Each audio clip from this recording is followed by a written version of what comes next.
So it's three, two, one. Over to you, ma'am. We are live. Good morning, namaste. Welcome to Metabolic Health Conference 3. Welcome to History in the Making, yet another time. The Metabolic Health Conference Season 3 is here, brought to you by Shashikant Iyengar, Anoup Singh, and Team Dilip from India. February 14th is a special day for all of us as Anoup celebrates 14th year as a pill-free diabetic. He was diagnosed with type 2 diabetes on 14 February, Valentine's Day 2011. We begin this global landmark event to coincide with Anoop's huge achievement as a 14th year pill-free diabetic, embarking now on the 15th year with some fantastic numbers on his blood work done just 2 days back. We'll get back to talking about this and more in a session, but it suffices to say about Anoup that while most people generate interest, a rare few like him create history too that changes the course of human destiny and life. It is with immense pleasure and excitement that we welcome you to the third Metabolic Health Conference. The success of the last two Metabolic Health Conferences has been profound, igniting vital conversations and fostering a dynamic community dedicated to evidence-based nutrition and metabolic interventions. These events have not only brought greater awareness to therapeutic benefits of low-carb ketogenic diets, but have also catalyzed real change in clinical practice across India and beyond. This conference is more than just an exchange of ideas. It is a beacon of hope for millions grappling with these conditions and a clarion call for a paradigm shift in healthcare. Hi, I'm Ira Sahai, the Chief Operating Officer of D-Life Healthcare Private Limited, a very proud D-Life certified metabolic health coach and your lead host for the session, Metabolic Health Conference 3. D-Life's India's first and the only award-winning low-carb platform was founded by Anoup Singh in 2014, a silver medalist from IIT Roorkee, and the recipient of Icons of India Award by the Outlook Group in 2022.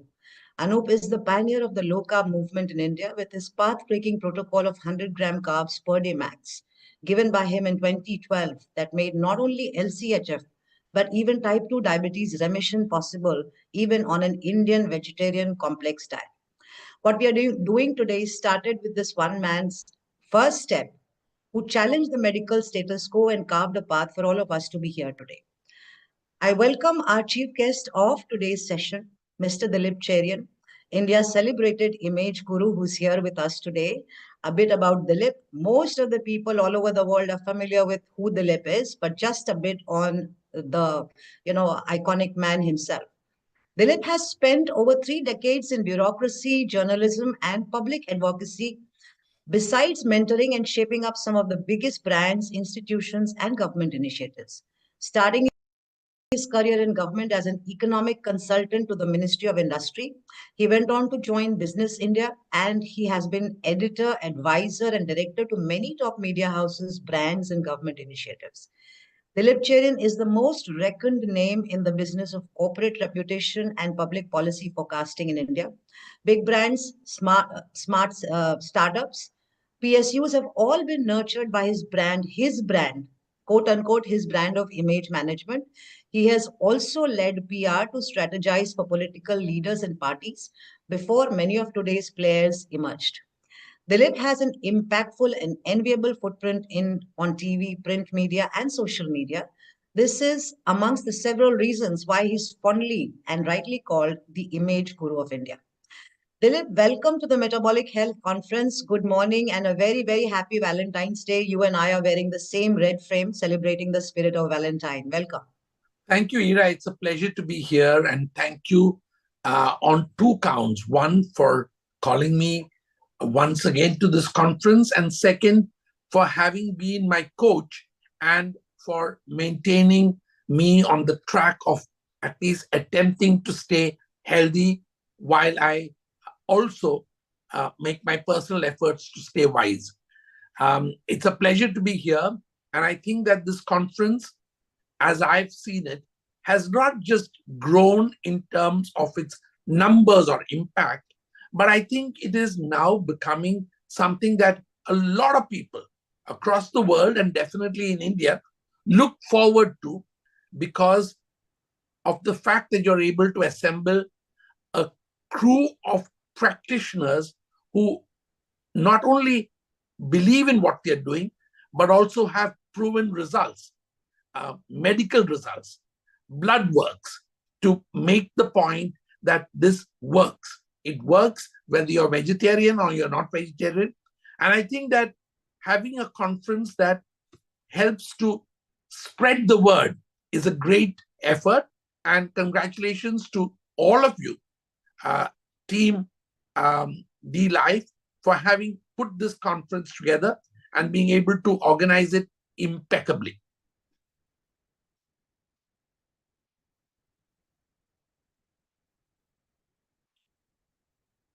Ira, do you want to go on, or you want me to go on, or are you going to ask me something?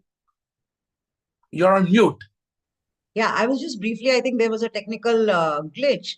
But Dilip, wonderful to have you back once again. And please tell us, I mean, you've been a part of the global conferences, 1 and 2. What changes have you observed in the awareness and acceptance as of now, especially in India, where, when we are making a lot of noise about the therapeutic benefits of the low carb diet? How do you see the awareness, having grown in India vis-a-vis the low carb diet, or therapeutic carbohydrate, reduction for reversing chronic metabolic diseases? The benchmark that I look at, Ira, is how often do people ask about it?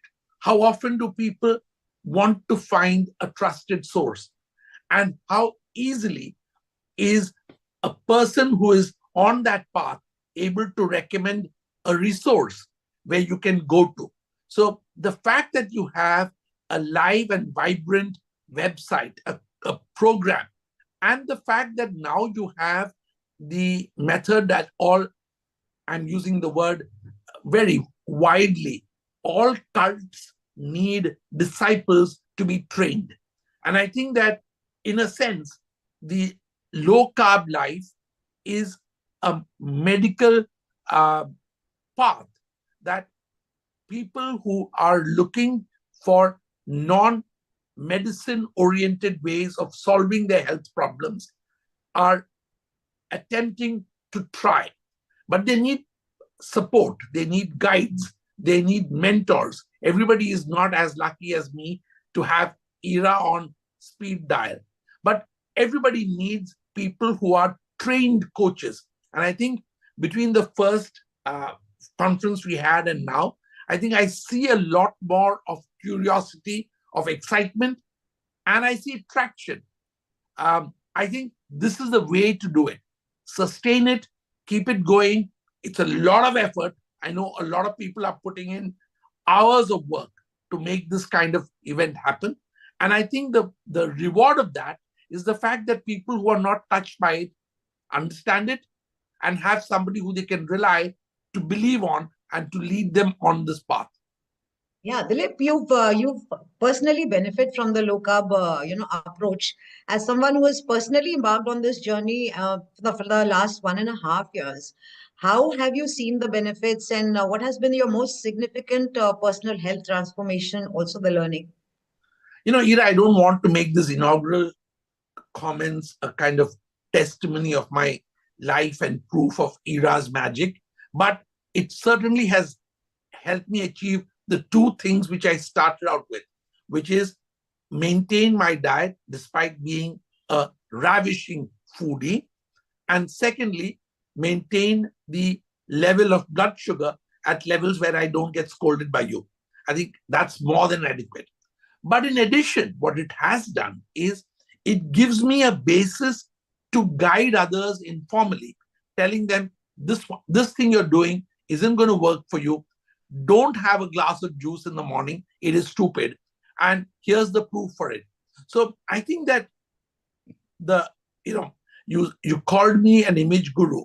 But what happens is that if you're a guru in, say, calisthenics, people will ask you about financial management. So similarly, people who come to me for image management very often will ask me a dietary question. And understanding the science of it, which you have helped me understand bits of, is useful. And I think in all three ways, enhancing my ability as a guru, being able to keep my weight in control despite vast quantities of eating in wonderful places. And number three, maintaining the blood sugar profile that is healthy. All these three things are big wins. Hmm. What a great, insight there, Dilip. And I'm so glad you've been able to follow it through despite your very, very, very busy and hectic schedule. I think low carb gives you a lot of liberty and a vast spectrum of things to choose from. And regardless of what, some people believe that it is restrictive, I think it gives you a lot more liberty to, play around with things. And once you understand the basis and the fundamental behind it, I think you've done pretty well. And I'm so proud of, what you've achieved in terms of numbers. Thank you. Dilip, what is your message to those people? As I just said, in continuity to what I said, did you find it sustainable? Did you find it enjoyable? Because just to put it out there for people who think it is limiting, Dilip had everything on his plate, and right from rice that he's very fond of, to meats, to veggies, and all of that. So, Dilip, tell us about what is your message to those skeptics who think low carb diet, is maybe difficult to do? I think follow the science. The science is what your blood works and what your body tells you. I've seen that, the fear one had that, oh, if I don't have these fruits and these kinds of vegetable overload, and most importantly, carb overload, I will not feel satisfied. That's simply not true. I find, and I think I've always found, that you can pretty much load up on everything other than carbs and be healthy. In fact, you can be more energetic. The sluggishness that follows the kinds of simple carbs that most people are today used to having is actually fundamentally altering our society. It's making a huge race of sick children and sicker adults.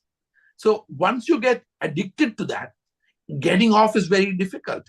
Ira doesn't know this, but I have to tell you that there are times when you fall off the wagon, but you compensate. You make sure that you go back onto the path that you recognize is better for your body. It may be tastier once in a while to experiment with some carbs, but the carbs have to be an experiment, not the mainstream and not the mainstay of your life. Secondly, I always say that the evidence that we have today is huge. There will be lots of people who are skeptics. There'll be people who throw stones at us. But I think that at year 3, the conference and its specialists need to have the confidence that you don't need to retaliate in a Trump-like fashion. You need to speak in a Musk-like fashion. So understand the science, produce the results, be a confident in your own skin kind of person, and you don't need rhetoric and bombast or even abuse to make your point. You need to make sure that people can see the results from their own results, not the results of somebody else, because nobody is the same as me. Nobody is the same as you. And therefore, it's got to work for you. Use a coach, follow the pattern, allow yourself the liberty to, go off the track once in a while, but learn how to get back on track quite easily.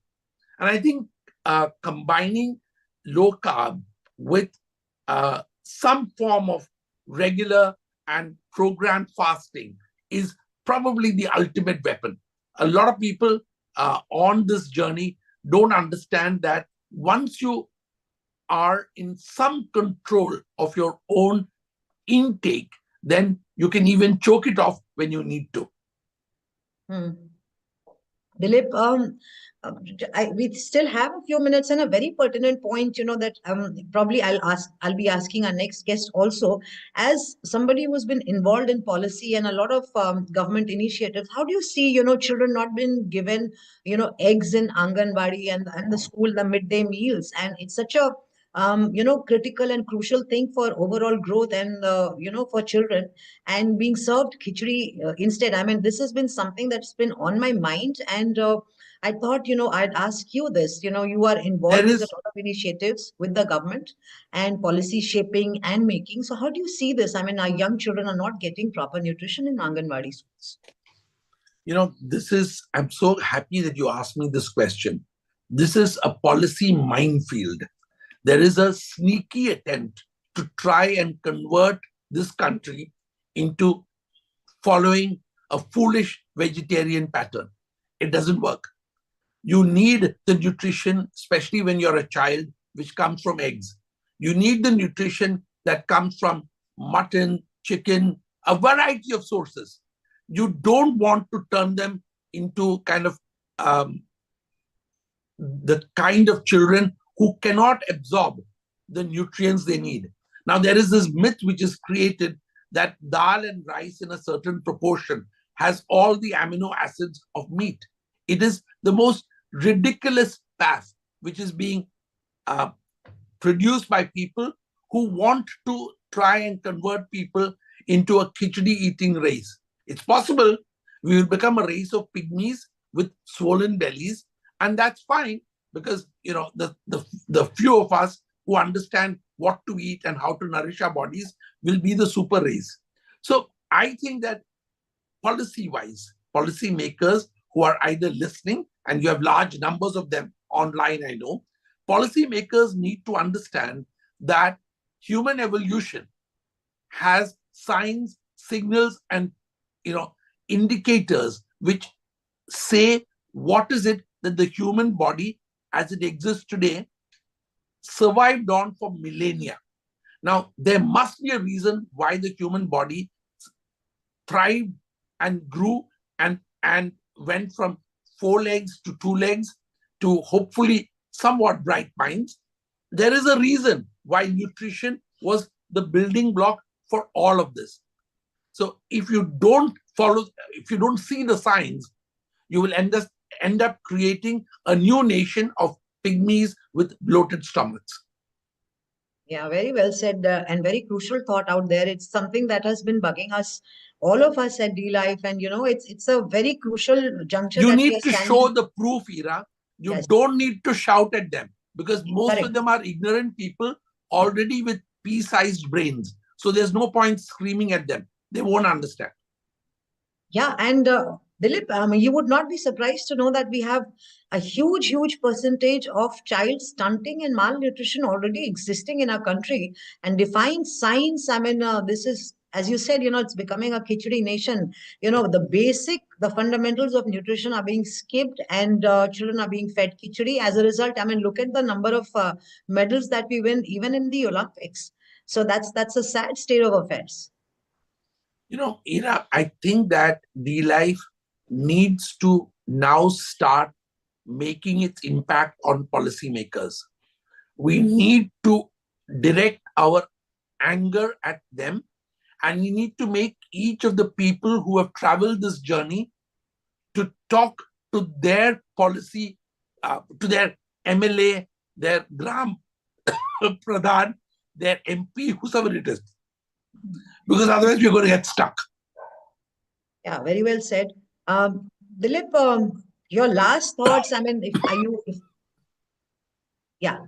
your last thoughts for this session, as far as the MHC is concerned, it's a huge historic event for India. And, as much as we would love the policymakers to take note of it, I mean, you are one of those people in this country who can really amplify our voice, and, a few other people are coming. How do you see the future of metabolic health in India with regards to the work that D-Life and Anoup has done and Shashi is doing right now through this conference? So what are your thoughts towards the end of the session?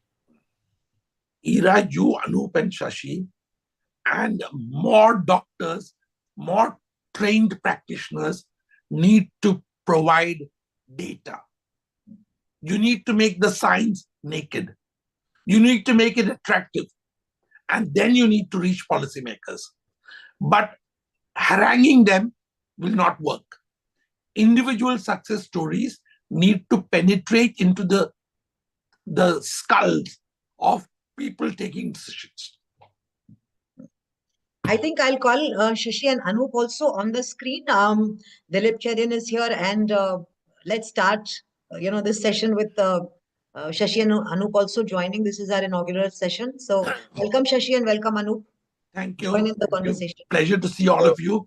And I hope that I wish this session is a success in terms of carrying conviction. When you carry conviction, you don't need to shout about it. You need to show the figures, you need to show the science, because ignorance can only be conquered by knowledge. One little candle in a room is enough to dispel darkness. And that candle needs to be people who have followed your method and who have attended a session or two or have had a coach or two. And those people can make a complete difference to any policymaker who they encounter. And we have, I noticed, my very dear friend Pankaj Pachauri, who is again someone who carries a huge cloud. And we know that people like him understand the benefits of minimizing your carb overload practices. We are a nation that has lost its way over the last 50, 70 years or more. And we need to get the nation back on the path. Carbs of the quantity that we are imbibing are needed for people who are doing mazduri work. And unfortunately, many of us are not. And thank God we are not. But we need to understand that unless you have a certain kind of exhausting exercise as part of your every hour work, you cannot live a life of health with the kind of overloads and the kind of misguided dietary practices that we follow. It's all about the diet. It's all about the gut biome. That's what decides both what you think and what you will be. Yeah. Anything from Anup and Shashi? Good morning, Dilip. And it's a great feeling to have you for the session, third season. And I'm sure as we move ahead, planning bigger and bigger things, you will always be a part of this grand movement that has started. And I would like to summarize, for benefit of viewers, that three important points you made. One was everyone is different. And that is where the role of coach comes in, because generic dietitians, they give you a printed, a printout, okay, computer printout diet chart. Almost 5 or 10% here and there is the difference. And let the medical reports talk. That was point number two. Because even if somebody changes, they have this fear coming from kitty parties and WhatsApp forwards that kidney will be damaged because of high protein, fat will cause you blah blah blah, salt will cause hypertension. So all these WhatsApp messages and all these I would call them neighborhood experts. Everyone is an expert when it comes to diet. So yes, let the medical reports talk, because as Gary Top said in one of the sessions, if I remember correctly, you are not going to die in 6 or 8 months if you are changing your diet, and then follow your reports. Now, third point was on that Khichdi nation. Not that India is not doing it. In fact, IIT Bombay, I mean, Dr. Rupal Dalal will be joining in this season. She is working on malnutrition in among children, and she always recommends to wean off to something like meat puree, right? Egg puree. I mean, dal and rice is not complete protein. I mean, whoever is pushing this, I would call them, basically agenda driven, backed by certain politicians. Maybe, I am not very sure. So that's all I have to say. And thank you very much for, gracing the occasion. Shashi, yes. Yeah, first of all, good morning, all. Good morning, Mr. Dilip. Thank you again for coming in and inaugurating the session. So this third event, of course, is again going to make a difference. Now, in addition to what you said about carbs, we are going a couple of steps higher. We are this time focusing on the addiction to processed food, which is something big in global as in India. The processed foods are something a few more steps above the common carbohydrates. Not only this, we are also taking up the topic of seed oils. Now, if you see off late, there is a huge news in America on the seed oil concept. So it is also hypothesized that seed oil could be possibly one of the big root causes of all the metabolic disorders in India. So we are going to take these topics head on, the processed food addiction, not only processed food, but the addiction to processed food, and how to get away with this. We are called 3 or 4 addiction specialists and 3 seed oil specialists. So together, we are going to make the public more and more aware of the dangers they are in and how to really get out of all these issues. And I think we have made significant impact in the first 2 events, MHC1, MHC2. More and more people are aware about the concept of low carb, and more people are aware that a lot of doctors are supporting. Earlier, people used to think that low carb is something only pushed on by some dietitians or coaches or certain people. But now they have seen that mainstream doctors are also supporting low carb. Not only low carb, but it is ketogenic diet, it is carnivore diet, and it is getting mainstream. So more and more people are benefiting, they're becoming aware. And most importantly, we have kept this program free of cost. So people can come, they can watch live, they can watch it later also when we upload the recording. So I think this is a step, a sort of our social responsibility to make the people aware of the choices they can make. Thank you. Thank you. And I think with a champion team like the 3 of you, this concept is going to go further.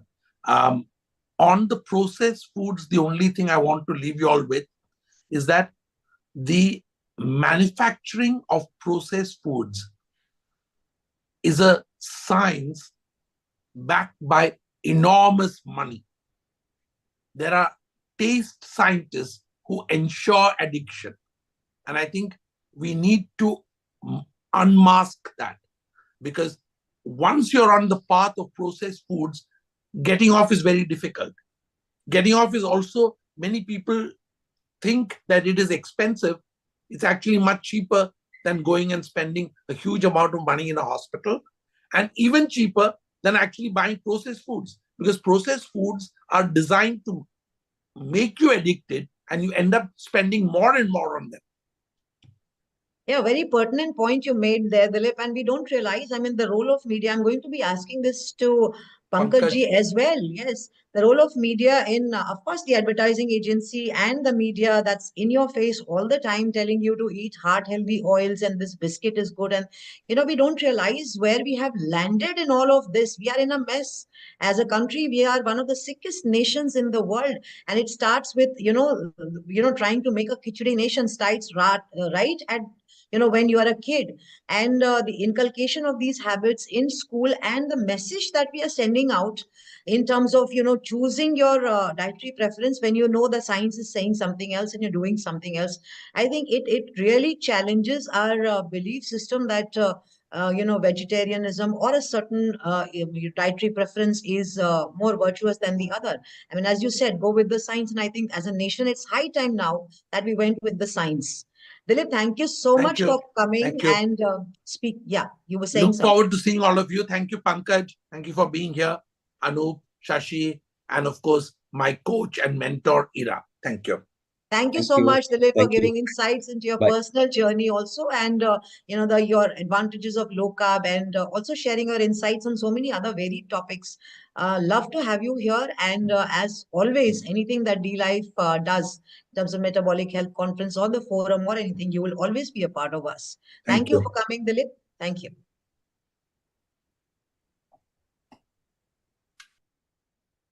So get in, Mr. Pankaj, and get me and Anoup out of the spotlight. I think you should stay there. And hello, everyone.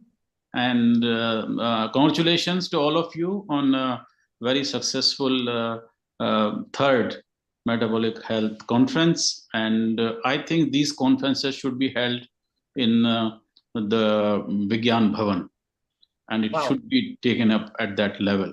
The kind of crisis we are witnessing today in India in terms of our health, especially of our children. We are a young society, and children and youth health is very important for the future of the nation. The healthier people we have, the healthier economy we'll have, and the healthier country we'll have. So D-Life, I congratulate you for this, and Anoup and Shashi, and especially Ira.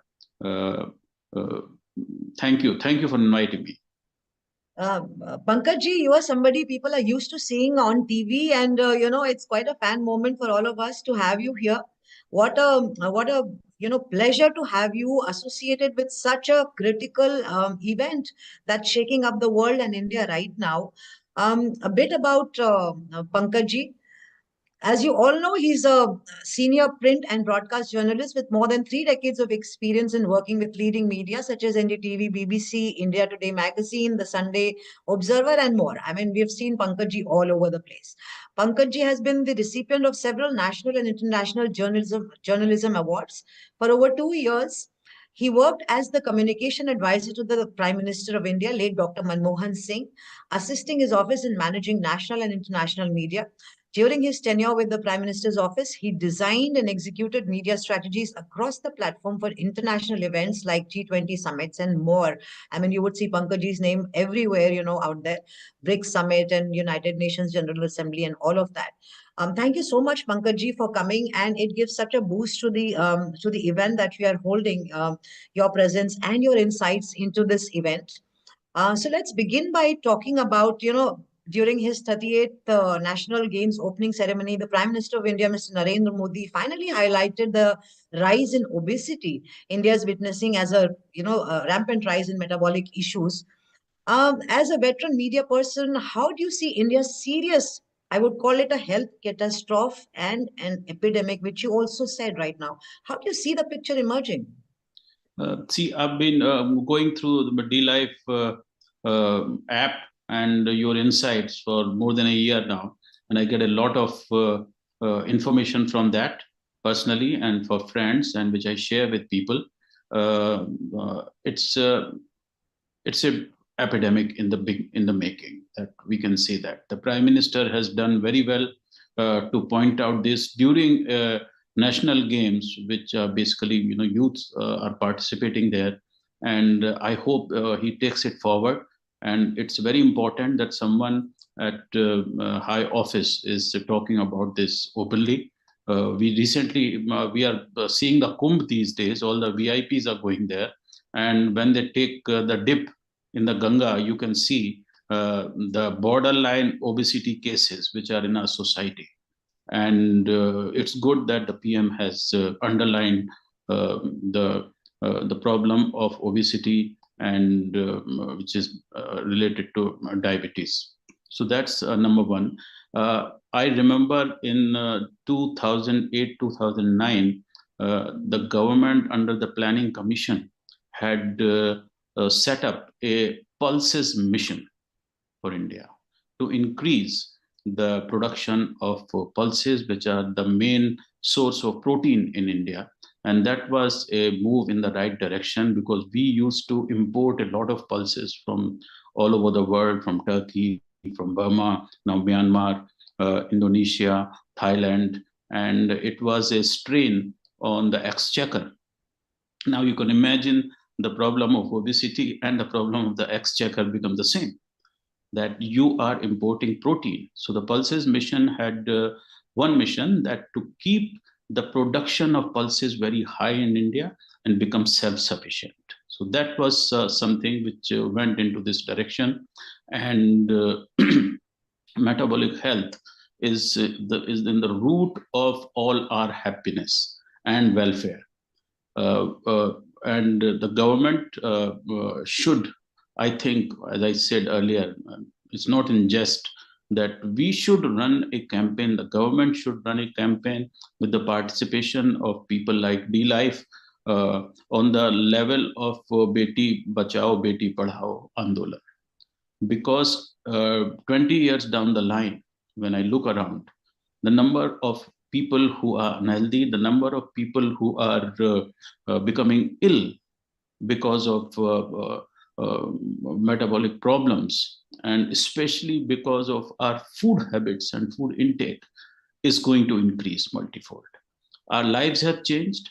We are not an arboreal society.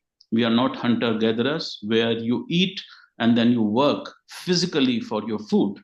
Now we are not doing that. And to balance that, we need to discipline our diets. And that's what I've been learning from D-Life. Another thing which is very important is that we have to tell people. Another person I follow for my health information is Mark Hyman on Instagram and on Twitter. And he recently quoted a study that the molecule of sugar and the molecule of alcohol is the same. I heard a number of times when Shashi and Mr. Cherian was talking about it. Addiction, the word came up again and again, be it for processed food, be it for sugar, they are the same. And that's why we do not give alcohol to minor children, because it is addictive, number one, and number two, its molecule is the same, and it really harms your liver. I have been there, not because of alcohol, but I had fatty liver, got it in control. And diabetes, my doctor had told me that you are a borderline case, so you must do something about it. And I used to go to the National Heart Institute here in Delhi, not to some other place, but to a heart institute to get my annual health checkup.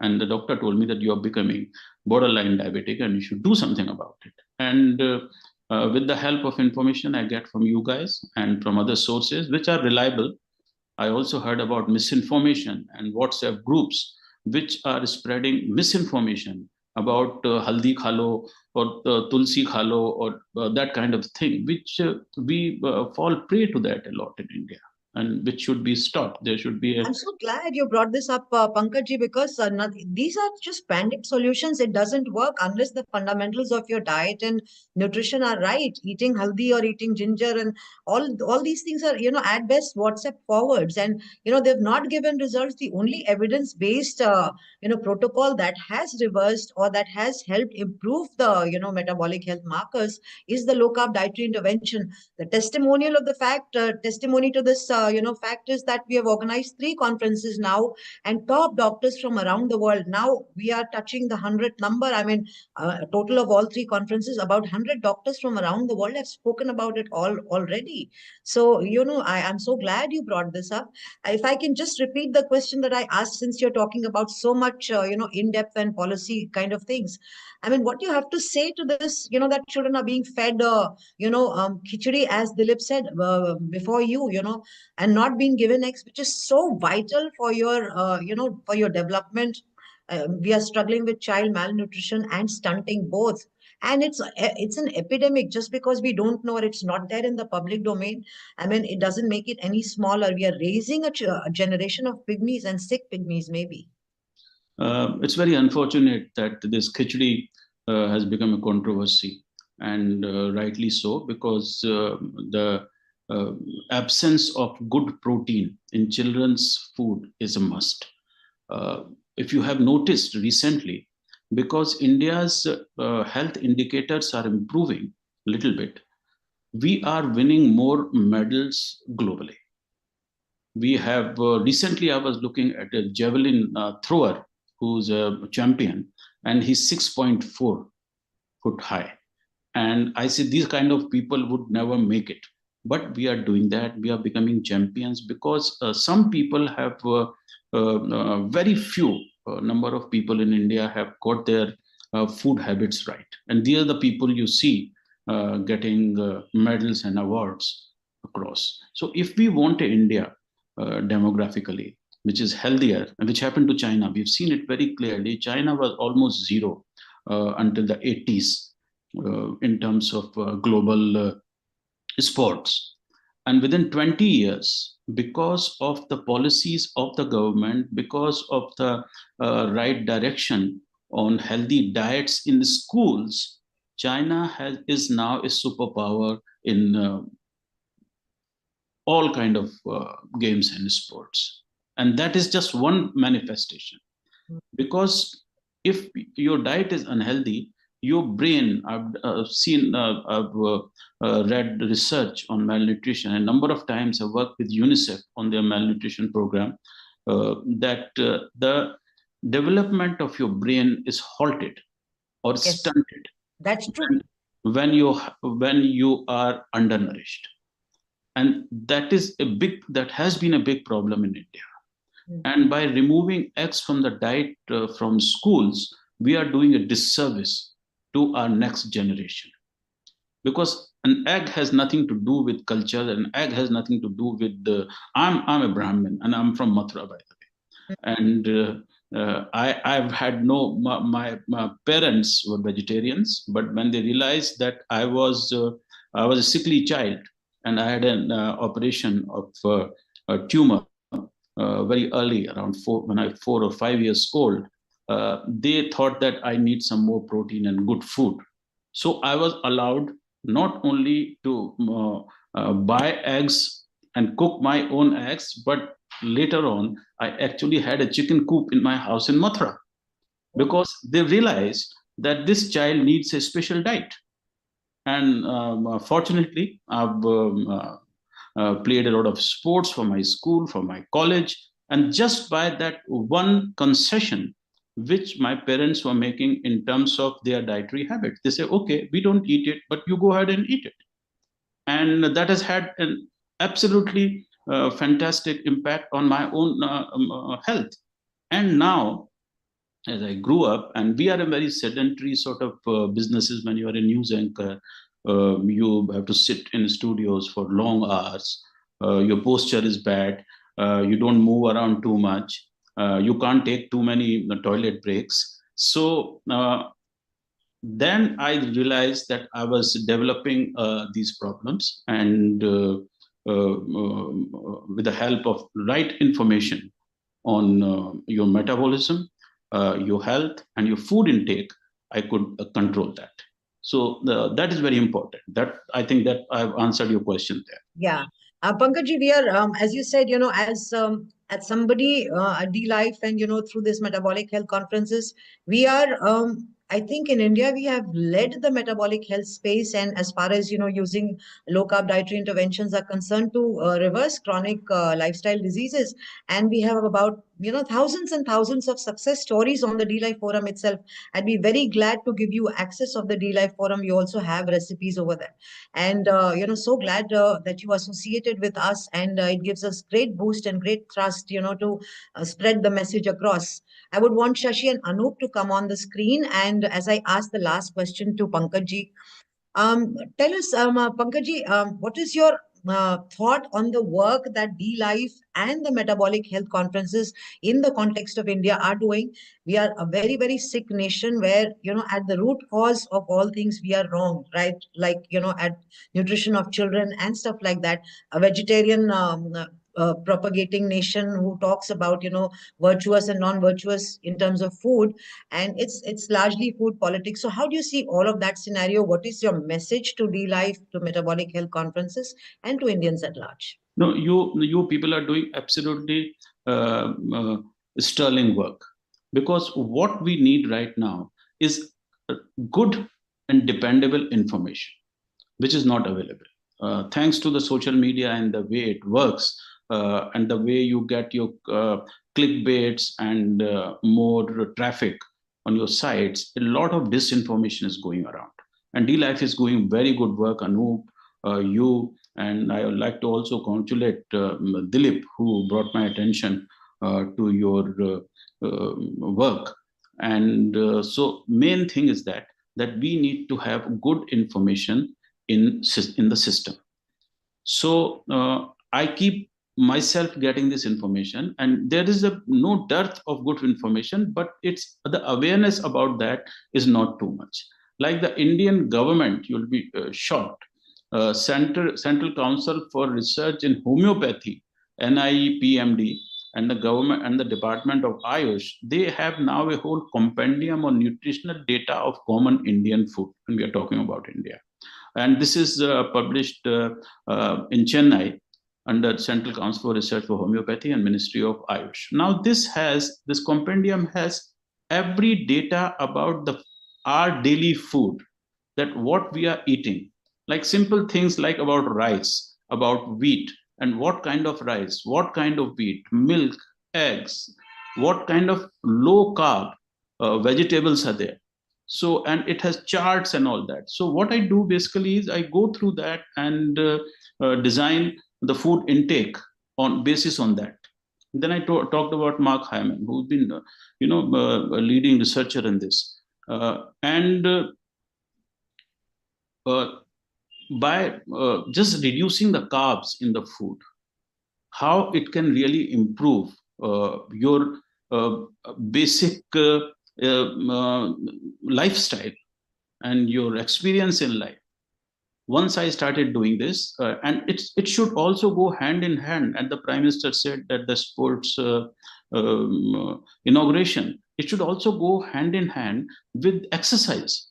I think guys should also talk about that. Low carb is fine, but you should also, mix it with some sort of exercise and not very complicated stuff. Just walking 4,000, 5,000 steps 4 times a week, 3 times a week. It helps a lot for you, your metabolism. And that is what we are discussing here. And it's not, there's no silver bullet in this. So you people are talking about one part of that, which is the low carb diet, which is very good. And I think there should be competitions among the schools which are giving these midday meals, that which is the best tasting low carb khichdi, or among the restaurants. I mean, you look at the kind of food we have in restaurants these days. It's all very Instagrammable sort of food. Yeah, we do not talk. You brought a very pertinent point, and I think on that note, I would like to call Anoup and Shashi on the screen, to have the last word with you. And as far as talking about the nutritional data, Pankaj, let me tell you, our D-Life forum has been talked about by LCHF stalwarts like Dr. David Unwin, Gary Fetke, and all of these people have reviewed the D-Life websites.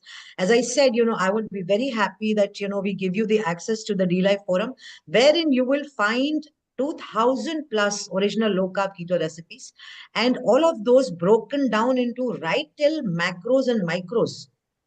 So it's the biggest collection of original low carb keto recipes that D-Life has built over 10 years. And Anoup, would you like to say anything about that? Yeah, first, good morning, Pankaj, and welcome. This is your first appearance, and I'm sure, down the line as we make it bigger and bigger, you'll always be there. Now, a few points, important points that you made was, sugar is never given to a kid. And you quoted Dr. Mark Hyman.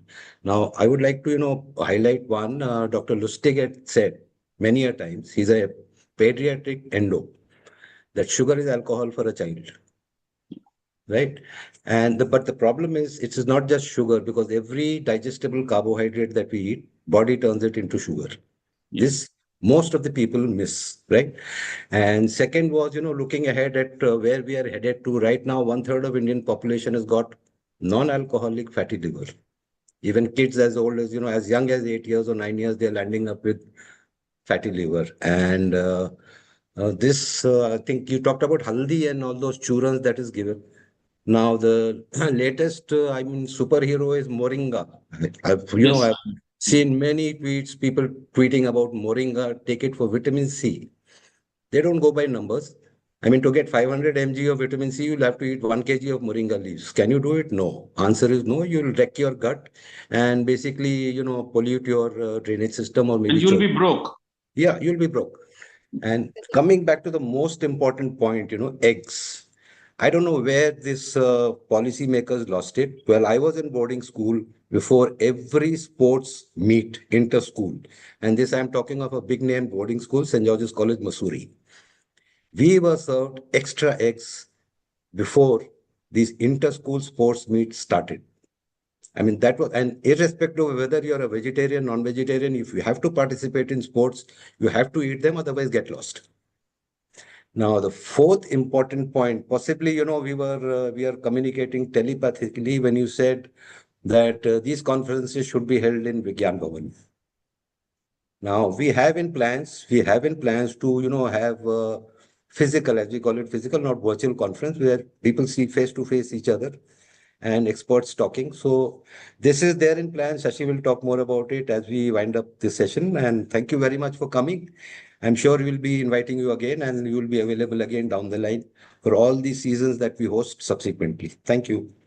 Thank you very much, and I wish you all the best. You are doing God's work, and uh, one thing which I can leave you with, one idea is that that a healthy nation is basically a prosperous nation, and metabolic health is very important. Now that we have scientific evidence, we have people like you who are working so hard about it, and that would be the key to India's future. If we have a healthy population, we'll have a healthy nation. And thank you again for inviting me. So thank you, Pankaj. I think the key word you told, that the metabolic health. By far, metabolic health is something which is totally ignored, or off late now it has come into the fore. And I think such conferences will make an impact, and presence of public figure like you will actually help further the cause of metabolic health and recovery. Thank you. Anything that. Thank you so much for coming, Pankajji. We look forward to having you again whenever we host it, even if it's physical. And I will leave you with the, again, Anoup and Shashi are here, by giving you access to the D-Life forum, so you can check out everything, the premium data that we have built over 10 years. And actually, since 2011, that Anoup has been talking about low carb and 100-gram carbs per day. So you will have access to all of that and more. And thank you so much for coming. Thank you. Thank you. All the best for your event. Look forward to it. Please get Dr. Roshni in. Dr. Roshni, welcome. Good morning, Dr. Roshni. Third time. Hi, Anup, Shashi. It's a hat trick. I'm honored and excited to be here with you all again. So thank you. And I think, see, the crowd who's watching MHC always knows you very well. So you are the first doctor in MHC1, and people still recall some of the quotes and lines which you told. So I think for the benefit of the new people, new attendees, Dr. Roshni is an American board certified endocrinologist. She is practicing in Mumbai, and she is an endo who has left behind all this drug practice, and she is totally into nutrition. Plus, not only nutrition, but even into a bit of holistic practice around low carb. So welcome again for the third time. So in MHC3, you are not only in the inauguration, but you are also in the final session of where we are going to debate on certain topic. Yeah, Dr. Roshni, welcome again. Thanks a lot. And I just found out earlier today a fantastic news, which was today is a very big anniversary for Anup in terms of your own health journey. So I think, Anup, it's full gratitude for your own personal transformation. We cannot be more thankful that people get the health results that you got. And not only did you stop there, you didn't stop there, you kind of took it to create everything you've done with D-Life and with Shashi, both of y'all. Hats off for what you're doing with Metabolic Health Conference. One big cultural change which y'all are pushing in India, which I must appreciate, is you're bringing people together. Sometimes India gets internally competitive. Okay, and you all are creating a community. We need more of this. And my extreme gratitude and excitement for the fact that you've put such a conference together free of cost. Of course, you're doing great work with your D-Life, coaching and all that. And we need more of this. We need 1,000 Anoups, 1,000 Shashis, 1,000 of all of us on this call today. I like what Mr. Pachauri also said, that it's, we need to come holistically into this. So just one thing I might say, which we should definitely also continue doing together, all of us, is yes, nutrition is the first step. Food is medicine, and we all understand low carb. We agree. We've seen it in not only our own personal health transformations, we've seen it in our patients, in thousands and thousands of patients over a decade of clinical experience now. And for me, like I mentioned in my book, nutrition becomes the first wheel of the lifestyle car. Just for your audience, we always want to start with nutrition first. What you put in the body is that, raw material for everything else you want the body to give you back. And then, of course, looking at sleep, stress management, exercise, maybe intermittent fasting. All of this combined can help India, which is definitely metabolically at a crisis right now. And the core hormone imbalance, since I'm a hormone doctor or a metabolism doctor, right? We're talking metabolic health. For the longest time in my fellowship, I had this degree which says fellow in endocrinology, diabetes, and metabolism. That's the term. But the metabolism piece of it, most of us in practice, we were writing dawa goli. We were not really focusing on metabolism, actually addressing metabolism and improving metabolic health. Now I know what it means. And by these comprehensive lifestyle changes with nutrition as the first step, we can definitely do a lot for the country. So happy to be here, excited to kick things off with you, and very excited to have that session with you on Sunday.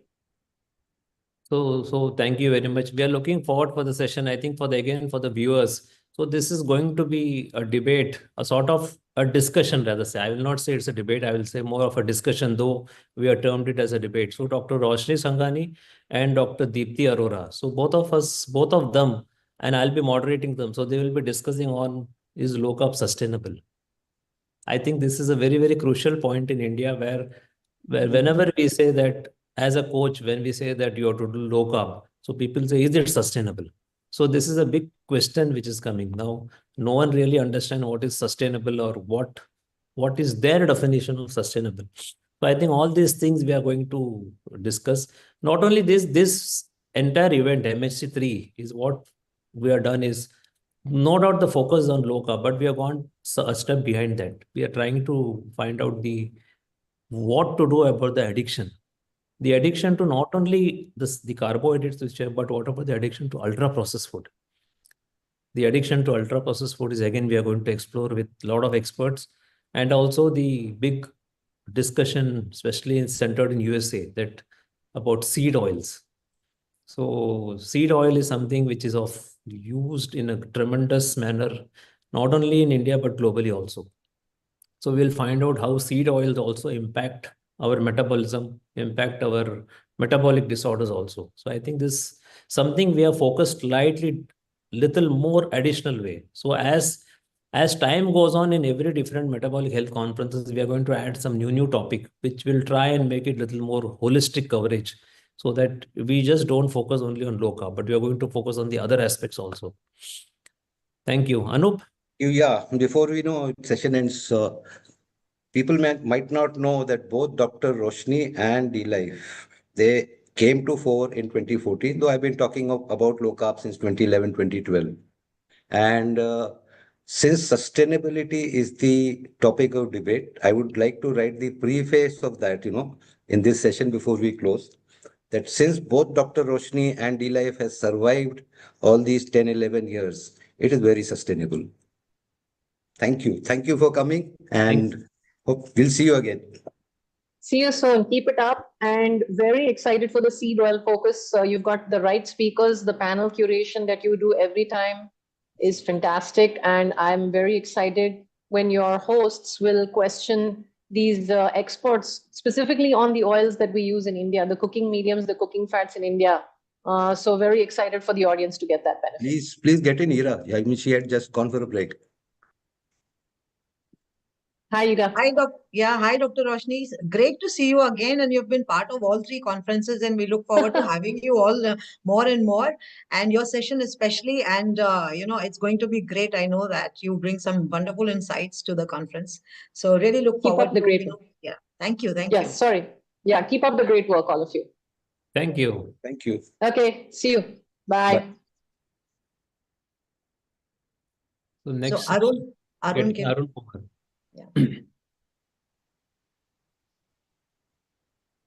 Can you start a webcam, sir? Arun, sir?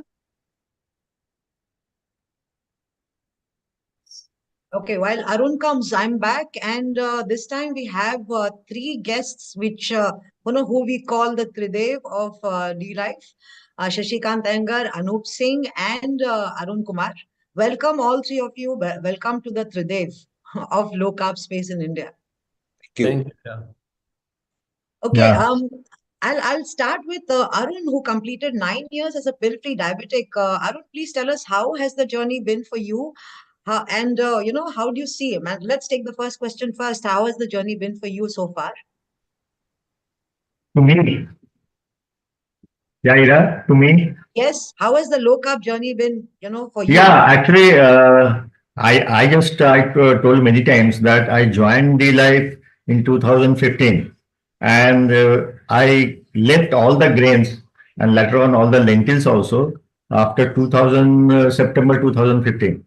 Then after I am going only without grain, without lentils.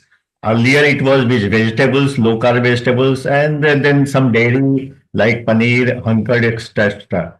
But in the September 2023, when you told me to go carnivore, I left everything except the meat-based diet.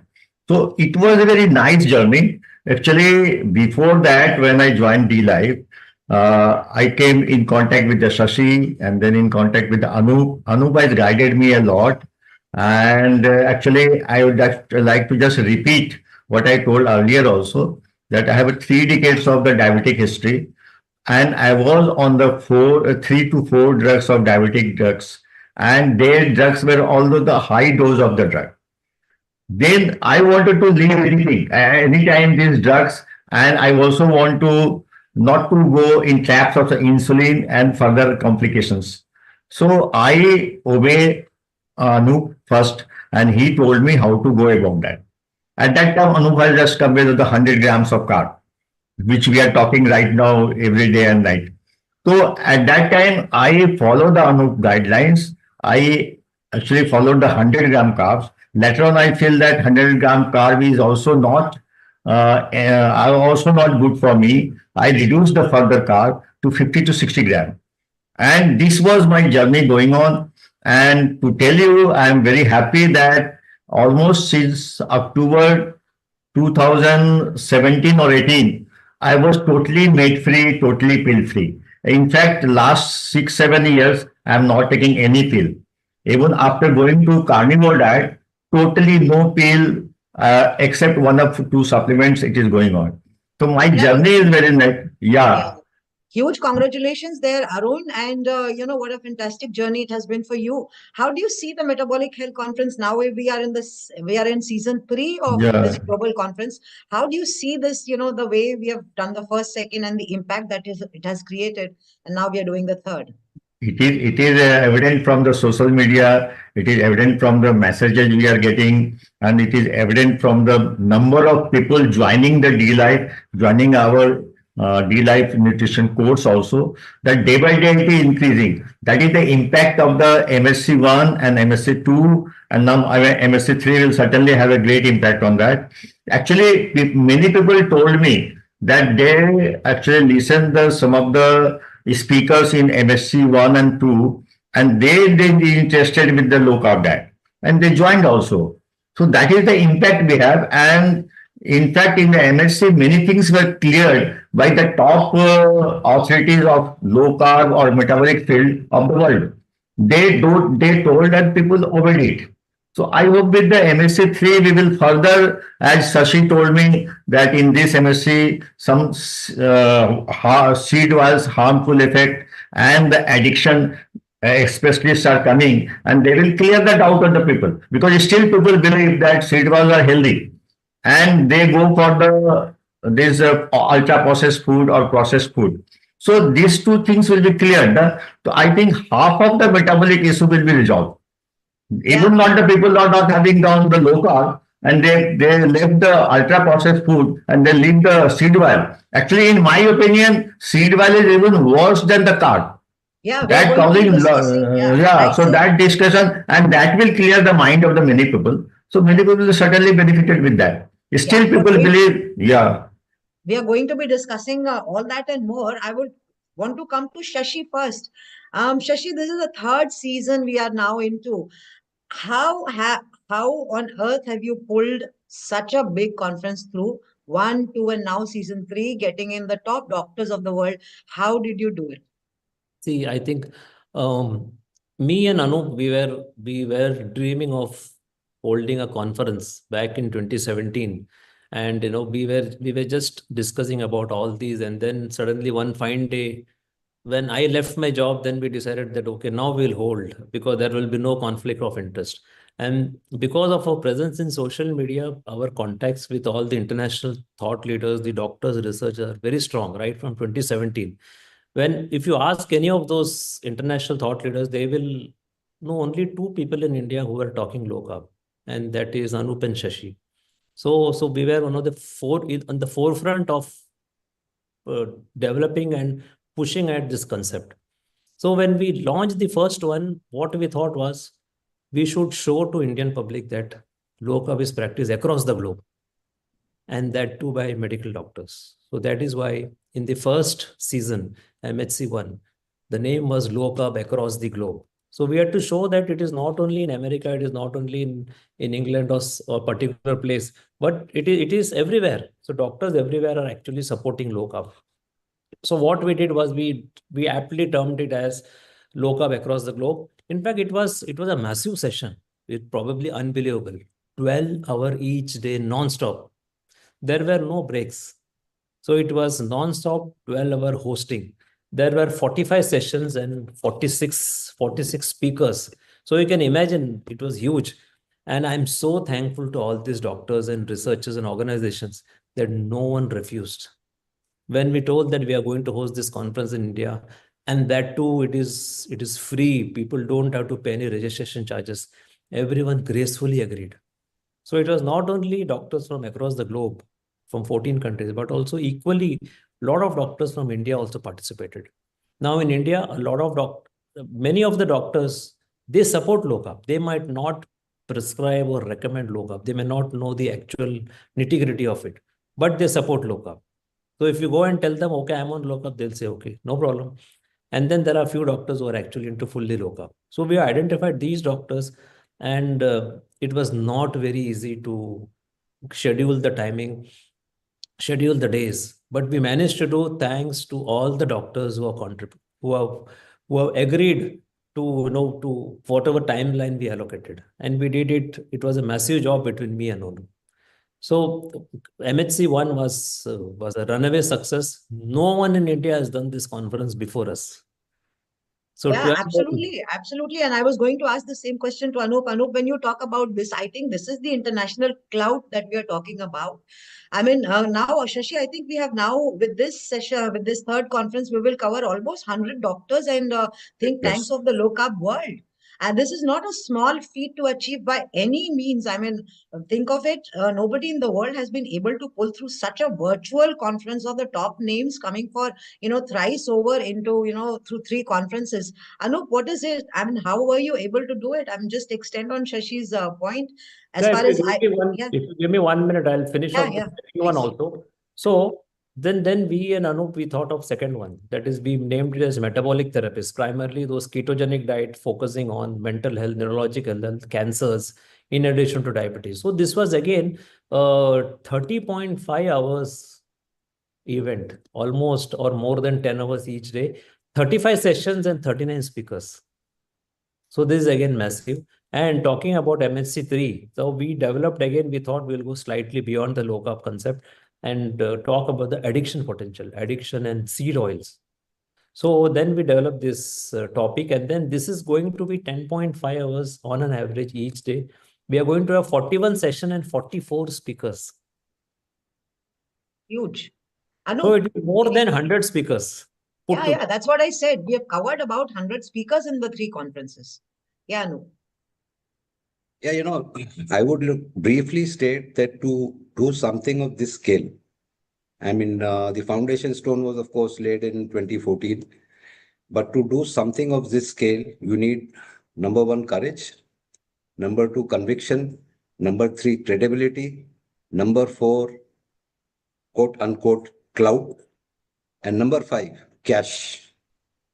Because this conference is free to watch, free to attend virtually, but it is not free to host and free to organize. Yes, we are very thankful to all the participants. I mean, doctors speaking, they are coming in, speaking free. And in fact, it has been a very encouraging journey because we got email from many of them that we are free whenever you want. I mean, people who came in MHC 1 and 2, some of them, contacted that we are free whenever you want us to pitch in.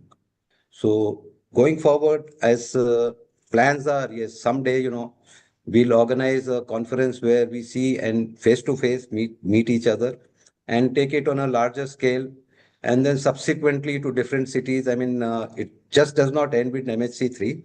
I think we'll end up with somewhere around MHC 25 someday down the line. So that's how we have planned. And I'm sure, with those 5 C's present, courage, conviction, and most importantly, cash, cloud, credibility, MSC 25 also is not an impossibility. That's all. Yeah, Thank very you. well said. And let's talk about the impact. Shashi, what has been, according to you, the impact of all two conferences in India? I see a lot of change around me. What is it according to you? See, we are giving people an option that only that metabolic health cannot be treated in only this way, or metabolic disorders cannot be treated only in one way. There is an alternate way, which is evidence-based. Now, let us understand, we are not talking hocus pocus. Everything is research. There are a lot of research papers on this. So if you see low carb for weight loss, for polycystic ovarian, for diabetes, hypertension, and even for now, it's an emerging therapy in cancers, emerging therapy in mental health disease, emerging therapy in neurological disorders. Lot of research papers are coming in. In fact, from big institute like Stanford. So Stanford has a study on ketogenic diet and mental health. So doctors from Harvard are actually promoting. So it is no more. See, in India, we have a fear of low carb, we have a fear of ketogenic. But through these programs, we have informed the people that you have an option by which you can gain better control. Not only gain better control, but also reduce the medication. And biggest advantage is some people can get off all the medications totally, and which we have seen in our own practice, each one of us. So it's not only low carb, not only ketogenic, but we are also exploring the other end of the spectrum, that is the carnivore diet. Of late, we have seen the usage of carnivore diet in autoimmune remission. So autoimmune disease also, there's a lot of research paper coming in. There are a lot of N=1, which we are seeing. But you are also one of the coach, especially on the carnivore and autoimmune condition. So we see that it is able to offer decades of suffering, 10 years, 20 years, 30 years, decades of suffering are offset by dietary change just for a few months. So why not? So this is basically informing the public. What is happening is people are aware. People are joining these sessions to see it live. People are going back and seeing the recording, which we are loading in the YouTube. And they are able to get an informed decision. Okay, let us try this. We will try this way. Not only this, but we find a lot of doctors are also supporting, even in India. Now, it's happened coincidentally that a lot of us coaches, we get referral from doctors also. They also send us clients and patients and all to apply the low carbohydrate nutrition on them for better control. So I think the acceptance is gaining more and more. And I think with a massive amount of prevalences of diabetes, fatty liver, cancers, hypertension, cardiovascular disease, childhood obesity, I think whatever we are propagating through this evidence-based platform, I think more and more people can gain benefit out of it. And I think Anoup can throw more light on how it is impacting in the DLF front. Yeah, Anoup, you can take over. And also, Shashi, as you rightly said, not only are we hosting these conferences, but what a service to the nation and the world at large that we have made all of this free to watch forever. I mean, while we upload all these episodes on, on the YouTube channel of D-Life and Metabolic Health India, it is free for all of you to go and watch there. It's there forever. And take home your message. Anoup, would you want to add to that? Of course, we have kept it free for a reason, as Shashi said, and you also mentioned, we are doing a service for nation. We're not after, as you know, mostly it happens that once a newcomer jumps into this field, the first focus is money. And by hook or crook, they want to succeed, and ultimately they land up with failure because the intent was never right. If you look at our history, our intent has been online since 2014. And yes, it has been picking up gradually, slowly. Initial years were really tough because it was something new and we were not rolling a dice to come to 120, 130 or, any random figure. So this 100 grams carbohydrate, it has worked very well.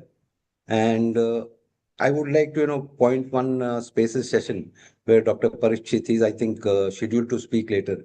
He specifically mentioned on 100 grams per day carbohydrate limit, he has seen a great improvement in his clients. No, I think he mentioned that Anoop's 100-gram Yes, carbs yes. per day limit, I, and I think that needs to be highlighted because having lived with all of 14 years of being pill-free diabetic on your own protocol, which we are going to talk about later in your session, I think it's very pertinent to highlight that coming from a doctor, from a mainstream doctor who endorses Anoop's 100-gram carbs per day max limit on a low-carb diet, it is a very, very big statement, coming from the medical fraternity itself that has seen the efficacy of the 100-gram carbs per day limit. Yeah, Arun, would you like to add to the impact of the MHC as you see now, in short? Yeah, actually, impact of MHC, as our friend Shashi and Anoup has also mentioned, that first of all, why it is impacted a lot of people, not only in India but outside also, because it was totally you can watch the top guns of the world on the low carb and metabolic health field. So that was totally free, and that we like to tell people that you come, join, and watch the episodes and just think that what is the low carb and what is the metabolic health. So that is the impact, and I hope that with the third MHC, will have a bigger impact on the bigger masses, not only in India but outside India also. People should adopt a healthy lifestyle and low carb lifestyle. That too without seed oil, that too without processed food. And I really once again like to thanks to Anup that he has propagated not today, but say 14 years back, that 100-gram carb is template is very good for our metabolic health.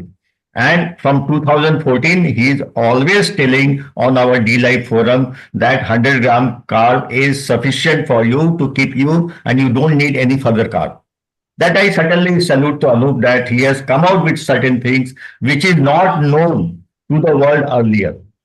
Thank you, Arya. Totally agree with you. Now it is being reckoned. I mean, that's the most. It's a being recognized since the decade, 1 decade. But now it is known by the other people also, even so the medical fraternity, even with the other health coaches, that 100-gram carb is. Even non-D-Life health coaches are also recognizing this. That Yeah, as I 100-gram, said, yeah, coming from a doctor, it's a big thing. yeah. I would like to ask you now, what's next? I mean, having done these 3 conferences that have been huge successes, the other 2 were, and this is going to be another one. What's the next step from here? See, From next term, yeah, Shashi. Shashi, what to say? Yeah. you're asking Yeah. Arun or No, I'm asking Shashi. I'll come to Yeah, her. sorry. so see the demand has been that to have a physical one. Yeah. So we have already had 2 and this is the third one. So demand is to have physical one. So probably Shashi, we you're have to, raising the global benchmark. yeah. It's going to be very, very difficult for anybody even to dream about it. So your dream is going to be very difficult to even emulate. So we are planning now. It's on the anvil that we are going to do a physical one, and that too when we do physical one, it's going to be a sort of we'll make it at a global scale only. So it is not going to be a small one. The plan is to make it nice global scale and have physical conferences. And there are a lot of our global friends, our doctors, researchers are ready to visit India and come to us because they see they know that India is in a mess of metabolic health and the low carb world is so gracious enough that people will come. So if we invite them, there are many of us who are ready to come. So we have a lot of thoughts in our head. So me and Anoup are just putting it together and planning. So maybe while we cannot really commit, but I think maybe in 2025 next year, 2026 next year, we might go into a physical one. So Ira, my one line. See, Shashi has dreamed of this MSc about 8 years back. At that time, really, I am also telling candidly that I was not thinking that it will be possible. But Shashi has made it possible. And now Shashi is thinking that we can make physical. I think it is 100% possible and that too near future. When Shashi will tell better. But that we will plan, all 4 of us will plan because we are in the leadership committee. So we'll sit down, we'll plan. But lot of things are going in our Yeah, head correct. to see Correct. what will be the topic, how we'll do, what will be the location. And I think it will be exciting. And not only this, but a lot of the Indian public, our own clients and well-wishers, many have already told us that as and when we keep physical, they are ready to join. Correct. So Correct. we Correct. already have, a lot of people who are willing to come as attendees for such conferences. So I think that is very encouraging. In fact, from the MHC first itself, some of them have told that the moment you keep physical conference will come. So this was the impact. Yeah, I think Anoup can take the point further. Anoup, if you remember Dr. Ken Berry's session, and after the session, he had to himself said that he'll be very, very happy to attend if there's a physical conference and come down to India. So that's the way we have been recognized by the global LCHF community. Talk about this more. Coming up, what's next? You're on mute.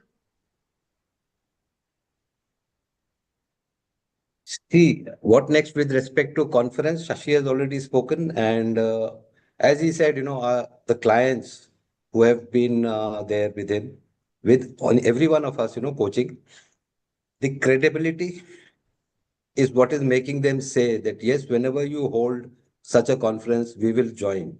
Of course, it will not be free because a lot of expenses are involved, and the clout, building clout and credibility is not overnight job.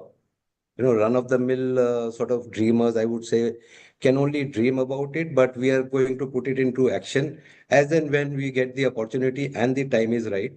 And I would say, talking not so spiritually, maybe, our karma has been such that the universe is favoring for every positive step that we are taking forward. And we hope to live by that. I would say a dream, a possible dream, not an impossible one. We hope to live by that dream and deliver to the nation whatever best within our capacity as a team we can do. We will always keep doing. That's it. Yeah, thank you so much. And Anoup mentioned an important point about karma. I really believe this because organizing the first one was not easy, but things fell in place one by one. It was just sometimes I think that, how it really happened. So some people said that, people find it very difficult to believe that how this 3-day conference, but then things just fell in place. And I think somewhere up there, someone likes us and then it just happened. Yeah, Ira. Yeah, so that's amazing. I think I totally agree with the way you've put that thought across. And of course, I mean, things come back to you. If you do good, it comes back to you. And the credibility and the goodwill that you've built in the LCHF global community. I mean, we've been recognized by every name that's been worth taking in the global LCHF community, D-Life and Metabolic Health conferences. And everybody will be happy to be back. Any last words there? I'll begin with Anoup and then Arun and then Shashi. Last word is, let us be a team to reckon with, a force to reckon with, and as a team, not as an individual, talking about low carb. Because when you scale up any operation, you cannot do it solo, right? You need to have a perfect blend of mind and I would say again, courage, conviction, credibility, clout, and cash. These 5 things, when combined together, can make anything possible. Yeah, Arun, your last words. Yeah, actually, what Anoup said, that is the one line I am putting that. Let us make D-Life strong and stronger so that this message will spread all over the world, not only in India, but all over the world. LCHF and LCHF. We will certainly win. And I actually, my heartiest wishes, good wishes to Shashi to organize a physical conference very soon. And we all are with him. Okay. I'll just add one point. I'll just add one point, talking of MHC 2017, since we have been dreaming since then. I remember, there was one conference somewhere in Denver where I remember. Shashi, I mean, I'm being very open about it. Shashi said, why don't you go? And knowing me, people who know me, I said, if there has to be a conference, I'm not going abroad. It has to be in India. हम यहाँ करेंगे, वहाँ नहीं जाएंगे. So as Arun said, we have to take it to a global scale. Yes, it will take time, no doubt, but we will make it happen. Yeah. Yeah, very well summed it up. Shashi, now coming back to you, what can people expect in this season of MHC? It's going to be another startling conference, but tell us, summarize it for us. I think, off late, we have been seeing in the last 1 year, 6 months, and even 2 months or 1 month down the line, there's a huge noise about ultra processed food addiction. Not only ultra processed food is one thing, the addiction is the other, and the seed oils. So these three are going to be the big discussion point, and I think India needs to know about all this. Even the how the industry pushes the ultra processed food, that also we'll discuss. Of course, that doesn't mean that we are not going to discuss our other ones. Like we are going to discuss on diabetes, but this time we are also focusing more on a bit on type 1 diabetes also, which we done last time. Again, we are going to do it this time with 2 or 3 speakers again. So again, we are called in the top brains. Again, we are called in doctors. We are called in researchers, and maybe 1 or 2 live examples of people who have recovered massively from various metabolic disorders. So MHC3 is 1 step ahead of what we have done in MHC1 and 2. And probably when MHC4 comes, it's going to be again 1 step ahead of what we have done in 1, 2, and 3. And I think we look forward. So me, Anoup, and all 4 of us, we will work towards having a physical conference and a big dhamaka next year. Yeah, sure, we will. And with the way you and Anoup are going, I mean, the team is going, D-Life and MHCs are growing and growing and growing. And I wish all 3 of you all the best, and the entire team, D-Life and Metabolic Health Conference team, all the best. And let's take it, from here. And session after session is going to be an eye-opener on various subjects with the low-carb global experts talking about them. As Shashi said, seed oils and addictions are being the highlight of this Metabolic Health Conference, apart from other things. So I think anything else that you would want to say, and then we take Anoop's, Anoup alone in the session. So I think if there is nothing more, you can start with discussing with Anoup now. Yeah. I think we have few minutes to spare. So can we take a 3-minute break? Because for me, it has been continuous, on sure. Just 3 minutes, 27. So we'll continue the discussion. We'll be back in 3 minutes. Yeah, I'll be back. Okay.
I think before Anoop and Shashi, they all, log in, I'm still here, and just a bit of chit chat today. And it's going to be a glorious session, lineup of sessions with our top speakers. And for those who don't have the scheduled PDF, let me tell you the highlights of today. We covered Dilip Cherian.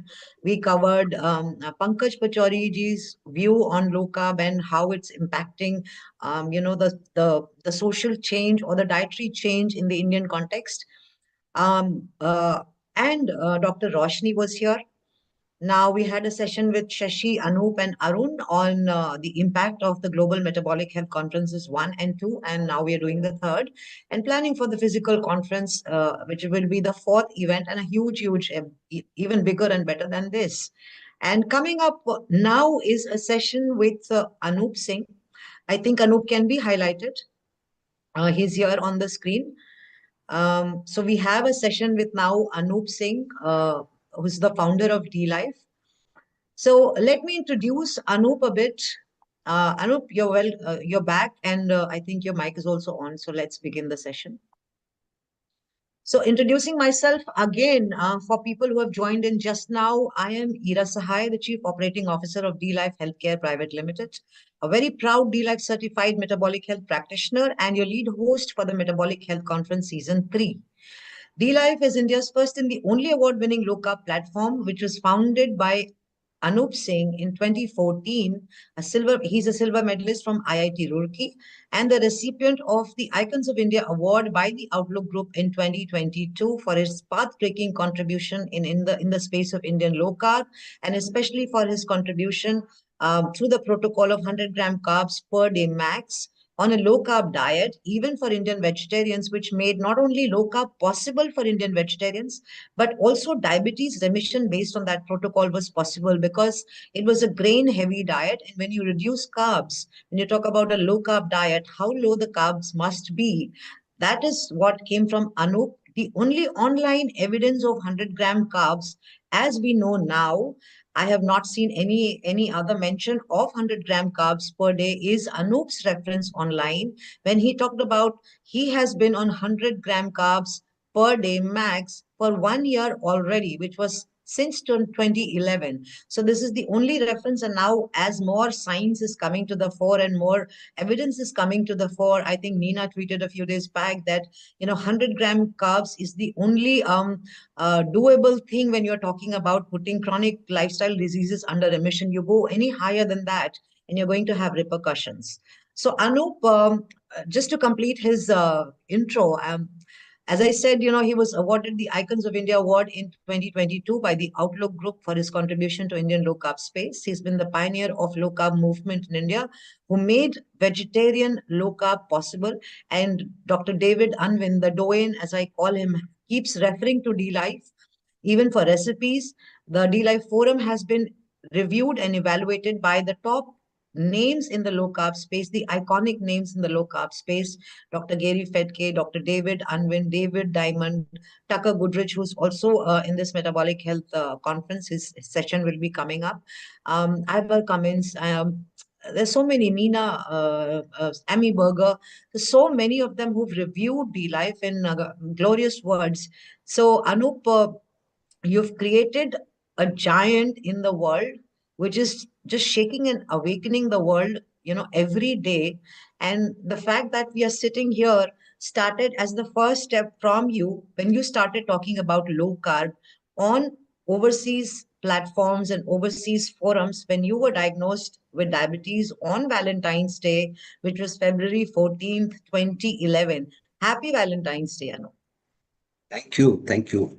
Yeah, And and it's just to link it up. The Metabolic Health Conference was deliberately scheduled on 14th February, starting 14th February, to celebrate a pill-free life that Anoup has lived for the last 14 years.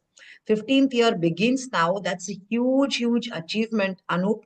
And tell us how the journey started. And you've just tested 2 days back. And the numbers have been fantastic. How has the journey been for you on your own protocol, 100-gram carbs per day? You've lived a life of 60 grams, 100 grams, 120, 160. Tell us this entire spectrum and journey. yeah, thank you. Thank you. And, what a day today for two reasons. Yes, 14 years completed. And the second most important thing I would say is I'm being hosted by my COO, right? Thank you. So as far as 14 years, 14 years journey, 14 years is not a small period where people can say it has worked for maybe 6 months, 9 months. I've lived through every possible, carbohydrate levels, and not just lived for experimentation, but putting logic and brain behind it, that why I should be doing this or why I should be, increasing it to 120, 140, 160. And I have the numbers to talk and say with conviction why 100 grams carb is the only thing that works. And we are not just rolling a dice, to come to 120, 130, 160 numbers. So it has a scientific basis, and the scientific basis, as I've talked many a times, it's based on liver's glycogen holding capacity. Now, since that has been talked many a times, I'm not going to repeat it. And the 14 years of journey, if I have to cover each and everything, I think a book can be written on it. So let's leave that part to, somebody else to write. But yes, highlight was, when I was, I think into fifth or sixth year, and everything was working fine. Then I had taken a pledge that I would not come on video till I complete 10 years. So my first video podcast was when I had completed 10 years, and there's a reason for it. I think when I was in fifth or sixth year, I came across a video of somebody, some doctor on Atkins diet. And that video was titled 12 years on Atkins diet, pill free. So I never could imagine that living pill free was possible. So let's take a pledge that if I complete 10 years, I'll be on video podcast. So that is one. And as far as the start of the journey is concerned, I think 2011 first 6 months was very hectic. I was doing very fast changes, trying to get my numbers down. And yes, it did come down. In 2011, by May, I was hitting A1C of 5.0.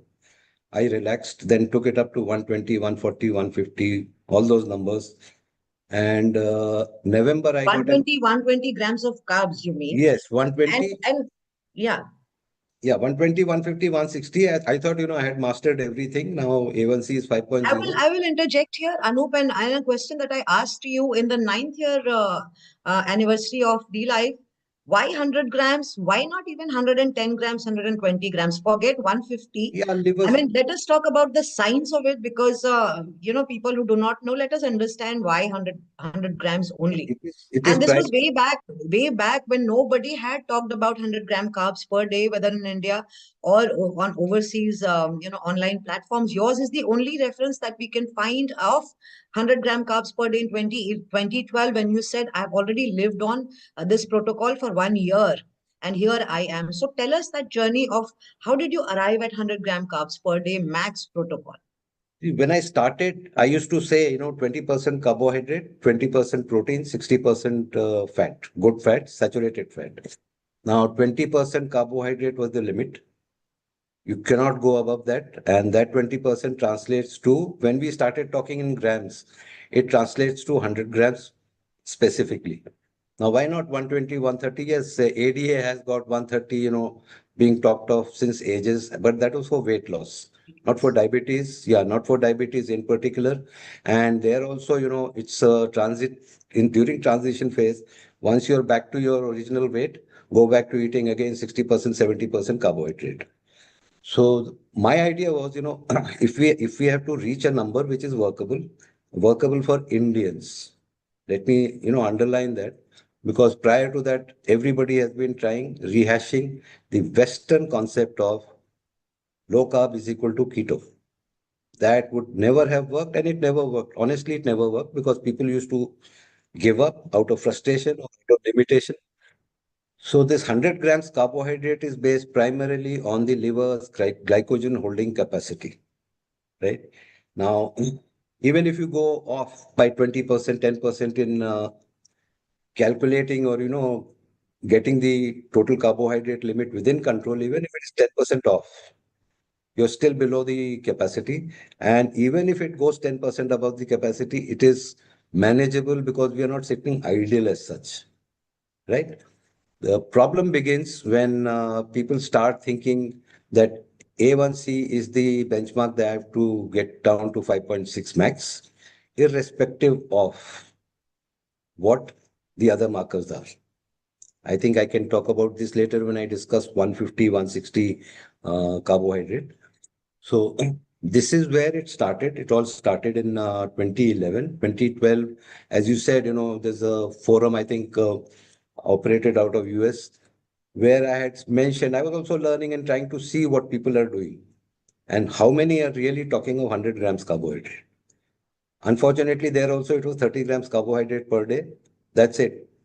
So in fact, on that forum where your evidence of 100-gram carbs per day max is still there, We have read, that people have written there that they have never come across this number ever anywhere. And this is the first time they are hearing about it. And it has really helped them. So there are so many testimonials right from 2012 lying on the international forums on the online space about your 100-gram carbs. So it is really commendable that before things were out there, for people to know, you came up with such a brilliant number as you computed it, based on the liver's glycogen holding capacity. And yeah, I totally agree there with you, Anup. And tell us, I mean, from the journey from there, because you were banned from those overseas forums from speaking, and that's how you launched D Life in 2014. And as apparently I understand it, you had the second biggest following on those overseas forums after the admins. So that speaks about the credibility of what you were saying and how people were benefiting from it. Yeah, that's an interesting one. There was one forum which was launched, I think, in January 2013. And basically, it was a sub part of a bigger network of community. There, when I started talking of 100 grams carbohydrate, I think I must have been banned 6 or 7, 8 times. I don't remember now. And I used to resurface with another name, another, screen, because I was very, very enthusiastic for this message to spread because it was working on me. So if it was working on me, why not others? So in fact, there, I think the first person to, buy this argument, it took me 2 months to get a person to buy this argument. Now, the second person who took that, understood this was a 70-year-old type 2 diabetic, eyes failing, on insulin. And then when he turned over to this 100 grams concept, first day he had a hypo. But since he was already injecting, insulin, he was aware of what to do, how to adjust. And thereafter, since I was getting banned repeatedly, I thought, now let's do something where I cannot be banned at all. So that is how dlife.in, though the domain was booked in 2012, and idea was not clear what to do, but something had to be done. So we started dlife.in on 21st of August 2014. We launched the forum, and rest is history after that. Yeah, Anu, before we talk about your brilliant numbers that have come in the blood work that you did 2, 3 days back, let us go back to the time when you were experimenting with things. And why do you now think, or even at that point of time, what was your conclusion about why anything above 100 grams carbs would not work?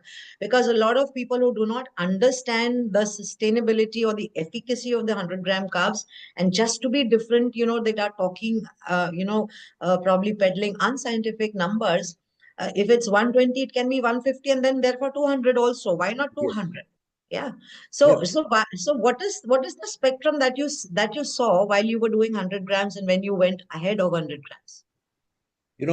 I mentioned about rolling a dice to come to a number, right? So if you look at Jocelyn's low carb diet, it's 45% carbohydrate. So anybody who's rolling a dice to come to a number, they will always refer that 45% as the reference point. But for me, that is not high carb, not low carb. And 120, 100, 80, 60, 50. I mean, I have played with all the numbers from 50 grams right up to 160, 170. In my 12th year podcast, if you see, my A1C is 5.6. That is the time when I was having around 150, 160 for a reason that almost around, because of some professional commitment, I was just walking around for 4 hours. No sitting, exactly for 4 to 5 hours. I never sat down. So I thought, might as well up the carbohydrate. I did that. And, next, I think the report that came, A1C was perfectly fine. And that time the host asked me, are you happy with it? I said, yes. If I looked singularly at the A1C, I should have been given a gold medal for hitting 12th year. But if I combine with my fasting insulin, and that number was 13.5, right? 160, 170, 150. I mean, in that ballpark. Fasting insulin was 13.5. Year before that, when it was not that high, it was 8.5, 8.7. And yesterday, I mean, the 13th of Feb, when I had my latest blood work, A1C is 5.7, but fasting insulin is 5.5. And why it is 5.7? Yes, I had, 20 months now I am living on, I would say, a carnivore diet with around 50 grams of carbohydrate. And people would be surprised to know that for last 20 months, I'm eating the same meal day in and day out. There is no change. Morning, it is, to sum it up in brief, it is 8 eggs, two portions, two servings of protein shake, 400 to 500 grams of boneless meat. Day in, day out, 20 months. And the numbers have turned out very encouraging. So why only 100? I would say now go down to 50 if you have a history of 15 years. If you really want to, not be someone who is in for a quick buck, right? Otherwise, if I don't do fasting insulin, I'm happy with 5.6, 5.7. It's perfectly fine. I can put an excuse. Yes, I have lived for it 14 years, so maybe 5.7 is also okay. So you have to have that perfectionist attitude and you have to have an open mind. Instead of rolling a dice to come to a number, please apply the mind. Please have the reports in hand and then talk, discuss, or challenge. I can very well challenge anyone who's doing 150, 160 and calling it low carb. It is not. Yeah, that brings us to my next question. I think it's very interesting. Anoup, you are a pill-free diabetic, so-called diabetic for the last 14 years. Now 15th is beginning. Is there anybody else? I mean, we would welcome and, appreciate if there is anybody else in India who has lived pill-free for 14 years being a diabetic. But what are your thoughts about this, Anoup? I think the only person that we know as of now who has lived a pill-free life of 14 long years, not one or two, 14 years, almost a decade and a half. Despite being a diabetic, zero pills and brilliant numbers. As I said, we would love to know if there's anybody else in India. So far, it's only you we know. So, what are your thoughts about this brilliant achievement? Well, till somebody comes in with evidence, I would retain that, top spot on the pedestal, victory pedestal, right? So it's number one, me. And I don't think anybody would have lived so long without pills. Zero, not even one. And my blood sugars, I've been so confident of that 100 grams carbohydrate that for years I never tested it.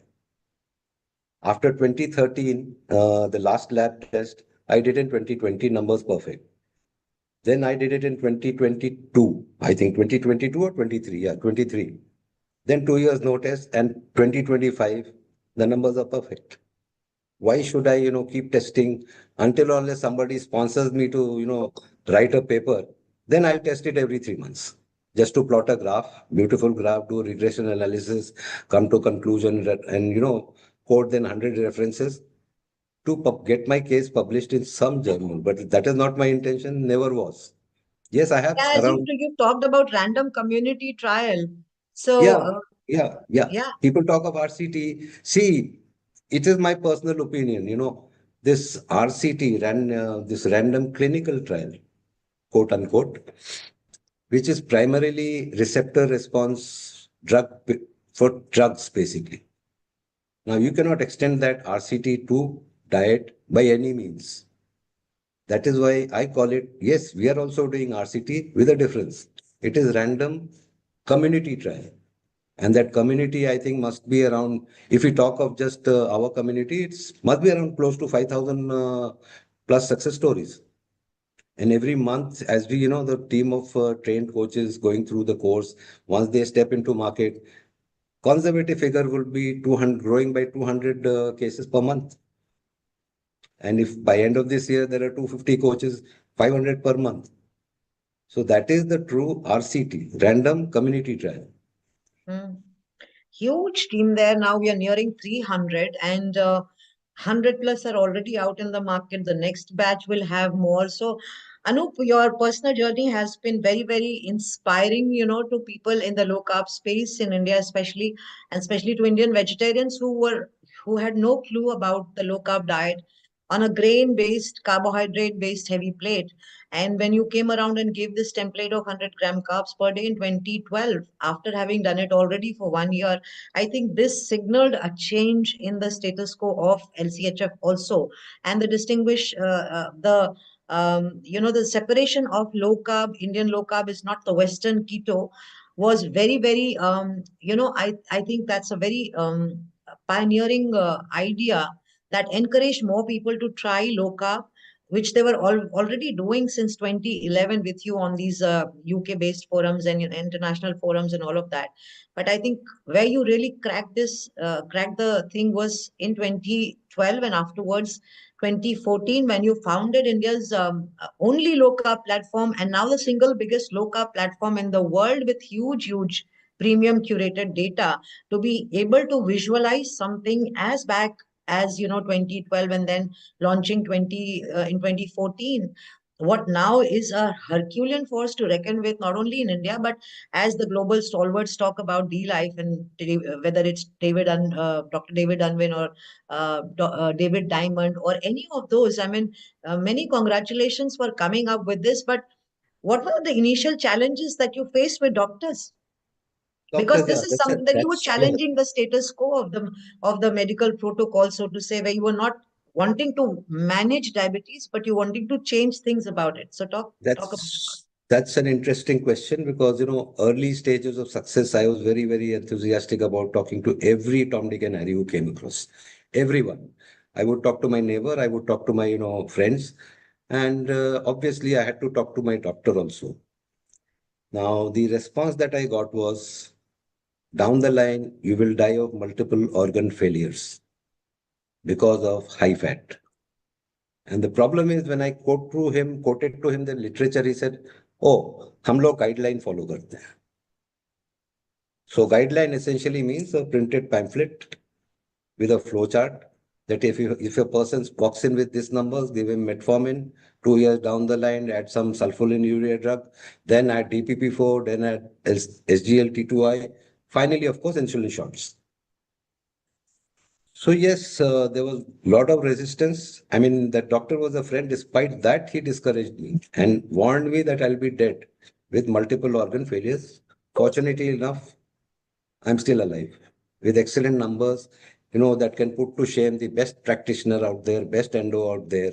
If he can, just reproduce these results, even with a case where a person is 3 years, into diabetes, they won't, because they have not been trained to essentially look anything beyond what the Rockefeller gang has been taught to speak about. And that is essentially, chemicals pushed down your throat to manage or suppress, not even manage, to suppress symptoms. Once a symptom is suppressed, you come up with another, like, for example, the latest in-trend drug, Ozempic or weight loss drug. People are losing eyesight. Now, for that eyesight, there'll be an opthal doing all those laser tricks on the eye to recover some part of it. It doesn't work. So essentially, even now, 15 years down the line, yes, as Shashi said, there are doctors who are understanding the importance, and there are doctors who are willing to change. But that number is very, very minute. In the course itself, we have 16% enrollees as doctors, and that number turns out to be 48. We are waiting to hit the 50th one to celebrate again as a small milestone achieved. And that's it. Nobody, if you talk of any doctors online, I've been having a tiff with I think I would just want to pitch in here recently. You are aware, but just for the viewers, I got contacted by a doctor from the UK and who said she had been referred to the D-Life course by Dr. David Unwin. And she'll likely join the course in some time. But that's the credibility, Anoup, that you have created in the market, in the space of low carb, in the space of health and nutrition and reversing chronic diseases, that even doctors you are training, even doctors at D-Life, 48 are currently with us. That's a huge number. And these are the doctors who have taken the lead in their practice already, yes, because they're applying low carb diet on their patients and seeing wonderful results. And we have mainstream doctors, we have doctors who are also from homeopathy stream, and so many others. So definitely you have challenged the status queue by not only refusing to not go on pills, but by launching D-Life and then subsequently launching the course, which is now training doctors, which is being referred to by global doctors, which has been reviewed by global doctors. And that's a brilliant achievement, in all seriousness, Anoup. Let's talk about the course itself. Congratulations to you and to all of us for being accrued the biggest 144 CPD credits by Yes. CPD So UK. That's a huge achievement in this space because we're the biggest course in the world in this space as accredited by the CPD So UK, and in India we are the only course approved under the NSDC Partner, Government of India.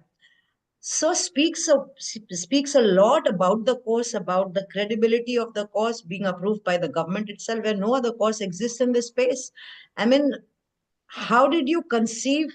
You've always been a kind of thought leader. When nobody existed, you talked about 100-gram carbs per day. When no forum existed, you launched D-Live. When nothing existed in the in the course space, you launched a course which is now the biggest course in the world in this space, and in India too. So tell us about this whole journey. How did you start thinking about the course itself? Let me start with forum. 2014, I was basically solo, along with few other people. It needed courage, it needed conviction, and it needed cash. Because this was not a sponsored or taking donations and running a forum. 3.5 years for 10 hours a day minimum. We were doing what is, in vogue, ask me anything. Ask me anything on Twitter. No, it doesn't work. Ask me anything on forum. It works because the data is recorded for life, whatever the conversations are. Now, doing something which did not exist always excites me mentally. But then again, courage, conviction, and cash comes into play. And having been operational for 10 to 12 years, now it is almost 10 plus years as an online operation, gave us the credibility and the clout. So, on these 5 points, the only thing missing was there was no course, again, in India, specifically catering to this segment of population. So this is how it started in 2020. We were planning to launch the course, and then COVID struck, but we did not give up. And today we are, 4 years down the line. Every 2 years we are updating the course, and 4 years down the line, as you said, we have become largest in terms of CPD So creditors. And I don't think the way we have bundled the course that there can be any replication possible, given the fact that 10 years of curated data is offered free as part of the course when they enroll. And this is something which cannot be done in 1 year or 2 years, because 10 years will take 10 years to achieve that quality of content, because content is king finally. And yes, every 2 years we have updated the course. Enrollments are happening, and soon we'll be having 300th enrollment. Not a small figure when I look back 2014 where we started and where we are today and what we are planning in future. Absolutely agree with you. The way the course has grown, I mean, when I joined, it was one of the best courses, and that's what I knew. But very soon I realized what I was getting here at D-Life, I probably couldn't get anywhere else, because wherever you go, you get pay the money, you get certified, and that's the end of the game. Nobody has you for life in the community, on the forum, giving you access to recipes. So what Anoup has done for T-Lime to grow thus far has been immense. And, we are very, very grateful to what you have done, Anoup. And therefore, good karma, as you said in the earlier session, comes back.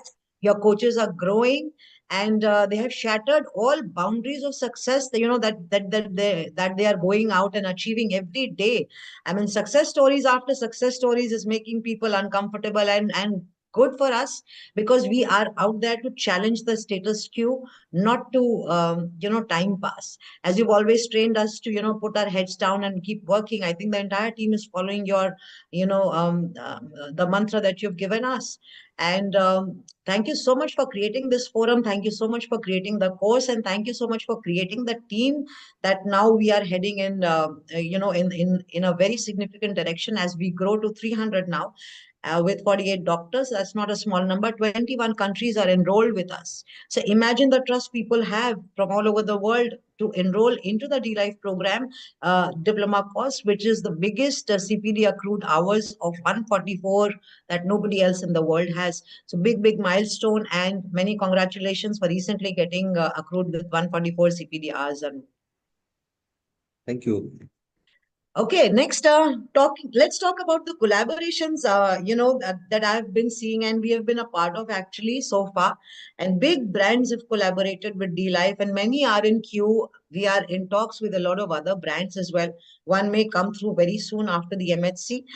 Anoup, what is happening? Why are brands queuing up to collaborate with D-Life in this space?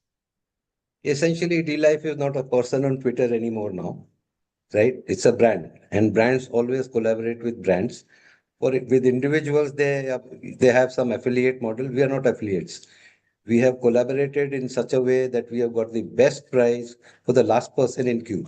We don't take anything. Coaches don't get anything. Every single penny benefit has been passed on to the mentees of all the mentors, whoever they prefer to pass it on to. And as I said, big brands will only collaborate with brands. They will never collaborate with the next person walking on the sidewalk, because they're immaterial to their business model. They're immaterial to their growth model. And as I said, clout. That is the underlined word. The clout is now making such collaborations possible, and many more will come. This is not the end of it, that Thyrocare and iThrive, the two big names that have collaborated, many will come. As we grow, don't be surprised if there's a big queue waiting outside your office to have an appointment and talk.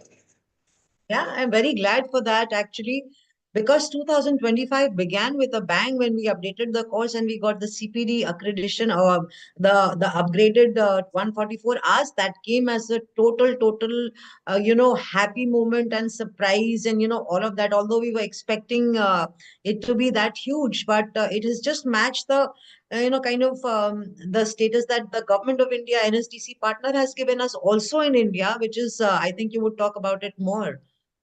Yeah, I think the NSDC partner certification in detail would be discussed by in subsequent one session by the person, the man himself.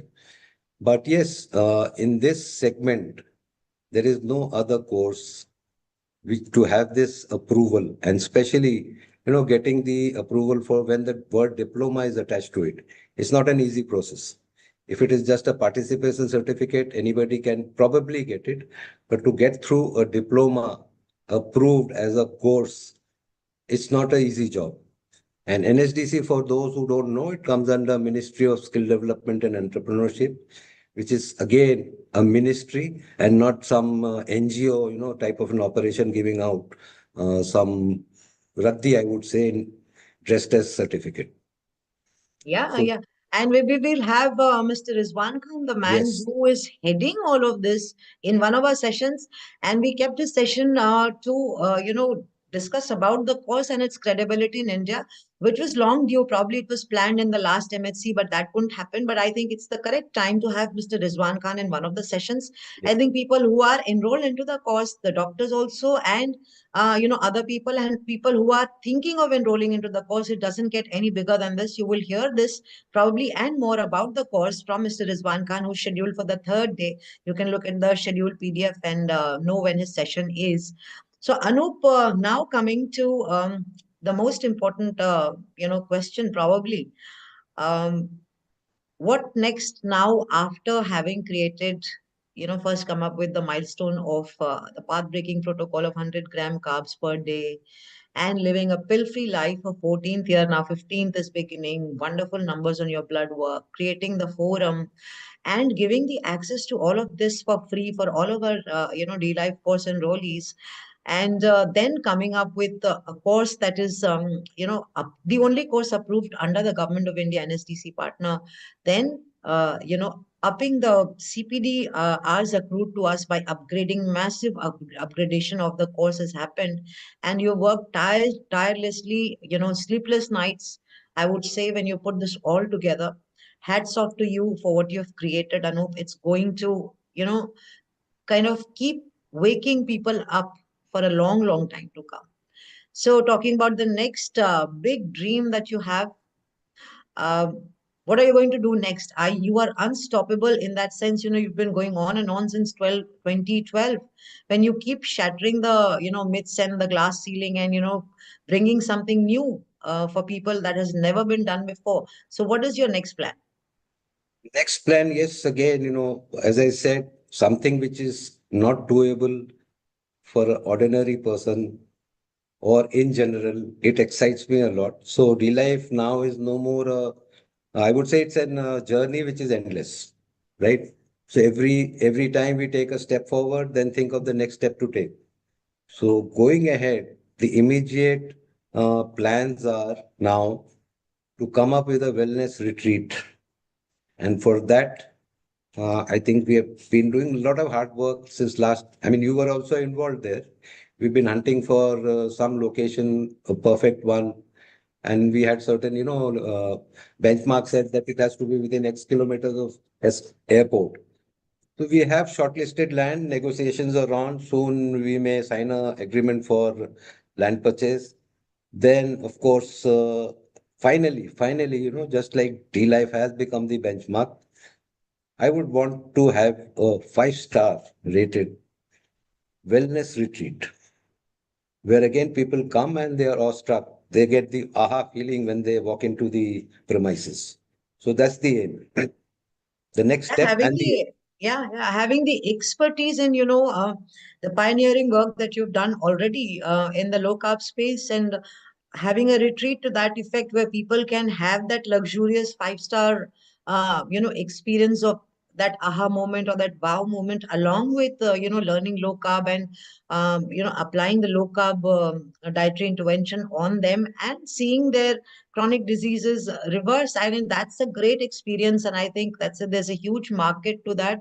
And it has never been done before, either in India, and I think yes, never. in the global space as well, something to that tune. And for a person to singularly do this on his own is huge. Anup, I don't know how you're going to pull this through, but then every time you've done something like that, people have had their apprehensions of, how you're going to pull this through, but you have done it, and I'm sure you're going to do it again, and keep surprising the world and taking them, um, giving something new to people. And as you said, it's going to be very difficult to emulate, even for the, if we start from the forum days. I mean, Yes. imagine what the value and the experience that you gave to people on the forum, where they could post their blood work and get a guidance step by step on how to apply low carb. And as Anup said, he ran, asked me anything, kind of coquettish things that are going on Twitter and all of that. Anup, Shashi, Arun, they've all done it for, a dinosaur number of years. So, forum was run free, and they were doing AMA and all of that the entire day, with hundreds of people, and that's on record. These are the success stories that are on, the D-Life forum. So I'm sure you're going to, again, forum, after the forum, the course again. Nobody can offer this kind of bundling, as I would say, as we keep saying. In other courses, you get in, you pay for the certificate. That's the end of the game. What do they do after that? So there is a free, I would want to highlight, free and complimentary access to the WhatsApp community, to the forum, to the recipes, and everything that D-Life has built over 10 years. So you don't just get certified here, you are part of the community. Unless, there is some breaking of TOS, nobody has been removed and our old members existing. And, they all have access to what D-Life has built Anup has built with his sweat and blood. You have access to all of that. And that's a big gesture from your side, Anup. Anything else that you would want to say? I mean, I know that we are taking a giant step in a new, in a new space, and a team that delivers this has come together in terms of the core team, that we will keep reviewing and adding and deleting people who bring something to the table. What are your thoughts about the way we are going right now? The private limited of D-Life that has happened, D-Life Healthcare Private Limited, and that's again a big step. And the core committee that has now come into place, depending on what they're contributing, bringing to the table, it'll always be shuffled. And down the line, when we come up with this project, and as we go ahead with this project, what are your, plans? Looking at around 3 years of gestation period, because project of this scale needs uh, time and a lot of big financing is involved. So 3 years, I'm looking at gestation period. I'm not in a hurry to, have it started maybe next year and then make mistakes along the way. No. And the primary goal is why I'm taking 3 years is because even retreat part will have to be, I mean, the bundling has to be such that it would be a nightmare for any other competitor to even think about it. And It bundling in has the been a sense, nightmare already, Anoup. Otherwise, this template would have been created long back. So people are trying to do some things or the other, yeah, I think Dilip has been quite a big inspiration as far as the low carb itself movement, the low carb movement itself was kicked up by you. And since then, all of these names on Twitter are all D-Life coaches. And I think it's high time people started asking about their certification because it's a very credible certification. And you would see more from Rizwan Khan, who is coming on one of our sessions. He's the guy with the who's the NSDC partner under the government of India. He's the face of the government of India body. So you will have more on the course, but I think it is already a nightmare because people do not have a forum, they do not have a community, they do not have 2,000 recipes, they do not have nearing 300 people. So whatever you do, kind of here and there, I think it's just attempting to be Anoup Singh and D Life, and I think it's going to be not just nightmare. I think it's not possible for anybody to emulate this. Had it been possible, it would have been done long back. And now, when you're going ahead with the retreat, and again, you're bundling it with the course, with the forum, with the recipes, with the coaches, we will be taking into our retreat project on the panel. I think it's a huge, complex model that is not, the cup of tea of one person, as you said, a name on Twitter versus a brand. So yeah, so please carry on and conclude with this. yeah. In just, if I state, I basically, it would not be, pay XX thousand rupees per night, come for 7 days, enjoy and walk off. Bundling will be with the coaches.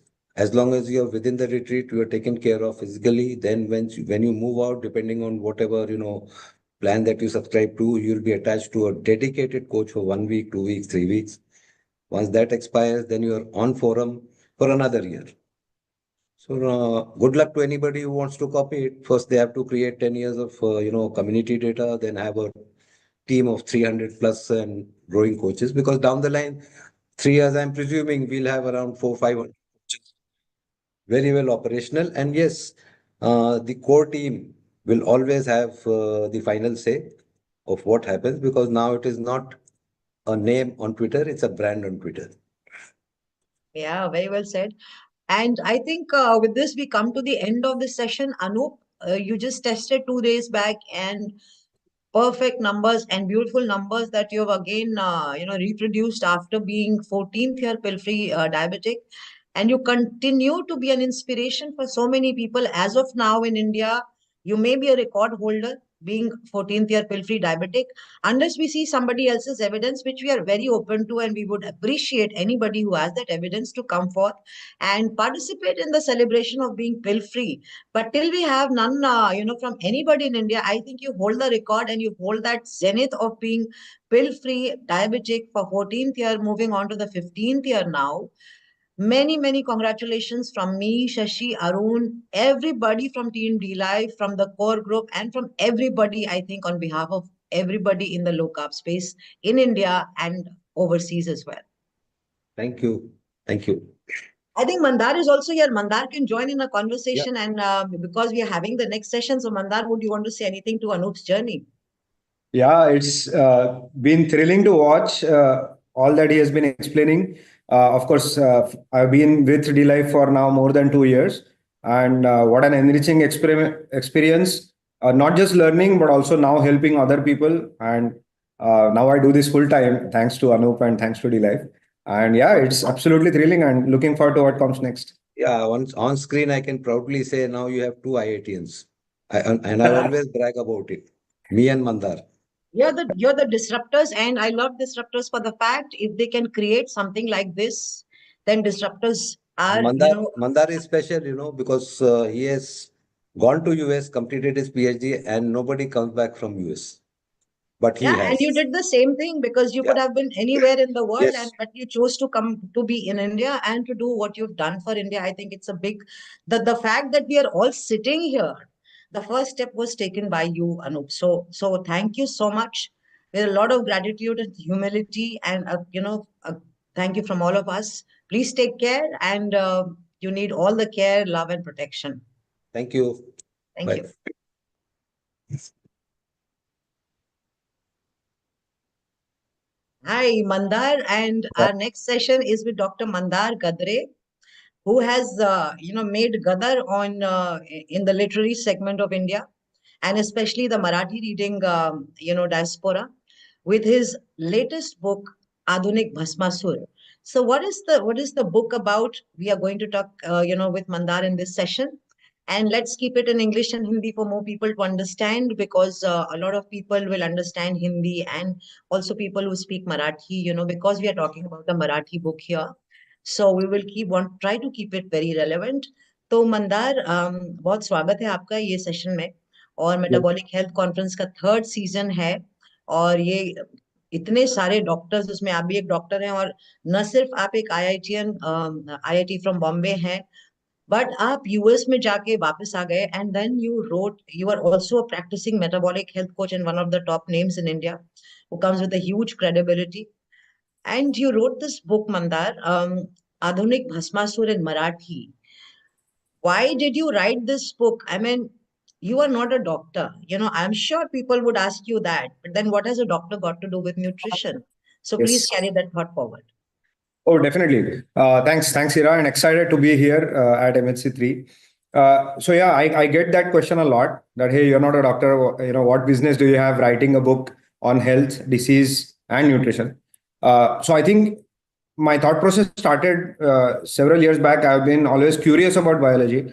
But when I really found D-Life, I got the real formula of putting chronic diseases in reverse and in remission. And then what I realized was all the advice that we were bombarded with, right, was all given in terms of either anecdotes or, just quoting some guidelines, or even fear. Thousands and millions of people are doing this, and why do you want to do the opposite, etc. Right? Now, as an engineer, as a scientist, I don't quite understand this way of explaining, right? I mean, what I understand is first principle thinking, which means you start from the very foundations of that field and slowly put brick by brick all the conceptual framework. So I sort of wanted to put forth this thought and build it in a framework where we won't be using, either anecdotes or any new shining studies or, guidelines, or even topics outside of health and disease and nutrition, right? So by using only first principles, how do you tackle this? How do you explain it to somebody? And when I sort of first tried it on a few people during several sessions, they sort of took to that. And then this idea was born that, hey, why not put this into a book? And that actually made me write this book. And I have one copy sitting here. Yes, please hold it up. And I think, Mandar, you should hold it up. This book is available on Amazon as well. And below this session, if in the comment section, probably Mandar will go and put a link to the book, and from where they can buy once this session is uploaded on YouTube, on the D-Life channel and Metabolic Health India channel. So once you write and ask for the link, Mandar will give you the link right under this video, so it's easier for you to buy. Yeah, please continue. Definitely. So yeah, it's an attempt to create that sort of an understanding, and not just of nutrition, but in fact, first almost half of the book or more than that, we spend in understanding how evolution has shaped our body in a specific way. It has not evolved in some random set of conditions, right? It has specifically evolved to not just tolerate, but survive and thrive in an environment of scarcity of nutrients. And then those defense mechanisms, they make our body work in a certain way, right? And then now we unfortunately live in a very different environment, which is an environment of abundance. So this problem of plenty, as we call it, has got us into this situation of chronic disease. So we in this book, I've tried to sort of help people understand this journey of human evolution, why our body does what it is doing, and what is the root cause of many of these diseases. And then finally, of course, how to use nutrition as one of the tools and one of the main tools to address these. So, but that was the motivation. Yeah, Mandar, coming from your experience of even having doctors as your client, and coming from your experience of being a D-Life mentor that has 48 doctors, mainstream doctors, homeopathic doctors, and all enroll into the course, I think you quite justify writing this book because, of course, you are addressing the Marathi audience there, but you are an authority on nutrition and low carb nutrition in particular. So while you were writing this book, what was your goal while writing this book, and who is it addressed to? I mean, I know that it is in Marathi, but who all should be reading this book, and why should they buy this book at all? Perfect. Yeah. Actually, I had all those people in almost every household in India who are suffering from any chronic disease, right? It could be type 2 diabetes, high blood pressure, PCOD, fatty liver, heart disease, even Alzheimer's, even chronic kidney disease, and even long-term obesity.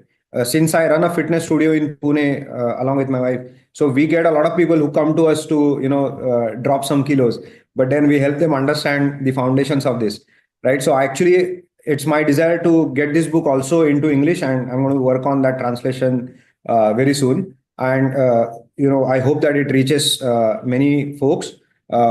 Any of them, either they want to prevent any of these chronic conditions or they want to put them into remission. So I'm hoping to help all of them. And of course, I must say this, that I'm after all a messenger. I've learned a lot from Anoup, from Ira, Shashi, all of you, and I've simply tried to sort of boil it down to some of the basics and getting it across to people. So when I sort of write this, I know that all the blessings and support and love and encouragement of all of Dilip is standing right with me.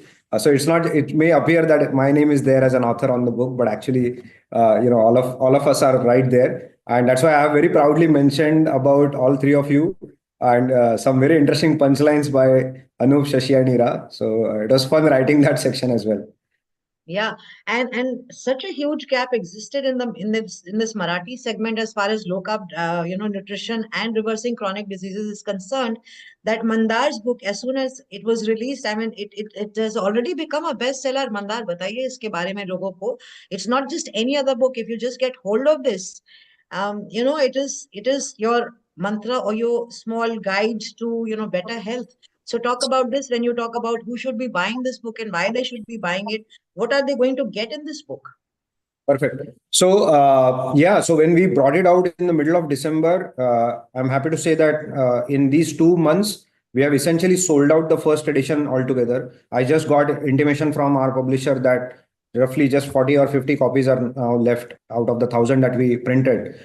So that's a huge response, and I'm quite thankful for that from all the readers. See, what is happening is that we are hearing all kinds of advice, but we don't quite know, and the general public doesn't quite know if it applies to them, if it will work for them, is it sustainable, is it even correct? Because there is all kinds of information available right now, which a lot of times it's contradictory, it's confusing, right? It's not told to us by explaining the foundational biology. It comes in terms of claims, right? So what I wanted to do was to get away from all of that. And just like in many other fields, when we establish the fundamentals first and then give the guidance, I wanted to sort of do that, without resorting to any of, what is popularly accepted or showing sort of somebody's example or anecdotes, anything like that. So it's going to come out in English and then hopefully in other languages as well. So people will definitely benefit from it. And the gap that you speak of is exactly this, that we sort of have been given quick fixes or some popular titles or notions of how to address these diseases. But people have tried to optimize one thing and then gone and wrecked something else in their body, in their health. So how to look at all of this in totality is really the point. And when we look at them through the correct lens, which is the evolutionary biology of metabolic health, when we do that, I think a lot of concepts fall in place. So actually what I'm doing is I'm trying to share my joy of having learned this and trying to get it to, anybody, any people from any profession or, any age, any phase of their life. I think, I wrote it as an interesting commentary and structure of understanding this biology of diseases. Yeah, Mandar, the book holds a lot of credibility coming from you. You are an IITian yourself, and you've worked in the US, and very glorious kind of background that the book is coming from. So it has a lot of credibility. When is the English and Hindi version coming out? That is question number one. And first continue with this, and then probably I'll ask my next question. Yeah. So yeah, I think it has to be this year because there is a lot of demand for English as well as Hindi version, and I think there are many folks who have expressed their desire to work with me on translations into other Indian languages as well, which I don't know. So I'll need a lot of help and support from all of us at D-Life. Yes. Yeah. So I think we can expect the book this year. Yes, definitely. Okay. So people who want to buy the book, it's available on Amazon, and you can click the search for Adunik Bhasmasur. When these videos are uploaded on the D-Life channel and the Metabolic Health India channel, Mandar is going to leave a link of the book under the videos, so you can click and buy them directly from the publisher as well. Mandar, would you want to read an excerpt from the book itself that probably can prompt people who are watching this to go and buy the book? Right. So just a couple of things, and I'll sort of explain them in English for the ease of everybody listening. So one of the things that people sort of think is that, oh, they have gotten the advice, but they just don't follow. So a lot of times I do tell them that you will be amazed at how devoid of logic and foundational biology the mainstream advice has been. And I give them the analogy that you are great drivers, but the GPS in your car has been faulty. All I'm really trying to do is give you the right GPS. I have full confidence in your driving. That's not what is at fault. Because if 95% students in a class fail, then the blame lies with the teacher. So we have to understand that where these guidelines have gone, astray. And when we understand the biology, then that happens. And the second thing I will mention as one of the points which I've said here is that we have been told to track food or in terms of calories or portion control and have small 6 meals throughout the day, etc. See, our perspective of looking at the body itself is somewhere wrong. We are trying to look through a lens of deprivation and not nourishment. So when we actually learn to nourish the body, it has the wisdom to heal itself.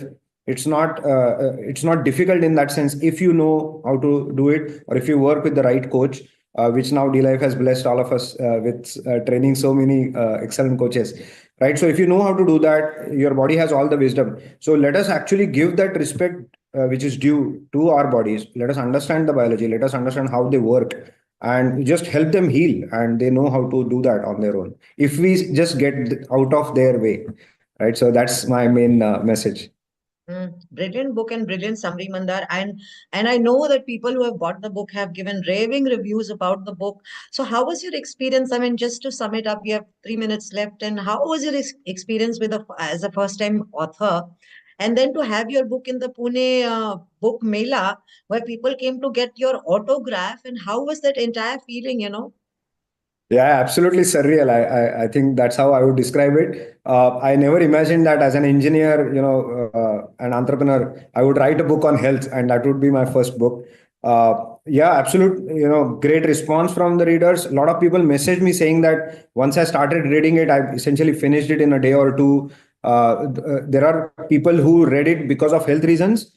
They called me to discuss more with me.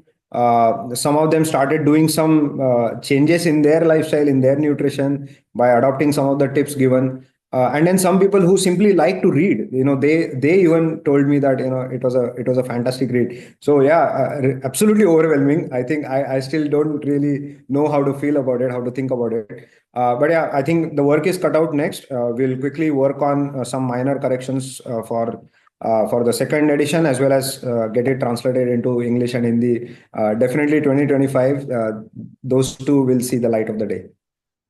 Mandar, we are so proud of you. Everybody at D Live wishes you all the best. You're such a pride to, associate with, and the work that you're doing is commendable. It's wonderful. And now the book is out. Mandar also has been named as one of the, I think, in the top 5 influential, metabolic health coaches or health coaches in Pune.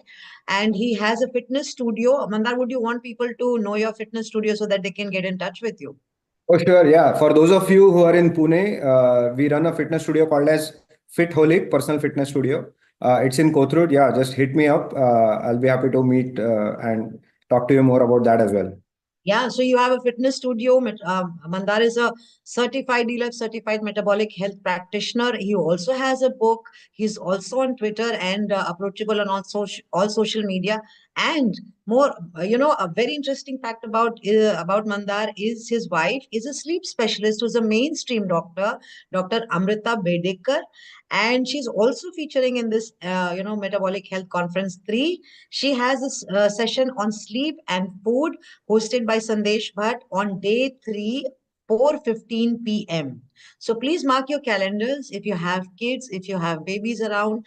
And Mandar Gadre and Amrita Bedekar, Dr. Amrita Bedekar, are making a lot of change in the metabolic health space in India, in Pune particularly. So go, get in touch with them. Mandar, thank you so much for coming over and for speaking to us. All the best for your English and Hindi version of the book. Thank you so much. What an honor for me. Thanks. Thank you. Over to our next session with Shashi.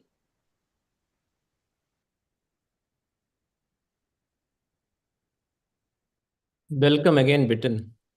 Thank you, Sashi. So I'm impressed with what you have done. I'm deeply impressed. So thank you. And I think we are meeting after 2 years from the Nutrition Network Practice Certification, which we did. And it was an interaction. I could always remember the kind of knowledge you shared with us. And I thought that whenever we get an opportunity that we do something on the addiction, I'll call you immediately. And you are one of the initial names which came to my head and immediately got you in. So thank you very much. I must say to Mandar, I must tell him that I love to use his metaphor about the GPS in my coming book. So Great. I'll ask him about that with his name, of course. I'll connect you to him. And so I'll just start with the introduction. I'm Shashi Shashikant Iyengar, a certified metabolic health coach from dlab.in, India's first and only award-winning platform. So founded in 2014 by Anoup Singh, who is from IIT Roorkee and a silver medalist and also Icons of India awardee. DLab pioneered the low-carb movement in India. Anoup's groundbreaking 100 grams carbs per day max protocol, which he developed in 2012, made lchf and type 2 diabetes management possible in India, especially with the vegetarians. In 2020, he launched the DLF certification course, the only government of India approved program for the world's largest 144 CPD Hrs. So Anoup Singh and I, needless to say, that we organized the India's historic Metabolic Health Conference, MHC 1 and 2, and now in this year, MHC 3. So I'm going to introduce Bitin in detail. So Bitin Johnson, a registered nurse since 1973, is an addiction specialist and sugar addict certified, is a forerunner in the field in Sweden, an international lecturer, and has been on TV and radio, given live lectures internationally, including UK, the US, and numerous times. Bitin is trained in the US and has developed a special treatment method involving integrated functional medicine and orthomolecular medicine together with American addiction specialist support group and developed traditional medicines. Bitin Johnson has written 3 books about sugar addictions. The Sugar Bomb in Your Brain, her first book, was published in 2004, revised in 2010 and 2016, and is currently being edited in English. The book has very well received and has been published in Norway, Denmark, Finland, and Germany. She has further developed Sugar. So when I say sugar, it is sugar with a registered trademark, Sugar R, a diagnostic instrument for sugar food addiction.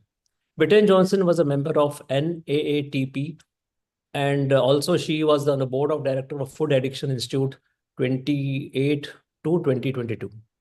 She is also a support member of ASAM and Nutrition Network practitioner.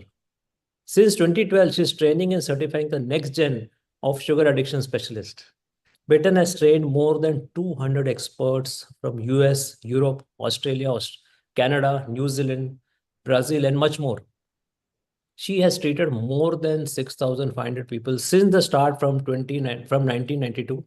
She has had workshops and summits in the UK and US, among other places. She was one of the first or the very initial person globally who has recognized sugar addiction.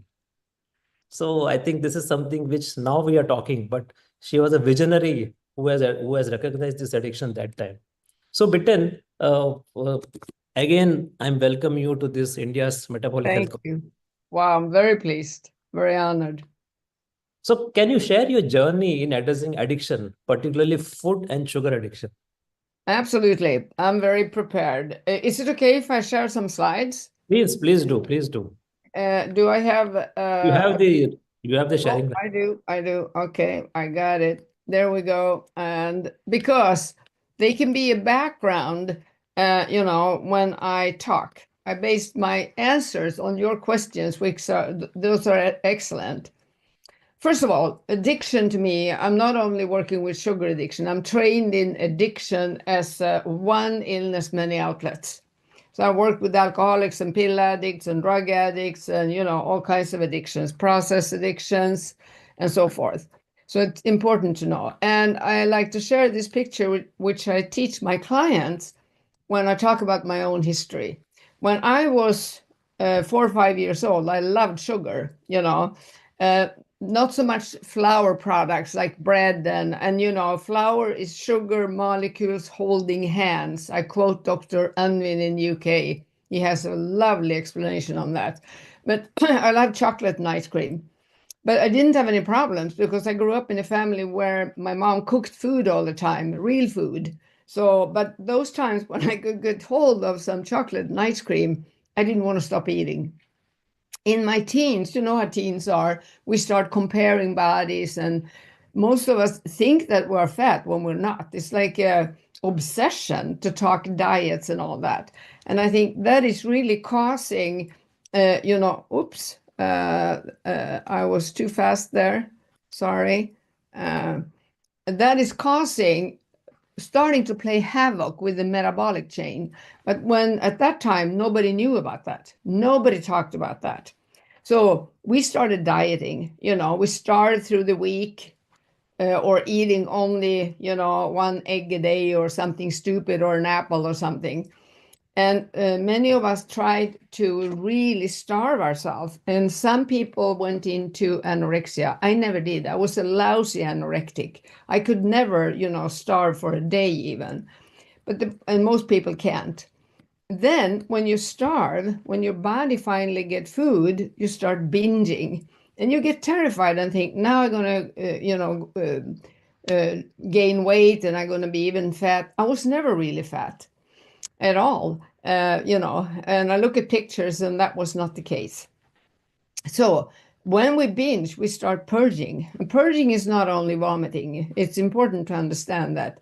It can be heavy exercising, laxatives, all kinds of ways, fasting, another diet to try to get rid of the binging. But as you can understand, this plays a tremendous havoc with your body and the biochemistry. And malnutrition in the brain and, increased insulin, volatile blood sugar. And I went through all that. But, at the same time, I came from a family where we ate the good food. So I didn't have too much consequences. During my teenage year, I could wake up in the mornings and feeling depressed or moody, or I didn't want to go to school. And I know today that was withdrawal. It was a hangover. It wasn't a depression at all, but at that time people thought, it was a teenage depression.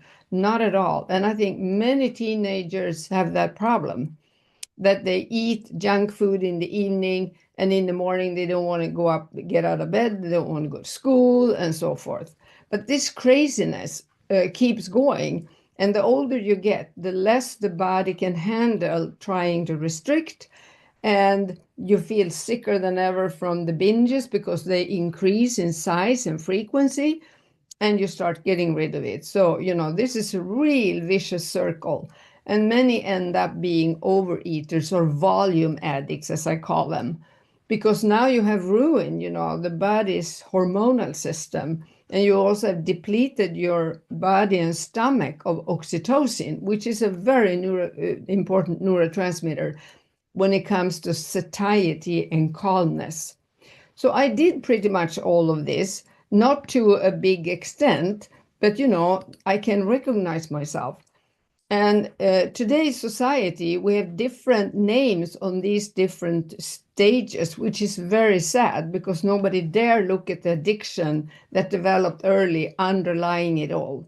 So you have so many experts calling this so many names with so many crazy treatment methods that it's absolutely wild in my field.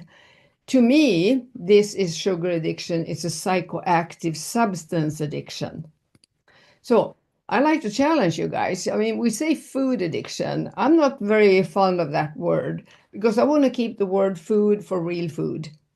So what is it we're addicted to? What it is sugar and carbs.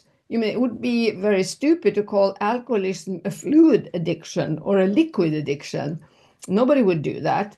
Water is not addictive, but soda and alcohol is. So I think we have to go back to understanding what a psychoactive substance is, and we need to stick to that. That's what we're talking about, because that's what creates addiction and plays havoc in our brain. I'm sorry if I talk too much. You had questions for me. I think, see, you can just go ahead and relate to your slides. That is all okay, no problem. So what I wanted to know was what really led you to identify this sugar addiction? Well, when I was 19 years old in nursing school, I started drinking, and I loved drinking as much as chocolate. So I developed an alcohol addiction. And for many years, being a nurse, I tried to control it. You can never control an addiction. That's an illusion. So whenever I drank, I got negative consequences. And the thing was that the key thing with addiction is hiding, lying, sneaking, and loss of control. That's the key word to remember. If you don't want to do it or you try to control it and you can't, you drink more, eat more, take more pills, whatever you do, that you lose control when you get the substance in your brain, off you go. That's an addiction. And now today, I was fortunate getting my treatment in US, in California, in a top-notch treatment facility. And during my treatment, they sent me to University of Irvine, where the new researchers were doing research on the dopamine system. So I got all that biochemical explanation 1985 in my treatment. And I've been sober since due to the fact that I got that knowledge. So, to me, it wasn't the slightest strange to just transfer what I know about alcoholism and drugs into sugar. It's the same illness. There's one problem, and you ask a very good question in the papers I got from you. What is different between alcoholism and drug addiction? I tell you what, first of all, it's the early exposure. If you look at this picture, it shows that, a 5-year-old, oh, my mouse is too sensitive. A 5-year-old does not have the prefrontal cortex developed. We know that from science. Okay, what does the prefrontal cortex do? That's where your personality is, that logic thinking, self-discipline, strategic thinking. You have all those things that will mature. Teenagers aren't pretty much into those things. So that has to mature when you're a teenager. But if you stop that development, something very bad going to happen. This is a picture of your brain when you see the blue things is the prefrontal cortex starting to develop. And when I started my training many years ago, they said that prefrontal cortex is not developed until you're about 20. The strange thing, Shasi, is that some years later, they said it's probably not developed until you're 25. A couple of years ago, I saw a study from Oxford in UK. Now the researchers say it's probably not developed until you're 30. Well, you could wonder, has something stopped that development?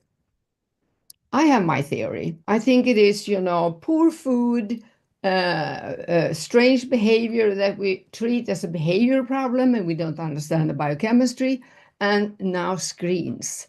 This will definitely put the energy in the brain, in the reptilian brain, which is only for survival. Fight, flight, freeze, sex, food. So now we have an overactive reptilian brain, and the brain only has a certain amount of energy. So if the reptilian brain gobbles up everything, it's not enough to develop this part of the brain. So I think that is a very, very scary and dangerous view. So this also leads us to, some people would think, I'm not going to go into that now, but I think a lot about how do we prevent this from happening? So that's another thing that I think about a lot. Yeah. So do you recommend that children should not have sugar or anything sweet till a certain age, like 2 or 5 or something? I would say 5, 6 at least. And then, in restricted amounts. To flood a baby and toddler's brain with sugar and carbs is very, very dangerous. It hampers the development and it creates a havoc of symptoms, which we, in our society, with not enough knowledge and talk about this, make into diagnosis, which is very dangerous. So does this addiction, do they have some mental health implication? Like, do they cause anxiety, depression? That is one of the main keys, of course. If you look at this, these are diagnoses that clients came to me with and telling they have been to a psychologist, to a psychiatrist, to the healthcare. You see, it's both physical and psychological problems, mental health problems in this picture. It was an underlying addiction but the healthcare system, which they looked for help in, they had no idea what addiction was. They couldn't even spell the word addiction. So, of course, they put all these diagnoses on them with sometimes talk therapy, sometimes with medication, but nobody addressed the addiction. So this is a very scary scenario. I'm going to tell you one incident that happened to me many years ago. There was a psychiatrist here in the middle of Sweden, because what I've done in Sweden has been very controversial. I met a lot of resistance. And at one point, there was a journalist asking me, why do you keep working with this when you have so much resistance? And I said, because I'm right. Because I listened to those more than 6,000 clients telling me, help me, I can't stop eating, I'm killing myself. They were desperate and they had lousy meetings at the doctors and the medical system. So my dream was always to train, and I used to say, I take all the doctors and nurses to a deserted island and I force them to learn this. I was joking with that. But anyway, this psychiatrist calls me one day and he's introduced himself and he said, you and I have a client in common. And he mentioned a client. And I said, yeah, we do. And he said to me very sternly, what have you done to her? And I got scared. I thought, God, have I done it? But, I work with sobriety-based treatments. I thought, I can't have done something bad. And he said, she's gone to my place for many years, and I diagnosed her as a borderline. And as you know, it has the saying in that department that you can't treat or really help in borderline. And he said, she went to you for 4 years ago, and she's living your program now for 4 years.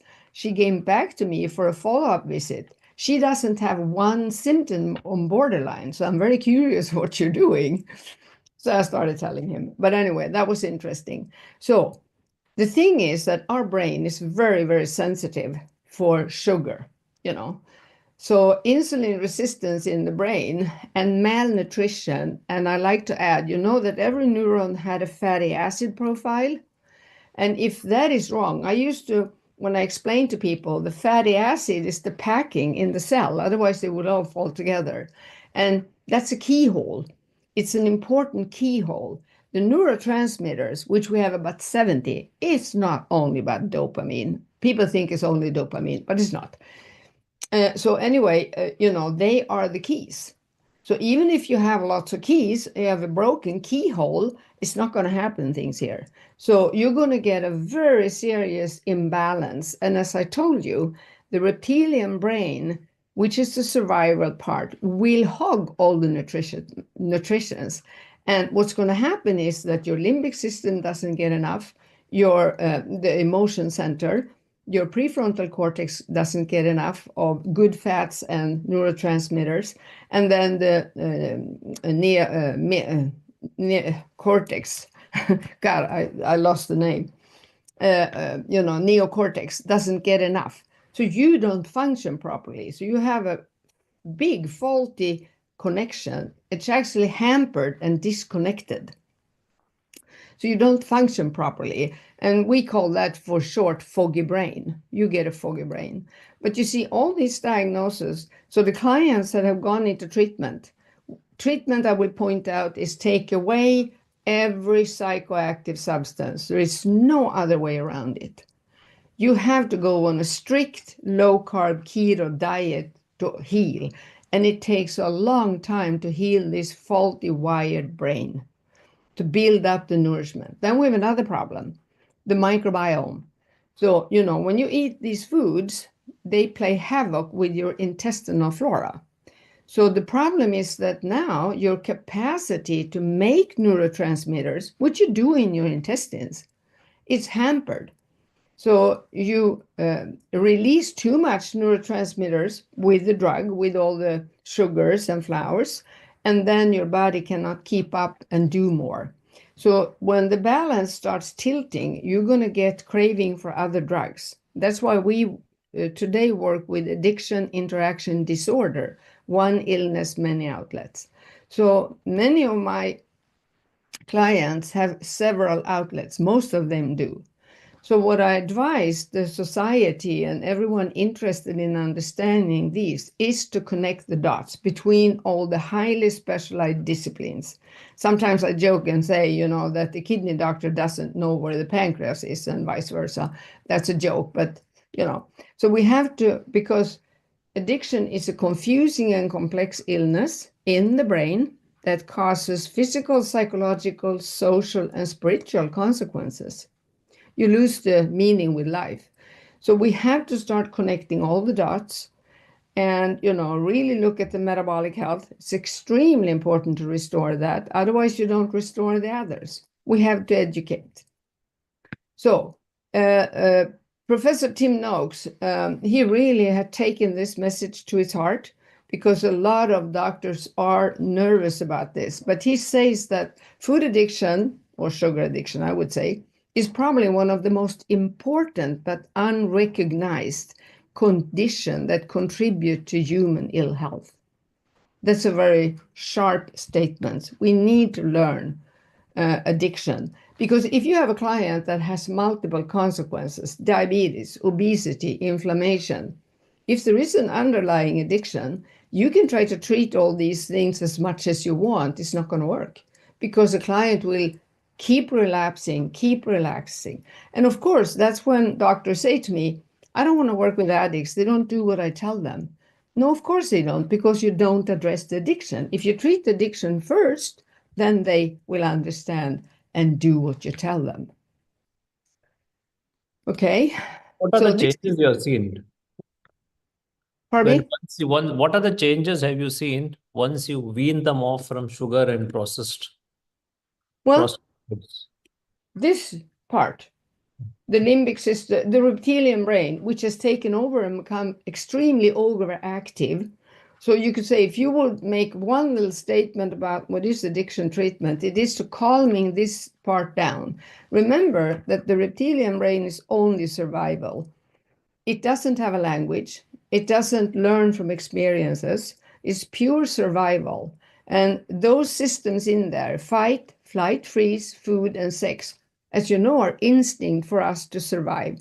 When they get overactive, you turn into any kind of addiction or behavior that will eventually kill you. And this brain is not smart. It may be street smart, but it isn't intelligent, as I say. So it's so far from the head, it doesn't even know there is a head. You see what I mean? It only wants you to survive. So we have to calm this down. And when we do that, I work with something called the biochemical repair. I start repairing the brain with food, number one. Take away the psychoactive substance, and then the correct food and sleep and breathing. Every addict overbreathes, and that causes another biochemical hazard in your body. And then we teach that, and we work on improving sleep, physical activity, and we use some supplements, like, supplements that can act as a crutch for all the neurotransmitter imbalance, like GABA, gamma aminobutyric acid, is an excellent one to start calming down, because that's what's going to give you the deep rest so that you start healing. And of course, we do a tremendous amount of behavioral changes. And I think that is the hard part. And, and I'm going to come to that. And then the biggest resistance we have in our society today is the shame, because clients think, what's wrong with me? How come she could do it and I couldn't, or he could do it and I can't? Why do I keep failing getting my illnesses in order? Because they will not share with their professionals how they relapse, how they start eating, how one bite can trigger 5 weeks of relapse when they get really sick, because they think it is willpower. It has nothing to do with willpower. So we have to teach them it's not your fault. It's a combination of a sensitive brain and a psychoactive substance. And then this happens. And then your brain is hijacked.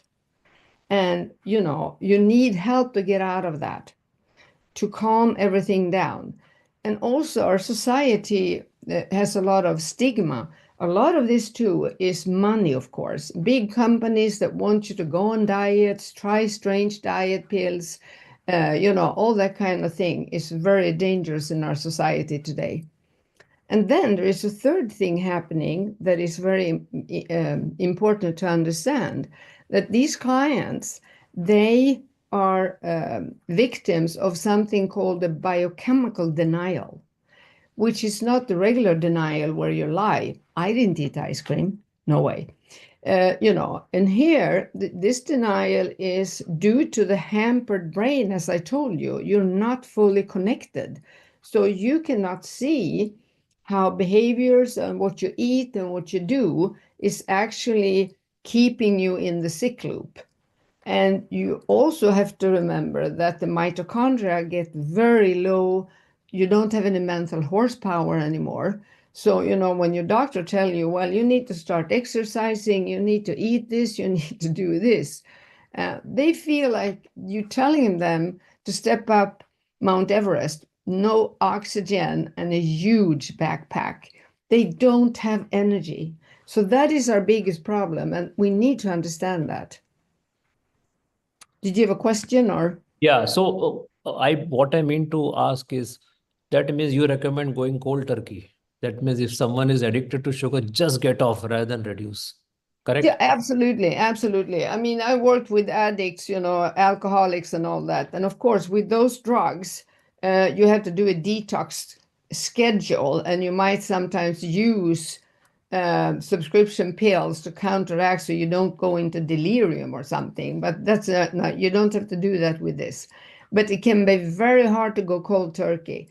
But I think it is worse to take it away slowly, because then every day you have to eat a little bit of the drug and a little bit of the drug. I wouldn't mind having that done if I had an in-house treatment where I could support them every day to slowly taper. But think about it, at home, you're working mom, you have people in the workplace, you have people around you that keep eating. So if you're going to try to moderate, what's going to happen is that you keep relapsing and relapsing. It's going to take a long time to get that Band-Aid off. So that's why I've done my trainings, my 4-day trainings, when I detox cold turkey. So after 4 days, they are in a different place, and they can go home and keep going. So I like that. So what benefits have you seen once you detox them away? Well, first of all, they have withdrawal symptoms that I present with them. I give them a sheet to fill in so they understand this is withdrawal. I'm not going nuts or crazy. So this is the way it feels, and these crazy thoughts I have, and I have an impulse to eat or fight or shop or whatever, all kinds of things. But the important thing, which I really teach them, is because do you have a new self-help book? Do you have more studies? Is there a new pill? Is there a new method? They love to read about things like that, but they don't want to walk. So that's the whole society today. Something new, something new. But the thing that we have to do, which is the hardest part with these clients, they tell them we know enough. There is more than enough studies on sleep and physical activity and breathing and all that. We don't need so many more studies on that for you to start taking the first step, start walking. And the application of what we know to get clients to actually start. And there I lean back on the 12-step program, Alcoholics Anonymous, and those kind of programs that talk about baby steps, one day at a time. And I think many professionals can feel frustrated by that, but you have to do this whole biochemical repair, changing behavior, changing the thoughts, the feelings, the urges, the action in a very slow process. And it takes about at least almost up to 2 years to rewire and heal the brain and restore the energy. Because think about it, when you go into recovery here, we used to say, sure, it's easy. Everything you have to do is change everything. So it's not complex. I mean, it's not rocket science what you need to do, but it's not easy to keep doing this day after day. And that's why we work with first professional treatment where we teach them all this. And then on the side, they have support groups, and the support groups of like-minded, extremely important, because you keep in touch with them every day about your progress on your little baby steps. I actually ate a good lunch today. I actually walked for 10 minutes today. I went to bed earlier. I did my breathing exercise for 5 minutes. We're talking baby steps.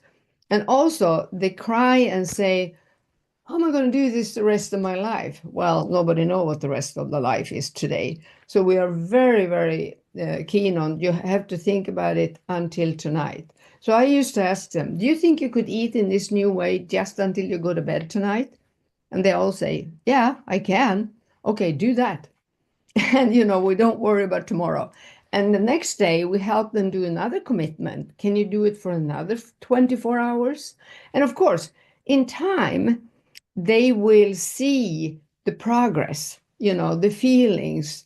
The foggy brain is starting to lift. The energy is coming back. They get mental horsepower. And then they see, oh, okay, I do it one more day. I still do it one more day, and I have almost 40 years recovery because I know that's the way to do it. So we dare to diagnose, and we dare to do that. So on your question, how shall we raise awareness? Well, one way I know is to do my training. I have a 1-year training for specialist, holistic medicine for addiction online, and I do certify in this diagnostic tool that I have developed in 2013 that gives the client the progression curve of the illness over their whole life and the weight curve and all the consequences. So from that, we do an individualized treatment plan. So anyone that listen now that might be interested to see what a powerful tool the sugar interview is, please email me and I give you a demo, because it would take another 15, 20 minutes to do that, But I'm more than happy to show you, because I say like Churchill, the further back you look, the further forward you can go. So most clients, when they get the results of that, start crying. But not because they're sad. They got the diagnosed addiction over relief. And they keep saying, I have felt that I'm an addict and behave like an addict, but nobody have believed me. People don't want to take me serious because everybody said, no, it's not that bad and so forth. But it is that bad. And another thing I'd like to introduce all of you to is the starfish thrower. I mean, if we look at both you and I probably look at huge amount of science and numbers today, and we see how incredible, huge amount of people that are sick. I mean, somebody said that in US there is only about 7 to 8% of the population that have a healthy metabolic change. That is scary. In Sweden, obesity has doubled in a few years. Child obesity is prevalent.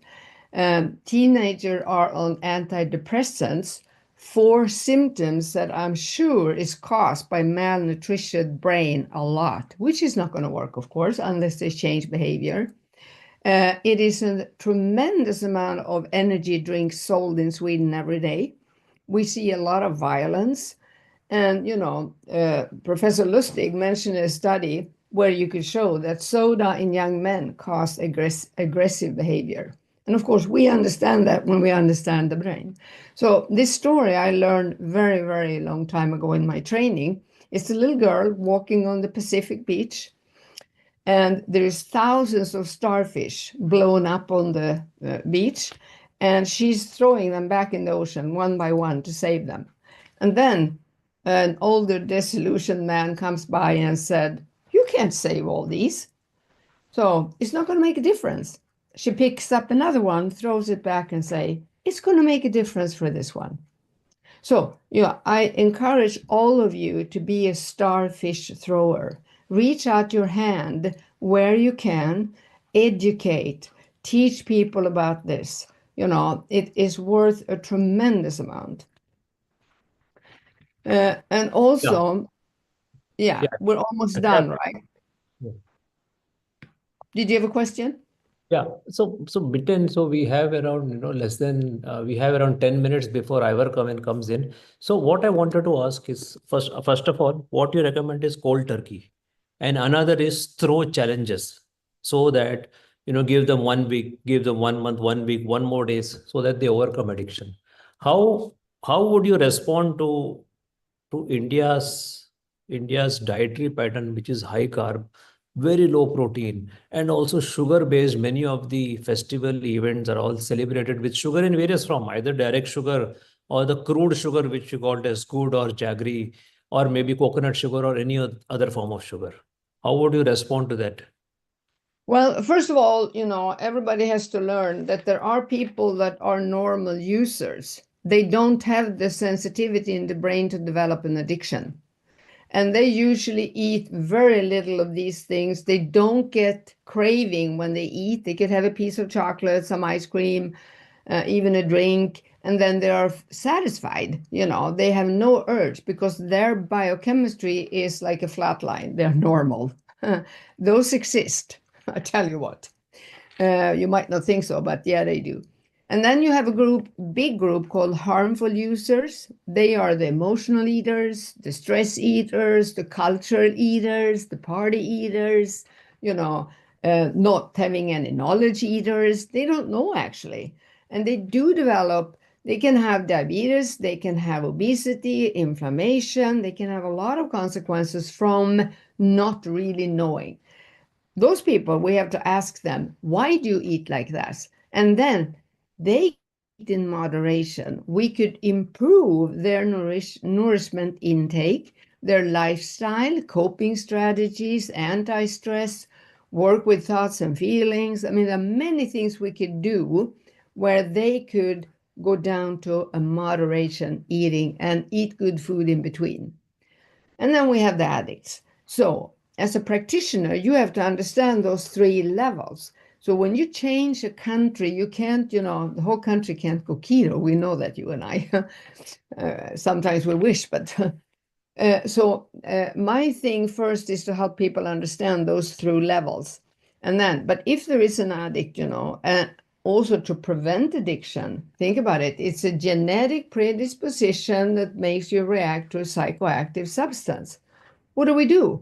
Well, we have to teach people, and we have to also, primary prevention is to see that we prevent a problem from ever happening. So anyone that have these problems and the consequences, we have to teach their families.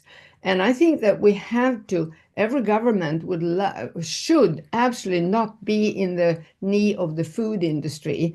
They should start developing healthy practices that improves the health of everybody, because that's going to improve the energy, that's going to improve everything in the country if you feed our beautiful body the right nourishment. But it's a huge task, a huge task. But I think schools could be educated, and any place, workplace. And also I think that people should be encouraged to be role models and help developing better habits, and also stand for that in front of others, no matter how much pressure they put on them. Because still people can ask me, I mean, I've done this with alcohol for 40 years and sugar and flour for 32 years. And still some people that not the people, my family or people that know me, they can ask me, when are you going to start eating normal? And I said, what's normal? I'm eating normal. You're not. That's my standard answer. So that, and the challenge will be, and that's what I developed the program for. If you are, let's say most clients that come to me are women. Their hobbies are sick. I promise you, it's a very, very equal illness. But men have a harder time admitting that they have lost control over cookies and ice cream. But the women also stands for the cooking in the family. So we have special groups where we support them to stick to their regime, no matter what, the family says. Because in the beginning, the family, the teenage kids, maybe other kids, are terrified. Do you mean I have to eat like you? This boring food plan? And then we have to support them to stick to their food plan. Otherwise, they're going to eat themselves to death. So we train them to ask the family, I don't demand that you change your eating, but I want you to support and respect me doing this for my health.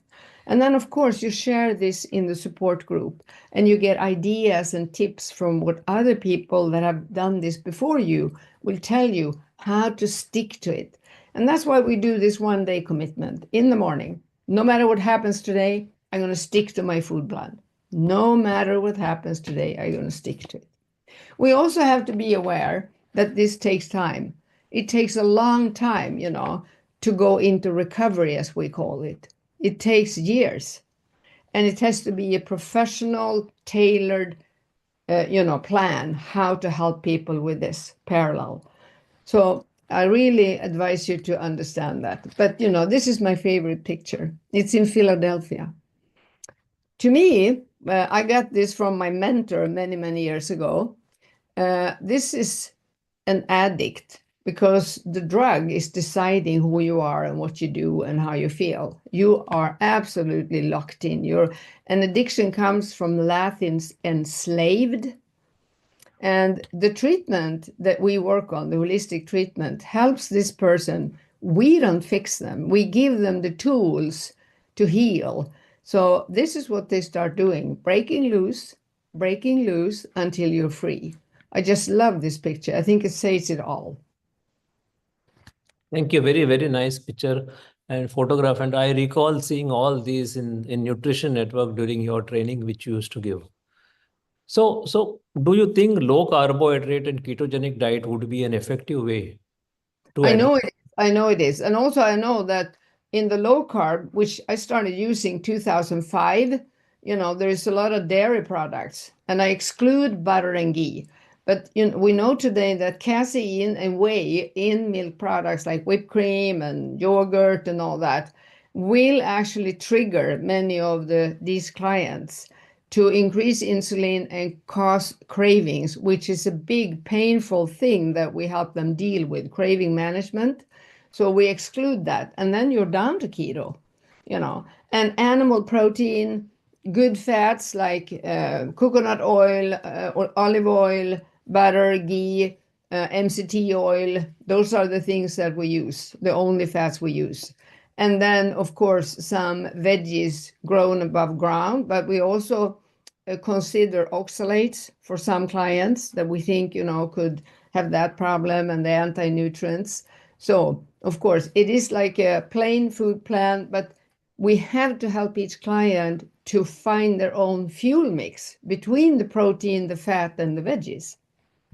And some people go on carnivore when they need to lower the craving, and it works beautiful to just, cut all the carbs out and reset their body on a carnivore diet. So I think, getting off dairy, I had put this question to you also earlier. In India, it is very difficult because primarily we are all dairy vegetarians.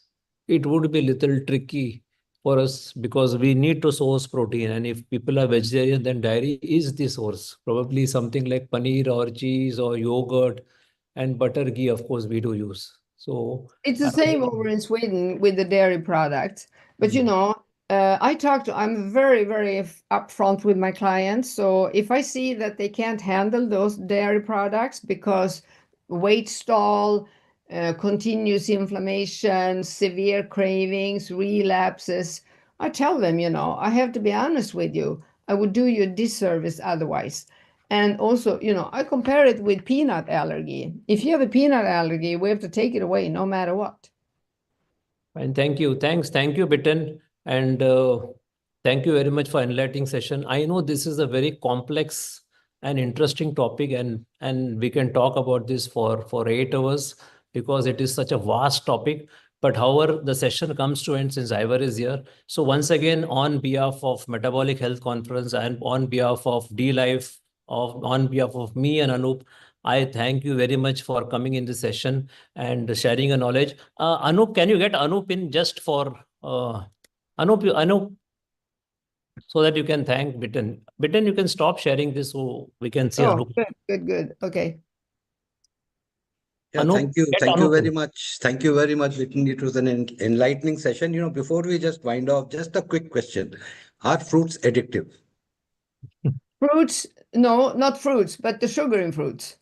Yeah, that's okay. That's what I wanted to hear. Yeah. So most of my clients, in order to curb their sugar craving for cookies and cakes and all kinds of junk they've been eating, they think fruit is healthy. So they eat a tremendous amount of fruit, and they get a candida in the intestine, and the candida causes havoc in the intestine. And that's a long lecture.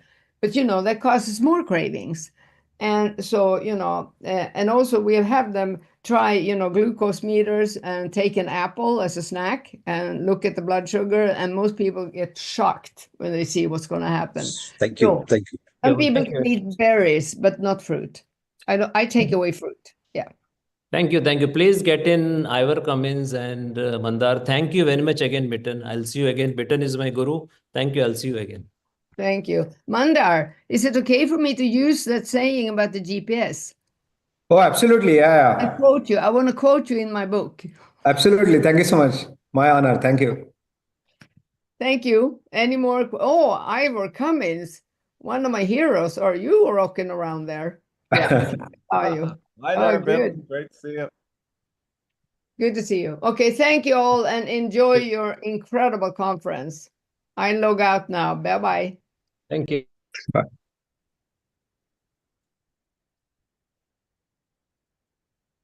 All right. Hey, hi everyone. Hey, thanks, Ivor, for joining.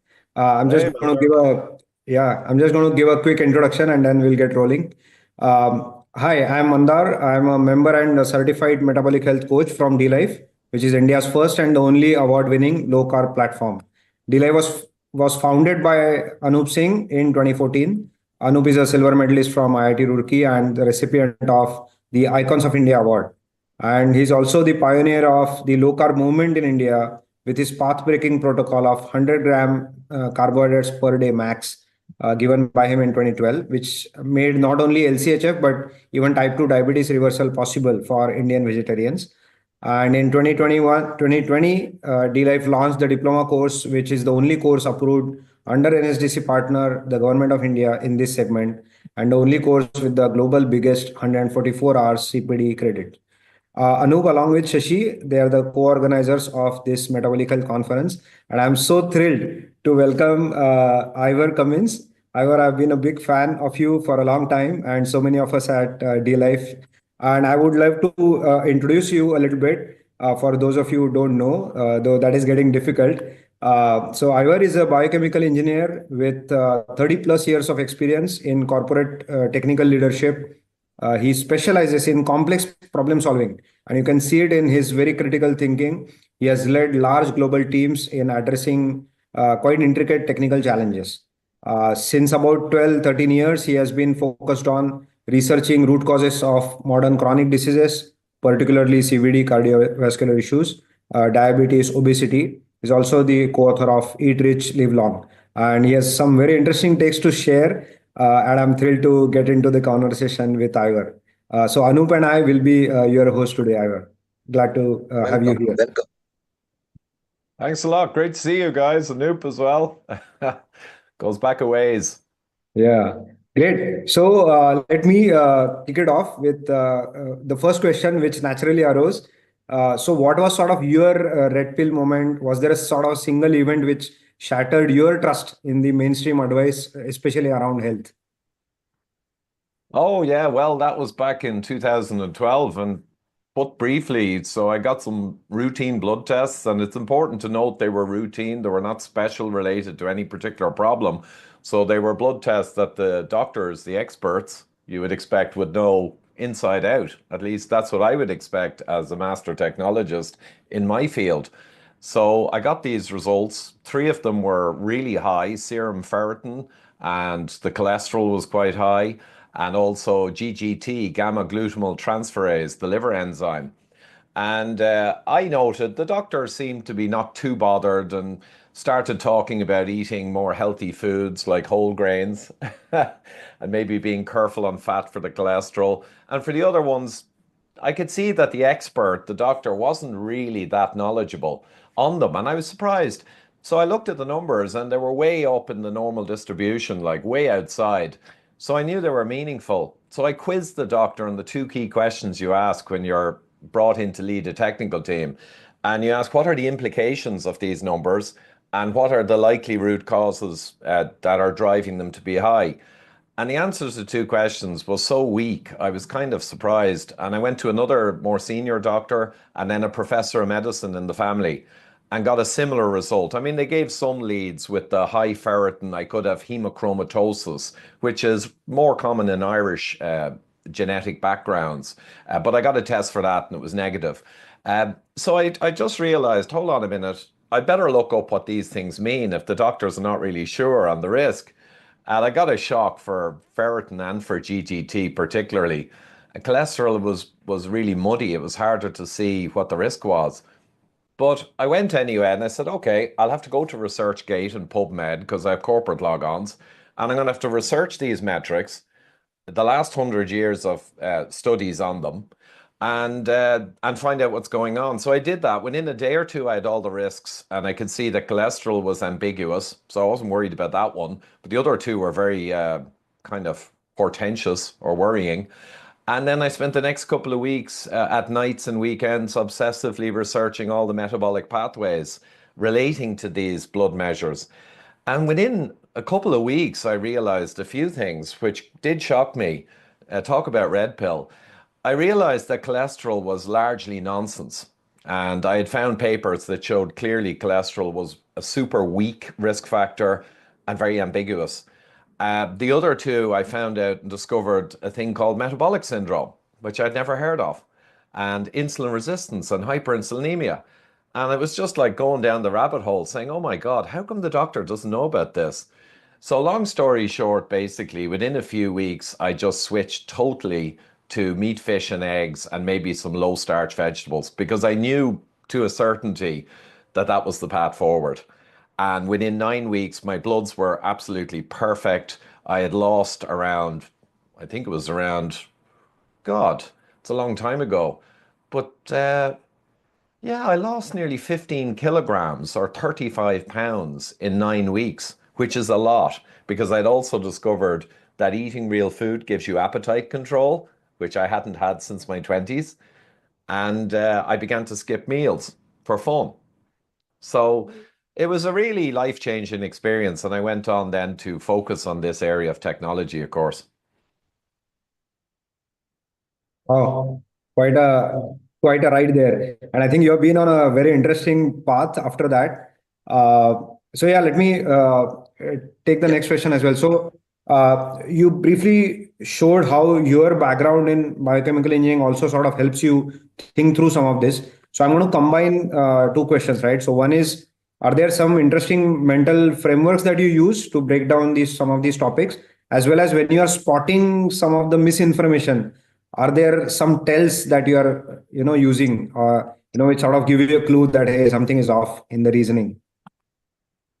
Yeah, well, actually, no, that's okay. Two questions. So the methods really are the methods of complex problem solving, which are the same as for critical thinking. So critical thinking and complex problem solving are essentially the same thing, largely same tools. And I'm giving workshops at the moment on critical thinking, so it's fresh in my mind. So the primary tools I would use are is, not, or some people call it Kepner-Trago, and it's comparative analysis. So you look at a problem and you make a very clear definition. So the problem definition is crucial, and many people don't properly define the problem. And then they end up in total confusion, especially when you're dealing with other people and the problem is not clearly defined. But once you have the problem definition, an is not table is a simple kind of tool that I teach now. And you just put what the problem is and what it might be, but surprisingly is not. And you put that down under what, where, when, and extent, and who. So they're just guidelines to make sure you get all the is and is nots. And you look at the contradictions and the comparison between what the problem is and what it might be, but is not. And that gives a lot of good tips on what might be going on. So it's a really powerful tool. So I'll give an example just completely made up. The coast is eroding. So to get greater clarity, you want to define it better on what it is and is not. So it is the south coast, but is not the east, west, or north coast. Okay. And in extent or timing, it is accelerating since mid 2021 and is not accelerating or is stable before that. So these things can get pretty big, but it's to break down the problem. And if you think about it, when we talk to other people and debate things, it gets very confusing. Okay. It's very hard to keep a lot of facts and comparative analyses in our mind. So the message I have is you must write it down if it's anything other than a trivial problem. But I'll move on quickly. That's the is not. And in the workshop, I did an example of catastrophic climate change. And we worked through with the group. And even the is not tool, it become very clear that this was not what people perceive it as. Another key tool is hypothesis for against table, which I developed mainly around 20 years ago. And you put down your hypothesis clearly, and then you gather the evidence for and against the specific hypothesis. And you draw inferences from the evidence for and against in 2 columns. And that can be very powerful. And an enhancement is you put in black text evidence that's accepted. You put in blue text any evidence for or against that's not entirely proven out or needs more work. And you put in red the evidence that is particularly powerful, okay, or salient. And these tables can get very big with a complicated problem. But imagine trying to work through it without writing it down. That's what I always tell people. So there are 2 key tools. In terms of spotting stuff, I have some examples. I don't know if we're going to share slides here, but I have a good example of how you spot these things. But one thing is, if you see an associational study that is epidemiological, and you see the words may, could, or might, right? If you see that, you know it's probably junk science, unfortunately, because this is associational studies. They're full of confounding, which you can never correct for.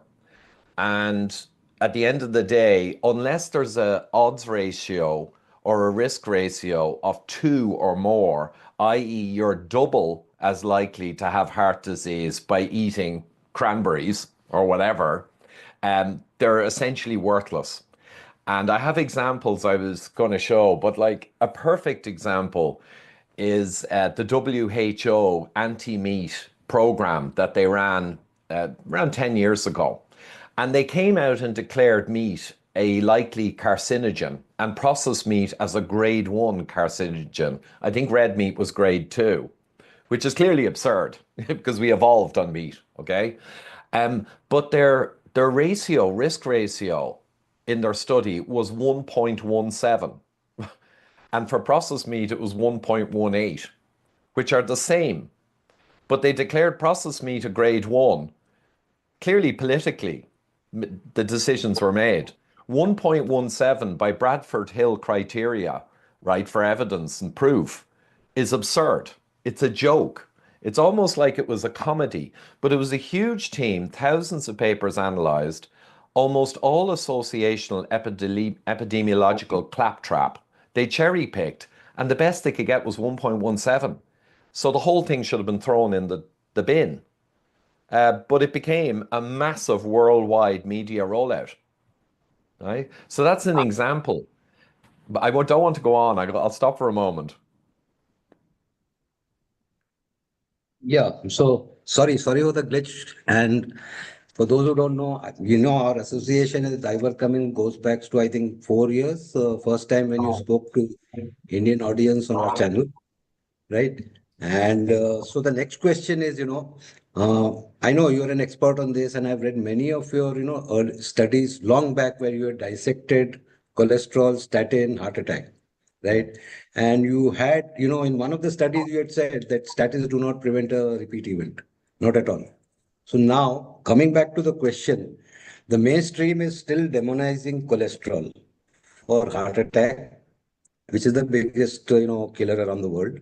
So is this some agenda, or I would say, corruption or something else? Well, yeah, absolutely, Mander. So it's so self-evident now that the whole thing is kind of essentially corrupted that it's kind of amusing in a way. But I do understand that lay people, they have an onslaught of propaganda from the mass media and from the science, which convinces them that it's kind of real. So I often with statins just give one fact that helps people. So in the British Medical Journal in 2016, for the first time ever, I think, they did a study looking at the pharmaceutical trials for statins and the pharmaceutical data. So they used their data, you could say the bad guys, pharmaceutical. And they went through all the trials and they wanted to see, well, over around 5 years of taking these statins, which we know have very substantial side effects, often life-limiting, we want to know what's the life extension you can expect? Because the perception in the industry is, or when a doctor gives a bag of statins, he or she, the doctor, genuinely believes that they're going to extend life. That's the idea of medication. But the team found actually that the life extension over several years of taking statins daily was 3.2 days to 4.3 days.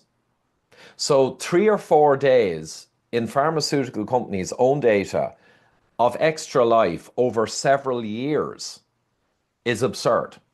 It's absurd. I mean, no one would take a drug with side effects for many years to supposedly get a 3-day extension in their life, because 3 days is 0 because it's so small, it's just noise. So I think that's the best thing to keep in mind. And the industry went crazy naturally, and they wanted it retracted, but it is unretracted to this day because it's true. That answers the question. And you could argue that statins, they have evidence to show a reduction in events or heart events, like heart attacks or revascularizations where you get a stent. The problem is that's soft data because it's subjective. So there's a lot of question marks around the trials as to whether the people who were on the drug were treated differently and followed a different diagnostic path because they were on the drug, because everyone knows it's unblinded, because every doctor and person in the trial who should not know who's on the drug versus placebo, they just look at their cholesterol results and they can tell who's on the drug. And then they can psychologically do different treatment or put them into the cath lab or not. So there's huge problems. But you could argue that there's some reduction in events. But the fact that they don't extend life worth a damn, I mean, that should help most people make a decision. Interesting. Yeah, these low-fat dietary guidelines, they seem sketchy, but I would love your quick commentary on a bit of history as to how they came into place altogether. Because as you know, in science, we want to deal with the null hypothesis and having enough evidence to then reject it. So if something is already on shaky ground, we shouldn't be accepting it blindly. So maybe your quick commentary on that. Yeah, the low-fat thing. Well, I suppose Ansel Keys was the primary villain in that pantomime because it is theatre. At this stage, the evidence, even originally when they did it, and since then, over a half century, there is no evidence worthy of the name supporting the low-fat concept or hypothesis. So Keys basically did a 6-country study. He then did a 7-country study. He associated saturated fat with more heart events, but he picked 7 countries that he knew would give the right correlation. And there were 22 countries he had data for. And if you looked at all 22 countries for saturated fat versus heart disease events, it was just a shotgun plot. There was no correlation. And we know Zoe Harcombe a few years ago showed all the European data gathered over many years. And actually, there's a slightly negative correlation, i.e. higher saturated fat countries, all European data, more saturated fat percentage in the diet, lower heart disease for men and women in huge data sets. So we know it was nonsense. But Keys, he twisted the rules, he put his thumb on the scale, and he twisted the data to match his belief system at the time. And because he was highly political and extremely aggressive and very cunning, he got himself into the Heart Association. He became a big guru and expert. And anyone else like Professor John Yudkin, who pointed out the obvious, that this was kind of nonsense, and that insulin and sugar and glucose were the problem, clearly. He had them destroyed. So he basically used his might of political power from the US to even destroy professors in the United Kingdom. And this is all fully documented. Yudkin ended up in a corner office with cobwebs because that's the way the bad guys do it. So that's kind of the history. So the history is not just in junk science and bad data and manipulation, but it's also an interesting history of using propaganda and psychology and simplistic but untrue ideas to fool people into supporting you. So there's a lot of psychology in there as well, bad psychology.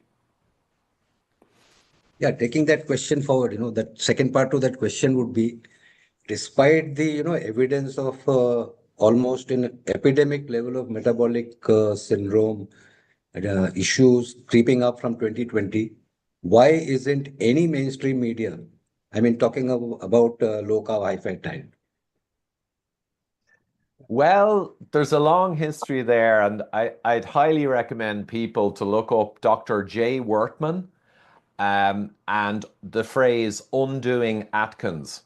And you should get on YouTube his fantastic lecture in Vail, Colorado. We were up in the ski slopes, and he gave a talk that I always share with people. It's stunning. And he tells the full story of the corruption and industry kind of use of propaganda to destroy the original low-carb diets. So the drinking man's diet was one of the first. And yes, the guy said, have a drink or two, which are meals, but it essentially was a low-carb diet through and through. In fact, I believe Jay's lecture was so amazing. So maybe you can share the link with everyone after. But I bought an original copy of the book because I wanted to have it.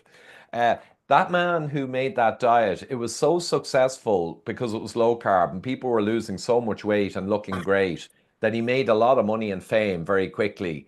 And then the industry and academia came out and basically said he was murdering people. And it went all over the American media that this would kill people. It was mass murder. So think of the psychology and propaganda, mass murder. And his mother rang him and told him about it. She was crying, and his whole thing collapsed overnight. So that was one of the first examples. Industry has all the money and power and access to the media and advertising.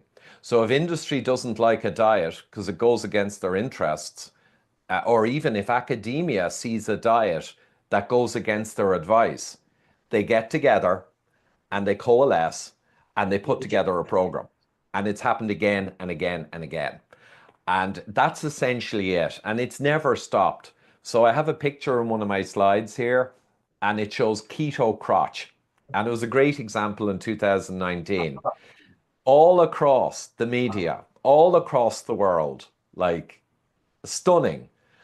A story came out with no basis about women and odors, and that keto might cause odors. Complete made-up nonsense, right?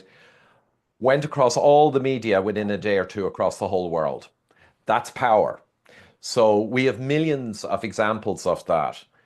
Programs are put in place against diets or practices that go against food industry profits or pharma industry profits. And the problem here is, not only do we have big food, most powerful lobbyist almost in the world, whose interests are being damaged by low carb, obviously, and eating real food. It's a big problem for them. We have big pharma who know damn well at the top that the bad food is causing all the chronic diseases.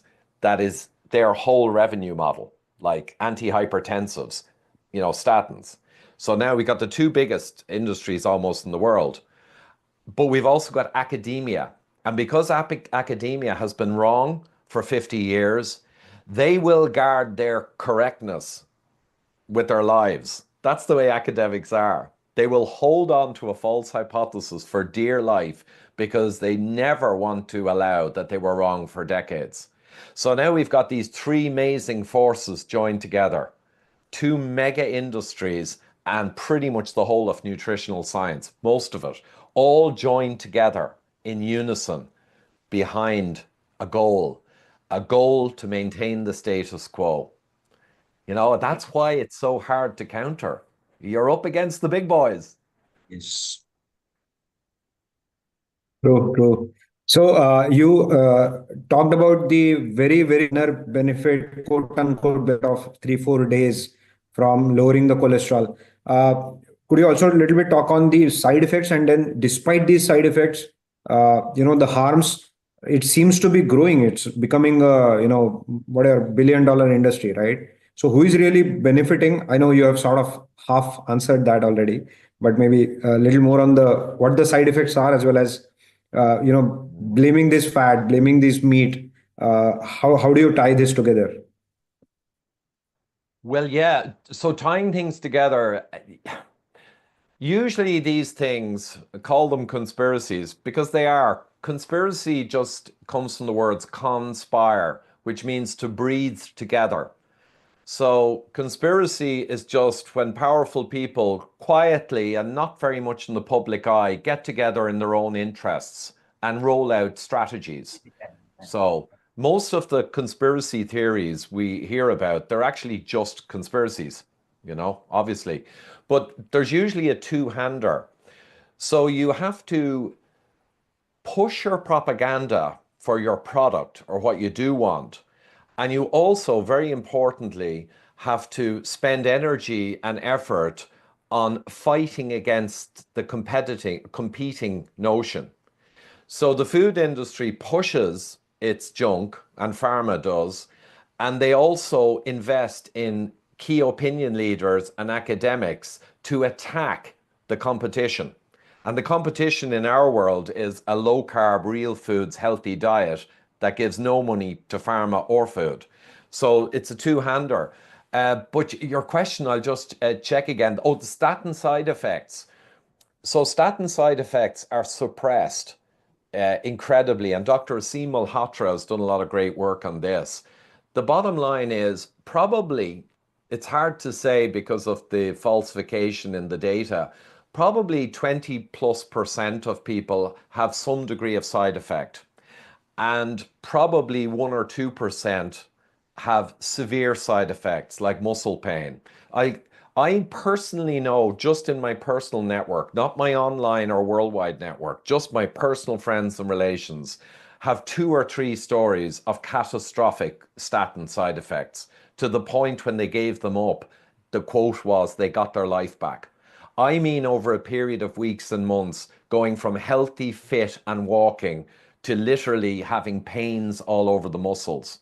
So the statins shut off the mevalonate pathway, a particular branch, and that branch makes geranyl, which makes a lot of the hormones and things that are crucial for muscle health.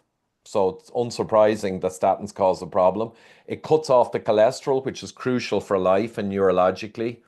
So we know all the mechanisms, and there are published papers listing all of the mechanisms of statin side effects and what they will cause, okay? And we know from real life experience and data that the side effects are manifest. I spoke in November at the Keto Brain Health Conference in Manchester, and my topic was statin side effects. That's what they asked me to cover. So I covered multiple published papers. One good one looked at older people in nursing homes, and they basically did a great experiment. They had their cognitive scores, and then they took them all off the statin just for a few weeks or a month, and they saw a great improvement in cognitive score. And then they did the magical engineering thing that they should do.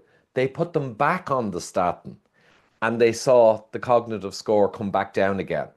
So it was a perfect demonstration that these are a problem neurologically, and the only problem is we haven't done the work to quantify it properly.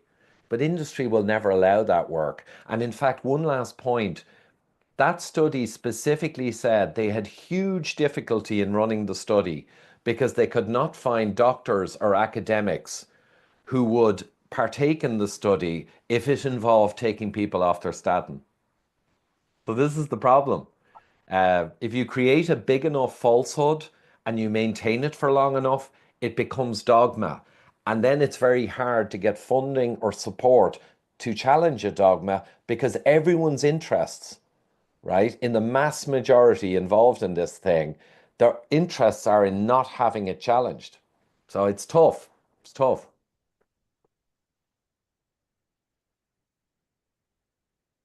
Anoup, you're on mute, Anoup. Oh, I thought it was me. One interesting question, where we need your expertise, expert opinion on this recent fad of plant-based diet.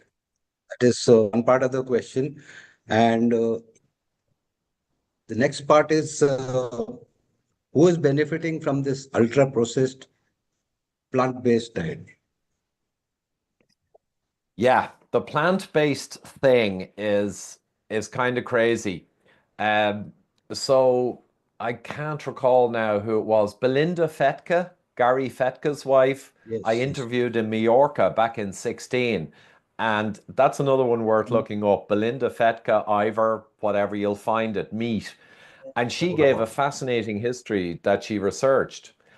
And there's a huge religious ideological problem going back to the early 1900s and Harvey Kellogg and the Adventist Church. And I hadn't realized the Adventist Church has become enormous, and they're tax-free, even though they run food production companies, because they're a religion. So they have delivered an incredible amount of propaganda ideologically over the last century. So that's one thing. But also another thing is that the plant-based people are driven ideologically, like the church, and they make sure, generally compared to a normal person, that they get into places of influence because they believe religiously about the plant-based or the anti-meat diet.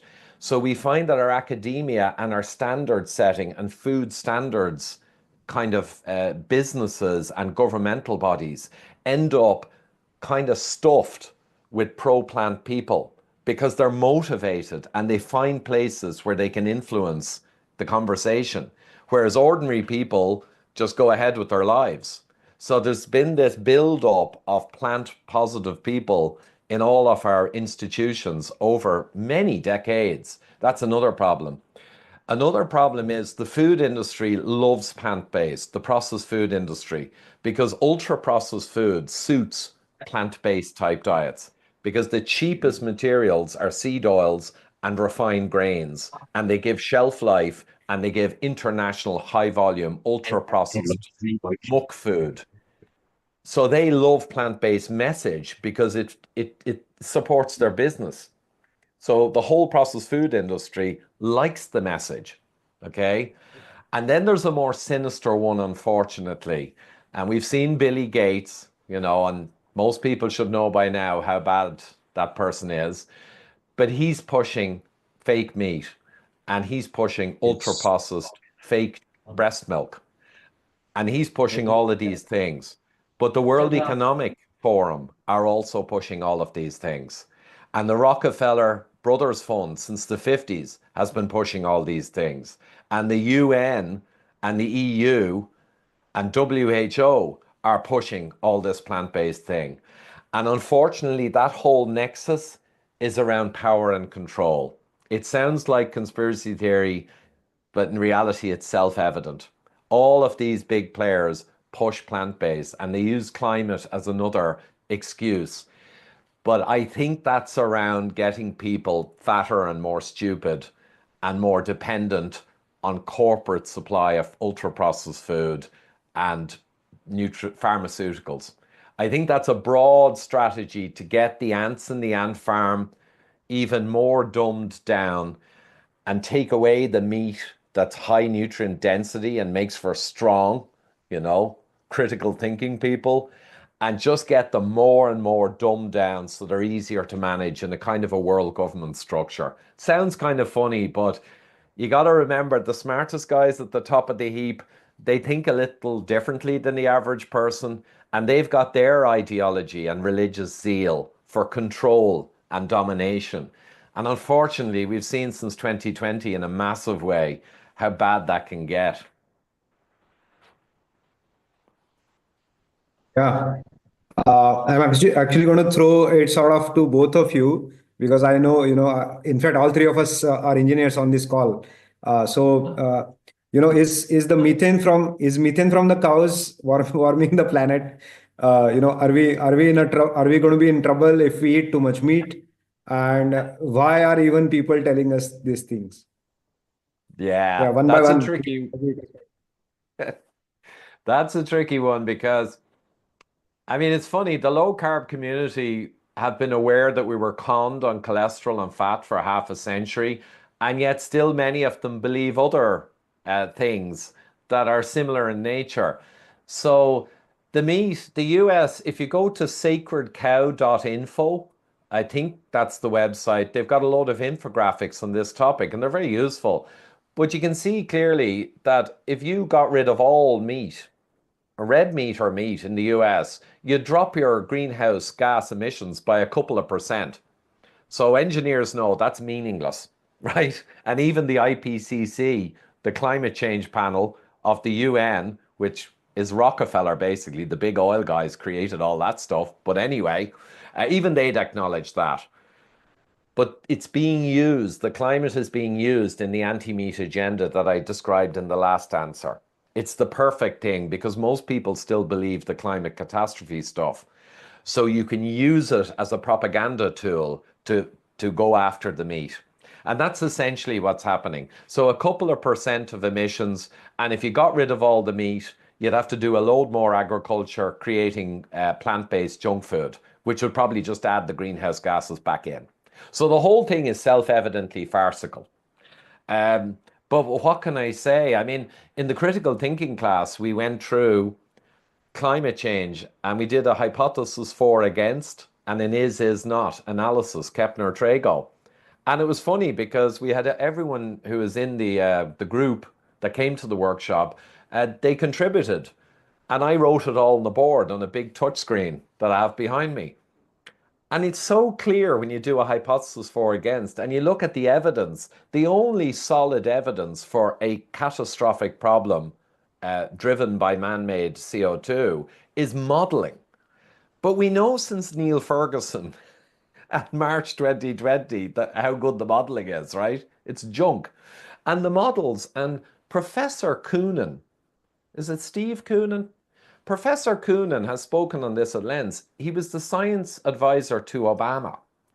He's like a fellow at MIT or Caltech. This is the top of the top. And he said this again and again. He wrote a book on mathematical modeling. And he said again and again, the models are all way more different in their outcome than even the temperature we're talking about. He tries to put it nicely, but he said the models essentially are useless.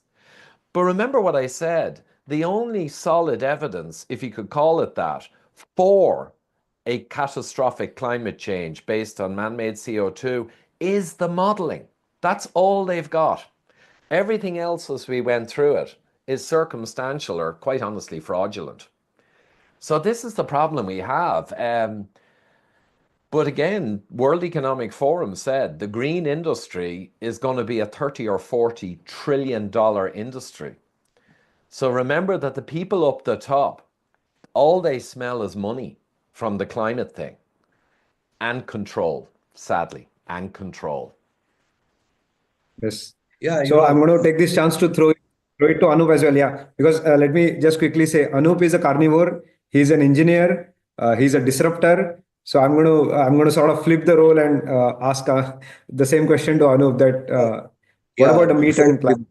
Yeah, before I answer, I would like to add to what Mandar said. All three of us are engineers, and within engineering also, you are metallurgical engineer, I am metallurgical engineer, Ivor is a biochemical engineer, right?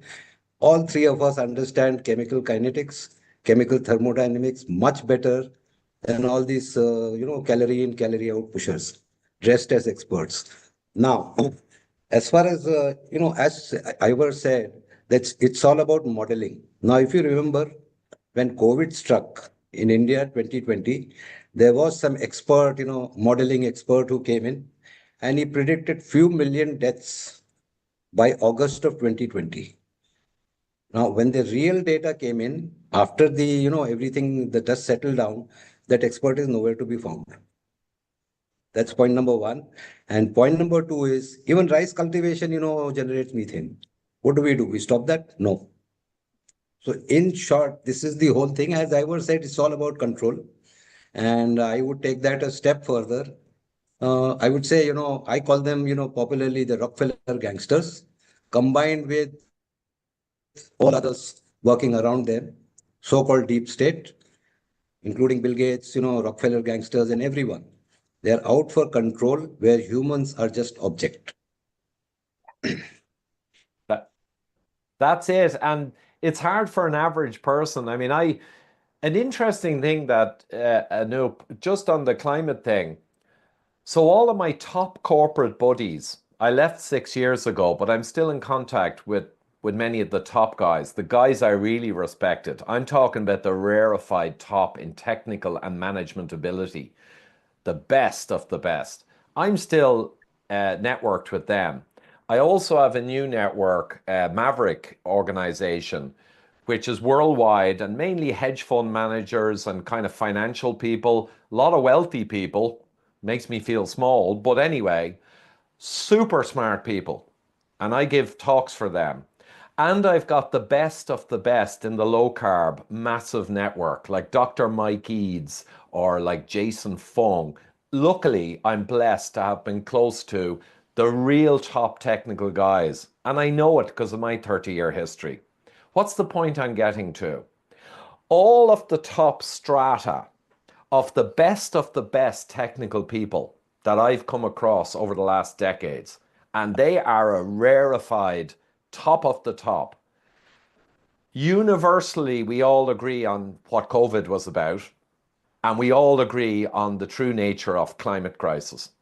And we, of course, agree on cholesterol fat. So I don't appeal to authority, But I'm not appealing here to a bunch of professors I know, because a lot of them are wrong about a lot of stuff. It's just interesting that it's not just me when I show confidence in claiming these things that I talk about. I have the benefit, I'm blessed by the benefit of having access to the very top of the top best critical thinkers almost in the world. So I just like people to realize that it's not just me or Anoup. I know what I just said, and it gives you great hope for the future knowing that. Right. So A lot of times we see that. Yeah, go ahead. Yeah.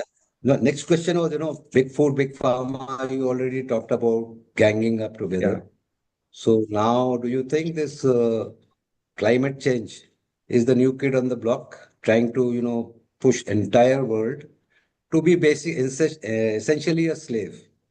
I would not call it, when you take away freedom of diet, and then there's nothing left essentially.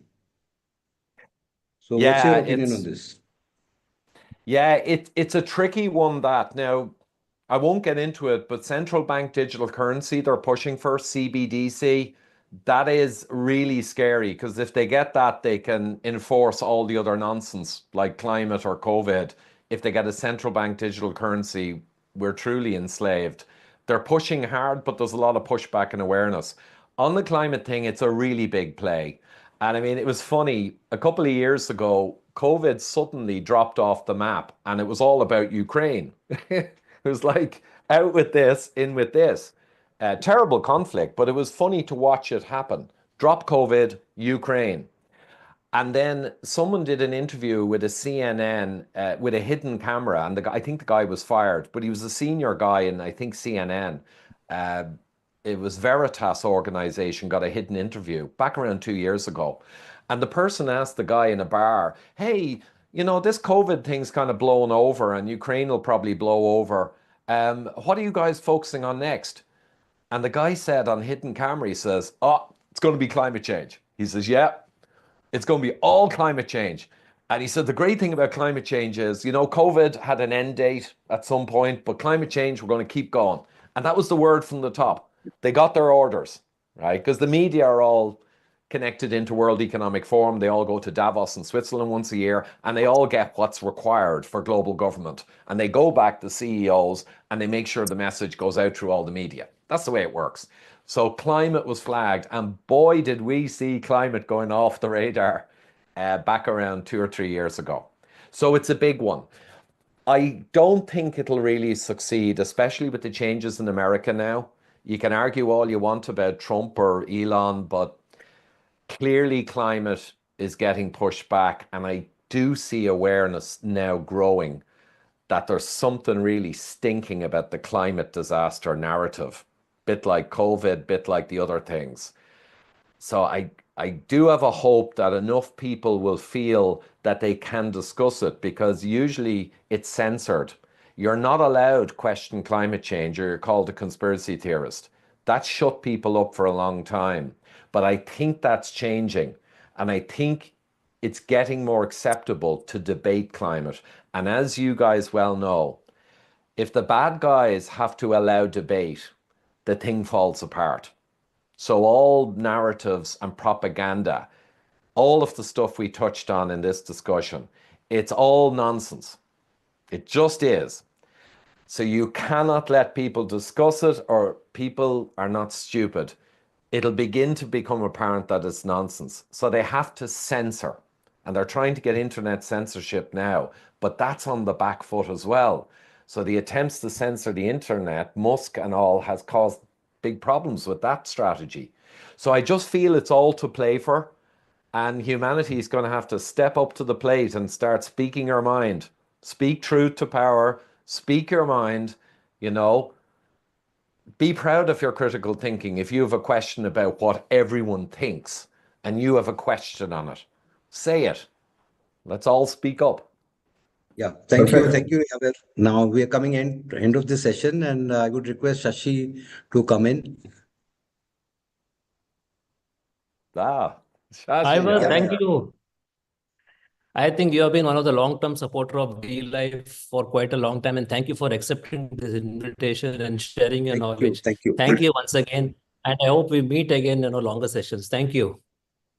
Thank you so much, guys. Delighted to be here. Privilege. And now it's Valentine's Day, so I got to go and look after that. Thank you. Bye-bye. Bye. Thanks. Please get Dr. Paul Mason and Ira inside. Dr. Paul, welcome. Thank you. Good evening. Good evening, Dr. Paul Mason. This is Ira Sahai here. I'm going to be your host for today's session.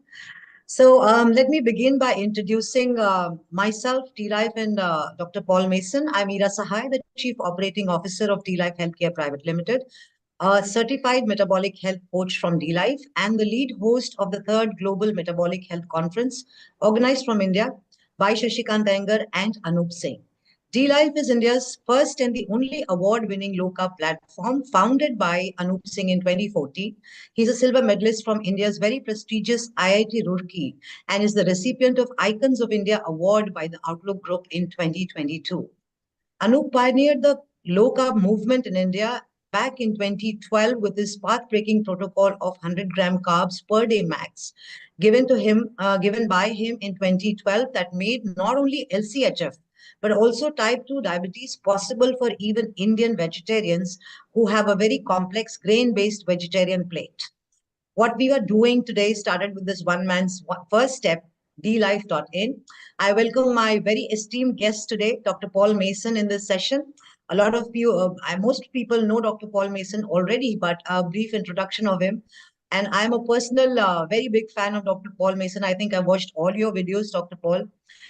And, very, very good to be interviewing you today. And this is Dr. Paul Mason's intro. He's an Australian sports and exercise medicine physician specializing in low-carb, ketogenic, and carnivore diets for metabolic health.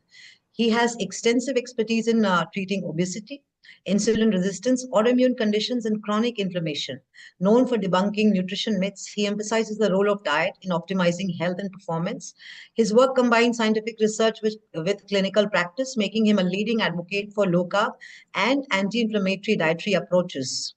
Welcome to today's session, Paul, and what a pleasure and honor to have you in the 3rd Metabolic Health Conference being organized from India. Well, that's incredibly kind words. I'm delighted to be here. Same. So let's begin with the first question. And being a mainstream doctor yourself, what led you to focus on low-carb and ketogenic diets as a primary approach to improving metabolic health? Because I will come to the last question, which is very interesting. And I think all of us at DLife have been wanting to ask you about idiopathic conditions that you've talked about, in your podcast with Dr. Anthony Chetty, that doctors keep quoting idiopathic.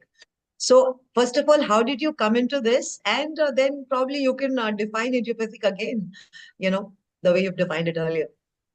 Well, I mean, my journey was quite interesting. So I think it was back in about 2010 or 11. There was 2 doctors who published an article in the British Journal of Sports Medicine. That was Professor Peter Bruckner and Professor Timothy Noakes. And their article was contradicting medical dogma, basically saying that we can treat type 2 diabetes by reducing carbohydrates in the diet. Now, at the time, I was a junior practicing doctor, so I knew better. You see, I'd recently finished medical school, not that long prior. I was full of this knowledge, and I knew that fat was bad and that carbohydrates were perfectly fine. It just so happened, though, that Professor Timothy Noakes was one of the world's top-rated scientists. He had an A1 rating. Professor Peter Bruckner was actually one of the co-authors of the world's leading sports medicine textbook, which is widely regarded the world's best-selling sports medicine textbook. And they both had places that I held them in very, very high esteem. And the truth is, if I didn't know the authors and respect them so much of that article, I would have thrown it out. But as it was, I said, well, that's crazy, but let's see what they got to say. And I of course, didn't believe a word of it. So then when I finished the article, I said, well, let's have a look at these references. Clearly, the references aren't going to show what it shows. And it just so happened that the references did support what they said, which was quite astounding. So you can imagine the degree of cognitive dissonance. My head was about to explode. You know, what I thought was a solid ground truth was in actual fact complete and utter nonsense. And you know, it's going to be a theme today, but you know, this is in far more than just one aspect of nutrition. That, you know, there's a lot of ground truths out there that in actual fact are complete nonsense.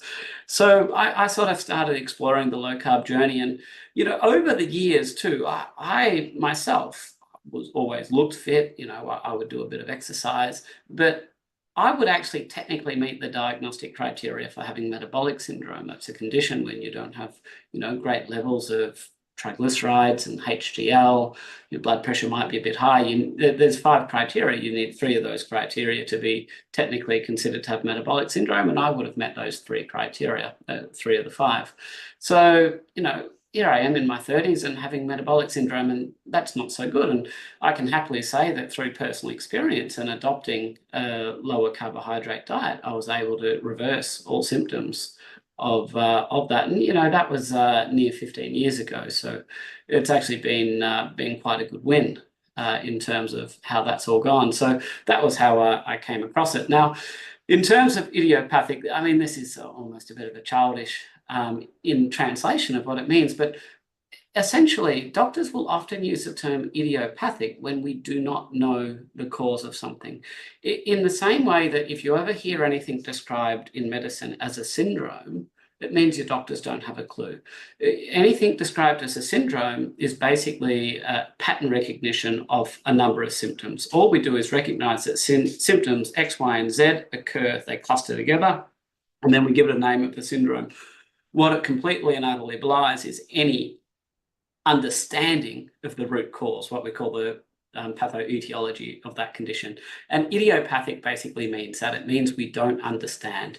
Now, some bright spark has commented that perhaps could mean that the doctor's an idiot and potentially pathetic as well. So idiopathic sort of just being a reflection on the doctor's complete and utter incapacity to understand root cause medicine, which, you know, the previous presenter, Ivor Cummins, who's a friend of mine, you know, he only knows too well the importance of understanding root cause medicine. So whenever you hear the term idiopathic, it just means doctors really don't know what causes it. So how on God's green earth are they going to treat it? Yeah, and it inevitably ends with spontaneous remission also. When you don't understand what caused it, you know, how do you know, that it has completely gone into remission? Well, let's talk about one of the most common conditions that we see is hypertension. And in medical school, as you know, we call it essential hypertension.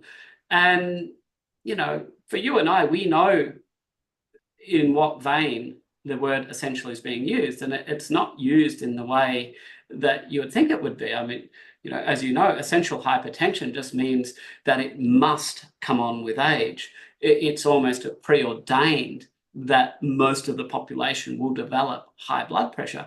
And that is complete and utter nonsense. We actually have very, very good evidence and molecular underpinnings, we understand it, that a condition called insulin resistance actually underlies the development of high blood pressure in most cases. Now, there are other cases that we can rule out, but for most people, if we rule out major hormonal problems like Cushing's disease or so on and so forth, at the end of the day, they're probably going to have a degree of insulin resistance that's contributing to that. And what happens is you end up with high levels of insulin, and the insulin tells the kidney to hold on to more sodium, more salt. And what happens when you're holding on to more salt? Well, that attracts fluid, that attracts water. So the salt attracts the water, you increase the volume of water, but the blood vessels haven't really increased their capacity. Bang, the pressure's higher. Yeah. So coming back to the questions, I will try to pack in as many questions for the benefit of our viewers. But let's begin with this. Again, come back to this rather. How would you explain, Paul, why saturated fats have been demonized historically, and what does current evidence say, in your opinion, about their role in human health? Well, first of all, saturated fats are are very important for human health. They're basically essential for good health. And they certainly don't cause all the bad things that we say they do. Now, it depends how far we want to go back into the story. We can go all the way back to Nikolai Anikov, the Russian scientist who he had a seed oil emulsion with some cholesterol in it that he basically fed to rabbits. And then the rabbits developed what we call atherosclerosis or atheromatous plaques, basically fatty blood vessels. And he said, oh, that's absolute proof that the cholesterol that was contained in the seed oil causes heart disease. Well, number one, rabbits are herbivores. They have a very different digestive anatomy to humans, so we probably shouldn't, correlate the two. Number two, is it possible that there might be something in the seed oils that causes the heart disease and wasn't actually the cholesterol? And in actual fact, in humans, there's a condition called cytosterolemia, which means you have an elevated level of chemicals that are found in seed oils. They're basically a fake form of plant cholesterol. And that's associated with severe and premature heart disease. In actual fact, there's been a case of a 5-year-old basically being diagnosed with heart disease, having this condition, cytosterolemia. It just means very high levels of plant sterols in your blood. So this whole notion that, Nikolai Anikov then said, oh, all cholesterol causes atherosclerosis is a bit of a nonsense. But then to understand how it was able to, put its claws in and get traction, it probably comes back to the pharmaceutical industry actually having an interest in selling lipid-lowering, cholesterol-lowering medications. So we know that we used to call statin medications billion-dollar drugs. The reality is the worldwide sales have now exceeded $1 trillion. So we can probably put them in the trillion-dollar drug category, which is really quite astounding when you think about it. So there's a lot of money to be made. And these drugs are sold to us on the premise that they lower the levels of cholesterol and that the level of cholesterol is actually what causes heart disease. It also then follows that we've also been told that saturated fat increases the level of our cholesterol. Therefore, if statins are good, which we're being told, cholesterol-lowering drugs, if they're good, then things that we're told raise cholesterol must ergo be bad. So I think the whole story, the vilification, demonization of saturated fat has basically come about because there's this vested fiscal interest that pharmaceutical companies have in continuing to promote these medications. In actual fact, and I know with this, so I apologize with these long-winded replies because you're probably not going to get through all the questions, but hopefully we can make it still engaging and get some more information. In actual fact, there's not a single study that has demonstrated effectively that saturated fat can even increase cholesterol levels. They did a randomized controlled study. It was published in the British Medical Journal a few years ago where they supplemented people with different forms of fat. And it was very interesting when they were supplemented with coconut oil, medium chain triglycerides that contained approximately, I think it was from 92 or 94% saturated fat. Their cholesterol levels, well, and I use the term loosely, it's actually lipoprotein levels, actually went down. Now, if saturated fat was actually increasing cholesterol levels, then it should have gone up. It's over 90%. And the reason is, as a plant-derived oil, that contains these fake plant cholesterols. And the role of the fake plant cholesterols actually have a role in pushing our natural mammalian cholesterol down. So, and interestingly, they supplemented these same folks with an animal-derived fat. It was butter, and I think that was 66% saturated fat. And that actually didn't have the same decline. So it shows that it doesn't matter how much saturated fat was there, but if it had plant sterols, that drove the cholesterol down. Now, this is something which I've never actually talked about. I haven't actually lectured on this, but it's probably a good time to do this, is that we're starting to gain more of an understanding of what factors actually do increase cholesterol. So I want to make very clear. So while we see that cholesterol can sometimes go up on a low carb or a ketogenic or a carnivore diet, there does reach a point where it is counterproductive. You can have too much of a good thing. And we base this purely on population data of mortality curves. We know that when your cholesterol is too low, your risk of death is greater. But we also know that when it's too high, your risk also increases. Now, the gradient, the magnitude of the increase in risk is actually more accelerated when it's going to lower cholesterol than it is when you're going higher. But it is absolutely true that when you have a higher cholesterol, it is associated with an increase in all-cause mortality. And that's not because there's something inherently problematic about the cholesterol. In actual fact, when we have a look at the ratios of different parameters in the blood, what we call the triglyceride to HDL ratio, that will predict whether we're going to have heart attack outcomes, what we call atherogenic dyslipidemia. A lot of people who are having these higher cholesterols actually have very good, excellent triglyceride to HDL ratios.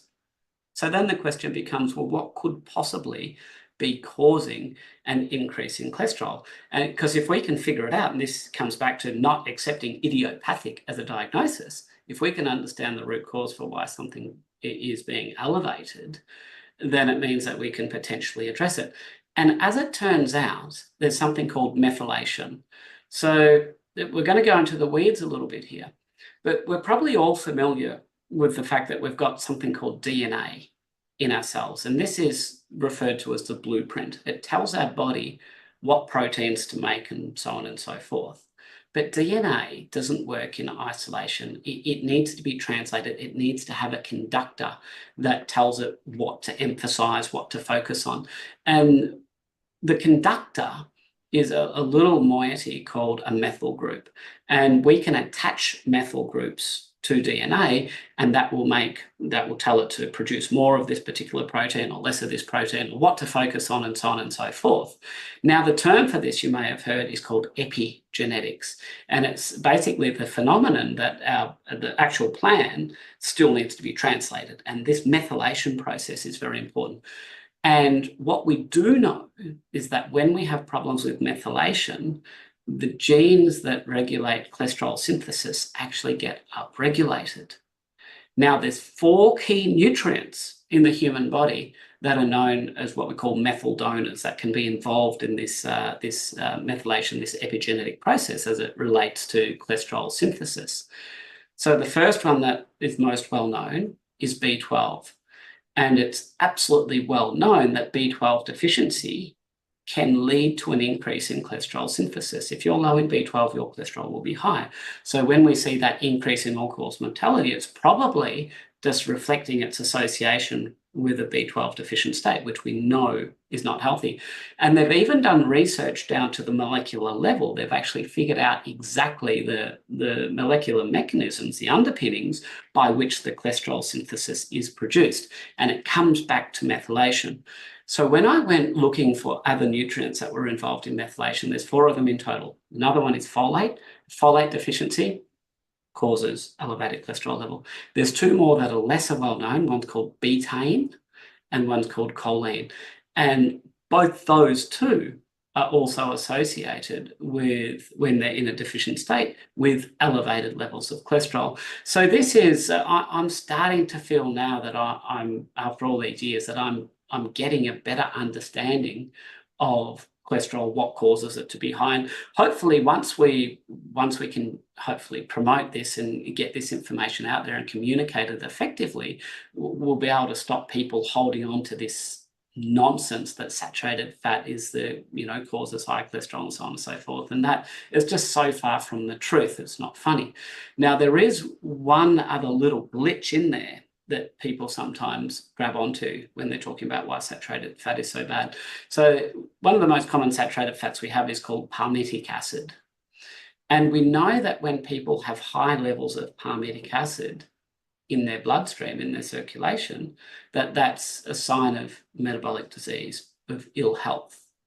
So it would only therefore seem logical that if we were eating palmitic acid, that too would be a bad thing. Except the palmitic acid you consume doesn't really turn up in the bloodstream.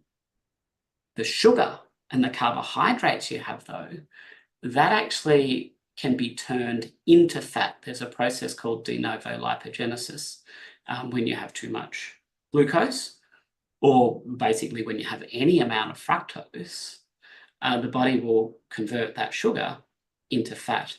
And palmitic acid is one of the dominant fats that it will produce. So this whole notion where we say, oh, high levels of saturated fat, the palmitic acid in the blood are bad, therefore dietary saturated fat is bad, it doesn't compute. It's not a one-for-one relationship. They're basically disconnected. Thank you. Thank you for that beautiful insight, Dr. Mason. And next question is obviously, a lot to learn and know from you, but a very critical one. What does a low-carb ketogenic and especially a carnivore diet, what role does it play on conditions like autoimmune diseases and general inflammation also? Does this work for everyone across the board? So we have to be very careful that we realize that low-carb diet, ketogenic diet, carnivore diet, Paleolithic diet, they are all very, very different beasts. And they don't work the same. And they'll often have different effects on different aspects of health. So the way that I like to think, I'm a simple guy. We've got two aspects of health. We've got metabolic health, and then we've got autoimmune health. And most people are very well versed in metabolic health. You're overweight, you've got high blood sugar levels, what's going on with your cholesterol, these kind of things. So we've got a lot of visibility about metabolic health. And we know that if you've got high blood sugar levels, if you reduce the amount of sugar coming in, your blood sugars will get better, your metabolic health will improve. And that's true of all the diets that you've just listed. If we do anything that lowers the carbohydrates will improve metabolic health. But then we have autoimmune health, and that's a little bit trickier. So if we understand your immune system, the job of your immune system is to protect you from the outside world, from parasites, from infection, viri, bacteria, fungi, what have you. And the way it does that, it has to be able to distinguish between you and the foreign pathogen. And it has to be able to see the foreign pathogen and attack that foreign pathogen and leave you alone. The problem is, on occasion, your immune system can go rogue. It can be a case of mistaken identity. Medically, we call it molecular mimicry. But basically, your immune system can start attacking yourself by mistake. And there's about 400 identified autoimmune diseases. And they're increasing most exponentially. So things like inflammatory bowel disease, type 1 diabetes, multiple sclerosis, rheumatoid arthritis, lipid, there's a list as long as your arms. As I said, there's hundreds of them.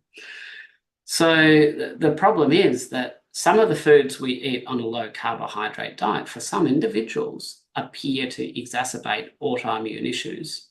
I'll give you an example. So dairy consumption, high in protein, high in fat, generally, depending on the source of dairy, low in carbohydrates, sounds like an absolute dream for metabolic health. And if you're only concerned about your glucose levels, absolutely fine.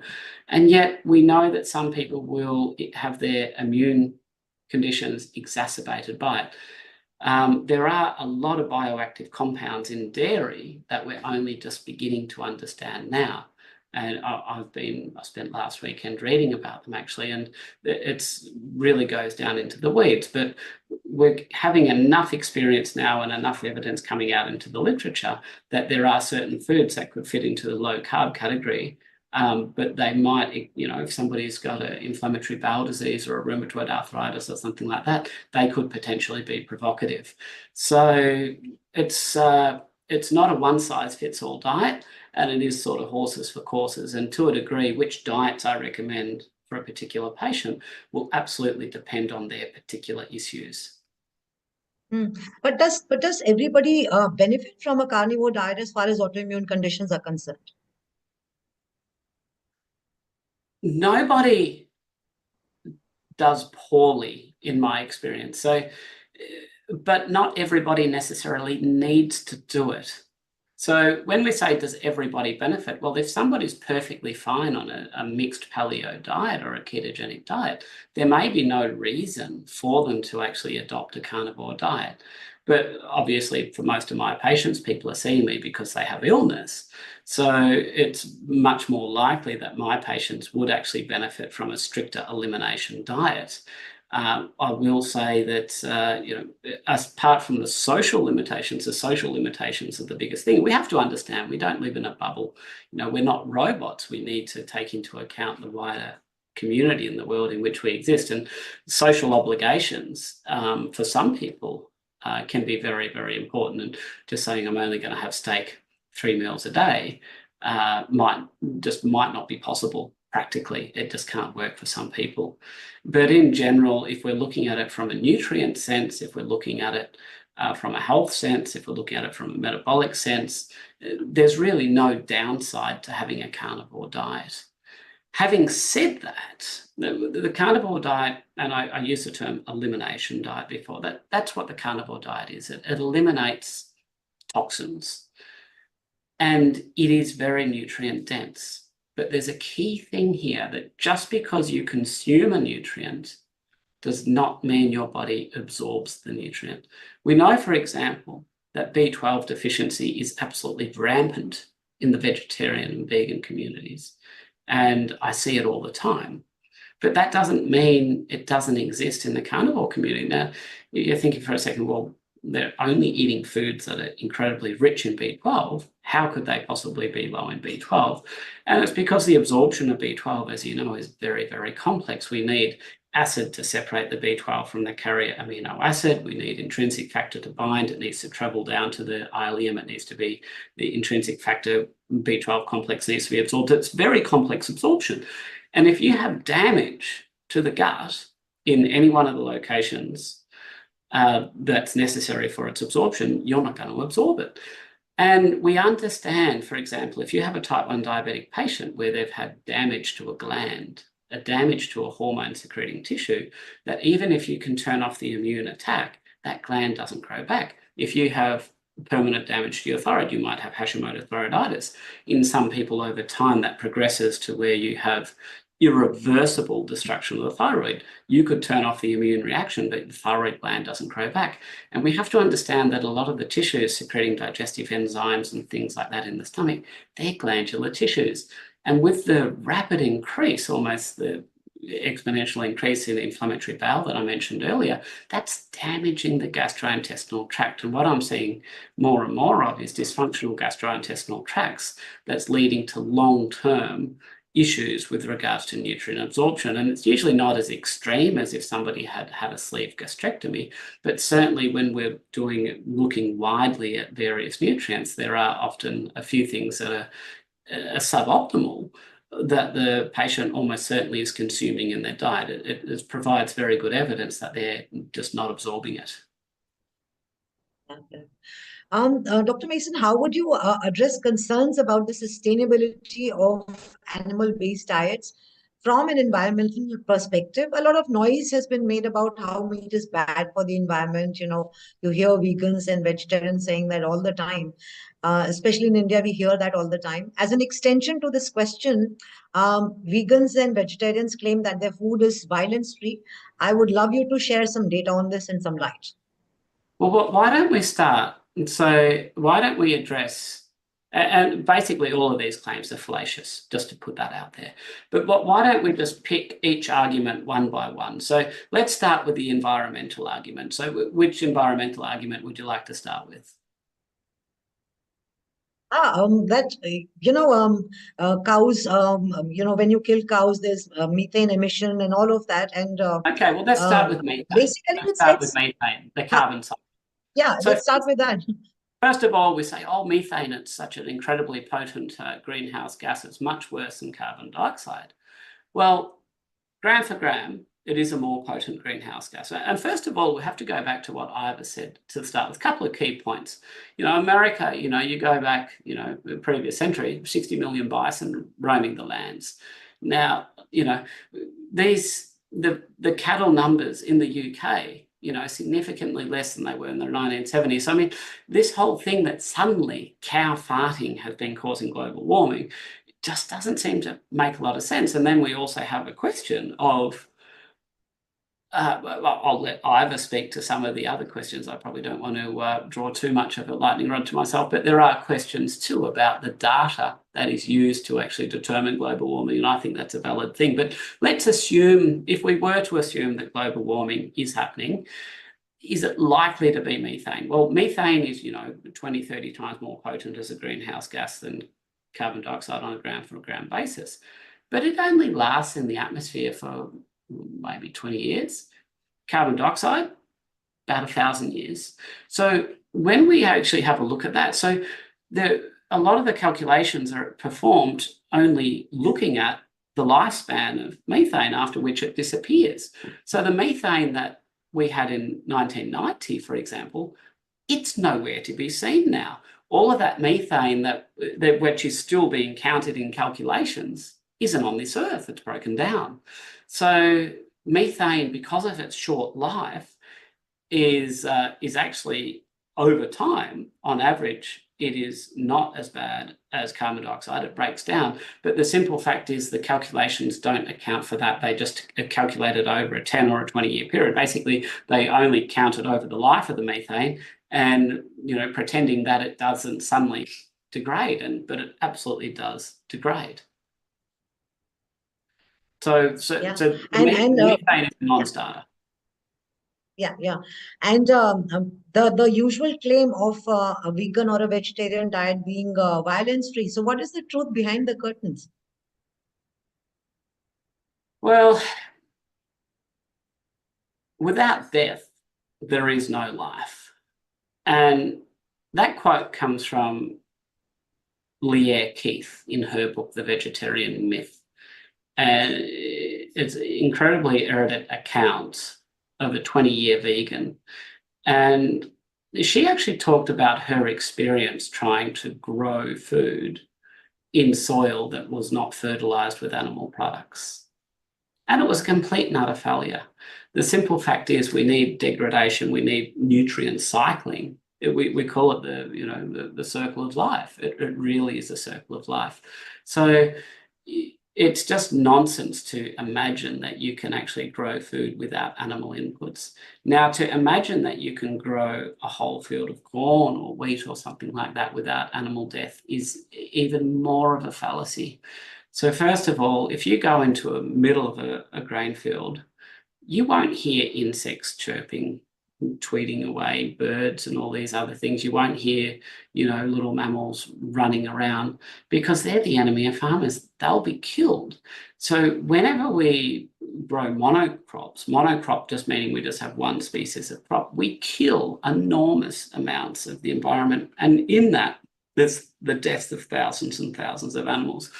So in Australia, on average, we have a mice epidemic every 4 years, where we'll have untold millions of mice because, they obviously love grain. Now, farmers will try and, we talk about, they get caught up in the combine harvesters and so on and so forth. And there is research that's showing that mice have a fear response, that when you scare them, they freeze.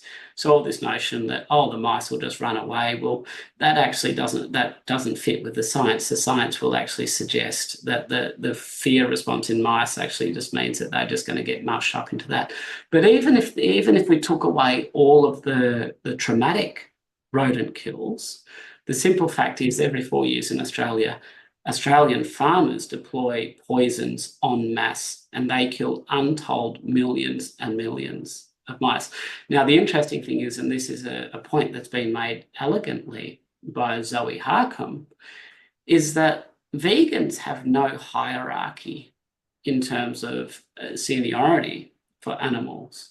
They don't consider the life of a cow to be more important than the life of a mouse or more important than the life of a frog.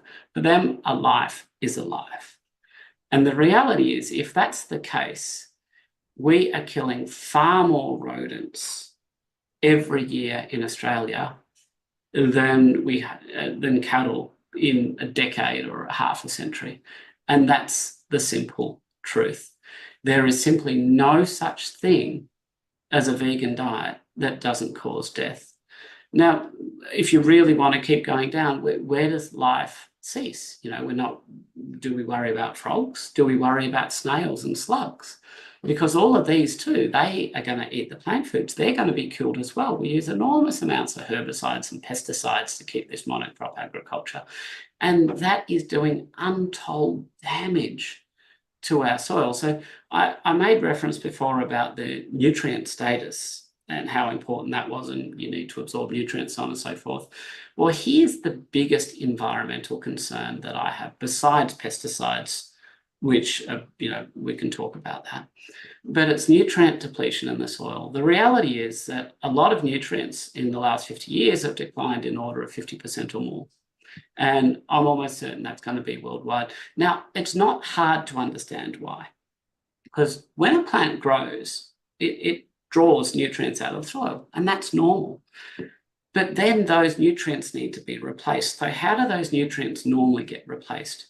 Well, we have what we call mycorrhizal webs, fungus, protozoas, and so on and so forth, that will actually leach amounts of acid and so on and so forth, and they'll break down bits of clay, bits of sand, bits of rock, and they'll release the nutrients that's inherent within the structures in the soil into the soil at large, so it can be taken up by grass growing or crops or what have you. But if we disrupt the soil by applying pesticides, and even the heavy application of synthetic fertilizers will also disrupt this, what it means is that we don't actually get that nutrient replenishment of soil. Our soil gradually becomes depleted of nutrients, which is why the food we're having today is far less nutrient dense than the food that was being consumed 50 or 60 or 100 years ago. I remember when I was growing up as a child, and you'd always hear the old folks saying, oh, tomatoes just don't taste the same as they used to, or I remember in the days of strawberry, and I just thought that was old people doing old person talk. But it absolutely wasn't. With what I know now, what they're saying makes absolute sense, and that's backed up by empirical science. So, this whole thing about, what is agriculture, monocrop agriculture, doing to the world? Well, it's basically destroying the world. And every time, the impending catastrophe that we've got coming up is our soil. So whether you're carnivore, vegan, you depend on soil for your food. So as a carnivore, you need the soil to grow the grass that the cow eats. If you're a vegan, you need it to grow the food. Now, every time you take a plough to soil, you expose trillions of microbes to ultraviolet radiation. You expose them to the risk of erosion by wind, erosion by water. Basically, you lose topsoil. And it's actually, even the World Health Organization admits that by something like 2050 or even 2030, we're probably going to have gone through half the topsoil that we've ever had. And if you understand that without soil, we cannot produce food, this is an upcoming catastrophe that nobody is talking about. The logical conclusion at the end of, if we deplete the topsoil, is going to be widespread famine. And it just astounds me that nobody wants to talk about this, that nobody wants to pick it up. And this potentially is going to be something that we see in our lifetimes. This is something that's going to be affecting my children. And it's somewhat astounding that we're just hearing crickets. There's nobody talking about this. And we talk about the sustainability of animal agriculture. Well, do you know what raising ruminants do to topsoil? They actually restore it. In contrast to when we're growing grains, and as I said, the ploughs, they displace the soil, they erode the soil. Well, a cow eating in a field, so let's think what happens. So photosynthesis, the grass, it turns all this energy from the sun into carbon. Now, the cow eats the leaf of the grass, the root system dies, it becomes part of the biomass of the soil. The cow drinks water. Now we say, oh, cows are so wasteful for water. Well, guess what? The cow isn't some magical disappearing machine. The water just passes through the cow. The cow waters the grass. It waters the soil. And then you have fecal manure that comes out, and that also nourishes the soil. So if you actually have a herd of cattle, over time, you'll see the topsoil will actually regenerate. It will actually get thicker. So the solution for us is going to be trying to find how do we actually adopt more animal agriculture. And one of the problems we have is so that, while we're drawing down our soil, we are producing more food, we're feeding more people than we potentially could for the same amount of land. But the difference is that feeding with animals our production, our capacity to produce that food can actually increase over time. But if we're feeding with plant foods, then that production capacity is only ever going to reduce, and we're going to get stuck. So we do need to, it's going to be a really awkward debate. It's going to be terribly complex, and I don't know that there's an easy solution, but the fact that we're not talking about it is incredibly concerning. We have a couple of minutes left, 3 minutes precisely, before I call Shashi and Anoup on the screen. But one last question, Dr. Mason, is very pertinent to India.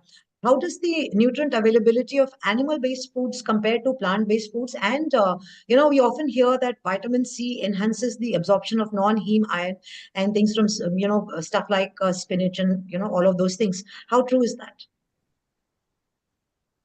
So vitamin C, when we actually study it, the effect of it is only very minimal. It's a marginal effect, and it's not going to compensate for a diet that's deficient in heme iron.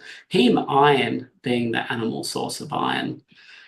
So, yeah, and sorry, what was the other part of your question? Yeah, so I was asking this in the context of India. What is the comparison between nutrient bioavailability between a plant-based diet and an animal-based diet? Well, in general, plant-based nutrients are inferior. So we'll take the example of vitamin A. So vitamin A from an animal source is 12 times more bioavailable than vitamin A from an animal source. From a plant-based source. Now, what about something like iron? Well, we know about heme iron, which is better than non-heme iron, but also plant foods have what we call factors. We call them anti-nutrients that can actually bind to these nutrients and prevent them from being available to our body. So, for example, iron, we often recommend legumes. So when I say we, I'm talking about the mainstream medical profession. Legumes are often recommended as a good source of iron. The fact is, only about 1 to 2% of the iron in legumes can actually be absorbed by the human gastrointestinal tract. So it's a complete and utter furphy that would be recommending something when, it's 2 orders of magnitude less than what you think you're getting. It's just complete nonsense. Yeah, I think that explains it well. And vitamin C, does it do anything much to, help the absorption of non-heme iron? Very short. Does vitamin C? Yes, help in the absorption of non-heme. Incredibly marginal. So we get taught that, but when I actually looked at some studies looking at it, and the effect was really, really token to the effect of where you couldn't really recommend it. If you're not consuming heme iron, unfortunately, there's no easy fix. You can't get out of it by taking vitamin C. The reality is you're going to be taking an iron supplement, you're going to have an iron infusion, or you're just going to have to come to terms with eating meat. Yeah, thank you so much. And Shashi and Anoup, would you like to come on the screen spotlight? Dr. Paul, thank you very much for accepting our invite and coming in this session for India. I think your knowledge is very valuable, and IRA was always looking forward for hosting you in a session. Thank you very much. Absolute pleasure. Thanks so much. Thank you, Dr. Paul. Before we wind up, a quick comment from me where you tell us whether we are right or wrong. You talked about palmitic acid, right? Now, my conclusion is, or our conclusion is, that this saturated fat causing heart disease is as bad as cholesterol theory, because they are mixing up saturated fat with saturated fat generated as a result of DNL. Yes, so when you say DNL, you mean the term de novo lipogenesis. So exactly. So saturated fat that the body makes because you eat sugar is bad for you. Saturated fat that you eat in the diet is not bad for you. And these things, as you said, they've been conflated, and they should not be conflated. They're entirely separate. Thank you. Thank you very much. We come to the end of the session. Thank you so much, Dr. Paul Mason, for being here and for speaking to us.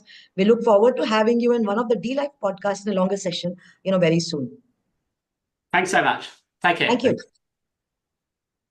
Please get Tucker Goodrich and Herschel.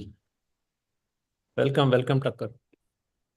Welcome. It's an honor to appear right after Dr. Mason. I hope I can live up to his standard. Right. Hi, Tucker. How are you doing? Very good. How are you? All good, all good.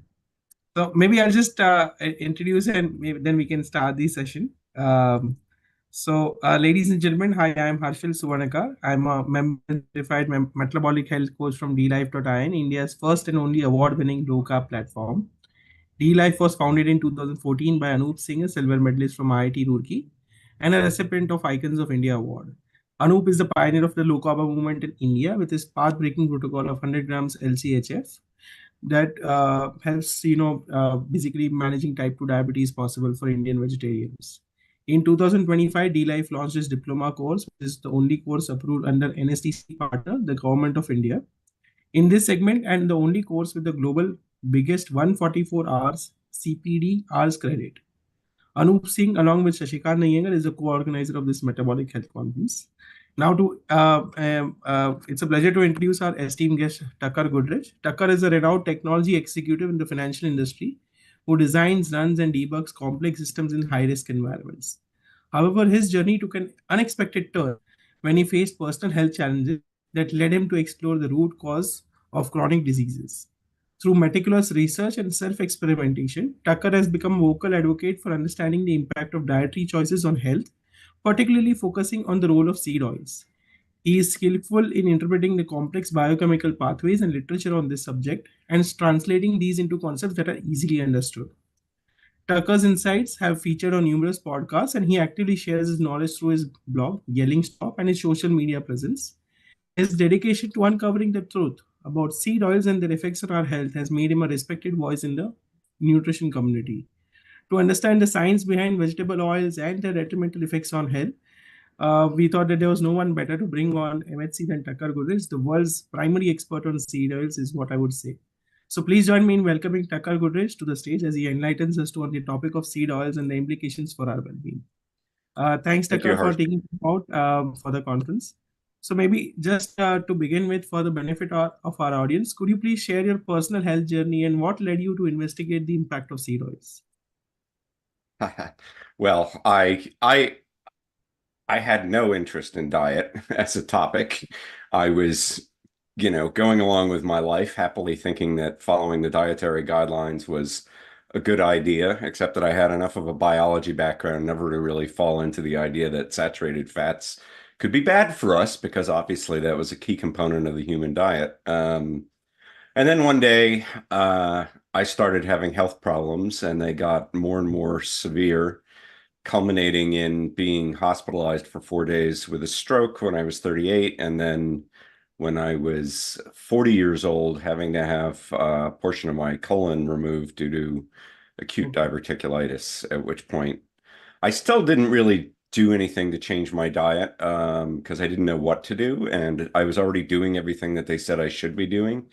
And it wasn't until a couple of years later that I started learning about the impact that diet could have. And I was following a blogger at the time who was a PhD student, Stefan Guillenet, and he emphasized the importance of vegetable oils on the diet. And so, unlike most people, the first change I made in trying to fix my diet was cutting out seed oils. I got to the end of the salad bar line at work and looked at all these squeeze bottles of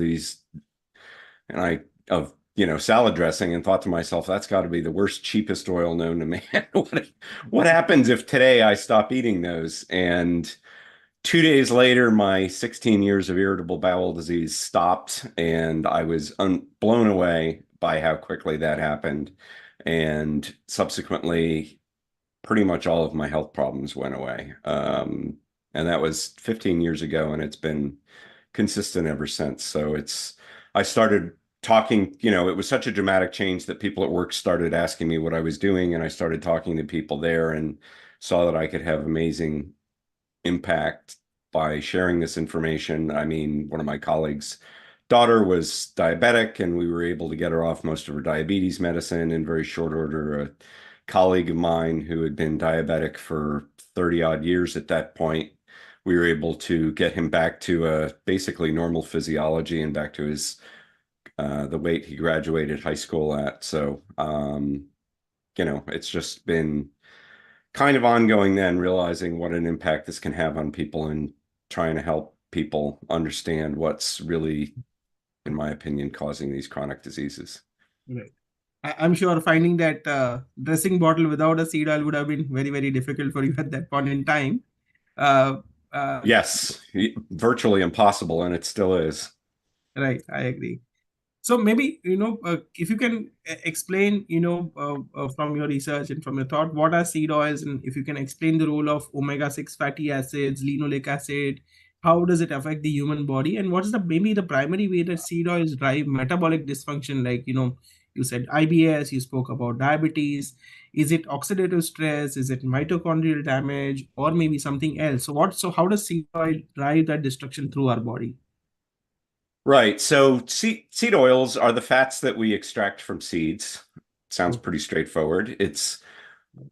I like to use that term to distinguish it from vegetable oils in general, which it would include things like fruit oils, palm oil, olive oil, and avocado oil generally, which tend to have a very different fatty acid balance and much more beneficial fats than those coming from things like sunflower or safflower oil,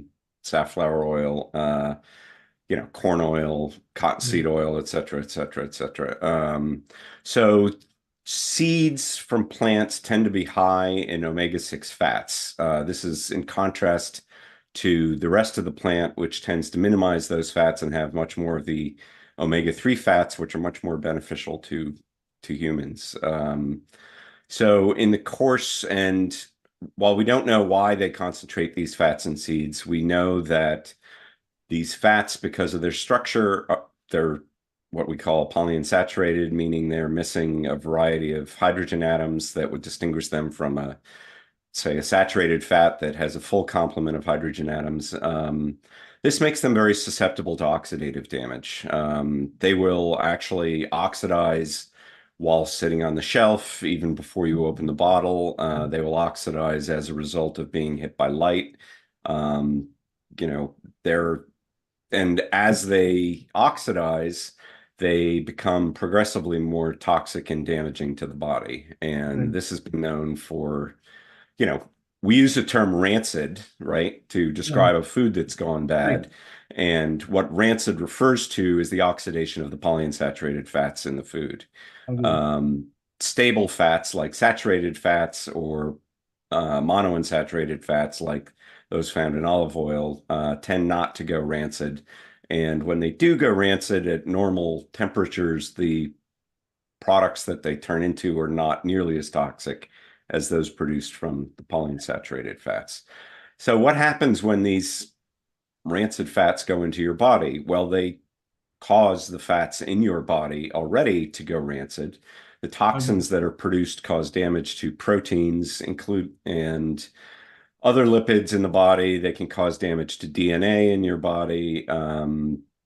Rancid fats are linked to one of the primary causes, what's thought to be one of the primary causes of a variety of different cancers, the mutation in the p53 anti-tumor gene. This is linked to cancer of the colon, of the liver, and a variety of other types of cancers. And they also can damage the lining. When you eat fat, it's absorbed and goes in a separate pathway than most other foods. Instead of going through your liver, it's sent into your lymph glands and then sent directly into your bloodstream, right? Straight into your heart, effectively. So every time you eat rancid fats, you are sending a bolus of toxic fat into your heart and into your arteries. So it shouldn't really surprise us that one of the stronger indications for harm from seed oils comes from or is through the mechanism of heart disease, because you're literally, your heart is incredibly dependent on fat for fuel, and it is, absorbing all of these rancid fats that you ingest when you're, for instance, cooking with seed oils, deep fried seed oils, and that causes a variety of damage through the heart, which includes, surprisingly, DNA damage, but also, as you mentioned, oxidative stress and mitochondrial dysfunction. probably a pretty good overview. Yeah, that's a good overview. Maybe if you can also throw some light on, how your basically refined carbohydrates are generally blamed for diabetes, but can we argue that versus refined carbohydrates, you have seed oils, which are a larger problem? Because seed oils, as we spoke, it travels throughout your body, through your bloodstream, and it causes metabolic dysfunction in terms of the mitochondrial damage. So that might lead to some insulin resistance, etc. So do you think Right. that It's larger part of the role for the diabetes epidemic that we're seeing through the world? right. Well, the topic of refined carbohydrates is a funny one. If you go to Japan, where my daughter happens to live, and you ask the Japanese what a healthy diet looks like, they will tell you it's low in fat and high in refined carbohydrates like cooked rice. Why do they think that? Because back before they started adding seed oils into their diet, primarily after World War II, at the behest of the American government, the Japanese diet was high in refined carbohydrates. I mean, I think about 84% of their diet was from rice, very little meat, very little animal products, mostly fish, and a lot of vegetables, right? I mean, most people don't understand that for 1,200 years in Japan, it was actually illegal to eat meat, right? You could eat fish, but it was illegal to eat meat. I'm sure there was a lot of cheating there, but nevertheless, they have a long history of vegetarianism. They were healthy weight. They had low rates of heart disease. They had low rates of what they refer to as the Western cancers. So why weren't they suffering any problems from a high carb diet, which we see in, the West, and of course in this group, we say, well, okay, that's a high carb diet can be a problem. And I think that the reason for that is that seed oils are a huge confounder for a high carb diet. I think a high carb diet in the context of healthy fats, right, like the classic Indian diet where you're getting a lot of fat from dairy fat and some fat from seed oils, and we'll get into that, but your primary fats are coming from dairy fats, is actually a fairly healthy dietary pattern. Pretty much the biggest issue I'm aware that will come from that particular dietary pattern is going to be gallbladder disease from insufficient fat intake. Gallbladder disease, it's not often recognized, can be basically avoided by eating sufficient fat in the diet. And there are actually human RCTs in the United States where they accidentally demonstrated that. So when you eat a high carb diet, you're going to experience regular high glucose, right? Just from what you're putting in your mouth. High glucose itself can cause accelerated oxidation of polyunsaturated fats in your body. So if you're consuming a lot of polyunsaturated fats in the course of eating a high carbohydrate diet, you're going to experience accelerated rates of all of the problems of consuming excess seed oils, right? And that's why a ketogenic diet, one of the things that a ketogenic diet allows you to do is very aggressively metabolize the toxins that are produced from oxidized seed oils in your body, thus protecting to some extent your body from the toxic effects of rancid fats. So I would say, it was very funny when my daughter moved to Japan. Couple of months after she got there, she was going to a Japanese university and eating Japanese food because that was all that was available. And she called me in a panic about 2 months later saying, "Daddy, I don't have enough to wear." And I said, what's the problem? And she said, "I've lost so much weight here since I've lost so much weight here that all my clothes are too big." And I said, "Well, what are you eating?" She said, "Rice, Daddy. I'm eating more rice than I've ever eaten before," right? And she's been there 7 years now and is thin and lean. But she also knows, because of who her father is, to avoid the vegetable oils and, to eat a generally healthy diet. So, yeah, I don't think there's necessarily a problem with eating refined carbohydrates. Now, with one large exception, right? If you are diabetic, you have damage to your metabolism that is going to prevent you from properly processing carbohydrates. And in that case, a high carbohydrate diet is going to be particularly deleterious because your body can't process those carbohydrates appropriately. So in that case, you need to go on a low carb diet. Now, it's an interesting question. If you cut the seed oils that are causing the problem out of your diet, can you recover your ability to process carbohydrates correctly? It does seem to be the case that will happen, but some of the damage that seed oils cause to your body seems to be irreversible. So you may never, we're all familiar with kids who can eat anything, and then as we age, we progressively lose that ability. So you may be constrained not to have for the rest of your life to not be as easily able to process carbohydrates as, say, a child could. Right. So, Tucker, that's interesting. But you spoke about how PUFA can accumulate in fat stores, which remains for years, and maybe something like a ketogenic diet helps remove that. But how do you think that this long-term exposure affects metabolism and inflammation, and how much time does it reverse all of those effects, at least partially, in people who switch on to a cleaner diet, or who switch on to better?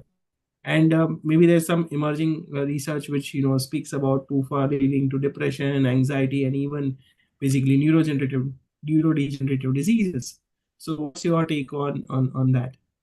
Right. So the mitochondria are the core power source for the cell. Right. That's pretty much undisputed. And in the cell, there's something called the electron transfer chain, which is a series of proteins organized. We can think, the diagrams in books always show it as a little line along a membrane, right? Well, the membrane is composed of a fat called cardiolipin, and cardiolipin is a molecule, we've all heard of triglycerides, which is a molecule with 3 fats attached to it.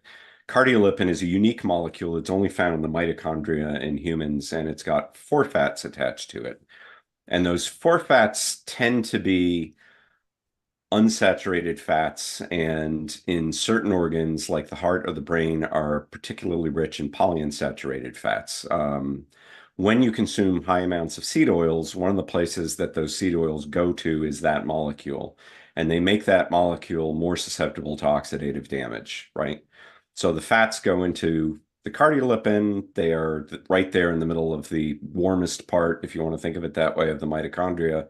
And in the process of generating energy, the mitochondria will spit out what we call superoxide and H2O2, these various reactive oxidative species, right? Those will attack the polyunsaturated fats in the membrane and cause damage to the membrane, right? They also directly attack the components of the electron transport chain.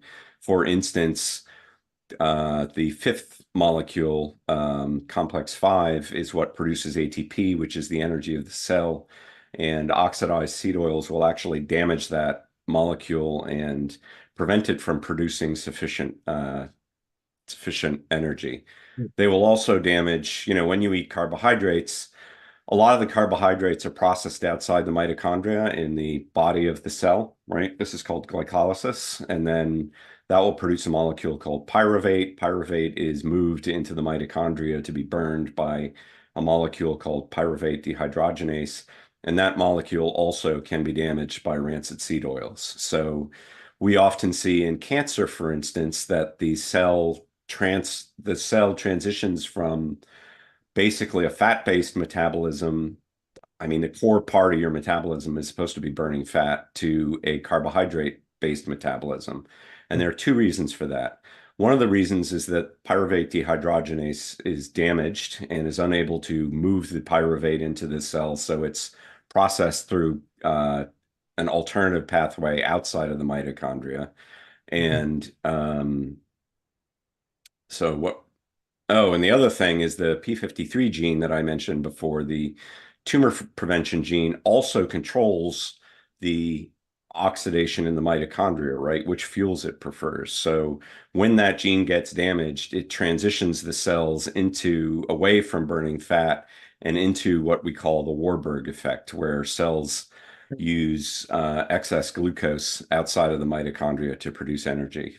We also see that in, for instance, you mentioned neurodegeneration. This process can happen in the brain, and we see damaged pyruvate dehydrogenase in Alzheimer's disease, for instance, and also high levels of oxidized seed oil fats, particularly a toxin called HNE, throughout the brain of people with Alzheimer's disease, and that progresses as the disease gets worse. So it's a fundamental problem with, energy generation effectively, right? When, there was a great example I heard where when you turn down the power in, say you have a city and the power starts to go down, the voltage goes down, you'll see a variety of different problems. The incandescent lights will get dimmer, but then other pieces of equipment will just start malfunctioning. And that effectively happens in your body when power generation goes down, that you start seeing malfunctions all over the organism. Okay. And so, maybe we come back to what people think on, basically LDL, which is generally termed bad in the mainstream. Well, So, that we can hit that right now. That's really a great topic, and I'm super glad that you included that in yes. here. So maybe can you throw some light on LDL and what people think generally widely known that PUFA lowers LDL is what is generally known, but what's your light and how can we compare it based on your research? Maybe I'll leave the stage open for you on that. Right. So LDL, as I presume everybody in your audience knows, is a protein that is used in energy metabolism in the body, right? As I said, fat's the primary fuel for the human body. I mean, even if you're consuming a lot of carbohydrates, as you were discussing with Dr. Mason, a lot of those are going to be excess carbohydrates. Right. In large part are going to be stored as fat. I don't think that process is harmful in and of itself, right? There's no indication that saturated fats are damaging, even if they're produced from excess carbohydrate in the diet. But what does happen is, I lost my train of thought there. So what happens there, there's two ways that fat gets out to the rest of your body, basically. There's you eat it and it goes into your general circulation in a molecule called a chylomicron, which is similar to an LDL. Or fat goes from storage in your fat cells to your liver, which packages it up into something called VLDL, which is basically an LDL with a lot of fat in it. That goes out, delivers the fat to your body so it can use it for fuel. And then those remainders are the LDL particles, and those go back into your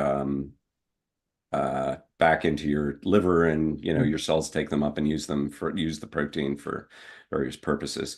LDL is harmless. Okay, we've known this. The cardiologist profession discovered back in the 1980s that if you take native LDL, what they call native LDL, that it does not initiate the process of atherosclerosis that leads to heart disease, right?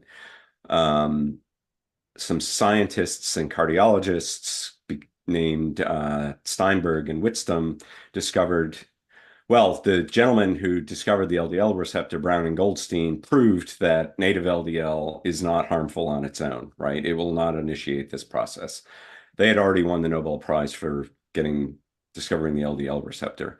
Two other scientists, Steinberg and Whitstone, discovered what sort of alteration, what they called modification to LDL, had to happen in order to make it atherogenic, right? In order to allow it to kick off the process of cardiovascular disease. And that was the oxidation of the omega-6 fats in the LDL molecule, right? One of the primary jobs of VLDL is to deliver polyunsaturated and unsaturated fats around the body. And if you're on a high seed oil diet, the vast majority of that is going to be a fat called linoleic acid, which is the main fat in seed oils. That's highly susceptible to going rancid, right?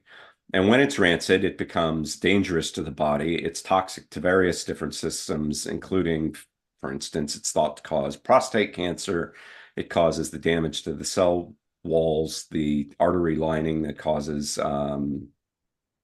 cardiovascular disease and atherosclerosis. And it's all because of the oxidized omega-6 fats. Those scientists did experiments, first in rabbits, then in humans, where they changed the diet. They replaced the seed oils with olive oil, and the susceptibility of these fats to go rancid went down dramatically. For whatever reason, that news never really got out of the cardiovascular scientific journals into the general population.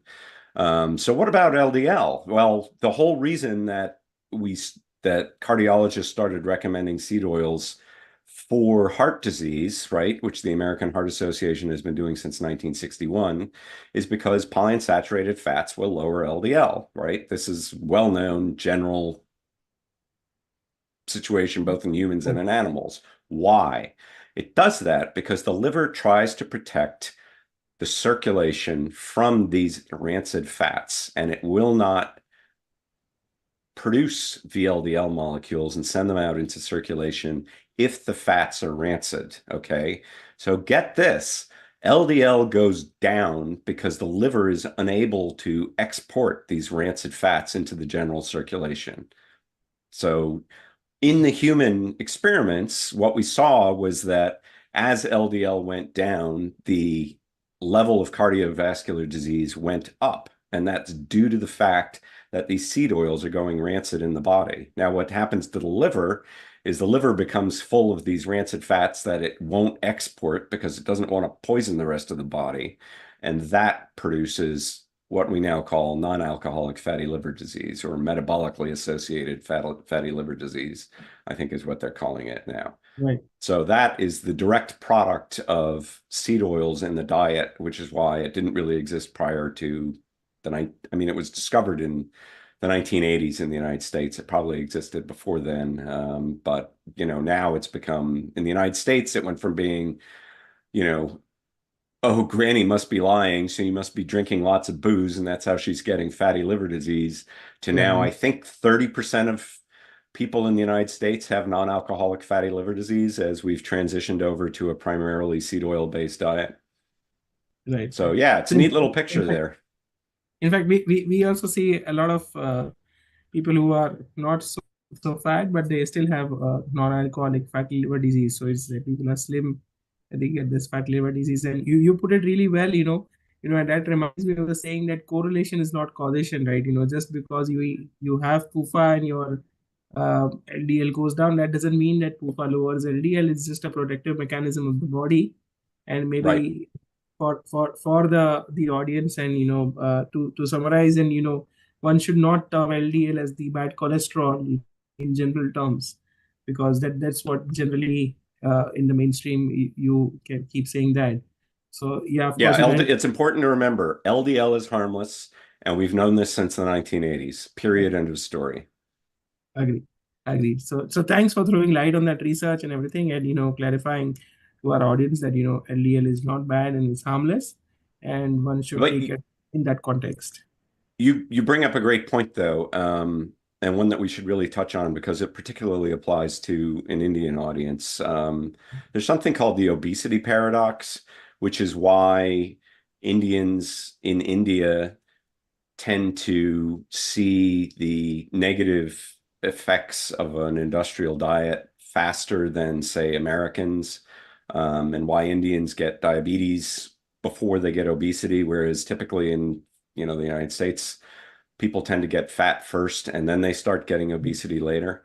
And it turns out that the Indian diet in India tends to be very low fat, but it's got a very high proportion of omega-6 fats.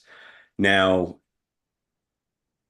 in America, the diet that people are eating is much higher in saturated fats, and that is actually protective, okay? So the high proportion of omega-6 fats means that people eating that type of diet are going to get sick much faster than people eating fewer omega-6 fats and more of the safe fats, the saturated fats. So even in the United States, when we do experiments with transitioning people onto, the diet, the cardiologists, it's ironic, right? That the cardiology profession in the United States basically tells us to eat the Indian diet, and the Indians are all wondering in India why they're all getting sick from it, right? But if you do that experiment in the United States and put people on a low-fat diet, they start seeing the exact same effects as Indians in India do. So I don't think, it's often blamed on racial differences. And I don't think that's the case, because Indians in America have a very similar experience to everybody else in America, right? That's also true for Japanese who come to America, start seeing, they start getting obese much more early, and they start having all the rest of the diseases that Americans, like myself, start seeing. It's a common problem among every immigrant group that comes to the United States, is they're much healthier in the country that they were in, where typically they're eating a lower seed oil diet, and they come here and they start getting all the diseases caused by seed oils. Agree. Maybe from an Indian context, if you have come to India, and we've had a very long history of using cold pressed oils like mustard, groundnut, sesame. How would you compare these to industrial seed oils in terms of metabolic health? Well, I've got bad news for you there. The refined oils are actually healthier than cold pressed oils. So the measurement that we use for rancidity in oils is what's called the peroxidative value, which is how many of these oxidized fats are in the oil. The refining process actually tends to remove those. The international standard is the Codex Alimentarius, and it's basically an international standard for food safety. The allowance for rancidity in cold press seed oils is 50% higher than in refined oils. Particularly things like, mustard oil is a really interesting case. Mustard oil is actually illegal in the United States because it contains this fat called erucic acid. And we won't get into that, except to note that erucic acid doesn't actually seem to be harmful in humans. There is some evidence coming in an Indian population looking at mustard oil versus sunflower oil, and mustard oil is much healthier than sunflower oil. However, there's other research looking at mustard oil consumption in South Africa. There are a lot of Indians who moved to South Africa back in the last century, and it was noted that they consistently had higher rates of heart disease and diabetes than the other populations in South Africa. And one of the things that was thought to cause it was mustard oil. There's, the fat in mustard oil that makes it so spicy and tasty seems to be what they called at the time an oral diabetogen, meaning it causes diabetes. And they would see this particularly in married couples, where they would change their diet to include more mustard oil, and then both the husband and wife would become diabetic at the same time. So India has an ancient, I read a very funny paper once where the author was an Indian scientist who criticized the term Western diseases, saying that they were originally found in India, so India should get credit for them. A sentiment which I agree. Diabetes was first well described 2,000 years ago by an Indian physician, Shushruta. Right. And, we think now, what the evidence would have us believe is that the sesame oil was first refined in India almost 5,000 years ago, as one of the earliest civilized nations. And we think that that's why India has this long experience with diabetes, is because, in humans, if you want to induce diabetes, you can do so with soybean oil, for instance, with a single dose. They will immediately become insulin resistant, even if you're either by IV or orally. It's used as the standard way to induce insulin resistance in the medical community. So, I personally use things like sesame seed oil in my cooking because it's delicious, but I tend to add it at the end of the meal and not use very much of it. And, I think that we really need to focus on trying to reduce the omega-6 fat intake through seed oils, especially in India, whether that's through consuming more coconut oil or palm oil, especially ghee, and trying to reduce our consumption of the refined oils and even cold pressed oils, because that's, they're still a problem. Just because they're less processed, in fact, they're more of a problem. Okay. So maybe you touched upon palm oil. Palm oil is like widely used in the Indian cooking industry due to its affordability. But quite often we see that people blame palm oil versus seed oil. So how do you compare other seed oils versus palm oil? Is it harmful or not harmful? Well, there's a scientist in the United States who was one of the main guys who did research into fatty acid metabolism and omega-6 fats, particularly William Lands. And he once said, in 50 years of research, I've never seen a single mechanism by which saturated fats can kill you. So yes, your cardiologist will tell you to avoid palm oil because it contains a lot of saturated fats. There's no evidence to support that, right? The human RCTs show that if you reduce saturated fat and increase the level of seed oils in your diet, you will actually worsen your chance of heart disease. So don't do that. It was a huge mistake, both in the United States and around the world. So I would say, palm oil is mostly palmitic acid, which is the fat that your body turns carbohydrates into. It's fairly neutral in the context of a natural diet. I mean, if you want to use it in a laboratory to produce problems, you have to give palmitic acid with a lot of glucose and a complete absence of oleic acid, the monounsaturated fat. Even adding a tiny bit of oleic acid back into the diet will protect the animals from palmitic acid toxicity. So, and that's the way we eat it, and that's the way your body makes it. Your body makes oleic acid from palmitic acid, and it's a marker. Palmitic acid, I think, is a marker for poor health because of the rest of the diet, but there's no way that's ever been shown that palmitic acid can directly cause all the problems that we're seeing in the modern diet, right? It just, because it's saturated, it's not susceptible to going rancid in the same way, and it doesn't produce the toxins in the body that we know cause the metabolic problems. Okay. So yeah, I think palm oil, coconut oil, ghee are, should be, in the context of an Indian diet and the cultural and religious influences in India, are probably three of your better fat sources. And there are also a lot of what they call high oleic seed oils now. What they really mean is low linoleic, low omega-6. And I would definitely be inclined to favor those over more traditional sunflower oil. If you can get high oleic sunflower oil, that's going to be much healthier than a traditional sunflower oil, for instance, even if it's a GMO. And would your view change if we were to say that most of the palm oil used in India is the refined, bleached, and deodorized one? Does that make a difference? I don't think it makes a difference. As I said, part of the refining, palm oil does contain some level of omega-6 fats, and the refining process is going to tend to reduce the oxidized fats in the oil. Plus it's got a much higher level of more stable oils than most other oil, than the seed oils do. Okay. And maybe would you like to throw some light on the Malhotra Indian Railway study, which is like widely respected in the international circle and not known so much in India? If you would want to just touch upon that. Well, and that's a mystery, because that's an amazing piece of work. Malhotra, and I can't remember his first name now. It's not the Malhotra who's famous now, who lives in India. This is a different Malhotra, who is the head of the Indian Railroad System medical department back, I think, in the 1950s and 1960s.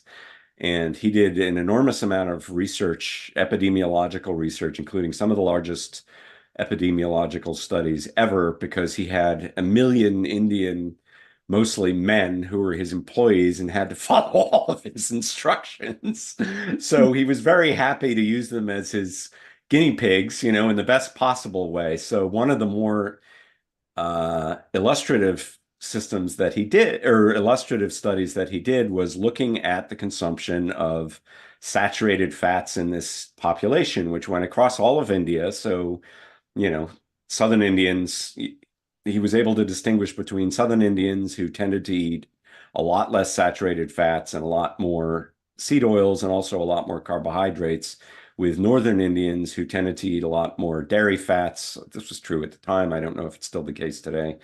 And what he found is that, again, consistent with the American ARS randomized controlled trials, that the people who ate more saturated fat had 1/7 the rate of cardiovascular disease as the ones who avoided it. And this was consistent across India.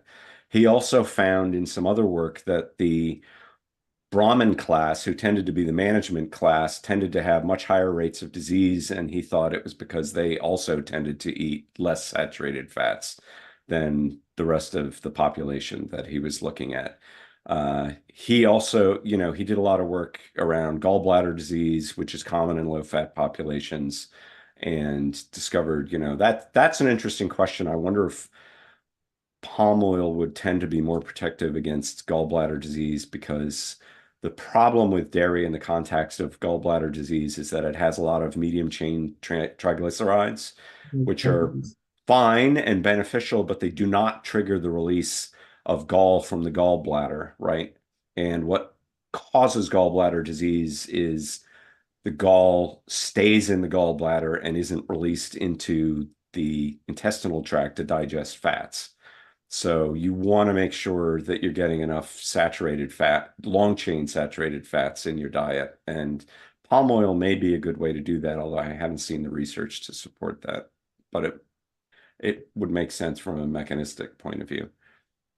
That's good. In fact, the point that strikes me from the study is 1/7 of risk if you are having more of saturated fats than maybe the seed oils that someone consumes. So that's one statistic. And he explicitly said that the advice that we are receiving from America, basically, I don't remember the exact term that he used, but is not supported by the experience of an Indian population, where we see much higher rates of, again, as I said, the cardiology profession wants Americans to eat like the Indians in southern India. And those are the ones who are having the worst experience from heart disease in the Malhotra study, the largest epidemiological study ever done, with over 1 million participants. Right. So maybe I'll call upon Shashi and Anoup also on the stage. And from my end, one last question while Shashi and Anoup join is that what would be your message to India? Like from overall, we glad on the session, but one message that you would want to give to the Indian community and the audience who's listening and who will listen to this in the future. Well, I'll echo Dr. Malhotra and advise you not to listen to the Americans. Go back to your traditional diet as best you can. Seed oils have been a boon in a lot of ways, in that they've been a cheap source of calories, and they've eliminated a lot of the problems around the world with famine that we used to experience regularly. But we've sort of traded that for chronic diseases like diabetes and heart disease. So I think the way forward for India and the rest of the world is to try and transition to healthier sources of fats through a variety of different mechanisms, and not to, hew to your traditions. Don't follow dietary fads like consuming high levels of seed oils, right? There's a reason why India has one of the longest lived vegetarian populations, and they continued through all that time to consume a lot of dairy fats, because that's one of the healthiest fat sources, if not the healthiest fat sources. And we've started to realize over time that dairy is actually protective against diabetes, protective against heart disease. And I think a large part of the reason for that is that it doesn't have the high levels of omega-6 fats that we see in other fats. So go back to your traditional diets to the best that you can. Focus on that. And that will allow you to continue, a higher carbohydrate consumption, because you'll be able to avoid, there's a great study that was done in India looking at diabetic Indians with fatty liver disease, and they transitioned them from safflower oil. There were 3 arms: safflower oil, canola oil, and olive oil. And in a short period of time, with a constant intake of carbohydrates, they were able to lower their insulin resistance, lower their fatty liver disease, and lower their body weight by transitioning their fats from omega-6 fats to more healthy fats in olive oil. Thank you, Tucker, for all your information and sharing your knowledge. So the full name, even I don't know for Malhotra, but it is Dr. S.L. Malhotra. Thank you. So we learned about he's done him. a whole series of really fascinating studies that are not So well we enough learned about him appreciated. from your tweets back in 2017. Oh, no kidding. Well, I'm happy to be of service. And thank you, Shashi and Anoup, for having me back again. It's such an honor to be able to speak to your audience. Thank you, Tucker. I think our first interaction was when you had to wake up at 4 a.m. in the morning. 4:30 or 4:30. Yeah, 4:30, right? So it's yes. So thank you for to letting me stay in bed for 2 hours later this morning. It's happy to have you in this conference. And one, rapid fire question. Rapid fire before we end this session. 3 fats: coconut oil, ghee, and mustard oil. Please tell me your, preferred order, which you would recommend. It'd be ghee, coconut oil, and then mustard oil. Thank you. Without question. I mean, as I said before, mustard oil, mustard oil seems to induce diabetes in humans, and it's been shown to induce diabetes in animals. So I understand that it's a traditional part of Indian cooking, and I would consider it to be more of a flavoring like sesame oil than, it's problematic as a staple. Thank you. Thank you. Thanks, Tucker. Thanks for the session. Thank you, gentlemen. It's been an honor. And we'll see you again. Thank you. See you again. Yeah. Please get Dr. Sandya in and Mandar.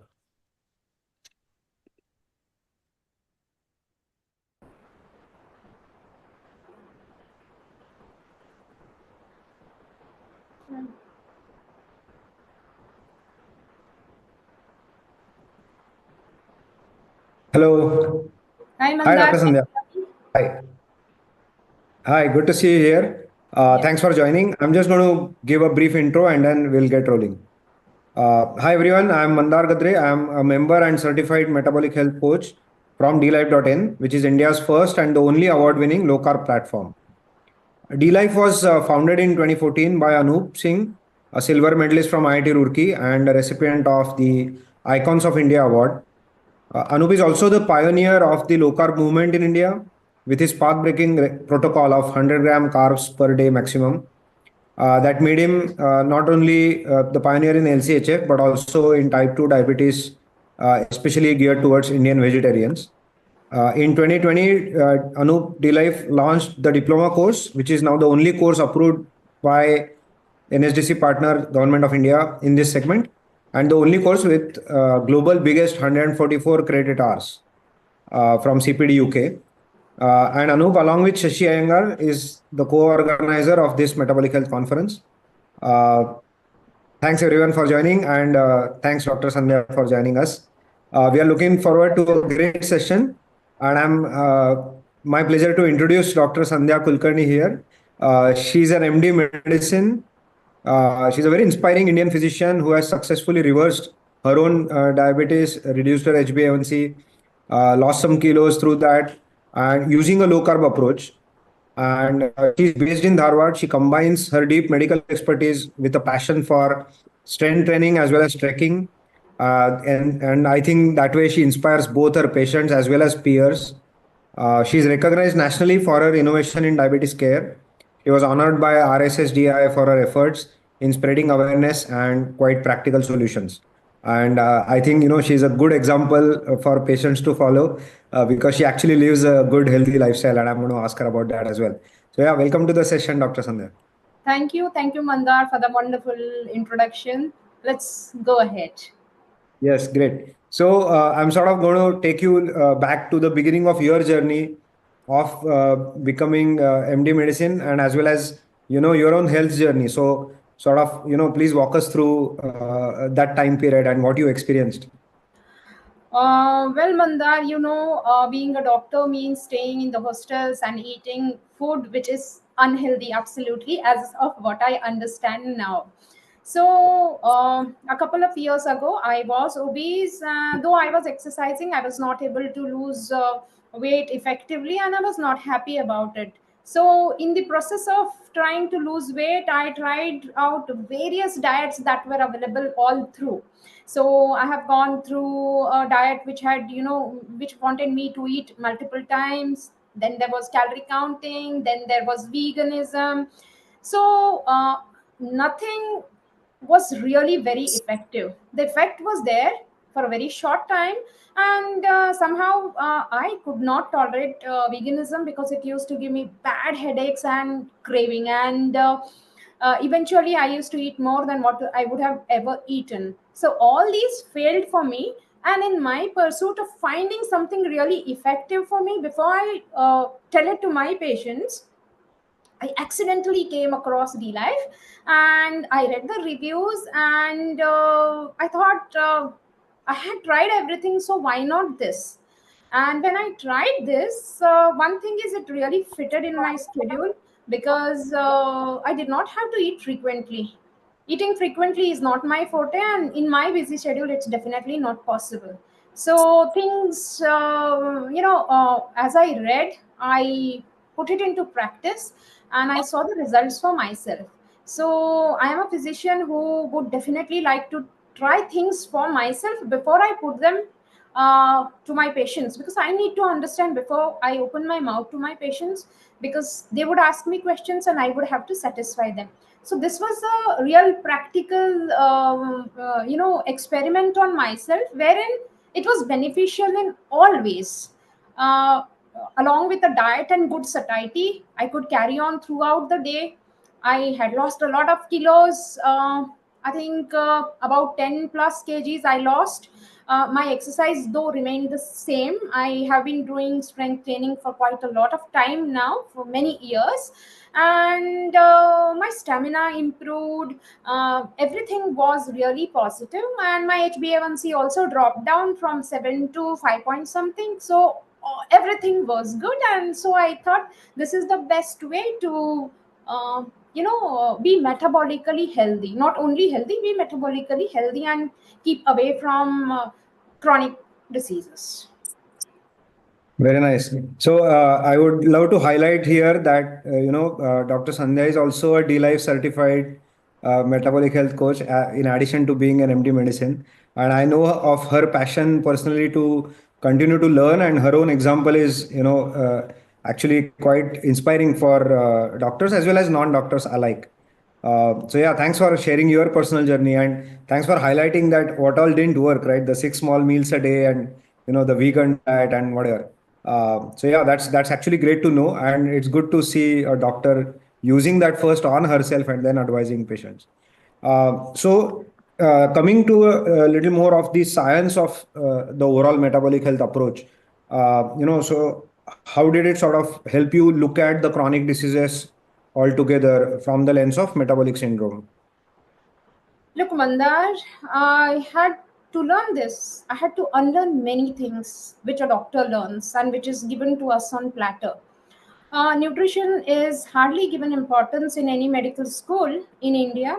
So except for, I think, some final years of MBBS where we learn a little bit of nutritional deficiencies, though India is the diabetes capital of the world, whatever biochemistry is taught in the first year, and when we come to our finals or into post-graduation, what happens is we forget the clinico-pathological correlation. There's too much to read, and somehow the chain of events that happen are lost somewhere. So I had to unlearn a lot of things to relearn how metabolic syndrome occurs just by changing your diet or eating too much of carbs or eating the wrong oils. So it was a completely different perspective, and by unlearning so many things, now I have learned many things which changed my entire outlook towards metabolic syndrome. I rather treat the root cause than add pills to my patients now. I have still a very long journey to go because my practice is predominantly in the rural area, and there are lots of myths. There is a lot of resistance to changing in the diet, predominantly an area which eats more of carbs all through the day, plus seed oils are very popular. So it's going to be a Herculean task, but then one step at a time will definitely help me. Definitely. I think it's interesting that, you had to sort of go through some unlearning And so let me get that thread which you mentioned towards the end of addressing the myths that your patients may carry in their heads because they have heard a variety of things. But sort of let me start there, right? So which are the top myths that you hear or you have to clarify, because your advice will sound different to them than some other sources of information. The first myth is here the day begins and ends with carbs. There's a lot of carbs which are taken in every meal. Then there are lots of fruits which are consumed.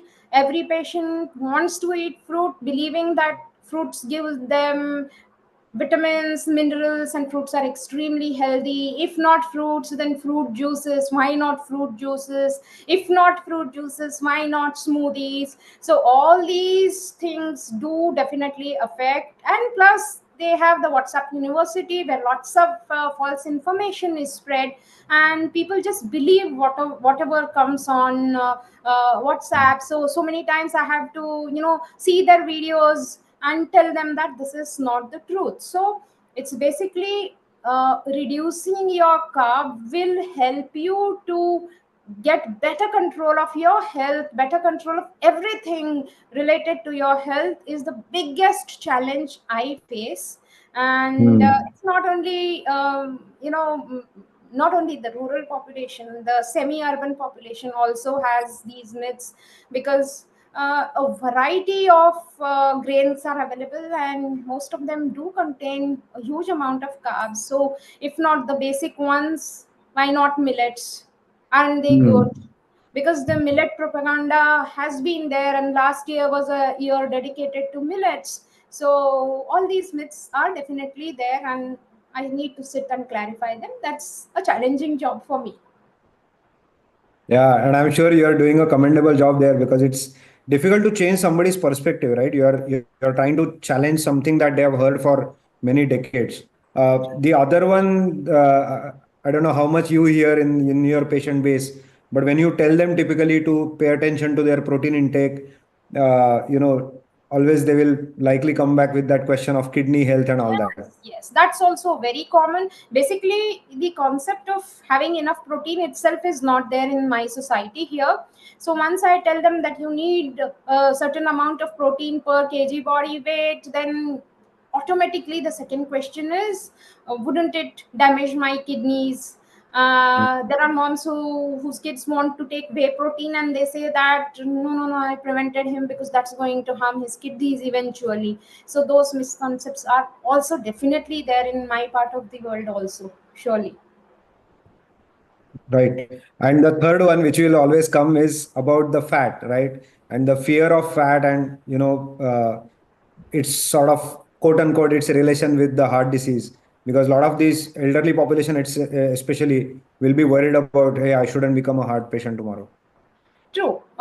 It's not only here. I think all over India that misconception is there, that fat will make you fat and fat will clog your blood vessels, and eventually you might have to go for stents, 2, 3, or you might have to go for a bypass. It's not only, see, now we are seeing diabetes not only in the elderly population, we are seeing in very young ones also, because of the crap lifestyle and the crap we eat. So this misconception is there among all the population that if I eat butter, if I eat ghee, then wouldn't it block my heart? Wouldn't I have early death because of cardiovascular problems or something like that? And it really takes a lot to convince them that there are numerous studies which have proved against it now. But luckily I am in a zone where we do consume a lot of coconut oil, so the transition is a bit easier for maybe a 10 to 15% people, that they would like to, they find it easier to switch over to VCO, virgin coconut oil. Got it. So when you educate your patients, right? Because I think, as you are explaining, a lot of your work gets automatically focused on educating them, changing their perspective. Are there a few pieces of that science that you use, which you have sort of realized that that convinces them a little easier? If you can share those with us. Well, I have to change my pieces and bits according to the crowd I am with. I see the most illiterate and the educated ones, and I see the elite ones also. So, in my experience, if I talk to the elite crowd about the studies and all, they might like to hear, they might believe, but they are a difficult group of patients. However, the lesser educated ones, they come to doctor as if the doctor is a god, and then they definitely believe what you tell. Once they are convinced with you that you're doing something good for them, they believe you blindly. So for me, it's kind of not one thing works. Situational changes do work, from depending on what class the patient definitely comes from. So I can't tell you that one thing has worked. I have to change it from time to time. Yeah, that's quite interesting. And I think that's why I find it very inspiring when I hear the way you are, working with your patients. It's not just a matter of, as you rightly said, not only the matter of managing the symptom or suppressing the symptom, but actually working at the root cause level.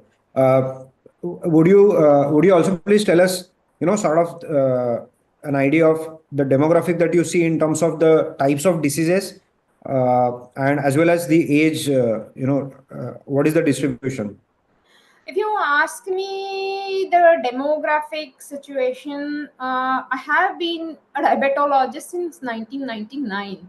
So till 2024, when I finished this course, I was following ADA, and most of my population, I would say that 70% of my population comes from the villages. They are not very literate, and only 30% of my population is a bit educated, and I would say less than 1% of my population is the one which would understand the medical studies or the review articles or RCTs which are done.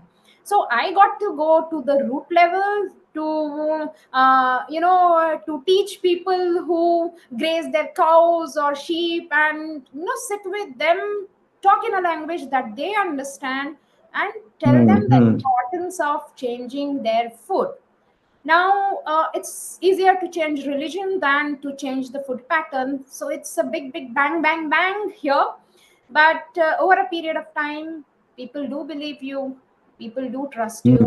Trust me, I must also tell you that doctors are the ones who will never trust you, would never believe or would never like to go against the mainstream.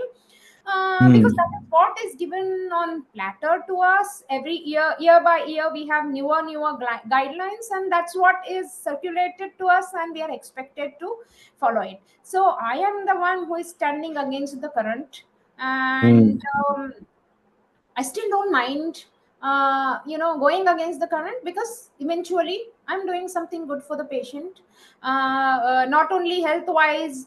I'm doing good to them economically also. Over a period of time, they would definitely understand, and if they have better numbers, they would definitely like it, and that's how it works. So it's a complete change of setup as compared to yours. I'm in a absolute rural setup. Absolutely. And I think it's so heartening to know that, all this knowledge is reaching a diverse population. And once that trust factor is established, you are able to get through to them, and they are actually following, your advice. So you talked about going sort of against the mainstream or against the grain, so to say. How difficult or easy was it? And what was your experience? Did you experience any pressure from your peers or any comments, or any pushback at all? Well, Mandar, some things are in like a blessing for me. I have been the only lady physician in Dharwad for the past 25 years.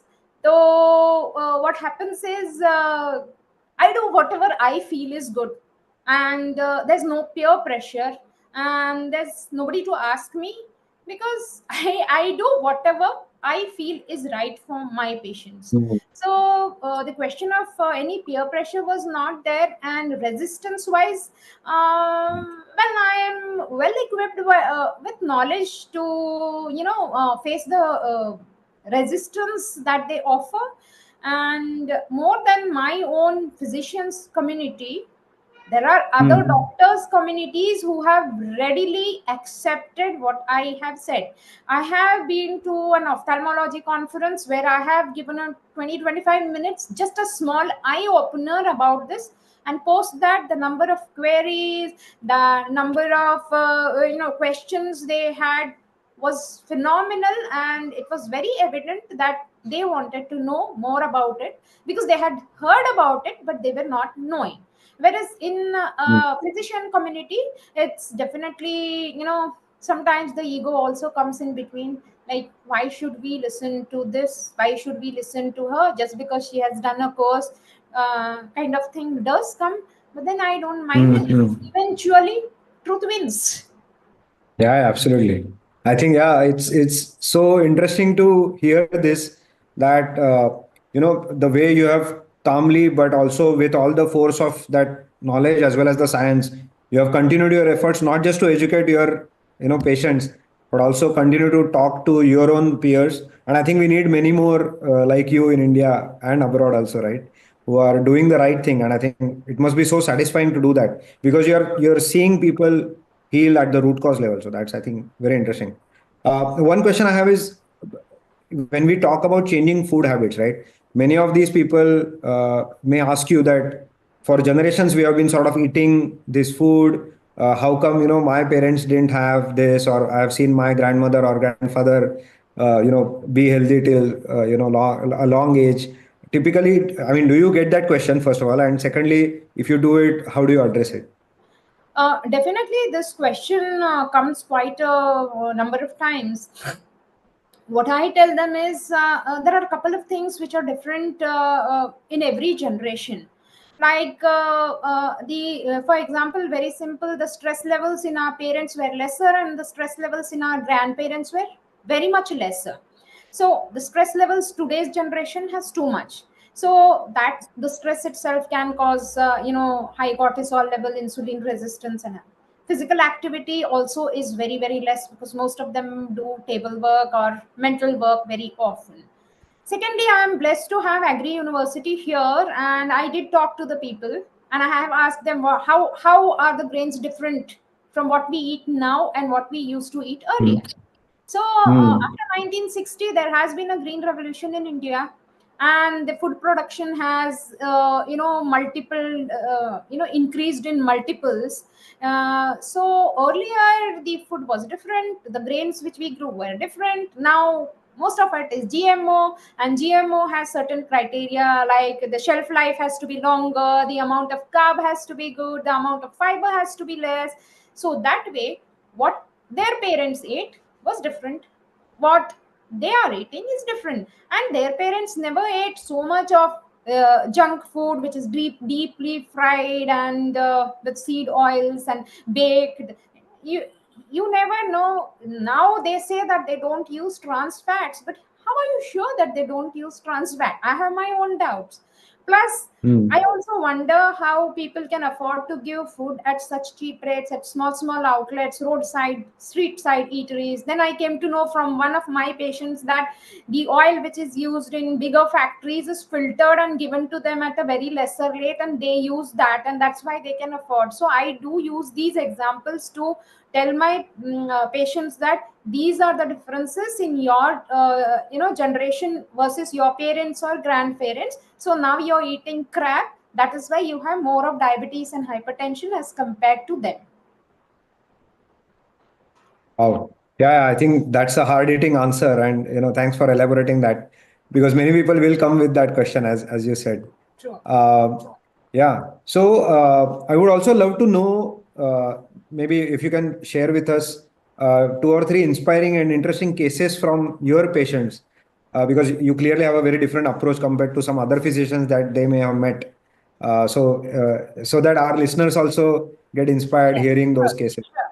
I will talk about a couple who comes to me, whose child is a doctor and very junior to me, and they come from another town to me for control of blood sugars, and they've been coming to me for a couple of years now, and over a period of time, though they tried their best, the sugars were not very well controlled, and we were like going on increasing the medication and trying to settle insulin levels, like insulin units of insulin and all. Whatever they did, it was not satisfactory either to me or to them. That's when I told them, look, we have to change your eating way. Now, most of the population here in Dharwad is vegetarian. So I had to convince them a South Indian eating paneer every day, a South Indian, including almond flour in the food, was a big challenge for me and for them too. But then slowly we did. I taught them how to, I taught them, some kind of South Indian recipes where they could use paneer. So we began with, just half paneer and half of whatever they were eating. And eventually we went on increasing the amount of paneer. We went on increasing the amount of almond flour. I told them about, not having too many things to snack in between, no snacking. And over a period of time, their HbA1cs came down so beautifully. Like they are now, they were somewhere around 9, and now they are somewhere around 6.2 within 2-3 months. So last time they came to me was about a week ago, and they so happy. They said, ma'am, this is a little bit expensive, but my sugar was never so well controlled, and I'm feeling happy about it, and I'm going to continue it. So tell me what next, how well can I do it?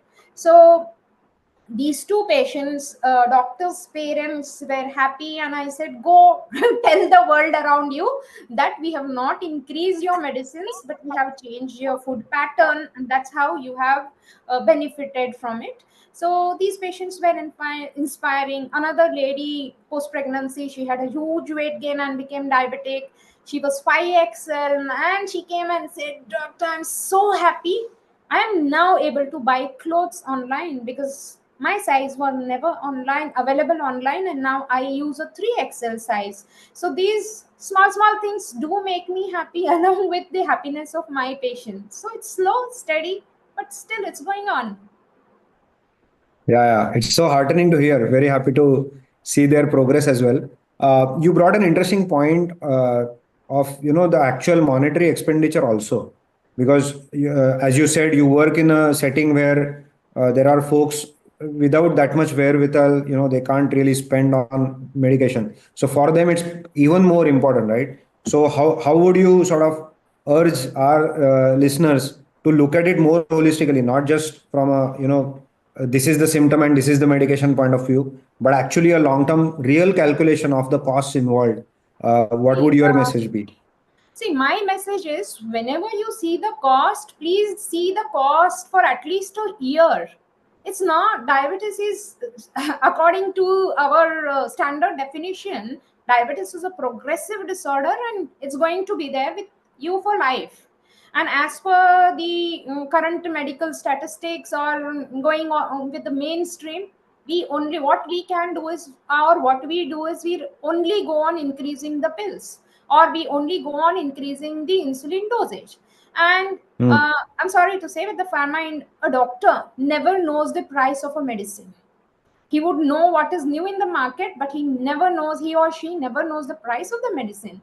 So the pharma industry plays games with us, tricks with us, newer insulin, newer drugs, but the prices are never told to us, and we don't remember. So if we calculate the price for a month versus the price of food for a month, I think though food appears to be expensive, it really is. Though the right food or real food appears to be expensive, it really wouldn't be. And plus, you also have to see the long-term consequences of having diabetes versus a long-term consequence of having no diabetes or no medication. You also do compare those. A stent would easily cost you 2 to 3 lakhs for the stent. Forget the hospital stay. And forget the lifelong medications, which are deadly. They cost a lot. They cost a bomb. I see them every day. So if you compare that versus if you compare a protein-rich food, a real rich food, good food is definitely inexpensive, affordable. Everybody should be affordable to not have problems which can be controlled by food. True, So true. We have to truly. that's how Yeah, we I have to teach my calculate. patients. Yeah, I think that perspective is interesting, and it is impactful coming from their own physician who is urging them to calculate the cost correctly. Also, one more question is, let's say a patient comes to you, going by the inspiring examples that you just shared, and very sincerely they change their nutritional pattern, some habits, and over, let's say, 3 months, 6 months, they saw some difference. Do they ask you that for how long now I need to continue to eat like this? Can I go back to my normal pattern? That's very, very commonly asked questions by everybody, because people believe that diet is not for life. Diet is for a very short period of time, and everybody wants to go back to whatever they were eating or whatever they were liking. So it's my answer is, you should eat this as long as you want to be healthy and happy and disease free. If you want diseases, you are most welcome to eat them at any time, and you will get not one, you might get all at a time. Because when we explain diabetes, we do tell them that head to toe everything is going to be affected. You just won't know it now, but it is a multi-organ dysfunction. So if you start eating the wrong way, one by one the organs may go, and then we will not be able to get them back. So before you eat, think, you really want to eat it once in a while, a little bit, off track is okay, get back to track immediately, because that's not the way you should head to. You will not do anything good to you if you eat the wrong way. So as long as you want to eat, as long as you want to be healthy, eat this way. Yeah, I'm sure our listeners are getting your message loud and clear, that it's more of a lifestyle and a long-term approach rather than some quick fix. And especially because we are trying to address the root cause. We are not trying to only suppress the symptoms. I don't even call it managing the symptom. Also, would you briefly throw some light on once they get one of these manifestations of metabolic syndrome, right? Whether it is diabetes or they may start with hypertension, but then it's almost like a door which is now open, and then it simply exposes them to further risks. So could you please briefly talk on that? Because you must be seeing in your practice that somebody starts with diabetes and then after a few years, diseases only get added, as you said. So all these years I have been just seeing this, that one by one, over a couple of years, patients get worse and they have multiple complications. Well, a complicated patient or a patient who is diabetic with multiple complications, retina, food complications, it may be difficult for them to change the diet completely at one go. And they may not be off medications also. But lesser the medicines, better it is. So sometimes, people have that idea that diabetes runs in families. So the parents have, or the grandparents have diabetes, and they do have complications. So sometimes it is an advantage when, a patient, a new patient, newly detected patient knows what has happened in the family. And we can definitely tell them or catch them young, saying that if you don't want to go through that cycle, or if you don't want to go through those complications, it's good to eat right food. And I do tell them that no doctor will tell you to change your food this way. No dietitian is going to tell you to change your food this way, unless they know. Maybe 10 years down the line they might tell you, but I am the first one to tell you, believe me, and this is science backed. It's not that I'm just faking you something. I have a degree, and I'm going to tell you only what is beneficial to you. So seeing complications sometimes definitely helps the patient, because they don't want any complications. They don't want to lose eyesight, they don't want to lose a limb or a finger. So they definitely would try to. And the newer generation is slightly better than, they are net savvy, they would read and they would come up with questions. So if a younger one comes, it's easier. Got it. And continuing on that very last comment of yours, so what would you also say to the younger physicians who are at the maybe at the beginning of their career, because you went through D-Life course, you also apply now the metabolic health approach. So how would you share your experience with D-Life with them, and how will it help them in their practice early on? See, D-Life has been a game changer for me. It's not only me that has changed, it's my entire family that has changed. I live in a big family, so my other family, the second round of people, also have made changes in their lifestyle. So, lead by example, though, I have done. For the younger physicians, my urge would be nutrition is a doctor's forte because you have to tell it along with medicines. It's easier for a doctor because he would be or she would be the one who would see and change the medicines, unlike the nutritionists who are non-doctors who might tell their patients to go to a doctor and lessen the medicine. So you are always at an advantage. So dare to go against the mainstream. Read, take advantage of D-Life, which is there now in India. Otherwise, we would have to pay in lakhs to do this course from abroad.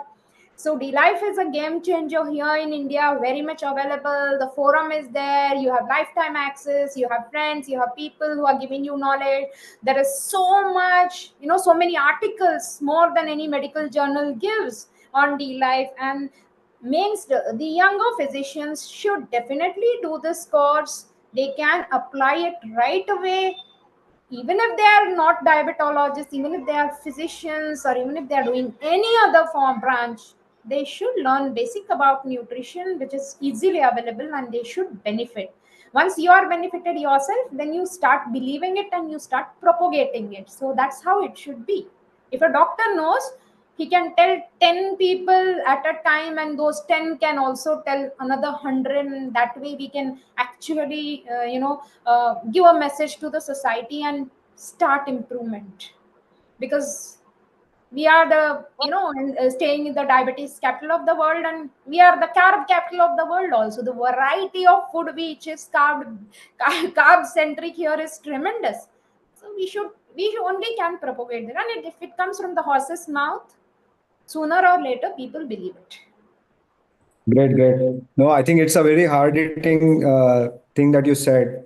And I'm also glad to share with our audience that there are more than, I think, 47 doctors by now who are part of D-Life, who are either graduated from D-Life diploma or who are currently pursuing it.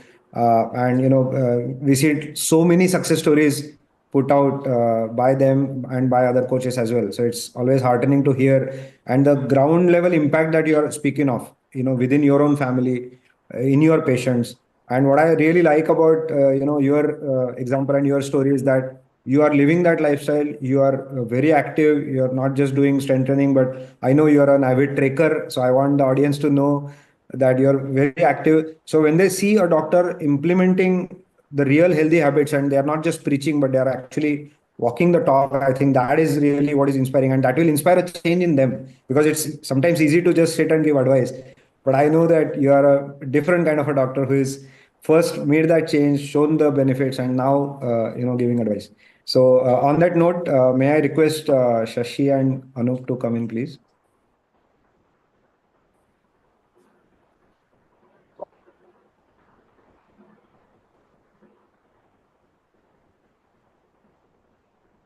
Yes, can they be put on spotlight?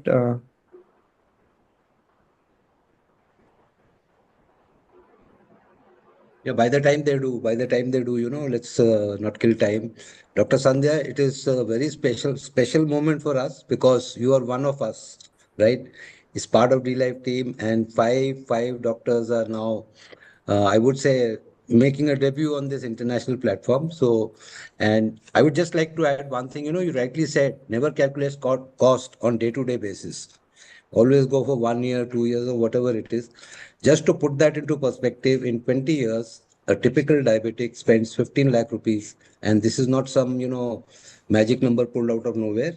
This is based on a survey and published online. So 15 lakh rupees in 20 years is 75,000 per month, per year, which is 6,000 rupees on an average per month. So any low carb diet will always be cheaper than this. And the cost is only going to increase. Yes, Medical cost is yes. only going to increase. It will never, Yes. regress. Thank you. Dr. Sandya, thank you very much again for appearing and sharing your knowledge here. So there was a time when I used to meet doctors like you. I used to meet MDs, diabetologists, cardiologists, promoting anti-diabetic statins, cardiovascular medicines for. I know you were working for Abbott. I was in Abbott for 32 years and Pfizer for. Yeah, in a different division. Yeah. Okay. So I'm not we supposed had. to take any brand names here. So Abbott has a couple of other metformins also. So I was promoting the other brand and primarily in cardiovascular also for quite a long time, including statin, of course. So I was promoting statin for 15 years. So I always realize that whenever we, it's how difficult it is for doctors like you to really change your approach and, come towards nutrition and adding nutrition angle to your patients, which will get results. So I'm sure that in your patients, you must be looking at not purely diabetes remission, but better control and reduction of medicine, which itself will be a big win for your patients. So thank you very much. Thank you so much for the opportunity. I appreciate all of you very much and all the best. Let's rise and shine together. Thank you. Thank you. Thank you very much. Thank you, Dr. Sandya. Thank you. Thanks, Mandar.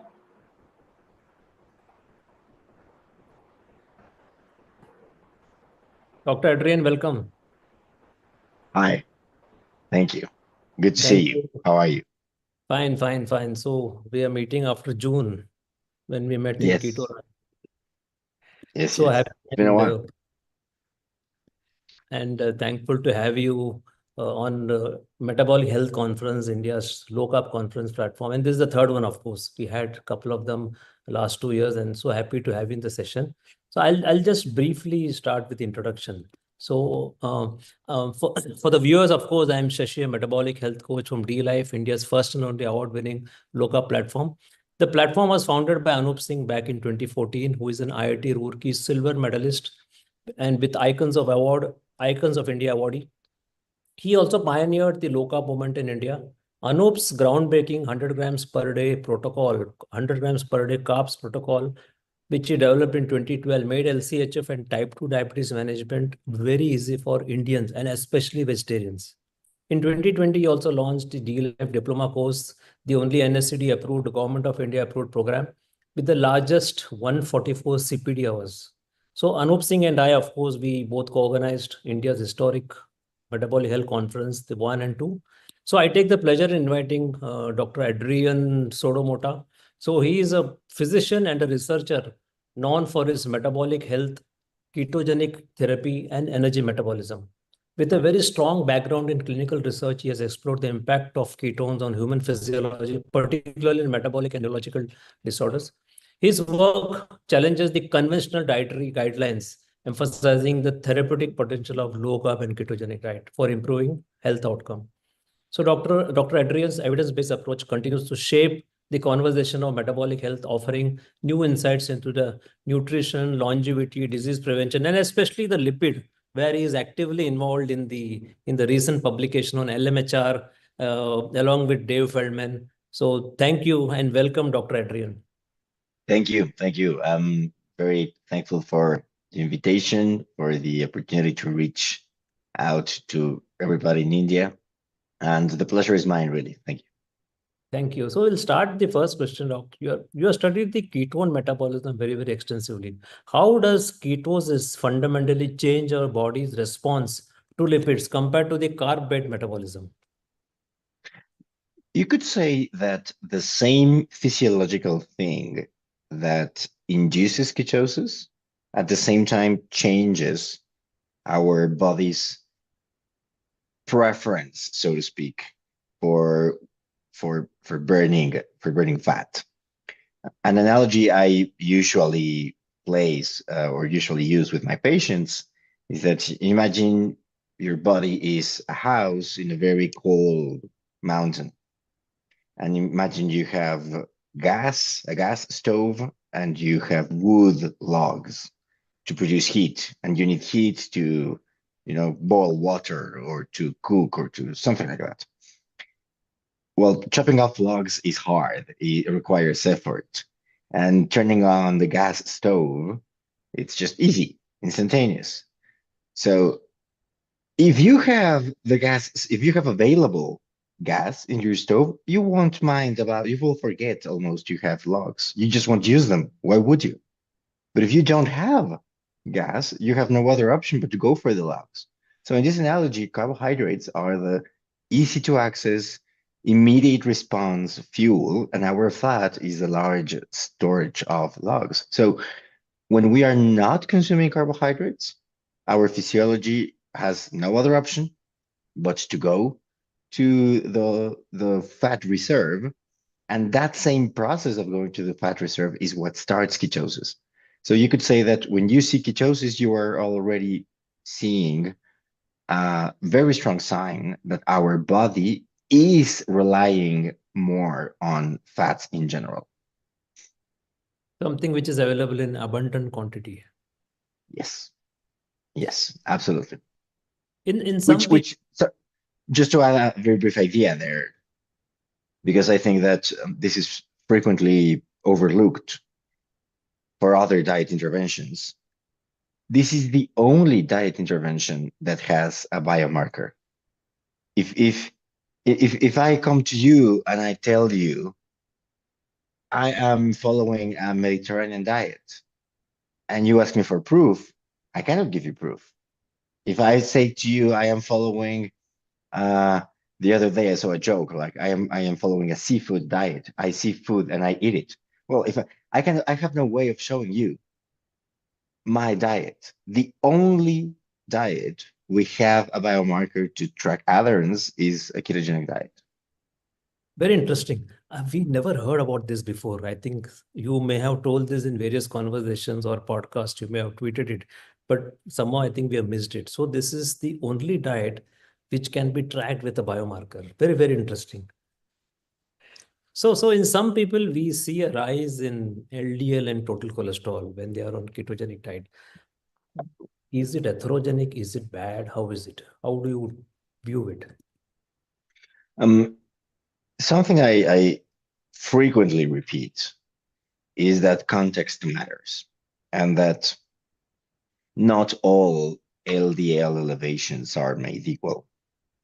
And at the same time, because context matters, it's not the same to have high LDL on someone following a ketogenic diet after recovering from a heart attack than my very good friend Nick Norwitz, who has never had a heart attack. He's super young, he's super knowledgeable about health, had access to lots of studies, has his genome sequenced, has had more than one, coronary scan. So, I mean, if those two contexts are very different, so we shouldn't treat them equal. And actually, we know there's published literature demonstrating that at the same LDL level, people can have very different risks. So to go back to your question, sure, some people, not all, and I would say not most, because most people start a low-carb diet not being insulin resistant, sorry, let me phrase it the other way around. Most people start a ketogenic diet for reasons related with insulin resistance. Therefore, they are not insulin sensible. Those who start a ketogenic diet lean with high insulin sensitivity see these LDL spikes and these LDL elevations. The other people who start a ketogenic diet, not the majority of them, they would see either a very small, not clinically relevant LDL elevation, or even a drop in LDL concentration because their insulin resistance is improving. For those who do see an elevation, then we need to contextualize. Okay, is this elevation likely harmful for you or not? Because what we know is that not all LDL particles have the same atherogenic potential. Some atherogenic particles are way more prone to put cholesterol into our arterial walls than others. And to put an example, this is not the only difference, but just to mention one specific example, LDL particles that are tiny and highly oxidized are much more atherogenic than large LDL particles. And what we've observed in these insulin-sensible people who have these elevations is that the type of particle they have the most is this large, not harmful LDL particle, or not so harmful LDL particle. And at the same time, if they don't have insulin resistance and they don't have inflammation, their arterial wall is better protected. And let me be clear. This still needs research. I mean, I wouldn't want to convey the idea that insulin-sensible people are not at all at an increased risk. The data we have so far shows they don't have an increased risk due to the LDL or to the high ApoB. This doesn't mean they are protected or immune to plaque progression. This simply means that they are definitely a different risk profile than the high LDL elevations we see for other reasons. So I know I'm not giving a straightforward answer, but I think that the correct answer is not everybody will see it. It's a minority of people on a low-carb diet. And in those cases, you need to identify the context in which LDL went up. Let me tell you something. In my practice, in the patients I serve, I have only seen an LMHR once, mostly because LMHRs are healthy people, so they don't need to go to the doctor. All the other people I've counseled on a low carbohydrate diet, they tend to see what I described before, either no change in LDL or even a decrease in an LDL reduction. So in many of the cases, we see that there's a drop in triglyceride, increase in HDL, and there would be a slight bump up of LDL. Typically in India, the average LDL, which we see, is 120, 130 milligram per deciliter. And the total cholesterol will be around 200 to 220, with some exceeding and some at low. So how do you see this? Would you see that the drop in TG, increase in HDL, this particular drop and increase plus the ratio and the slight increase in LDL, how do you? I think that those are the markers of better metabolic health.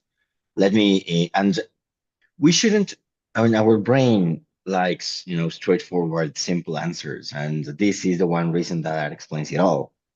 But I like so much better what you outlined right now, which is a pattern, not a single change. We see a pattern of slight bump in LDL, triglyceride reductions, slight bump in HDL. And this triad, so to speak, signals that something different is happening in your physiology. I think perhaps it's important or useful to remember why we care about LDL at all. And we care about LDL because it's a cardiovascular risk factor. However, it's not the only thing we consider for evaluating cardiovascular risks. And in the studies, actually, some of them are published already. When we analyze with the 10-year cardiovascular risk calculators, those patients, even those who had a slight bump in LDL, as you described, because the other things in their health improved so much, their cardiovascular risk was reduced despite, or you could say even, with that LDL pump. So we know that we are reducing cardiovascular risk because we are improving blood pressure, we are improving insulin sensitivity, we are improving many other aspects that contribute, inflammation, for example, that contribute to cardiovascular risk. And sure, I mean, even if that small LDL bump was physiologically relevant in the big picture, it's being compensated for the other health improvements. How would you have, can you give some clarity on this LDLP, oxidized LDL? I think though it is not very much measured in India. Let me tell you the situation in India. Now, in India, we primarily see the LDL and total cholesterol. Even ApoB is not seen as much, because whenever as health coaches, when clients comes to us and when we see the lab report, we don't see ApoB measured, we don't see the other, neither LDLP nor oxidized. Primarily, it is just what is seen is total cholesterol LDL. That's all, finish, and then statin. So what is your view on this oxidized LDL, LDLP? You're touching on a very important point, and I mean, do correct me if I go too technical on some things. It's very important to emphasize that the LDL we most frequently see in clinical practice is the total concentration in blood. And part of the reason why you can see different risk profiles with the same LDL level is that you can have 130 milligrams of deciliter of LDL distributed in a lot of small, dense particles or in a few large particles, large and fat particles. They would give you the same concentration. And as we already discussed, they have different potential for atherogenesis. That's one part of the story. However, most of the LDL we see in today's world and clinical practice is calculated, not measured. And it's calculated with, there are many formulas. The first one and the one that's most used still today is Friedewald's formula. And Friedewald's formula uses total cholesterol, it infers LDL concentration, taking into account triglycerides. And this is very important because if the higher triglycerides go, the larger the error for the LDL calculation becomes. Actually, my lab and I are currently working on a better way to calculate LDL, because exactly as you mentioned, here in my home country, we also don't see many fancy lipid metrics. I mean, what we have to work with is total cholesterol, LDL, HDL, triglycerides. And we know that, in other words, the LDL value we are seeing is messy, is error prone. If triglycerides are above 500, the machine won't even calculate it. But we've seen in our data that if triglycerides are above 200, the LDL value, it's already very biased. So we shouldn't focus so much on it. Now, because the LDL concentration is a proxy or a common way to try to infer how many particles there are, it gained lots of popularity decades ago. It's our cheap way of estimating how many atherogenic particles there are.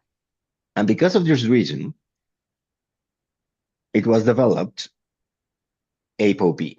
ApoB is a protein that all atherogenic particles have in common, which is why it's so important, because we know that not only LDL particles are atherogenic. For example, remnant cholesterol particles are also atherogenic. There's evidence suggesting they are even more atherogenic, but they are just very hard to measure because it's very expensive. You need nuclear magnetic resonance of your blood to tell them apart. So ApoB kind of summarizes all the particles with atherogenic potential. And when you see LDL just like that, people are usually referring to the concentration. Sometimes they capitalize it with LDLC. When you see LDLP, as you mentioned in your question, this means LDL, the number of particles, not only the concentration of LDL, the number of particles. And sometimes perhaps you could see SD LDLP, and the SD means small, dense LDL particle. And this small dense is important because as we already touched minutes ago, if the particle is small and dense, it has much more atherogenic potential than your regular LDL particle. Now, if it's oxidized or not, this requires a very different assay to be measured.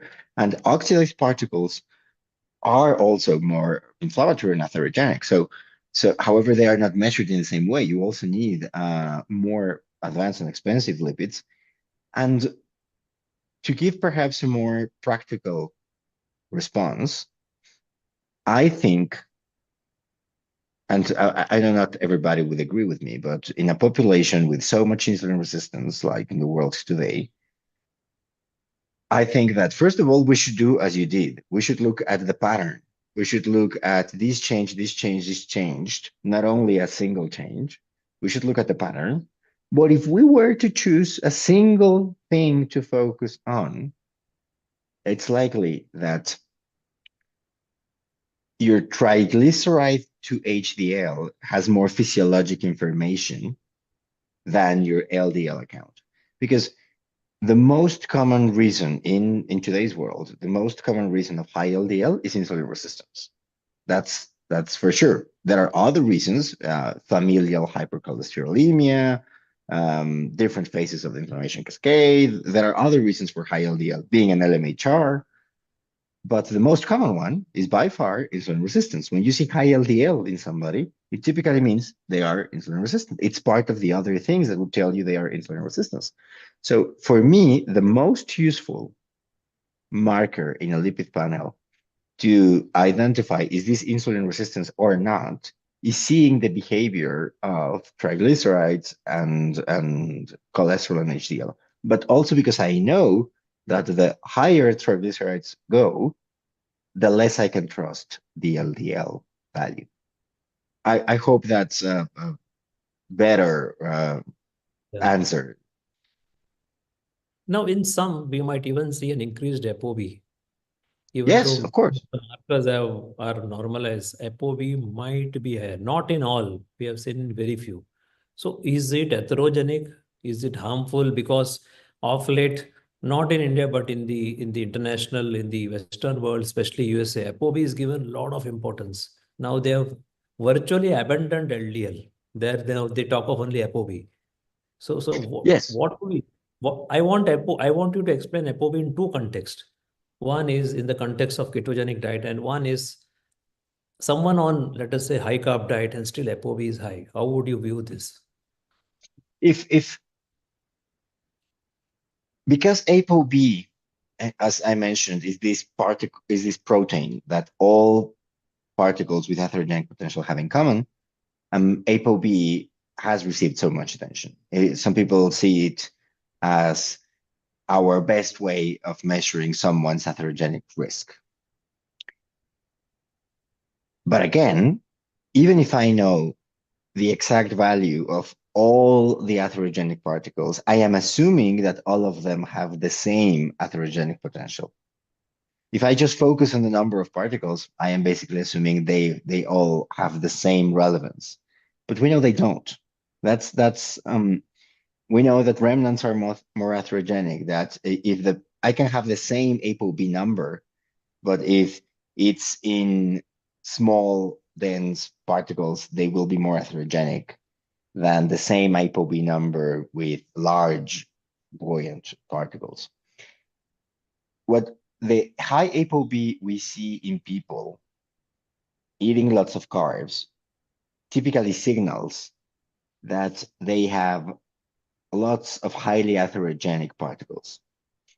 The high ApoB we see in people restricting carbs typically signals they have more of the non-harmful or non-so atherogenic lipid particles. Now, some people perhaps would say,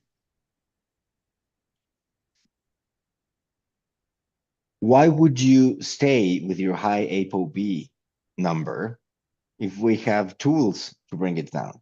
You know, like why bother at all? If I know how I can reduce that number, perhaps I don't care if nature is of highly atherogenic or not so highly atherogenic.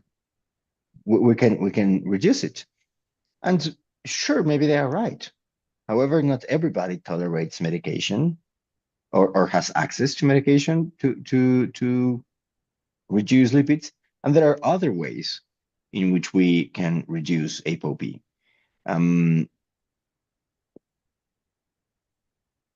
For those patients whose condition allows it, introducing small amounts of carbohydrates in different intervals would bring ApoB down.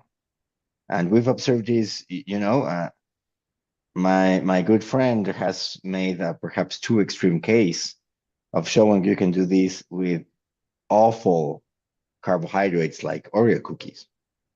So if in some clinical contexts, I might not care much about the relevance of high ApoB, but in those other clinical contexts, there are non-pharmacological ways to reduce ApoB.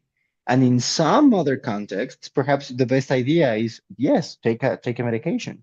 So again, I guess that I'm just trying to preserve my job or convince people my job is useful, but you do need, a clinician who sees and analyzes each context to identify what's the best available option in this case. What we can definitely say is that not all high ApoB concentrations are equally harmful, and not all of them require medication to reduce. I think this is context-based, is what you say. Absolutely. Context-based and individual clinician and patient. Absolutely.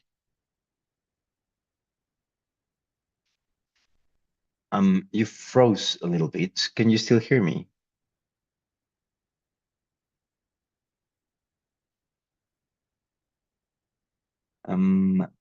What happened here?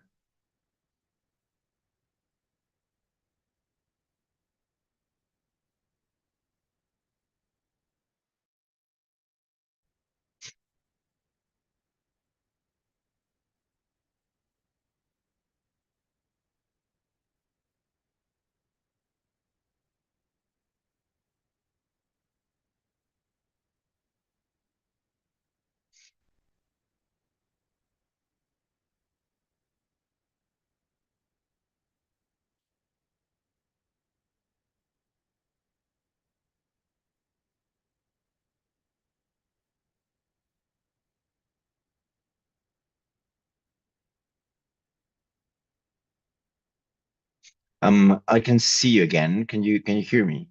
Yeah, I think my connection. There was a connection issue. So what I was asking was, what are the other benefits or other markers we can see which will say that a ketogenic diet is beneficial other than the lipid, if you keep as a lipid markers? I mean, if you compare, for example, what matters the most for cardiovascular risk, by far, insulin resistance is the largest contributor.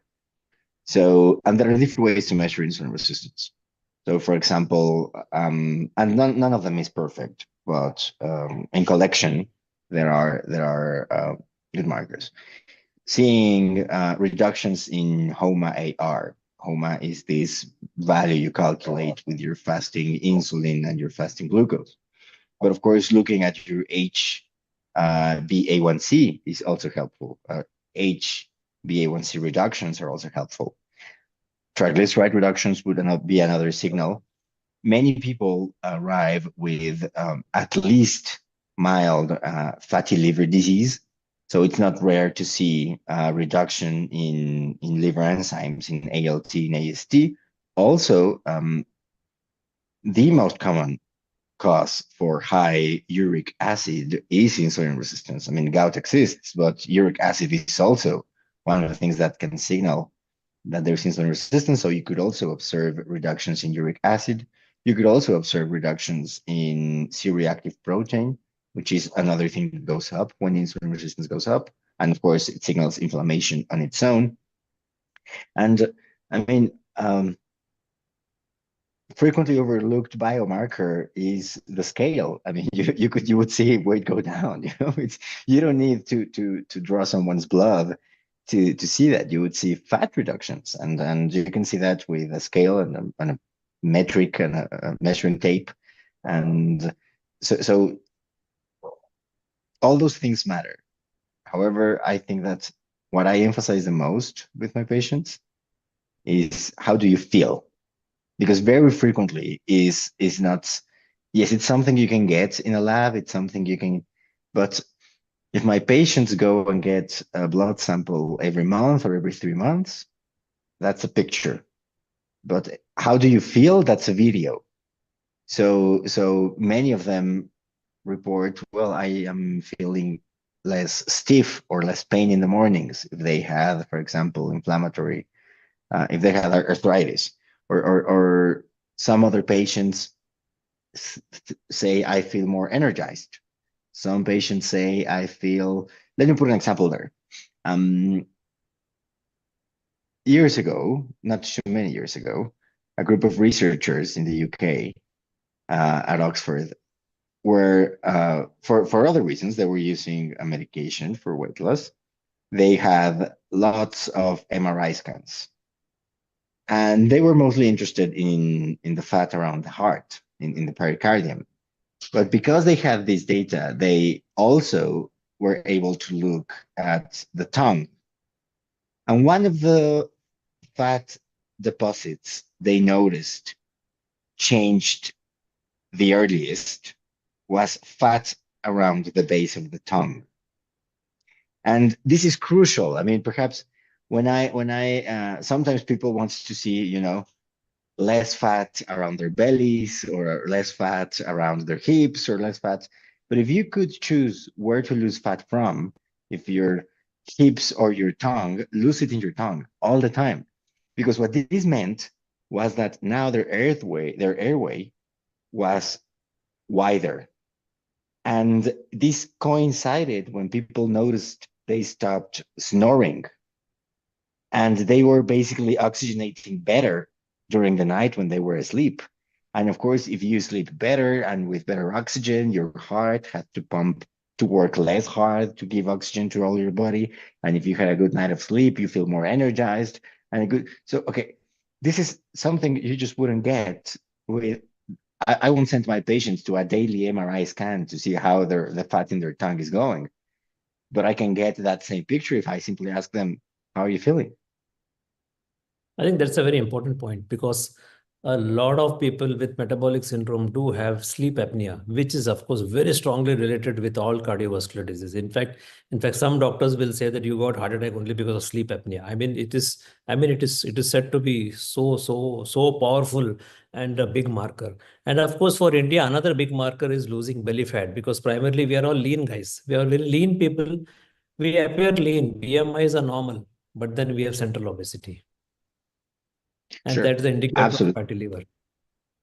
Absolutely. I think that is one of the Absolutely. we set it right, and losing that in India, I will say that more than weight loss, it is that inch loss which is much more important in terms of recovering metabolic health. Much more, much more. Look, can you briefly tell us what exactly is LMHR, lean mass hyper responder? Can you also Sure. briefly touch upon that study which was published in Lancet, the keto LMHR study? LMHR is an acronym for, as what you already mentioned, lean mass hyperresponder. And this is a concept and a term that was coined by Dave Feldman in 2017. And what Dave was basically trying to summarize is that those people who see the largest LDL elevations when they restrict carbohydrates tend to be lean. And they tend to have a high percentage of muscle mass and because they hyper respond to the LDL elevation, that's where the name came from. It's not too explicative, but that's the name that sticked. For example, for a while, people have said that we should call it lean mass hyperabsorbers, because some people say that what explains the phenotype is more fat absorption. I don't think that explains it entirely. I think that's perhaps a contributing cause to the phenotype, but I don't think it's the entire phenotype. At the same time, he was about this concept, Dave very, cleverly identified in the literature that there was already evidence suggesting that it was likely that when insulin-sensitive people restrict carbohydrates, their lipoprotein lipase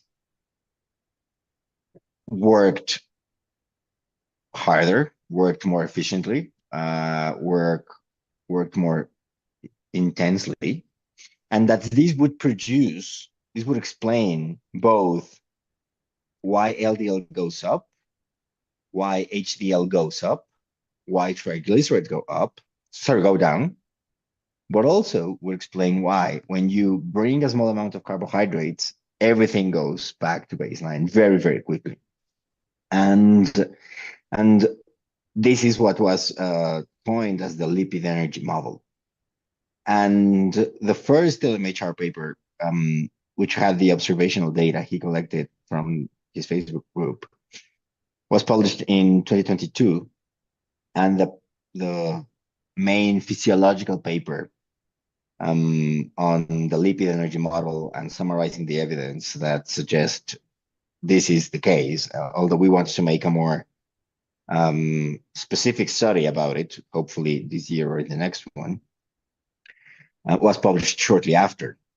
Now, this phenotype of to be an LMHR, one of the, you could say, criterion, informal criterion, but reasonable, is to be sure you have normal lipids before restricting carbohydrates.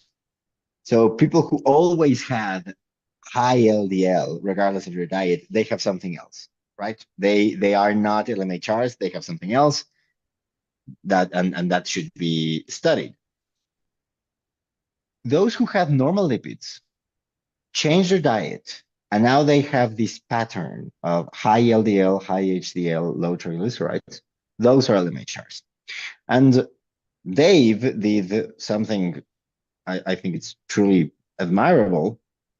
He crowdfunded a very expensive study, because today the state of the art, the gold standard to measure atherosclerosis is coronary calcium angiotomography.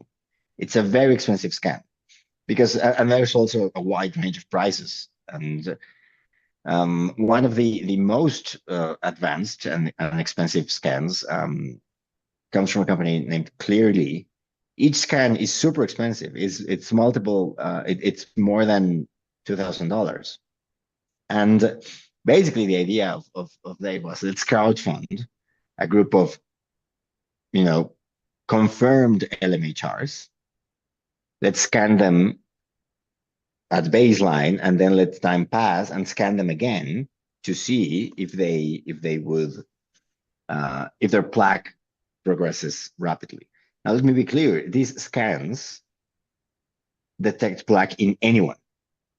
It's like I don't know if you've heard this about cancer, but like all of us get cancer multiple times a day, but our immune system fights it back. All of us have at least some form, or most of us will have at least some form of plaque. These scans would detect millimeters of different plaque. And the first study that was released, that was published in JACC Advances, compared the LMHR population with another population not restricting carbohydrates from the Miami Heart cohort.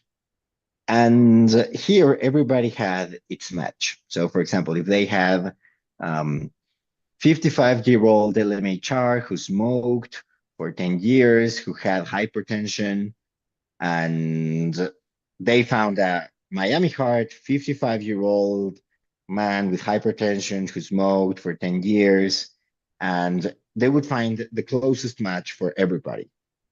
And after doing that, they got groups that were very similar in every classical cardiovascular risk factor except LDL. the LMHR population had twice as much LDL than the Miami heart. And then they compared if plaque was different in LMHRs. And this is people who had been on on a low carb diet for on average 5 years, who demonstrated they had normal lipids before their diet, and they had no more plaque than the Miami heart patients. In other words, the LMHR is not explaining, sorry, high LDL is not explaining, it's not contributing to having more plaque. We have now in peer review the longitudinal data, because this was at baseline. We have now in peer review the longitudinal data. Hopefully we can share those results soon, but they are encouraging. They are encouraging. And we need more studies like this. When I said earlier that we need more research, we need more studies like this that have super advanced metrics and at the same time have corroborated LMHRs to see if plaque is progressing or not. Because let me be clear, atherosclerosis plaque can progress for multiple reasons. And it's simply a question of what's contributing the most to plaque progression. So that's what that study is about. And yeah, hopefully we can share those results soon. We still have 7 minutes and Alina is already here. So can you give us a sneak peek of the cholesterol code movie? Dave Feldman was supposed to come in this conference, but then he sent a message that he's stuck up with so much work because this is coinciding with this COSI conference also, which was there last week. So he had to drop out. So can you give us, you have seen that movie, can you give a sneak peek? What does it contain? Sure.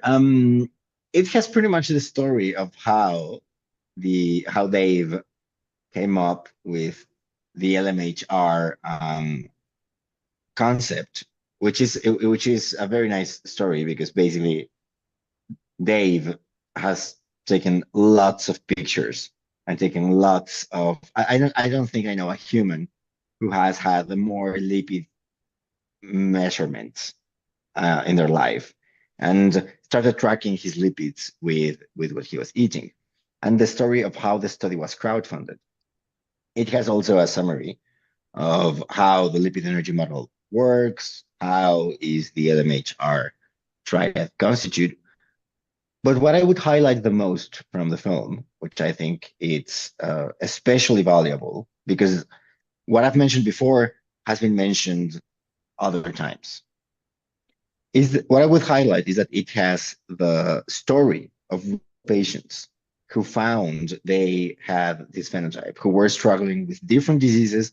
Some of them were struggling with inflammatory bowel disease, some of them with a psychiatric illness, some of them with type 1 diabetes, some of them, and how they found that they didn't have very high LDL, but now they did, and how they are now dealing with that finding, how their doctors were startled on what they were seeing and what decisions or resolutions they have made in response to this change. Because of course, many doctors would say, "Oh, you should leave the diet," like let's not worry about your LDL. But some others would say, "I mean, this diet changed my life. I don't want to give. I don't want to stop following it." And I think that it's, I mean, don't take my word, it's biased. It's a very high quality production. Animations are amazing for explaining the physiological concepts. Dave's story is fantastic, but what I would highlight from the film is the multiple examples all across the board. There's children, there's elders, there's women, there's men, there's I would highlight the patient stories. So coming to the final questions, how would you rate the risk factor posed by insulin resistance and blood sugar versus LDL? Because we have seen a lot of studies which compares. And I think in India, we tend to ignore insulin resistance and blood sugar level, and the entire focus is only on LDL and total cholesterol. So what would be your advice to the Indian public or population on this insulin resistance and blood sugar as a risk for cardiovascular disease? What I would say is that this has been studied multiple times. Perhaps a useful reference here is a paper in JAMA published in 2022 from Dugani and colleagues, where they put head to head what shifts your risk meter the most. And having diabetes is by far, it's at least 2 or 3 times the effect of one large deviation of LDL, one full standard deviation of LDL. And the entire LDL risk was explained in this data set with small, dense particles. So I will go back to what we were mentioning minutes ago. What happens is that when we see high LDL in the population, that's typically signaling insulin resistance. So that's just the most common cause for high LDL. We know that you can put diabetes into remission, or you control your glucose with your diet. We know that high LDL doesn't mean the same in all contexts. And we also know that people have different benefits from their diet. So I think that talk to your doctor and analyze yourself. It's useful, for example, to keep a diary on how people were feeling and how their symptoms were changing. And it will be different for everybody.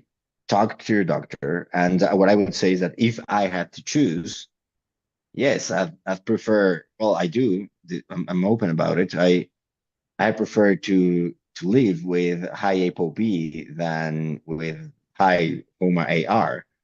So that's what I do, but I totally understand and see how different people with different contexts would receive different advice. Dr. Adrian, thank you. And I think most of the questions I asked, you explained this in a very, very simple manner. And I think this is definitely going to benefit India. And I'll request Anoup Singh to be brought on stage. Thank you for the invitation. Hello, Dr. Adrian. Thank you for coming. Hi. And before we wind this session off, one quick question. Why are doctors not looking at insulin? Is it because there is no drug, or is it ignorance? I think there's multiple reasons. There's multiple answers. I would say that we do have a drug. We do have drugs that we know improve insulin sensitivity. However, the most effective intervention for improving insulin sensitivity is not a drug. It's a diet change. And doctors are not trained advising people on diet changes. So we should change the program in medical schools so doctors are educated with the tools to make impact on the most relevant contributor to insulin resistance. So part of that question is doctors are not trained to advise on dietary changes, which is the most important intervention for insulin sensitivity, but also very frequently in many parts of the world, doctors just don't have time. Even if we have a highly motivated, educated doctor who is aware of the power of dietary interventions and lifestyle interventions, sometimes they have 15 minutes per patient because they have to see 20, 25 patients every afternoon. And one of the reasons why it's neglected is because doctors take 10 seconds in writing a prescription, but it takes a lot of time to explain someone how to read labels, how to prepare foods, which foods to avoid. So it's also a matter of how trained the doctors are, which is why I treasure this figure of health coach. Not some doctors don't like it, but I think that a health coach is a fantastic player in a healthcare system because they do have that time. So and it's way faster to get more health coaches than clinicians. And health coaches are super motivated, and they very frequently are patients with successful stories who can give, practical life advice. So I think that part of the reason is doctors are just not trained to think like that. But sometimes, even when they do, because they self-educated, they don't have the time that it's required to actually educate someone and advise them on how to change their lifestyle, at least in many public systems. In private sector is different. But most people in the world receive their healthcare from a public system. And I would add one reason to that. Some have very big ego to change. Oh, for sure. Absolutely. Absolutely. I mean, it's a bad idea to vest your ego on what you know or what you do. And I think nobody feels especially comfortable with the idea that I went to school for so many years and I've been practicing for so many years, but I have to recognize I still don't know how to fix a problem. That requires, some a good level of letting go your ego. Thank you, Dr. Adrian. Thank you very much for explaining everything in very, very simple manner so we can understand. We will love to have you again in one of our conferences, and I'd like to meet you once again physically. Thank you very much. I would love to be there. Thank you for the invitation, and very happy to be here. Thanks for what you're doing. Please get Nina in as well as Ira. Nina, hello. Hi, good morning. Yeah, Anoup.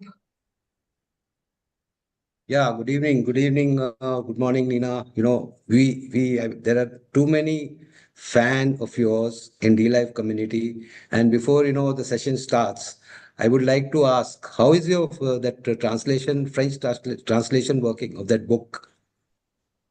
Big Fat Surprise. I think it was translated into French, right? Yes, it is translated into French. Yeah, because I know this because the person who translated is a member of D-Life. Oh, great. Yeah. So let's begin the session. Yeah, let's begin the session on that note. Oh, how nice. Sorry, I was just outside in the freezing cold and my face is all pink. Okay, let's start Nina's session. I think a lot of us are waiting to hear Nina, and I'll quickly run through the introduction before we ask her the questions. Hi, good evening and namaste from India. This is Ira Sahai, the Chief Operating Officer of D-Life Healthcare Private Limited and a certified metabolic health coach from D-Life. Also the lead host of the 3rd Metabolic Health Conference organized from India by Shashikant Dangar and Anoup Singh. D-Life is India's first and the only award-winning low-carb platform that was founded by Anoup Singh in 2014, who's a silver medalist from India's prestigious IIT Roorkee. Anoup is also the recipient of Icons of India Award. Anoup pioneered the low-carb movement in India with his path-breaking protocol of 100-gram carbs per day max in 2012 that made not only lchf but also type 2 diabetes possible for even Indian vegetarians, which is a very complex grain-based vegetarian plate. Nina, before we start asking you the questions, a brief introduction on Nina, although she doesn't need it. Nina Teicholz is an investigative journalist and the author known for her work challenging conventional dietary guidelines. Her best-selling book, The Big Fat Surprise, argues that saturated fats have been unfairly demonized and that low-fat dietary recommendations have contributed to the rising obesity and metabolic diseases. She's a strong advocate for evidence-based nutrition policy and founded the Nutrition Coalition, which pushes for science-driven dietary guidelines. Through her research and advocacy, Nina has played a key role in re-evaluating the role of fats in human health. So Nina, let's begin with the questions. There's a lot to ask, but I'll try to kind of run through as many questions as possible. Nina, your book has been very instrumental in sparking public discourse on nutrition. The book is The Big Fat Surprise. It explores how dietary guidelines became entrenched despite weak evidence. Why do you think Ansel Keys' hypothesis on saturated fats gained such dominance in the face of absolutely contradictory findings? Well, Ansel Keys from the University of Minnesota was a very aggressive, domineering personality. He was called a bully even by his friends. He was said to be able to argue anyone to the death. And so he was a forceful man. And he was able to get his idea about dietary saturated fat and dietary cholesterol as the cause of heart disease to be the one that was selected by the American Heart Association in 1961 as the cause of heart disease. And I think there was very little evidence at the time. I wouldn't say, I mean, there was obvious contradictory evidence that saturated fats and cholesterol are part of natural foods that we had eaten historically for millions of years. But in terms of the science, there was just very little science that anybody had at the time. He had done some very, very small human experiments, and there was some animal data. But there was, at the time in the United States, a panic over what caused heart disease, because in 1955, President Eisenhower had a heart attack, was out of the office, the office of the president, for 10 days. And there really was a need to explain what caused heart disease, which had risen from pretty much out of nowhere in the early 1900s to become the #1 killer in America.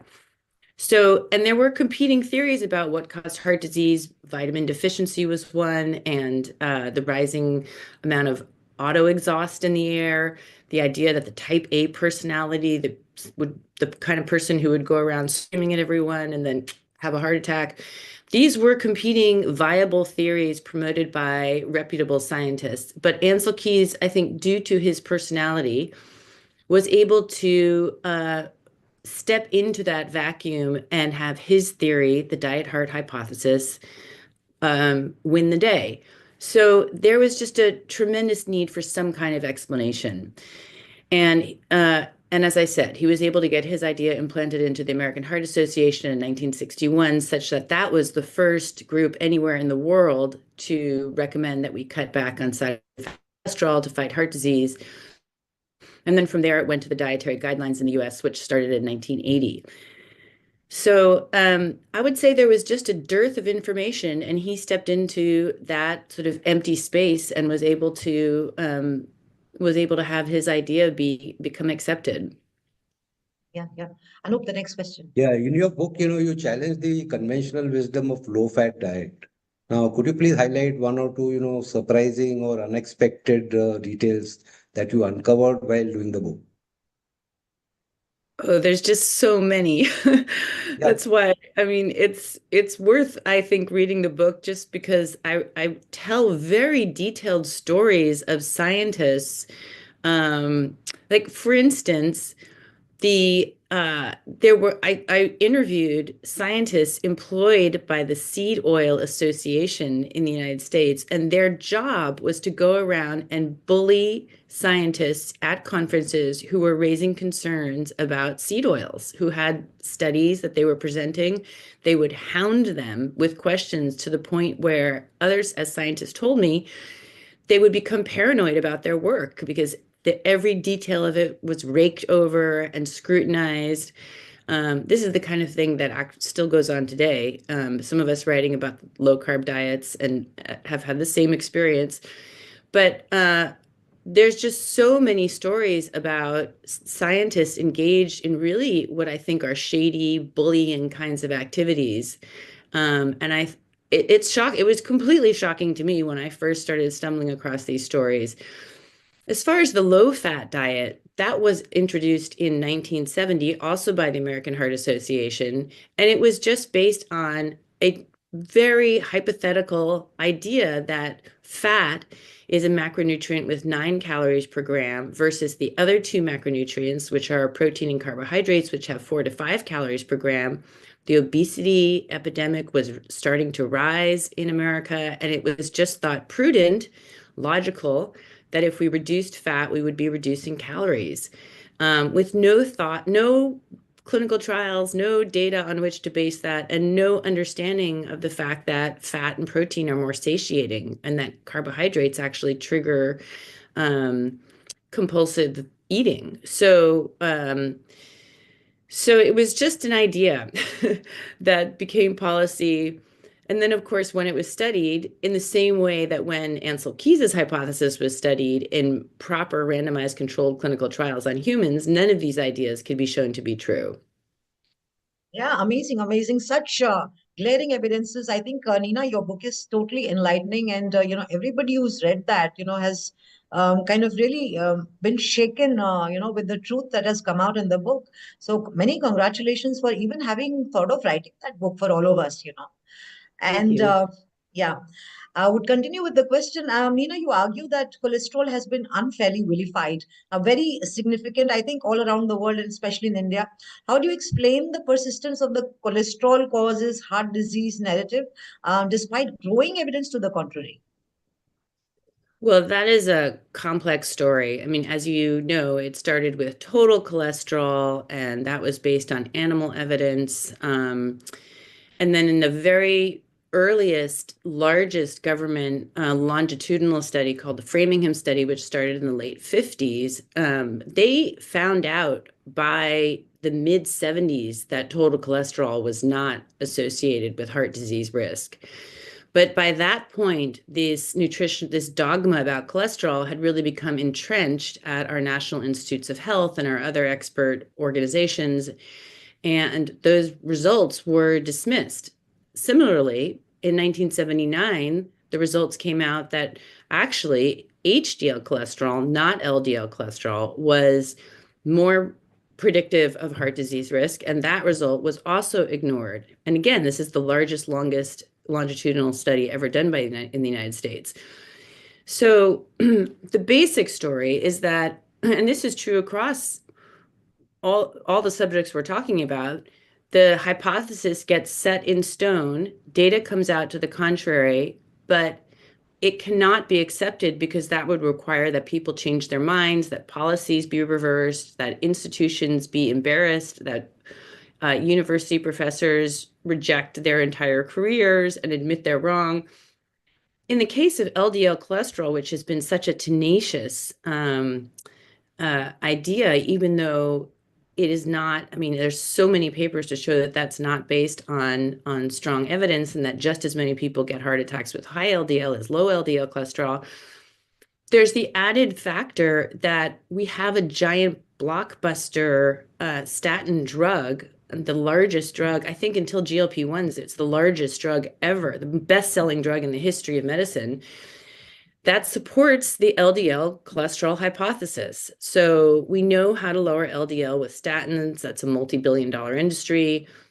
There was an effort to create a drug that increases HDL cholesterol called niacin, but it turned out that killed people. So that never became a viable commercial entity. So you can sort of see risk factors for heart disease as sort of like competing commercial entities.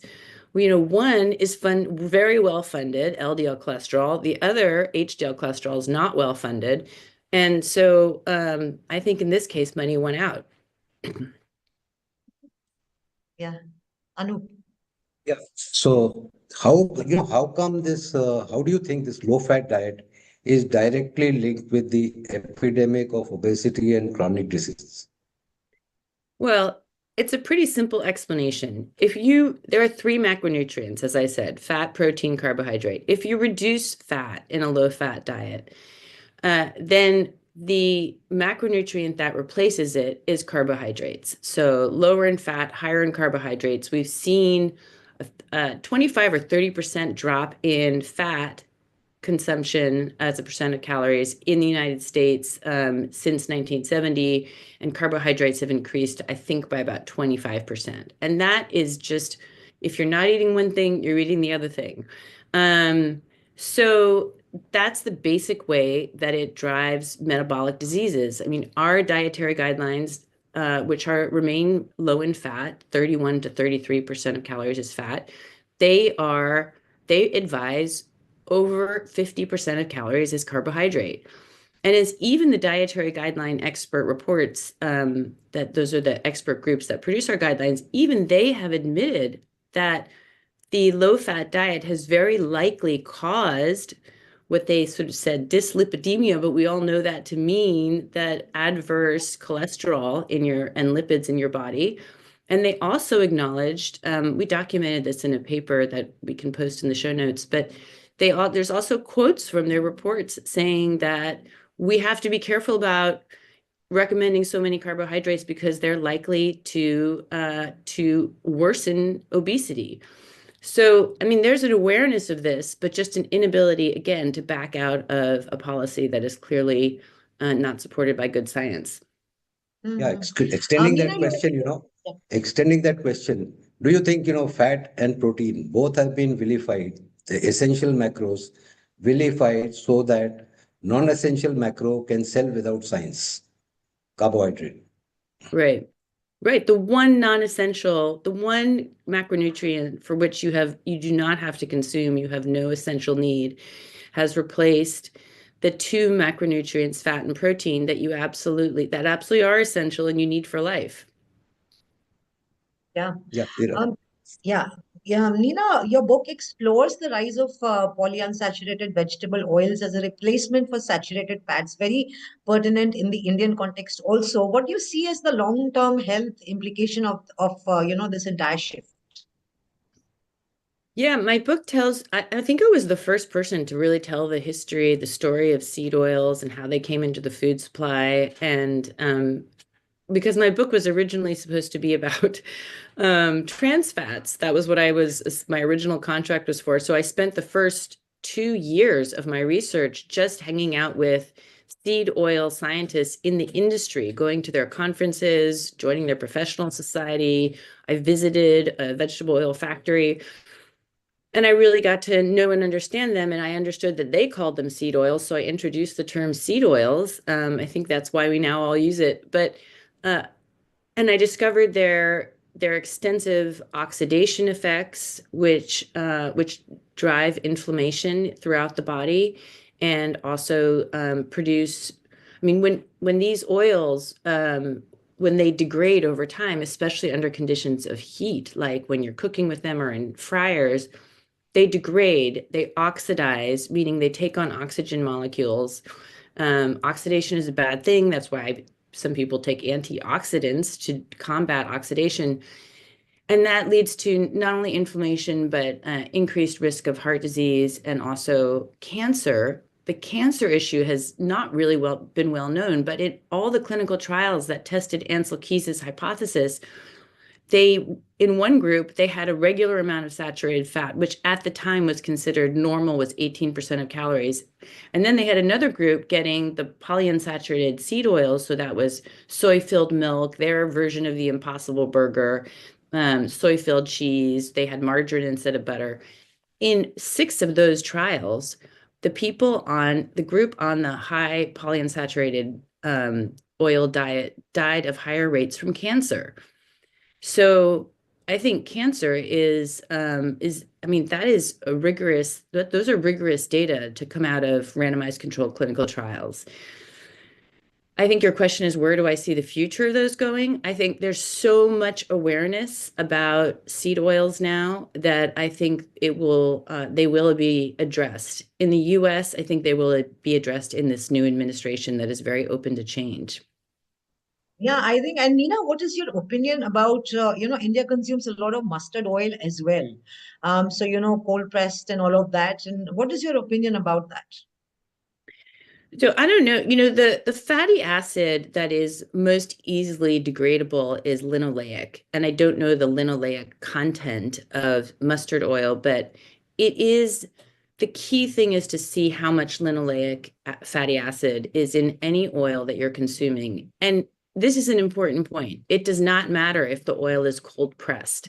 Correct. It makes no difference because it still contains that fatty acid. That fatty acid is a chemical structure. It is the same no matter how you produce it. And that the structure is the problem. The structure is multiple double bonds. Each of those double bonds, even at room temperature, but especially under conditions of heat and light, those double bonds open up and attach to oxygens. Atoms.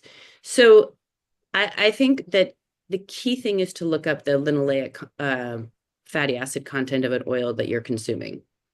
Yeah, Anoup. Yeah, Nina, this blatant and shameless funding, I would say, of nutrition research is led us to what we are today, right? Do you hope or do you see any, I would say, light at the end of the tunnel where the nutrition science becomes transparent and free from industry funding? I think we would need to see much more government funding in order to get the food industry out of research, because at the moment, almost every nutrition scientist that I have studied receives some kind of industry funding from food companies because they have no other source of funding. And so, I mean, that's the best explanation. There are some scientists at Harvard and Stanford who take industry funding because it serves their agendas. A lot of the work that I've done as a journalist over the last couple of years on my Substack column, which I'm going to mention if you don't mind, is called Unsettled Science, and it's on Substack. And I mention it just because I have done really in-depth research about the conflicts of interest behind the science at Harvard, at Stanford, at Tufts, really the major, most important nutrition institutions, universities in the United States. And I think the first step is exposing it. So that's why I've spent so much of my time really diving into those questions. People don't realize how conflicted our leading experts are. So I think the more exposure will lead to more awareness of this problem. And then I think I'm very hopeful that the National Institutes of Health, under its new leadership, will give renewed attention to nutrition research in a way that is actually meaningful, which currently it's not. Yeah, I think Nina's name was also being proposed in the US, and I think we also amplified that tweet, where Nina was being, I think a few people wanted her to be nominated in the US for taking over the dietary guidelines. I don't know how that works, but we were one of those who highlighted, amplified those Instagram and, tweets for you. So very glad to do that. Nina, based on your research, how would you compare, the diets or the traditional diets, so to say, that had high fats, like those of the Maasai, play in challenging the modern dietary norms of a low-fat diet that's largely propagated all around you, which is largely your work also. How do you compare those both? Well, I mean, there are numerous populations that had high-fat diets, like the Maasai, like the Inuit, and there's others that are documented around the world, and I do go through them in my book. I think they show historical examples of people eating traditional high-fat diets and in perfect health. I mean, in the case of the Maasai, professor from Vanderbilt University went out and actually took electrocardiograms of 400 people in the Maasai tribe and found virtually no evidence of a heart attack. There was no evidence of any kind of disease. They were in spectacular health. And he also went and looked at the Maasai who had moved into urban cities like Nairobi and discovered that they were of poor health. So it was not some kind of genetic protection that they enjoyed, but rather it was their diet that determined their disease state. So that's a group of data that completely contradicts the prevailing low-fat diet norm. And there's many examples that have been documented and that need to be considered. I think historical evidence is absolutely relevant to this debate. But I would add that there is now a large body of randomized controlled clinical trials on the high-fat, low-carbohydrate diet. And these confirm I wouldn't say in a more rigorous way, they are more rigorous, but it's a form of data that scientists can accept and understand. They do not really consider historical data. It's not part of their evidence pyramid. So these clinical trials, I think, are extremely persuasive for the scientific community, adding to the body of evidence that it really is a higher fat diet that leads to better health in every way. The other spectrum, the other spectrum is a menace that I call plant-based diet. Now, vegetarianism, this vegetarian, propagating that diet as being healthy, super healthy, and, good for environment, all that nonsense that goes on. What's your take on what are the benefits actually, if any, of a plant-based diet versus, non-vegetarian or a meat-based diet? Well, there are many reasons that people choose a vegetarian diet, and I am not anyone to criticize that. I just think that what's extremely important when choosing a diet is to ensure that it provides all the essential nutrients that you need for healthy growth of children, reproduction, for healthy having babies, and throughout life. And the problem with the vegetarian diet is that it lacks essential nutrients. A vegan diet is even more acutely deficient in essential nutrients. So, I'm not going to go through a list of them now, but it's very hard to live on that diet and get the nutrients that you need. There also tend to be low and complete proteins. So you're not getting the protein that you need to build muscle and many other functions in the body. And those protein needs are higher for growing children and for the elderly. So that diet is acceptable if you are very careful about supplementation and take in supplement form the nutrients that you're lacking. However, I would also have to mention that many people do not absorb synthetic vitamins and minerals as well as they do when they obtain those nutrients from whole foods. So, and this is not even to get into some of the anti-nutrients that you find that prevent nutrient absorption, like phytates in grains, and then there's oxalates, which can lead to kidney stones. And there's just a number of anti-nutrients that exist in plants that can give people digestive problems and all kinds of issues. So I think the health halo around that diet is not deserved. But again, I understand why people choose it, and they just have to choose that diet with a lot of care. Yeah, I think India is a glaring example of where we kind of glorify the vegetarianism, and at the same time, the evidence and the data, everything points out at how sick we are as a nation, primarily eating a vegetarian or a plant-based diet. So, I totally agree. And what's funny, Nina, is that when I talk about carnivore, or when we talk about carnivore and, all of that, it's called a fat diet. Forget carnivore, even a vegetarian low carb diet, is called a fat diet.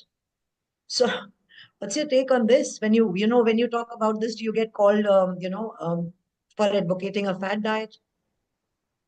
Well, in general, and this is also something that I've documented with my journalism to show what I think it's fair to say that there really is a propaganda war going on against low carbohydrate and carnivore diets.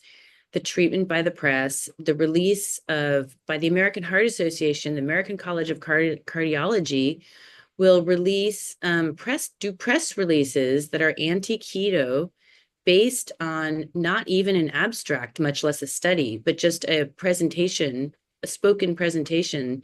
That was an incident that happened maybe the year before last. I mean, there's a real effort to promote disinformation. I don't like the term disinformation, but just to promote anti-low carb and anti-carnivore information that is not based on fact at all. And that's for many reasons. I mean, these professional organizations are funded to a large extent by pharma, and they're threatened if people get healthy, which sounds very cynical, but it's true. And they do not want a diet promoted that is the opposite of what they have been saying for decades. In the case of carnivore, the hostility towards it. I have a piece that I wrote about how carnivore, even though it's depicted as this like hyper masculine gym boy kind of diet, that actually it's if not fully half of carnivores in these various groups are women, middle-aged women who really suffer from horrible conditions and diseases, and they're desperate. They do not seek the carnivore diet, but it seems to be the only diet that can help them become healthy. And of course, that's not the image that is portrayed in the press. And what we see instead is a real vilification of people eating meat and going carnivore. I think the motivations behind that have to do with like the long time terrible press that meat has had over the years. So there's a tremendous bias against red meat. And also there's a very strong movement, the climate change movement, which has decided that beef is the greatest threat to global warming. And so if you're eating meat, you are a climate denier, or you're contributing to destroying our planet. So I think the information that's out there in the media is really unreliable and is based on these corporate interests and ideologies and that really have nothing to do with the science. Yeah, Nina, in India also, and typically like it is all around the world, people are struggling to reconcile with the conflicting nutrition advice when it comes to saturated fats, when it comes to so many other things. How much should people trust the dietary guidelines? And if they cannot trust them, who do they trust?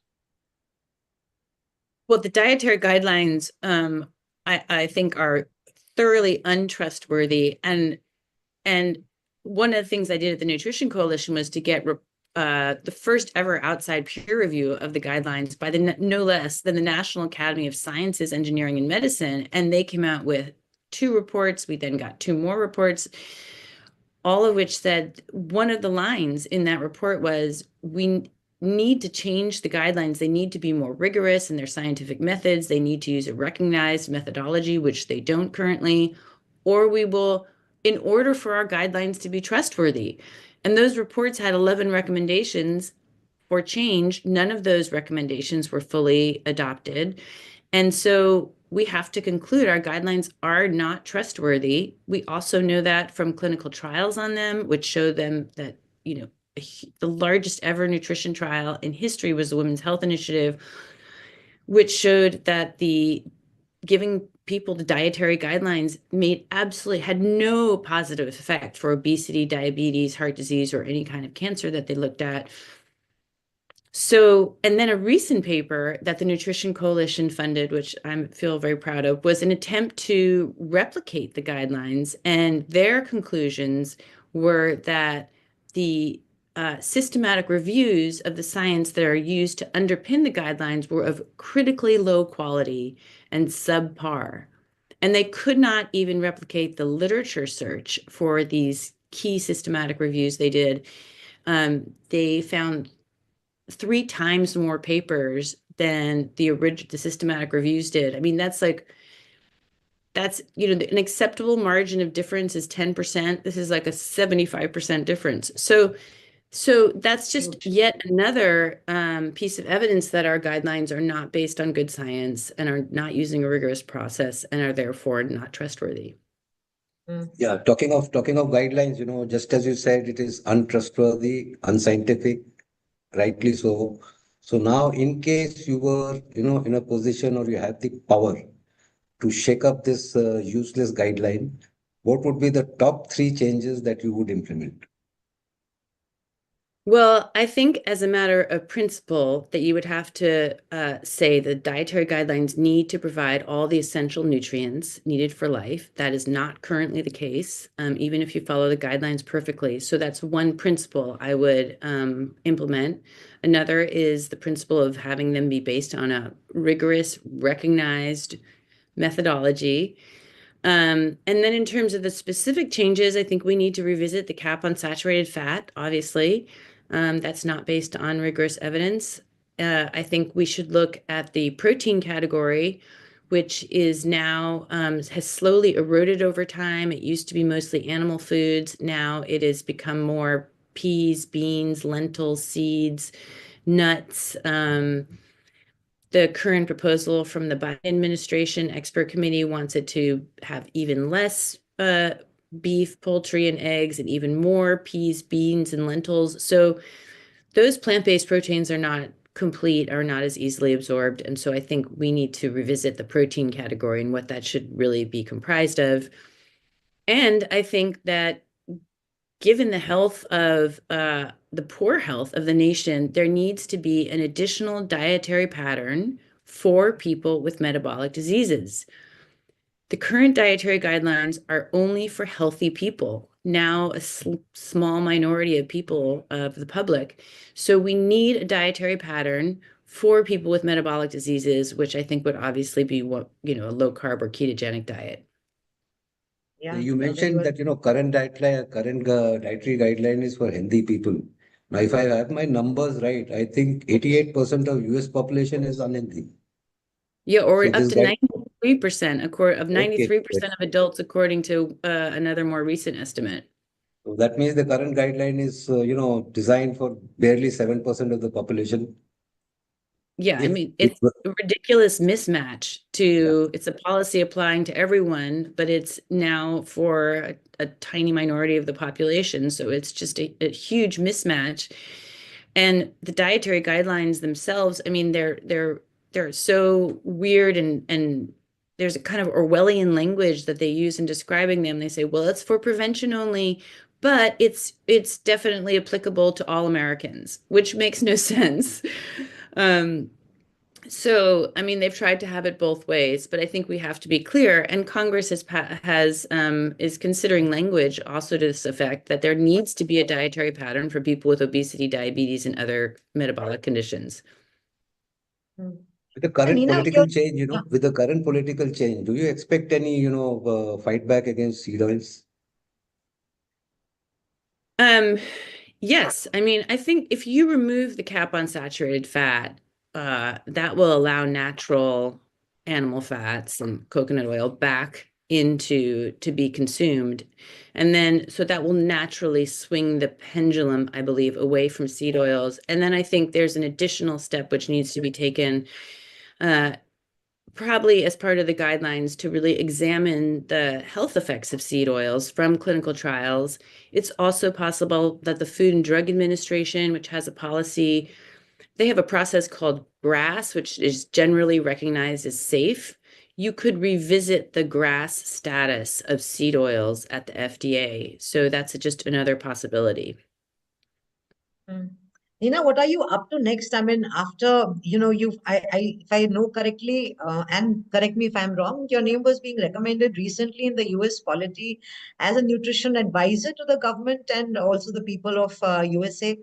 Tell us, I mean, just your thought, if you had the power to change, what would you change? What would be the three priorities for you? Well, I think I just answered that question about, removing the cap on saturated fat, having a dietary pattern for people with metabolic diseases, revisiting the protein category. I guess in addition, we should look at the cap on sodium, because there's not evidence to show that lowering sodium is healthy for anybody but middle-aged hypertensive people who eat a high salt diet, and for everyone else there needs to be a moderate amount of sodium consumed. So I would revisit that. And there's all kinds of things you could do with what we call our feeding assistance programs, but like school lunches, feeding programs for the elderly, women and infant children, food baskets. I mean, there is, for instance, no limit to the amount of sugar that can be fed our children in schools, and that really has to change. And the women and infant food baskets contain no meat. They contain 1 dozen eggs a month. They contain maybe a can of tuna fish.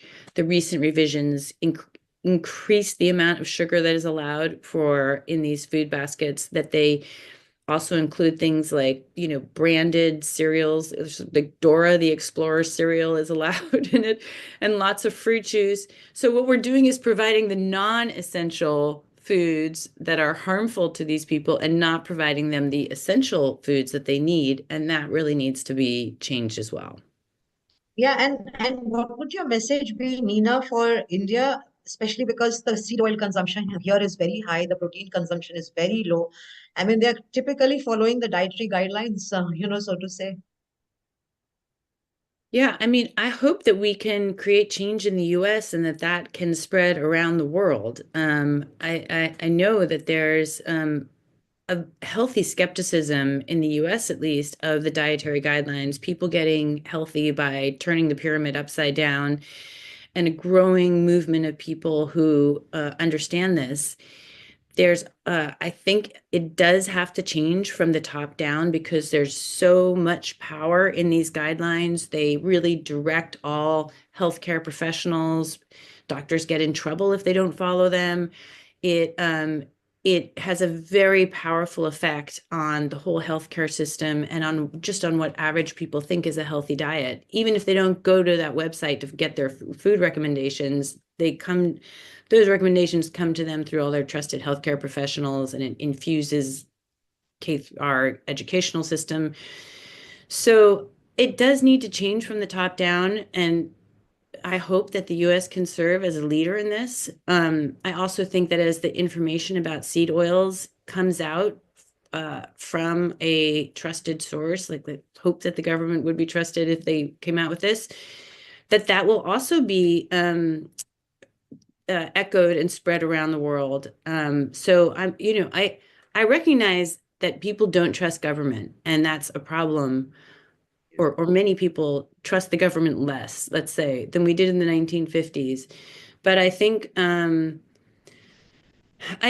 if there are people in positions of reform, like they're bringing in at NIH, and a lot of the people who've been appointed at USDA so far are quite good, and they speak the truth, I think that the public will, and people get healthier as a result, that will become a more trusted source of information. Yeah, Anoup, would you want to continue and ask something, Nina, before we end? Yeah, as we were discussing, one thought came to mind, that is it that heart attack of one US president ruined basically the entire nutrition science? What's your take on that? I don't know if that event did trigger this start of this whole process, but it would have been something else. Heart disease was terrifying the nation, and people were in a panic. I mean, you can imagine a generation whose fathers lived long lives, and all of a sudden these are men being felled in the prime of life, and nobody knew why. So I think even without President Eisenhower, there was such a need to fill the void of advice. And the American Heart Association, in their internal documents, which I found, they talked about this in the late 1950s. Like, we desperately need to tell the American public something. We can't just stand by and be silent, even if there is no good scientific data yet. So I think this would have happened anyway. There was just a need to respond to this mysterious chronic illness. And so I think that was inevitable. Yeah. Shashi, you can join in.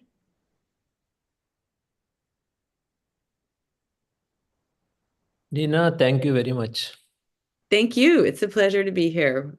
For immediately responding to the mail and agreeing to come for the conference. So I fondly recall back in 2021, we had a podcast with D-Life, and that was a hit. We still remember we had maximum number of live attendance during your session. If you recall, we had it in 2021. I think 2020 or 2021. Yeah, we 21. That was the time. That was the time when book was being translated into French, I think. Yeah. Soria was working on it. Yeah. Thanks to Surya. She's an amazing person and a fantastic translator. Yeah, part of our team. But then we are in touch from time to time. Yeah. So Nina, thank you. Thank you. It's an honor to be back here with you all. Thanks. So we'll meet up again. Probably we might invite you in future, and let us see if we can meet physically also sometime. Thank you very much. Okay. Thank you. Bye-bye. Thank you, Nina. Thanks for coming. Thanks, Anoup, Shashi.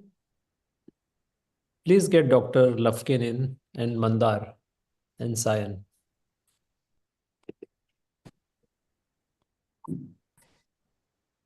Hi, Dr. Hey, is it how morning are there you? yet? It's a pleasure to be here. Hi, everybody. Thank Hi. you for organizing this wonderful conference, man. Nina is great. That's a tough act to follow. I don't know. I think we're all excited to have you here. So She's a without much force of ado, I think, nature. yeah, I guess so. But thanks for joining the session. I know it's pretty early for you there, maybe, but we will start right away. So a little bit of introduction of us. I'm Cherian Datta. I'm a certified D-Life coach and a member of the team as well. As you would be aware, and everyone who has joined the session, that D-Life is the first and only award-winning low-carb platform founded in 2014 by Anoup Singh. Like Anoup itself is a icon, is a pioneer, is a path breaker. He's a silver medalist from IIT Roorkee, one of the prestigious engineering institutes in India. And also he was awarded one of the icons of India way back when he started this movement. In 2012, he started the protocol of 100 grams of carb per day, which essentially allowed Indians not only to follow lchf protocols, but also allowed Indian vegetarians to reverse diabetes.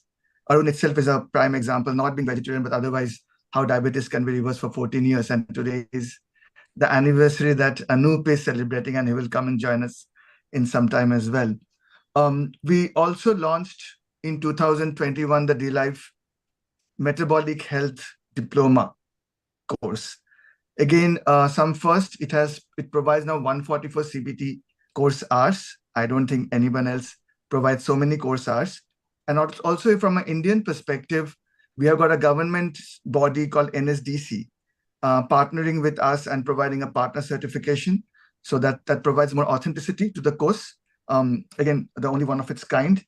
And this session or this conference is just an extension for the last 3 years and a validation of what we have been doing globally, being organized by Mr. Sashikant Yankar and Anoup. And again, welcome to you to the session. And we will discuss a lot more. But before we go there, I also wanted to introduce my fellow colleague and co-host and dear friend, Dr. Mandar Gadre, who is also a certified D-Life coach and now a famous author of a book in a regional language. So maybe we can talk about that later. But going forward, to all the viewers here, while this might seem a little small, but customarily a little bit introduction about Dr. Robert Lufkin. He's a physician, a researcher, an author specializing in metabolic health and longevity. He's a former UCLA professor, and he is known for challenging medical conventions in a bit unconventional manner through low-carb nutrition, through lifestyle changes to combat chronic diseases. His book, Lies I Taught, is in medical school, exposes flaws in medical education, and we'll talk a lot about it today as well. But he does promote a metabolic-first approach when it comes to health. Doctor, in this session, we will touch upon and like to touch upon the medical myths that are flying around today across the globe in India or wherever we are today, right? Myths often start from stories.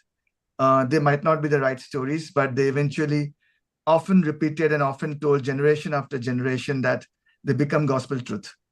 And through this session, we would like to understand what is your take on those myths, how you have kind of debunked them and demystified them, and how do we approach the various facets of it which does real harm to the society and the civilization. And obviously, there's a lot more that you can offer, and we were eager to know from you. In the interest of time, if you permit, we will just go straight ahead and jump into some of the things that we really start wanting to know from you and eager on the same. Sounds great. Let's do it. Okay, This will be fun. I've been monologuing, so I will try to stop that as soon as possible. But doctor, first, talking about your book, and we'll start there. What was that one eureka moment that you had, which kind of motivated you, which kind of pushed you, and that light bulb moment which started, which resulted in this magnificent, globally acclaimed book? Yeah, great. It's a great question. The book is very critical of sort of Western allopathic conventional medicine, and I'm obviously part of the problem. I mean, as you mentioned, I was a professor at UCLA. I'm now a professor at the other medical school in our town, USC. So I'm still part of the problem. But even though the book is critical of Western medicine, I want to say that there's still some great things that allopathic medicine offers. Like today, if I get hit by a car out in front of my house, I want to have access to, I want to have blood transfusions. I want to have surgery, get my spleen removed if needed, and my bones, my fractures set, that kind of thing. And in fact, allopathic medicine was truly changed our lives in the 20th century. Those of us who were alive then, it transformed the world, healthcare, largely through public health measures, but in infectious disease. But the pills and the surgeries, the technologies that were developed truly made the world a better place. And the problem is, and what the book talks about, is now in the 21st century, where we're, a quarter of the way into it as of this year, we're facing literally a tsunami of so-called chronic diseases that, although they were present in the 20th century, they're now present in biblical proportions, in unprecedented in history. And these chronic diseases include everything from obesity, diabetes, cancer, heart disease, stroke, Alzheimer's disease, mental illness, hypertension. And the problem is when Western medicine or allopathic medicine applies the same pills and surgeries that were so effective in the 20th century to these chronic diseases, while they may help with the acute symptoms and keep people from dying immediately and controlling the symptoms, in most cases, they don't get to the root cause. They don't address the underlying cause, and the disease continues to progress and gets worse and worse and worse. And that was really the challenge. And the wake up call for me was, I'd like to say, hey, I wanted to make the world a better place, but no, it wasn't like that at all. I was minding my own business, being a professor, doing my own thing, when suddenly I came down with 4 of those chronic diseases myself, 4 of them. And I went to my doctor, and they prescribed medicines for each one of those diseases, which is what, the allopathic approach is. And, I didn't know any better. I said, hey, what about lifestyle? Is there anything else I can do? And they go, nah, none of that really works. You're going to be on these pills for the rest of your life, so get used to it.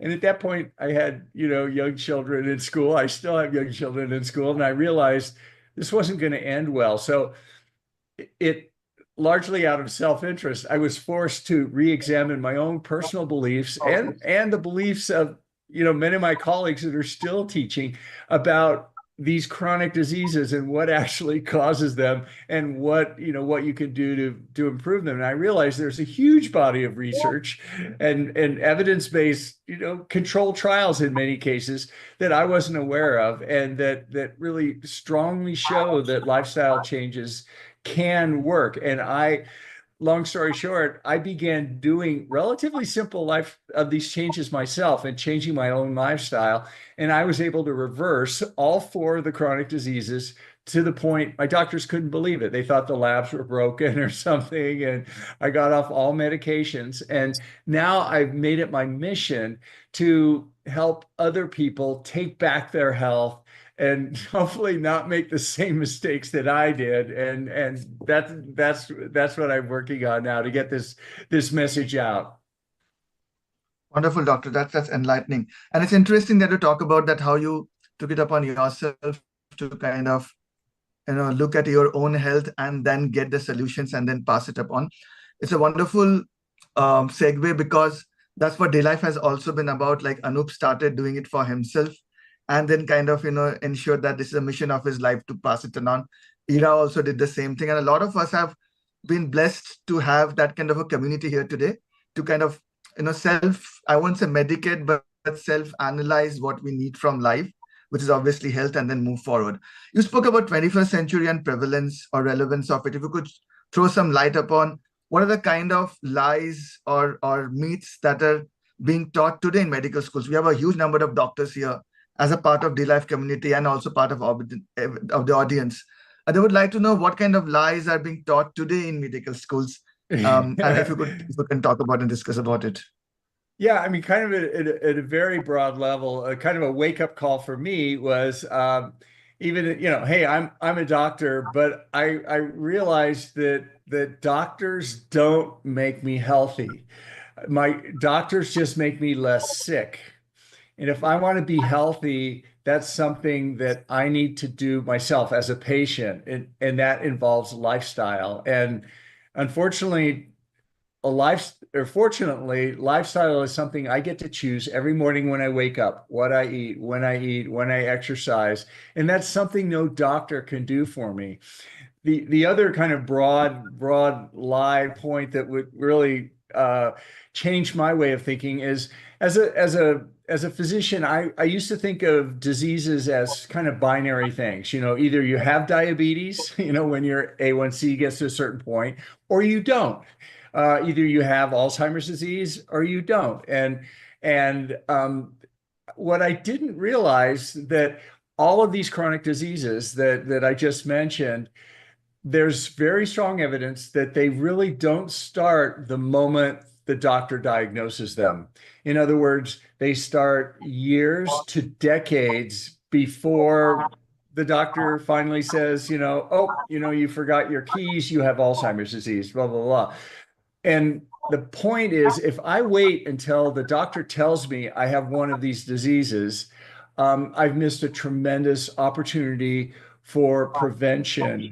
And that's the motivation for adopting these lifestyle changes, even before the doctor tells me I have the disease, because the diseases I mentioned, those chronic diseases, interestingly, are the same diseases that you and I and all of our listeners statistically will die of. I mean, everybody dies of something, right? Nobody gets out alive, right? So we're all going to get one of those diseases sooner, hopefully later rather than sooner. But the idea is to push it back, push it back the point when we get it. And by adopting these lifestyle changes, there's evidence that by improving our lifestyle, we can delay the onset of whatever disease it is that's finally going to take our lives.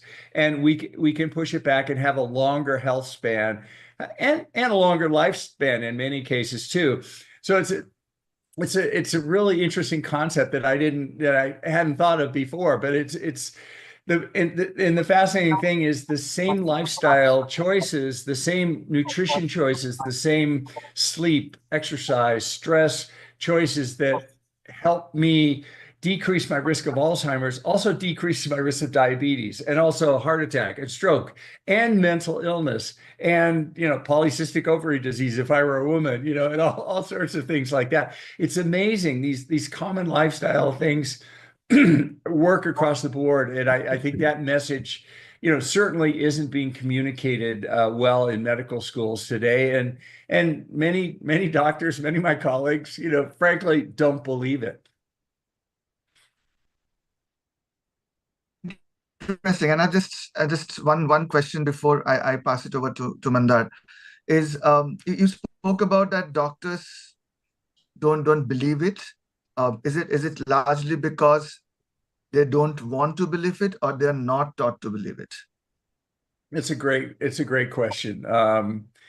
It goes back. I mean, my mom was a dietitian, so I was raised in a family with nutritional advice, at least with the idea that what we ate mattered. It affected our lives. Unfortunately, the advice I was given, which was the standard dietitian medical advice, was wrong and unhealthy. It was to eat a low-fat diet and a lot of seed oils and all this kind of stuff. But the notion that nutrition mattered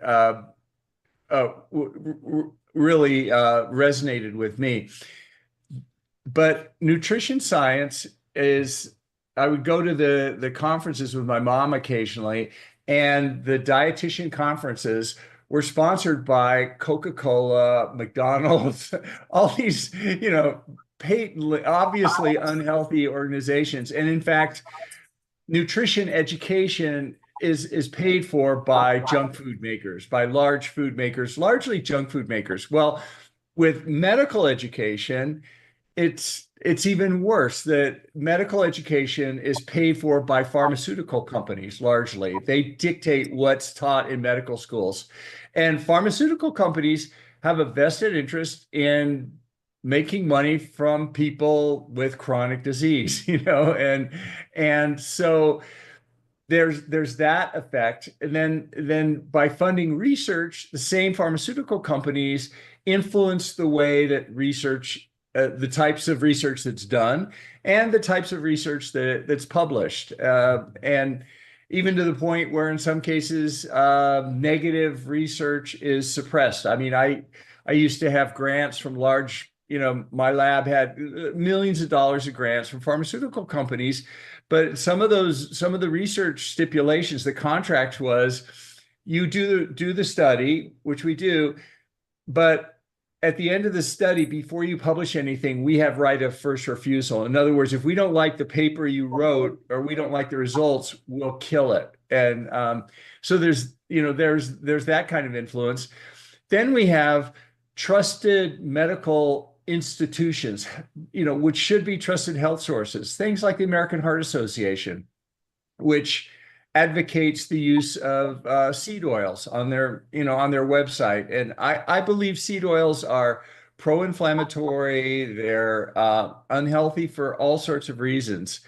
But one thing they do is they slightly lower LDL cholesterol. And the American Heart Association is sort of fixated. Their main point is about LDL cholesterol. And so they advocate canola oil or corn oil as a heart healthy food choice. And you think, well, why would they do that? Well, one, it lowers LDL slightly, but then if you look back in their history, the American Heart Association was largely funded in the middle of the 20th century by a multi-million-dollar donation from a large conglomerate company called Procter & Gamble. And Procter & Gamble, at the beginning of the 20th century, took some machine lubricants that were developed originally for German U-boats in World War I, and they found out that they tasted okay and humans could eat them, and they rebranded it. They called it Crisco, and it was an industrial oil, one of the first seed oils, and that was the funding source for the American Heart Association that still, I believe, is influenced by these things. And you go on and on. The American Diabetes Association, which is the main voice in diabetes therapy in the United States, but also worldwide. People look towards it. Type 2 diabetes, as we know, is exploding. Almost half the people in the United States are pre-diabetic or diabetic. It's unheard of. The American Diabetic Association recommends on their website certain recipes because diabetes is all about nutrition and everything, and the recipes include sugar in them, fairly liberal amounts of sugar, in my opinion, but their recommendation is just to cover it with insulin. In other words, to control the sugar add more insulin, which actually works. It's one of those acute things that you do. It keeps you from dying of hyperglycemia and it controls the acute event. But the problem is controlling diabetes, type 2 diabetes with insulin doesn't control the long-term effects downstream. And we all know what those are, right? The number one cause of surgical amputations is type 2 diabetes. Number one cause of kidney failure, renal dialysis is type 2 diabetes. Number one cause of retinal blindness, and on and on and on. Alzheimer's disease is called type 3 diabetes for good reason, because of the metabolic effects on glucose metabolism. But anyway, back to the American Diabetic Association, right where the website has this recipe, they list one of their sponsors that essentially is paying for that promotion, and the sponsor is DaVita Corporation. Well, who's DaVita Corporation? What do they have to do with diabetes? Well, they're a dialysis company, one of the leading renal dialysis companies. And like I said, the number one cause of renal dialysis is type 2 diabetes, which, in my opinion, is made worse by people who put sugar on their food and control it with insulin rather than adopting a carbohydrate restrictive diet, which will actually reverse the type 2 diabetes in majority of patients and stop the progression onto renal failure and all these other things. So it's sorry for the long answer to a short question, but it's widespread in my opinion, and it's everywhere. It's woven into the fabric of our medical industry. And I want to say I don't believe anybody gets up in the morning, for the most part. I think healthcare practitioners and any most human beings, we don't get up in the morning and say, I want to harm someone, but it's so woven in our system that we're forced into situations where we make judgments that do have harmful effects, in my opinion. Thank you so much. Mandar? Yes. So, yeah. So, talking about things, woven into our system. So, you have talked about the obesity lie in your book, right? So, what is that obesity lie? And isn't it just taking in, less calories than expending more? Yeah, I mean, the obesity lie is the advice that's still given today at my medical schools and to people who are overweight, and that is, if you want to lose weight, just exercise more and eat less. And how's that advice working? Well, today in the United States, most adults are either overweight or actually obese. So, it's not working very well at all. And why is that? Well, first of all, exercise. There are many, many, many health benefits of exercise. We all know that. Unfortunately, weight loss is not one of them. In other words, because it's very hard. How do we work up an appetite? Well, we exercise, right? And the caloric consumption of exercise is actually relatively small compared to what we can eat if I eat a sugar donut and get 500 calories, it's going to take me a long time to do that much exercise to burn it off. So the equation doesn't really match. So just exercise more is bad advice because it makes you hungry, it makes you eat more, and it doesn't really, it's not an effective way to lose weight. So how about eating less? Well, that makes sense. Obviously, calories make us fat, right? So just eat fewer calories.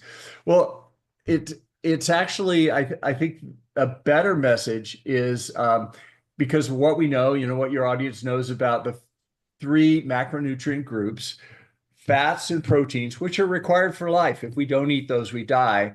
And then carbohydrates, which interestingly are not required for life. And there's several human populations that consume very few carbohydrates historically, and they're fine. These 3 food groups affect the fat storage hormone, insulin, very, very differently. So fat and protein stimulate insulin very little, but carbohydrates stimulate insulin a lot. And insulin does many, many things, but one of the things it does is it tells the cells to store fat. So the message is that a calorie is not a calorie. In other words, calories from fat and proteins get a very different response in the body from calories from carbohydrates. So as an example, if I eat 100 calories of carbohydrates, a few potato chips, I will stimulate insulin. That energy, a large proportion, will go to fat. I'll be hungry again, and I'll likely consume the rest of the bag of potato chips. If I eat 100 calories of hard-boiled eggs, hard-boiled eggs are largely fat and protein, very, very little carbohydrate. If I eat 100 calories of hard-boiled eggs, that will go to energy that's available to my body. It largely won't be stored as fat. And I won't be hungry again. And I probably won't eat the rest of the dozen of hard-boiled eggs, but you can bet most people will eat the whole bag of potato chips just because. So 100 calories of carbohydrates is treated very differently from 100 calories of fat and protein. So to lose weight, rather than just eat less, which doesn't really work, just eat fewer carbohydrates. So you can eat the same number of calories, but if you eat fewer carbohydrates and replace those calories with fat and protein, you'll be less hungry, you'll be less likely to eat more, and you'll store you'll store less fat. And that's why certain diets that, low carb diets, ketogenic diets, these diets are very effective at weight loss because they control the appetite and all sorts of effects like that. So those are eat less, exercise more. Those are both very wrong for all sorts of reasons. Yet that is the gospel teaching that the dietitians like my mom still teach, and that healthcare professionals is the advice they still give to obese people. Now, the whole GLP-1 agonist is a whole nother story, and interestingly, in the United States, it appears after the obesity epidemic has been exploding since the 1980s in the US, it's too early to say for sure, but there's some signals that actually the number of obese and overweight people may be changing. Time will tell, we'll see, but this particular drug is really a game changer. It's unlike anything else for weight control, and it has a lot of interesting effects on lifestyle too, and addiction and alcohol, and even eating junk foods. But that's a whole nother conversation. No, thanks for the multifaceted answer. So I'll extend that to the other big lie, right, that you mentioned on type 2 diabetes. So why is it not chronic progressive, and how we should really look beyond just managing the blood glucose? Yeah, that's a great question. I think the problem the way that treatment is offered to patients with type 2 diabetes, in my opinion, is that the main treatment is certain drugs, starting with metformin and all, and then transitioning into insulin to basically control the high blood sugars, which if high enough can be fatal, no question about it. These drugs are life-saving, an acute event for diabetics. The problem is, in the studies, this isn't my idea, there are peer-reviewed studies that have shown this, that controlling the glucose with insulin in diabetics for most of the chronic complications doesn't really affect them. In other words, it's still a chronic progressive disease when you control it with these medicines. You're keeping people from dying from hyperglycemic effects, but you'll die of a heart attack, you'll die of a stroke, you'll have Alzheimer's, there are other downstream things you'll die of, renal failure, et cetera, et cetera. So what isn't being offered, or at least offered with the correct messaging so that people actually accept it, is the idea that you can either do the drugs and manage it and have a chronic progressive disease that will eventually kill you, or you can do things with your diet, primarily diet, but lifestyle also, that will, in controlled studies with Virta and other companies, other projects have shown that the majority of patients, when they adopt this healthy lifestyle, largely diet again, by lowering carbohydrates, they're able to stop the progression of the type 2 diabetes and actually put it in remission, where in the majority of the cases, patients actually go off the medications and they've essentially stopped the disease. So it's no longer a chronic progressive disease. Their risk of amputations and renal failure and all is not what a type 2 diabetic has. So the issue is, why isn't this promoted much more to patients? Because it's truly life-saving, versus an alternative of these drugs for life, and then ongoing complications with all these other chronic diseases that will eventually kill you and cost the healthcare system a great deal of money as well. Yeah, I think that's going to be very insightful for our listeners to understand that we have to look at these conditions and these diseases very differently. So on that note, when you wrote this book, what was the reaction from maybe your colleagues and maybe as well also your patients? Yeah, great. Before I do that, let me add one thing on to what you said on the type 2 diabetes. It was interesting.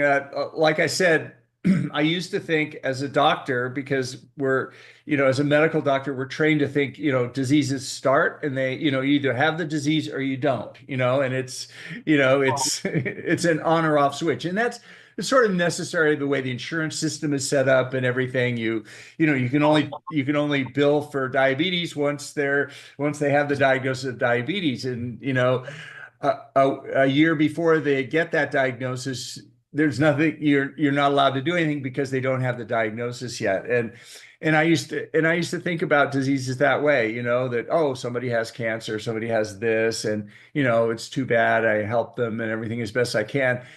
But I realized with type 2 diabetes, it's very interesting. As your audience knows, the primary diagnostic marker, one of them is hemoglobin A1C, it's called, which is a measure of glycation, sugar damage to red blood cells, basically from high sugar levels. And you can actually measure it. And when it gets above a certain point, when it crosses the threshold, you're called a diabetic. And when it's lower than that, you may be a pre-diabetic. And then before that, you're normal.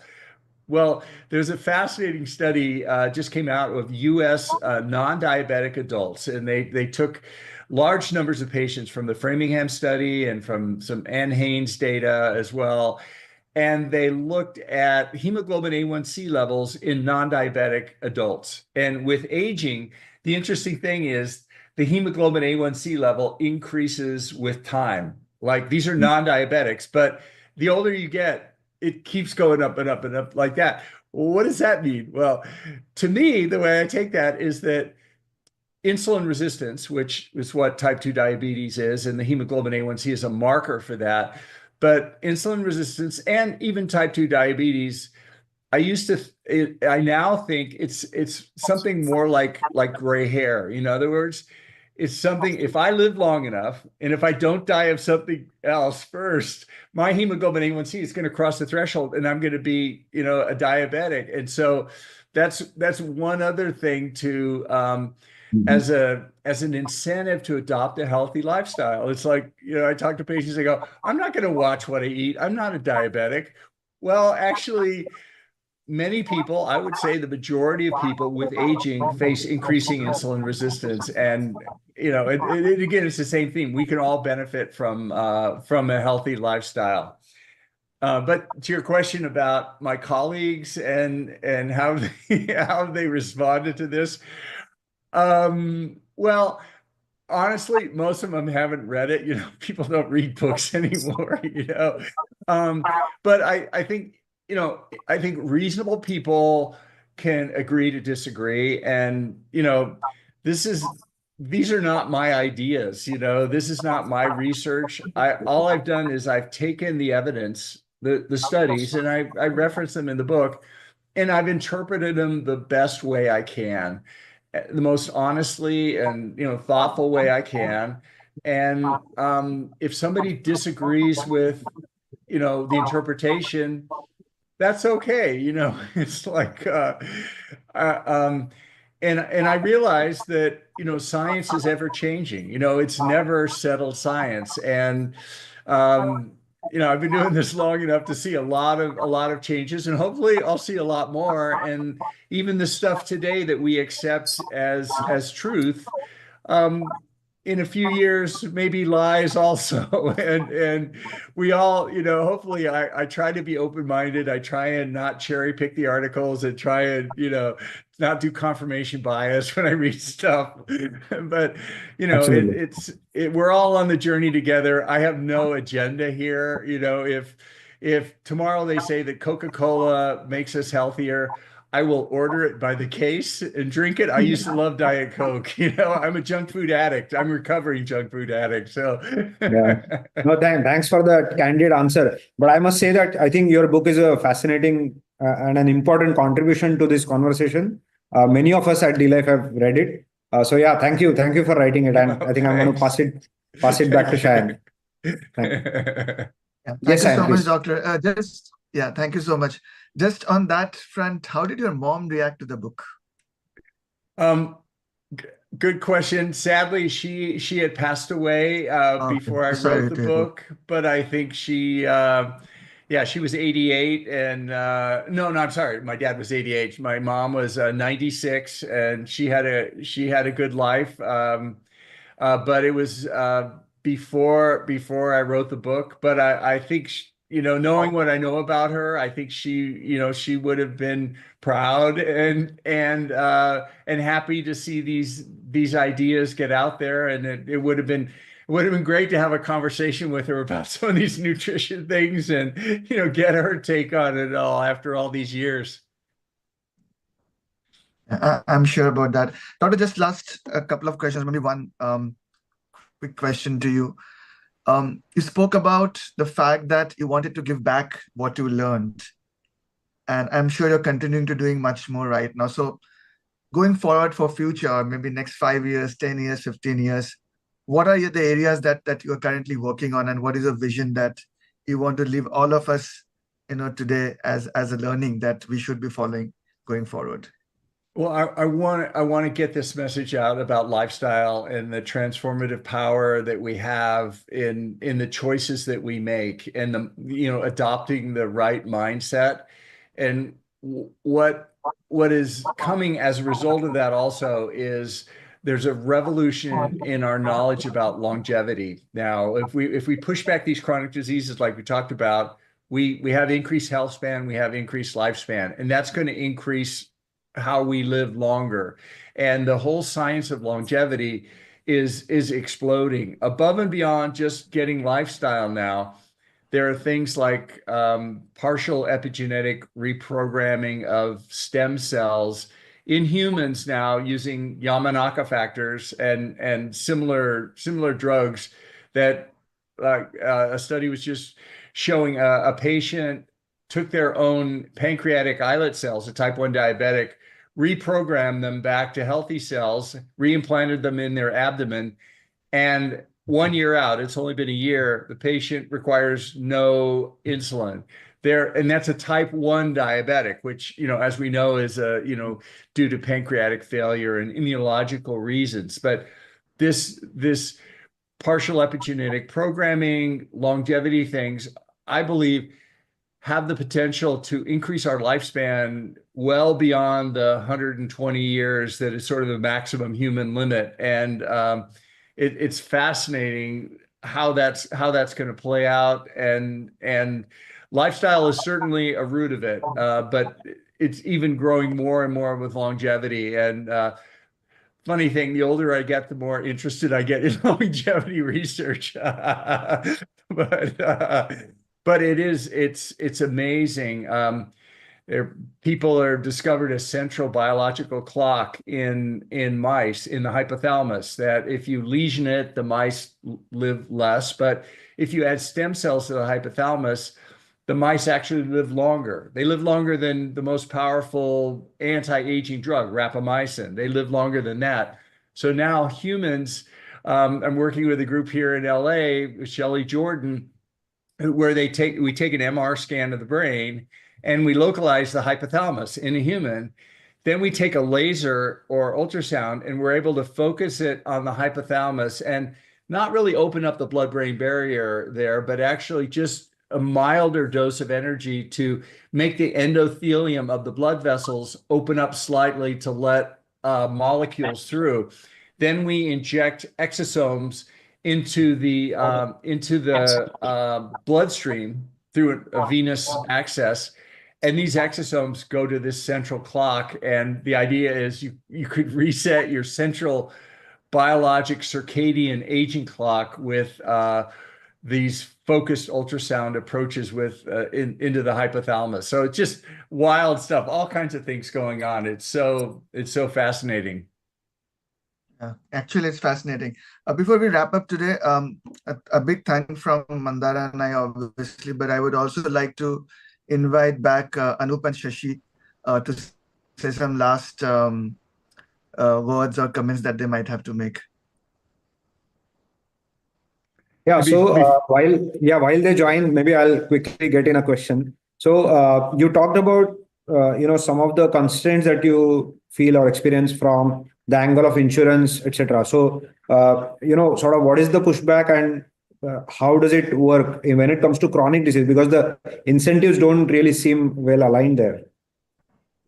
Yeah, you're asking about insurance incentives with chronic disease and all? Yes. Yeah, I mean, insurance, if type 2 diabetic, insurance pays for insulin, it pays for metformin, it pays for surgical amputation, it pays for renal dialysis, it pays for, all these things. It doesn't pay for lifestyle support and diet that will get people off the seed oils, Dr. Shanahan, and also the sugar and all these other things.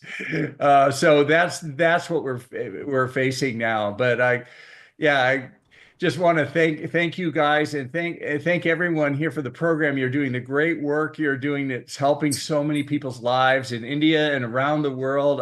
It's a real honor and pleasure to be part of it. And it's great to see you too, Kate. I'm certainly glad I'm not following you because it would be a tough act to follow. Oh, Shaw, you're too kind. Thank you. I think you're the tough act to follow here. Sir, UCLA. Dr. Lufkin, thank you very much for accepting the invite and coming and speaking and sharing your knowledge for India, because we desperately need thought leaders like you. And in India, people believe doctors more than anyone else. And when a doctor comes and tells this, and then they tend to believe. That's why in all our conferences, our 90% of the invitees are doctors, and then a few researchers and maybe one or two odd layperson, but most of them are doctors only. And thank you very much. Cannot thank you enough. And maybe we'll call you again in future events and maybe meet you physically also one day if possible. Thank you very much. It's a real pleasure. Thank you. Thank you so much. Thanks, sir. Enjoy. Thanks. Bye. Nice to see you. Please do get Dr. Kate. I'm going to stay and listen to Kate a little bit in the background here, but I'll turn off my mic. So, Hi, good to see you. Dr. Kate, Thanks welcome. for inviting me. So happy to have you in India's low-carb conference, and you have a big fan following here, very big fan following. Your deep nutrition, dark calories are something. They're all wonderful books. So before we start our session, I'll just have a round of introduction. So I'll just introduce myself also for the audience in case someone is new. So I'm Shashi, a certified metabolic health coach from D-Life, India's first and only award-winning low-carb platform. This was founded in 2014 by Anoup Singh, who is an IIT Roorkee silver medalist engineer, and also he had the Icons of India award. D-Life pioneered the low-carb movement in India. Anoop's groundbreaking 100 grams per day max protocol of carbs back in 2012 made low-carb possible for India for diabetes and obesity management, especially for vegetarians. So in 2020, he also launched the D-Life Diploma course, which is the only NSCD Government of India approved, with the largest CPD of 144 hours. Wow. So Anoup and I, of course, co-organized the first conference in 2023, second one in 2024, and this is the third one in 2025. So can I just step away for 1 minute? I'm so sorry. My pet is going to be driving me crazy. She's climbing the walls, literally. I'm so sorry.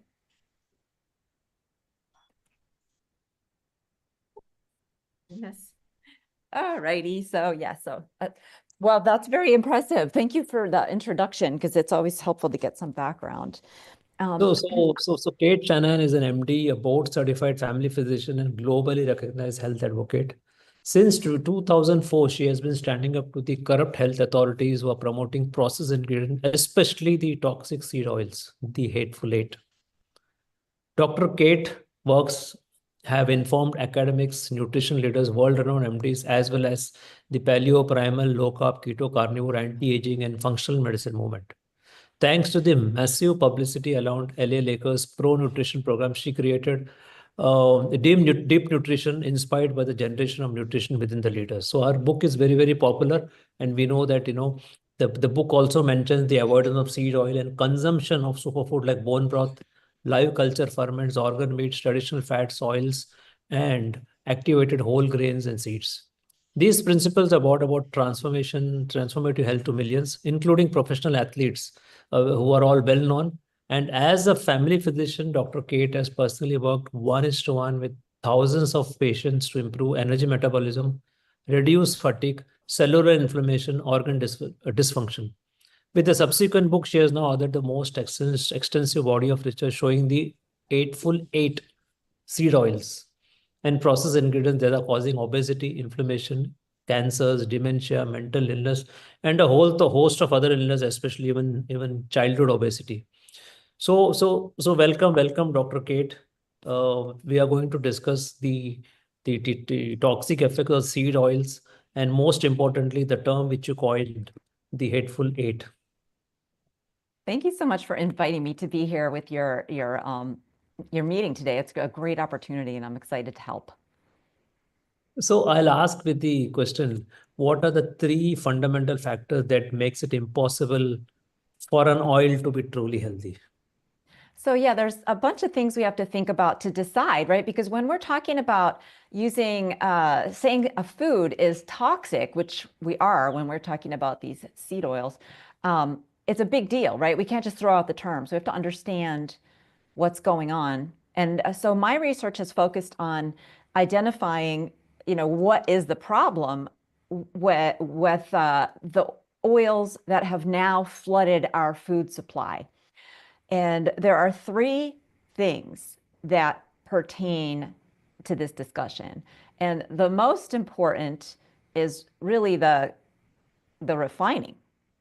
Because any oil, even olive oil, cannot be truly healthy if it's refined. And that is one thing that kind of took me a while to understand, because you cannot find in the medical literature any information about the oil refining. To understand how the oil is refined, I had to go basically behind the scenes in the refinery world and study the manufacturing processes, right? I'm a medical doctor, not a chemical engineer, but I had to become familiar with how these oils are manufactured. And so I asked people who actually make the oils. I've interviewed multiple people who run the factories. I've interviewed people who write the books on how to run a factory. It's very complicated in there. And from doing all of that, the key thing that makes any oil that is refined unhealthy is that nutrients are removed, right? So when we're talking about, I think everybody agrees that olive oil is a healthy oil, right? Well, no, if it's a refined olive oil, it's not actually healthy. It's not going to be toxic.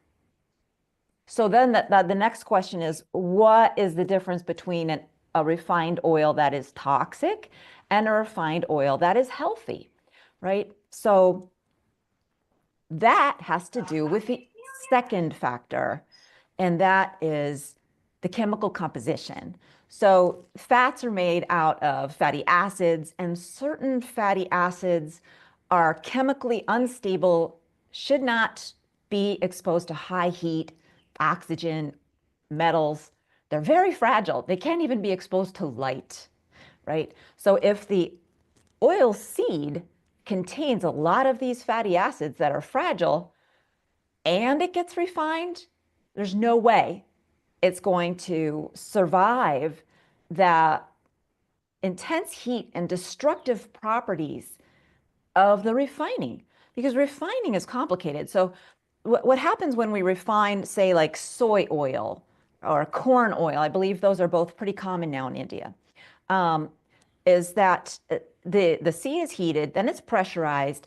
Often there's a solvent called hexane that is used to be more efficiently getting the oil out of the seed. And the crude oil is not edible, right? The oil that you press from soy or corn, as you squeeze it out, you can't eat that stuff. It's a thick, brown, vile-looking, disgusting smelling, acrid, would burn your nose. So that's why the refining is necessary. But when we're talking about oils, the seeds that have these unsaturated fatty acids that are so fragile, that refining is going to break up the fatty acid, and breaking up natural molecules generates toxins. So the toxins in the oils that are problematic, that I call the hateful eight, those toxins are not added in the factory. They're not intentionally added. Even that hexane that gets added, that's not the main problem, because most of the hexane can easily be removed. It can be evaporated out. It's a gas. There's almost none left. And it's important to understand that we're not adding chemicals in the factory. It's that the chemicals that were in the oil seed are breaking down. And why is that important to understand? Because they're going to continue to break down after they leave the factory. So you cannot test these bottles of soy oil or corn oil as they leave the factory and expect to see the amount of toxicity you're going to get when you are eating foods cooked in these oils, because it's not there yet, right? What I mean is, as these oils leave the factory, they already contain trace amounts of very serious toxins, not the hexane, but aldehydes and other breakdown products, so the fatty acids. And then just over time, that's going to multiply. So by the time that, when it leaves the factory, it's only maybe parts per billion of different toxins. But by the time you open it, there's many more, maybe 10 times as much. By the time you cook with it, during the cooking, you can create maybe 1,000 times the concentration of toxin. And that's the problem. That's why we have to understand that these oils are not toxic because of just what happens in the factory. That's part of it. Removing the nutrients, starting the breakdown process of the fatty acids, that's part of it. But the other part of it is that it keeps going, keeps creating new toxins, because those bottles of soy oil are unlike anything else in our food supply, because they are breeding new toxins. And we cannot cook with that without generating more toxins. And if we cook, say, for example, 30 minutes in our house, we want to do some fried chicken, we put a bunch of oil in the pan, put some chicken in there with some batter on it, get the batter crispy, 15 minutes one side, cooks it, flip it over another 15 minutes. In that half an hour, we are making that chicken as toxic as cigarette smoke. So that it's equivalent to smoking a couple of cigarettes, maybe even a whole pack. Depends how much breading you put on there and how much gets absorbed, right? So that's crazy. You don't want to be cooking up cigarette chicken. You want to have delicious, crispy fried chicken, right? With no toxins in it. So that's the second one. So we've talked about the fact that it's refined. You can't come out of a factory with a refinery with a healthy oil, because you've removed the stabilizing factors, you've removed the nutrients. We've talked about the chemical makeup. The polyunsaturated oils are not able to withstand all that heating, and you should not cook with refined polyunsaturated oils. And the last factor is a little different. It has to do with the breeding.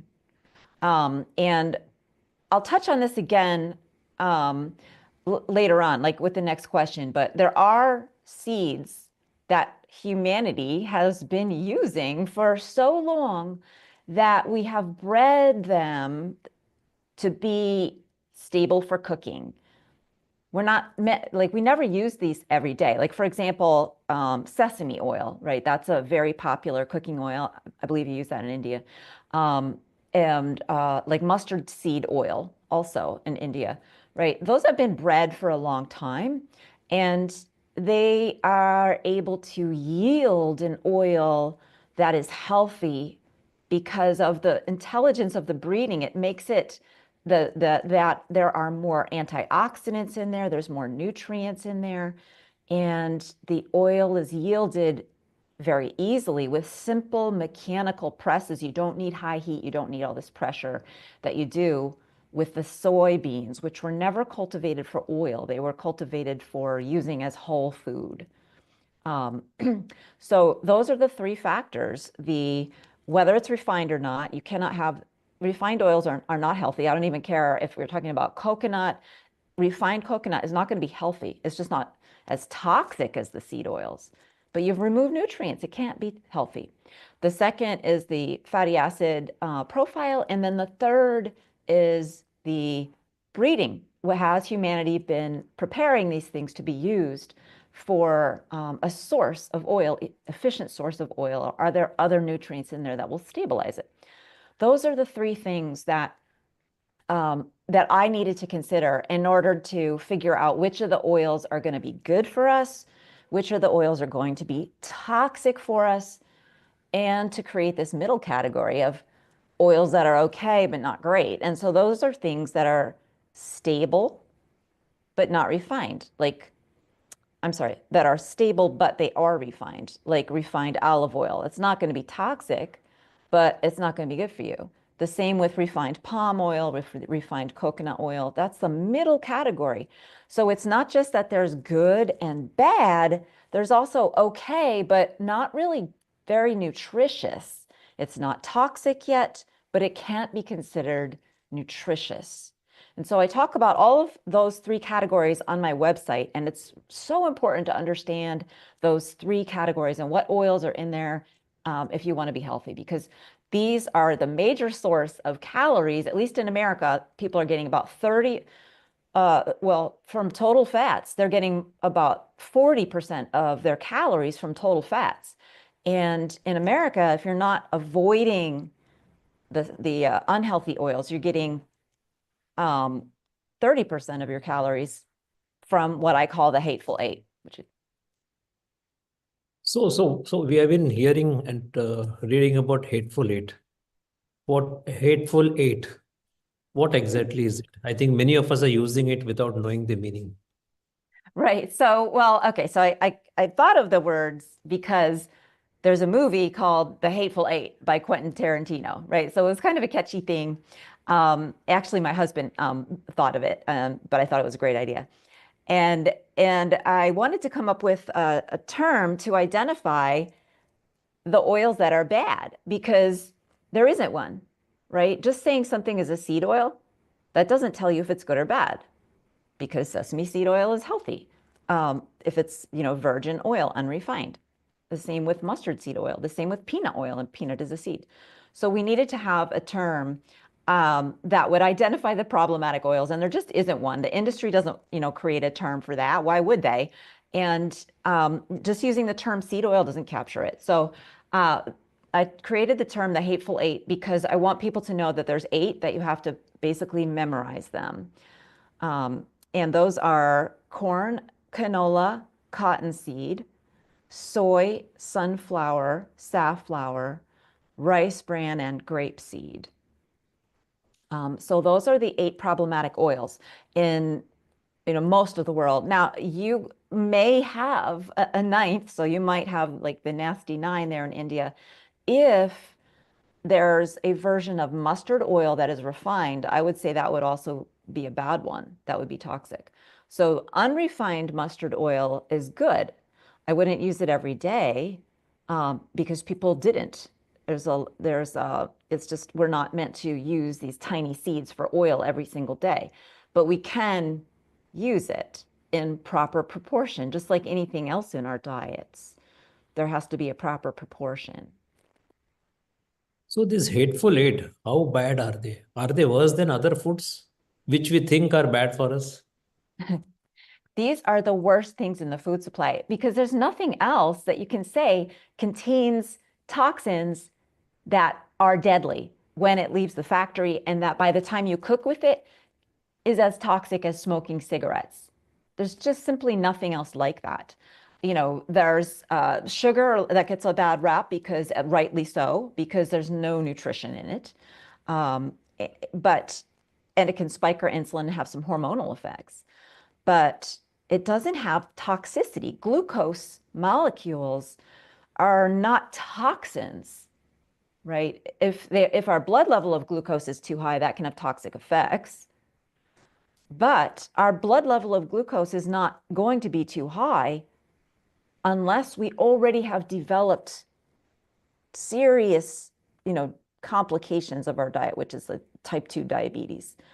So if we don't have type 2 diabetes, our blood glucose levels don't get all that high where the glucose in there can have this toxic effect.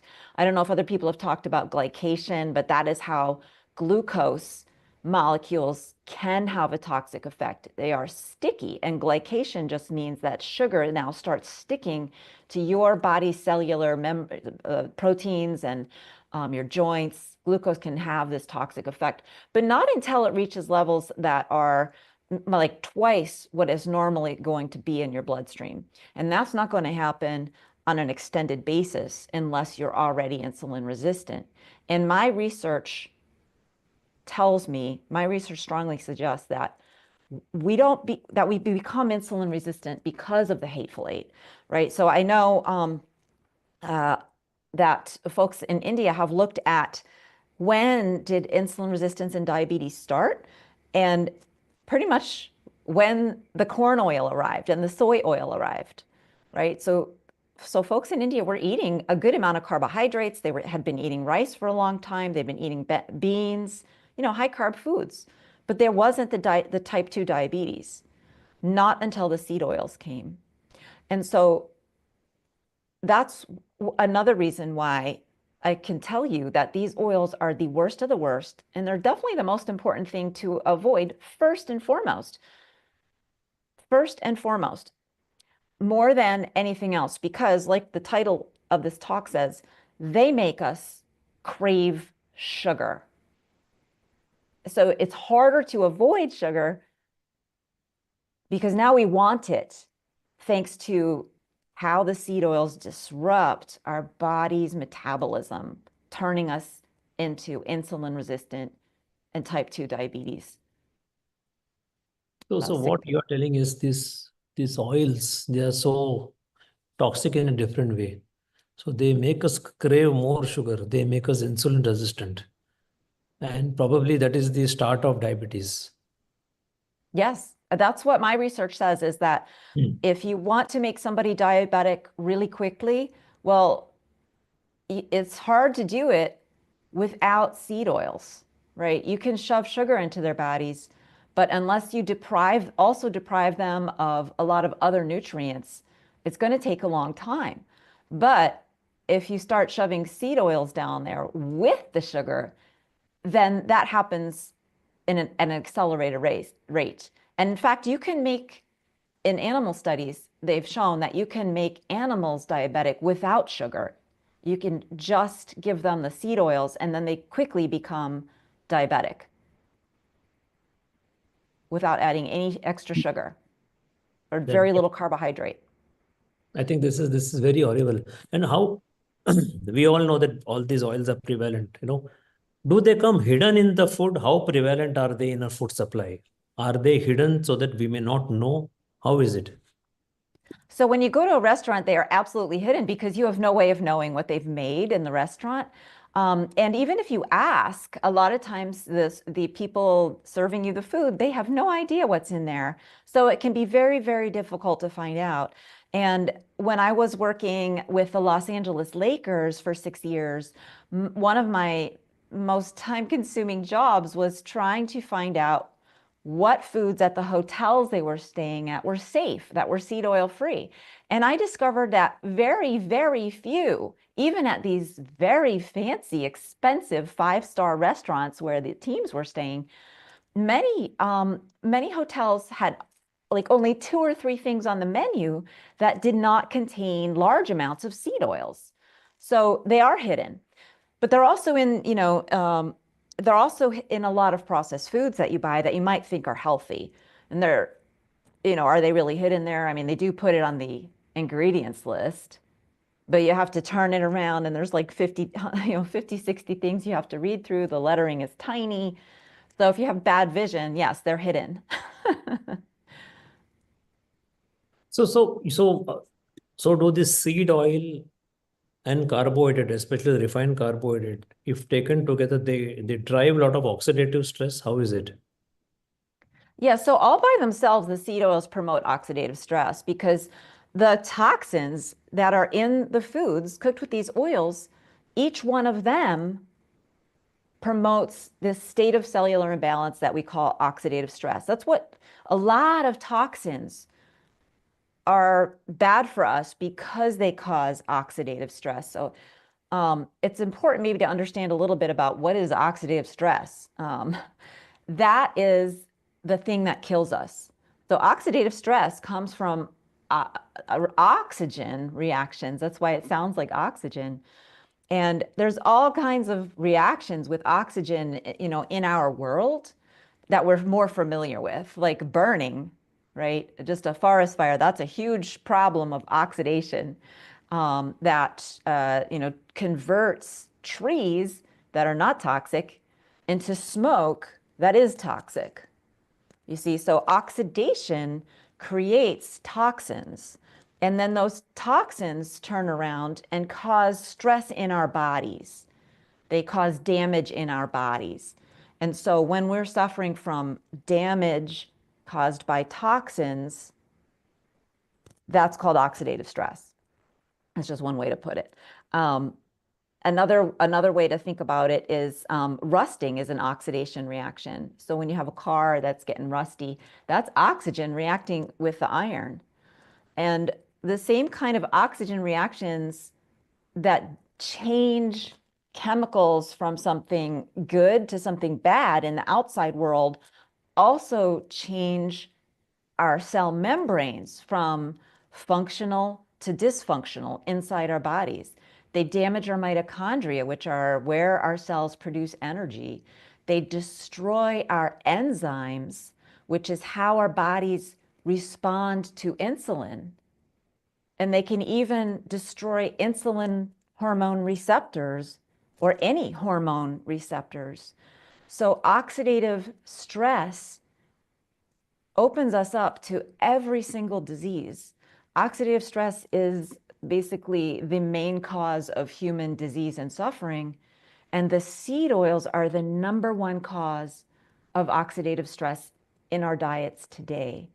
And so the seed oils are #1, and #2 are the refined carbohydrates and sugars, because they don't contain any nutrition.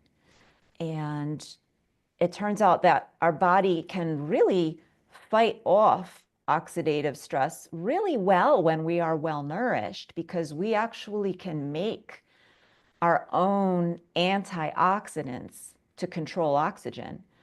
But when we're not well nourished, we can't. And because sugars are empty calories, no nutrition, and refined flours like the wheat flour, and some foods that are very low nutrient, like just eating way too much rice, those don't have enough nutrition for our bodies to be able to make the antioxidants we need to prevent the oxidative stress. So when you combine that with toxins that start oxidative stress, and you combine foods that cannot create antioxidants to stop oxidative stress, you create a population of people who are constantly suffering from oxidative stress somewhere in their body here or there, and that causes disease. Oxidative stress causes inflammatory reactions to start that we cannot control.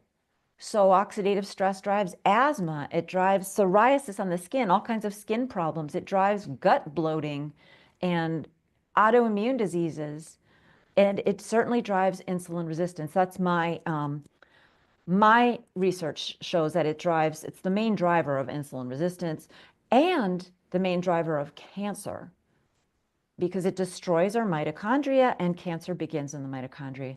So it's just a unbelievably productive, it's unbelievably toxic for us. But the good side of that is that, like, so many things will improve in your life once you learn about the hateful 8 oils and learn what to do so you don't end up eating them accidentally. So what is the real world implication of removal of seed oil? What if there's an ideal world and we remove seed oil? What will the benefits we will see? Yeah, if we could evaporate all the seed oils from the food supply today, we would see people having like no new diseases would be developing, right? or very few, because I think seed oils probably create 80 to 90% of these chronic diseases. And then we would start to see people changing. We would see people who are not they're not craving sugars anymore as badly, right? We eliminate the seed oils, and then we also have to open up the floodgates for the healthy fats that people used to eat. And so here in America, we did a lot of beef fat called tallow. I know you didn't do that over there in India, but you did a lot of ghee, right? The butter derivative, probably coconut oil in some places, possibly palm oil in some places, all unrefined. When we stop the unhealthy fats and we allow these healthy fats into our diet, we can pretty much end the kind of hunger that makes us want to snack all the time and overeat.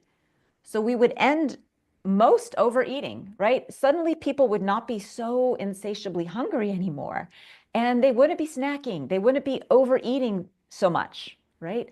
A lot of our food addictions would start to disappear, because when our brain is damaged by insulin, our brain is actually damaged by insulin resistance. Our brain is wired to think sugar is the only kind of food that we need. Like every time we eat, we need to have sugar. That's what insulin resistance does. That would change when we take away seed oils and give people healthy fats. We would also see very few new cancers developing. We would see people starting to lose weight without even trying. We would see autoimmune diseases reversing. We would see people wanting healthy foods instead of only craving junk all the time. It would radically change our world. It would my research shows that oxidative stress is also related to pregnancy complications, birth defects, premature babies. So it would make being pregnant easier, safer, and it would help create a healthier generation of new babies. It would radically transform our entire world. And I think that is why now here in America, the new president's administration has a mandate to help reduce our exposure to these toxic oils. And they're calling it the MAHA movement, Make America Healthy Again. So hopefully you can get something like that going over there in your country with 3 times as many people. I think that would even be better for the world. Hope so. So is the issue in seed oil linoleic acid, or is it the refining? So this is a very debatable thing. Why I'm asking is, it is omega-6 is found in nuts and seeds also. Are they also toxic and harmful? Can you give us some clarity on this? Yeah, that's such an important question, because most of the people talking about seed oils being toxic are not talking about the same things that I'm talking about. They're not talking solely about the oxidative stress and the toxin formation and how the refining changes it. And so they're looking at, I think, the wrong things, because it's the refining that makes these oils toxic. And so the seeds themselves are not refined and they're not toxic, right? You can overeat anything. And so, I wouldn't live only on like sunflower seeds or sesame seeds. I wouldn't live solely on those things. We want to have a balanced diet. But omega-6 all by itself, like linoleic acid and omega-6, that is what a lot of people have identified as the reason these seed oils are toxic. But that's a problem, because so many natural foods also have these things, and it's just not scientifically backed, right? There's what is valid about that argument is the concept of balance, because soy and corn oils have a lot more omega-6 than they do of something called omega-3, and having an imbalance like that, that's not good. But that's not the reason the seed oils are toxic, period. I think this will clear a lot of confusion, because people think that taking walnuts is not good because it is having a lot of omega-6.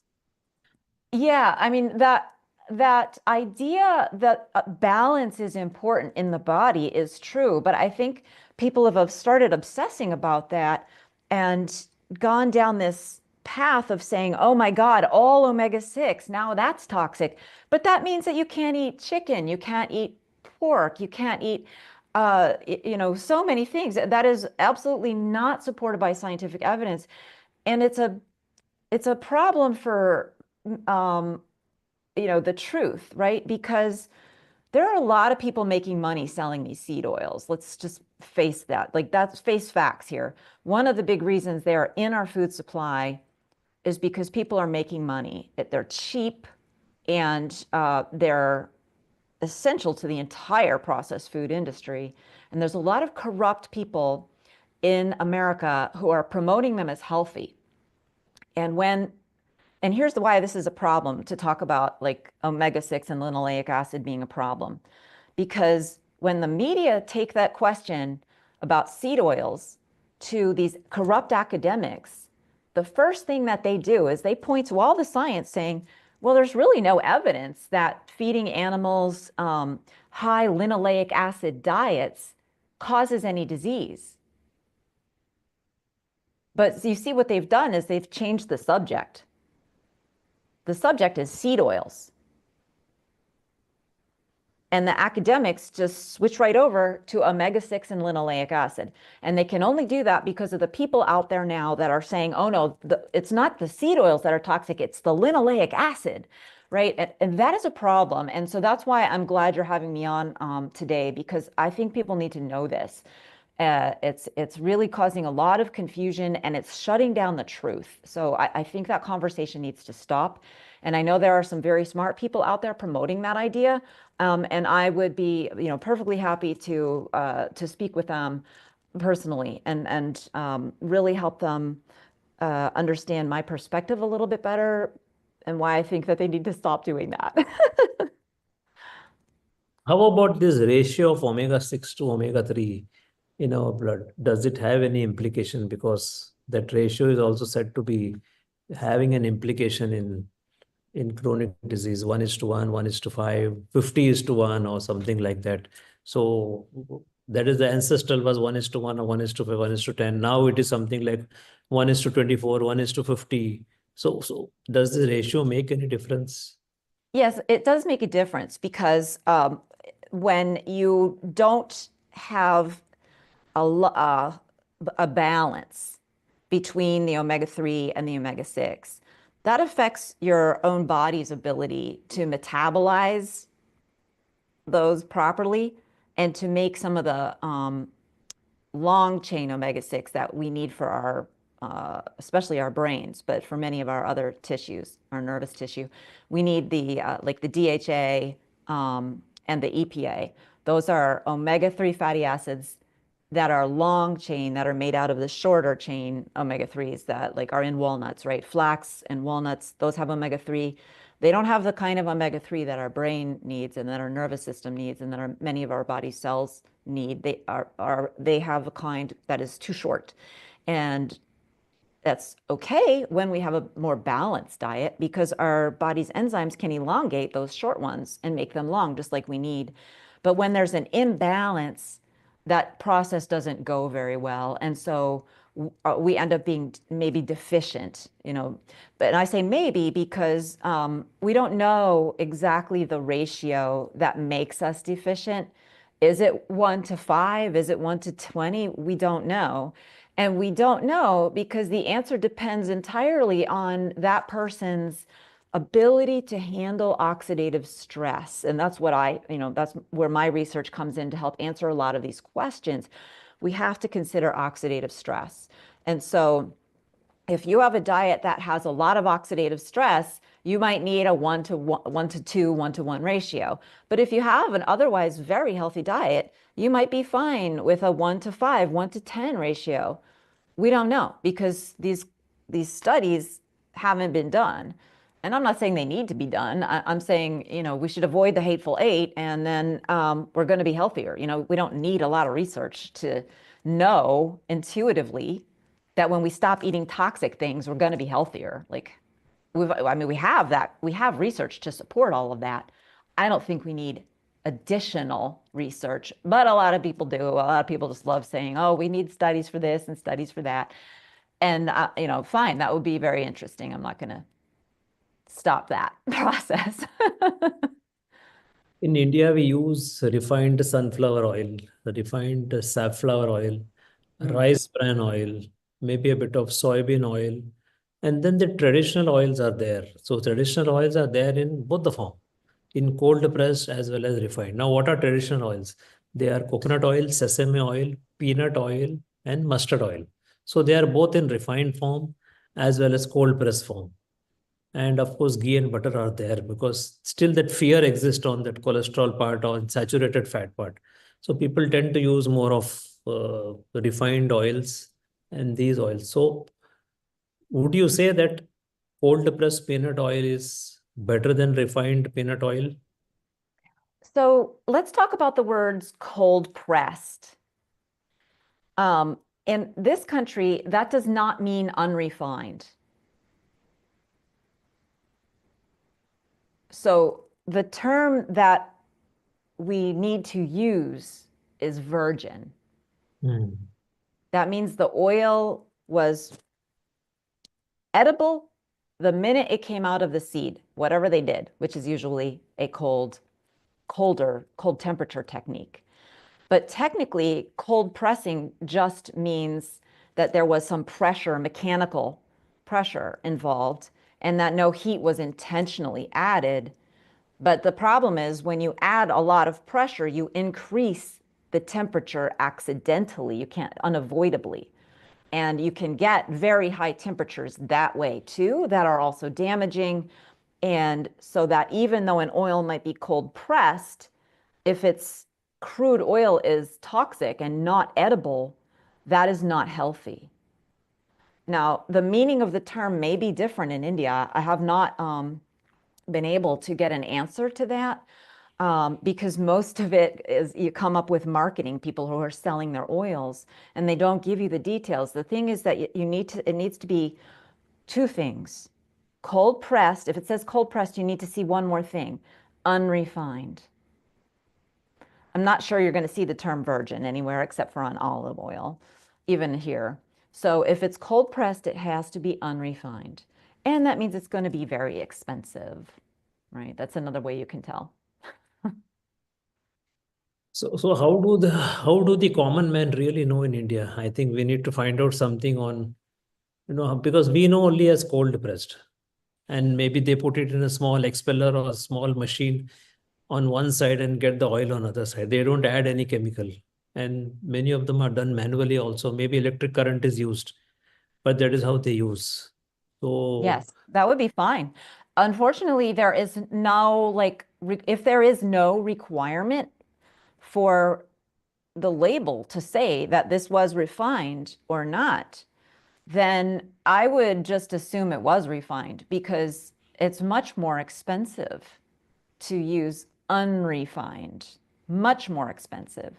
So until there's a requirement, what business, what kind of company would volunteer to spend more money doing something they don't have to do that 95% of their customers do not appreciate? So we would have to increase awareness, which is what you're doing here today. And then maybe with the awareness, then the regulations might change. But when you buy the oil on the shelf, when you're not buying a processed food, you have to assume that I would recommend assuming that it is, unhealthy, unrefined. I mean, that it is unhealthy and refined. But if you're just buying the bottle, usually the bottle will say unrefined or not. And another thing you can do is just taste it. If it has a strong, bold flavor of sesame or mustard or peanut, then or coconut, right? Or palm, if it has a strong, bold flavor, then that's probably unrefined. Also, it's going to be the more expensive bottle, right? yeah, that is the case. Whatever cold press is sold here, they are generally unrefined because they have very strong flavor. I mean, as soon as it comes out, they just bottle it and sell it. So, and they are expensive, 2 to 3 times higher priced than the refined ones. So, and they have very strong natural flavor. I think probably I assume that they are cold press unrefined oil. Those strong flavors indicate antioxidants and vitamins and minerals and nutrients that build your brain, that make your body strong, that make your nervous system work properly, that make your immune system work better. So some people see those strong flavors as a negative, but because it makes it like your food might become overpowered by the flavor. But you just want to match the flavor to whatever you're making. That's all. Right. So if you just want to be smart about it, like if something tastes good with peanuts, then you can use peanut oil. If something tastes good with, coconut, then you can use the unrefined coconut oil. It's not like a one cooking oil you can use for everything anymore. That's what you lose. So can I display your chart, the one you posted in social media of the Hateful Eight? Yeah, actually, I can display it if you want. Do you have the one with the green background? Oh yeah, that's one. That's a really good one. Yeah, so this is my list of good fats and bad. So the good fats are in green, and you can see the ones where I've listed that they are all-purpose versus caution with heat, right? Because some of them are still unstable and shouldn't be cooked with, right? So all-purpose is olive oil, avocado oil, peanut oil. And by the way, these are the unrefined ones, right? Because you don't get onto this good fat category unless you are unrefined.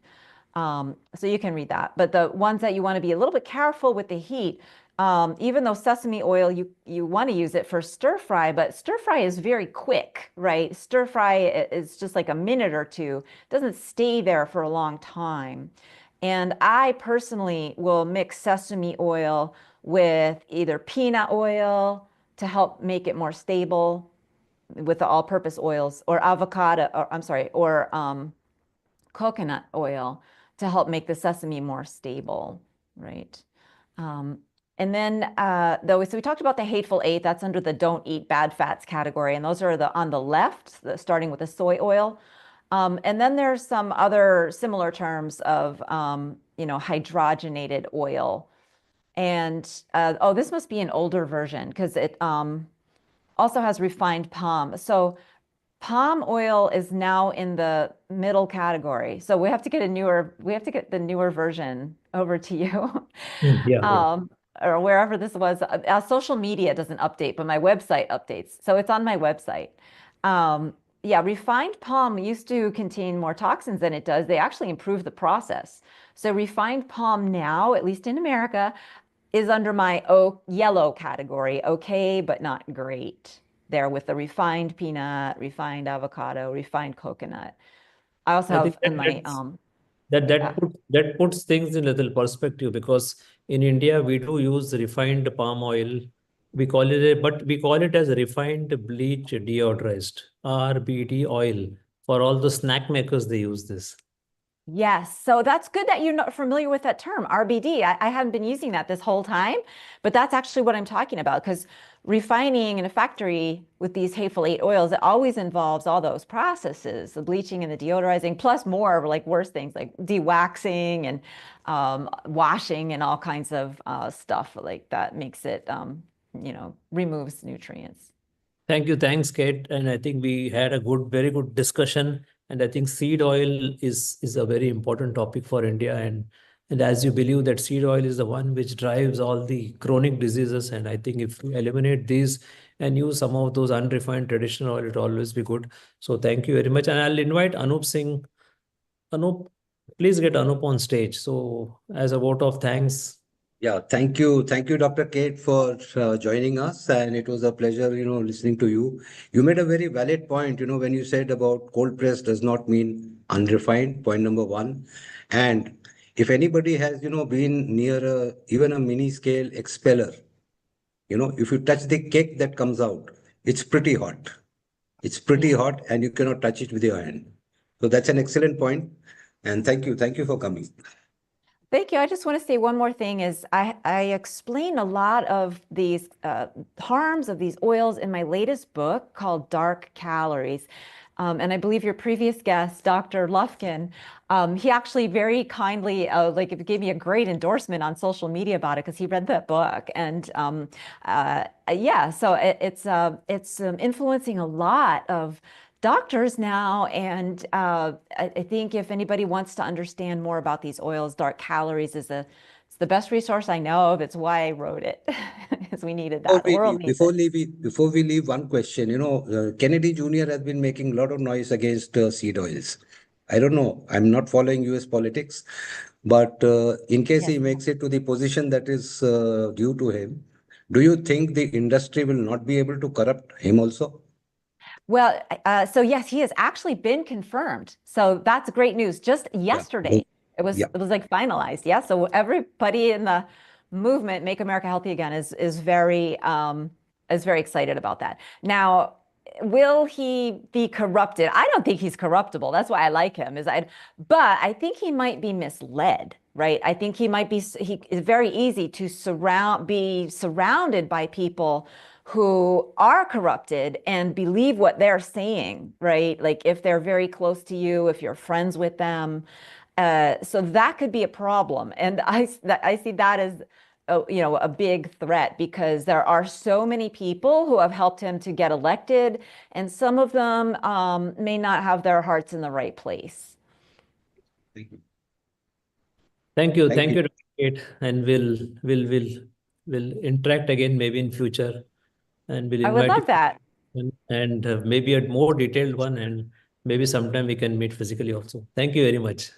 Thank you guys very much too. Thanks for doing this. Thank you. Please get in Dr. Tony and Michelle Hahn.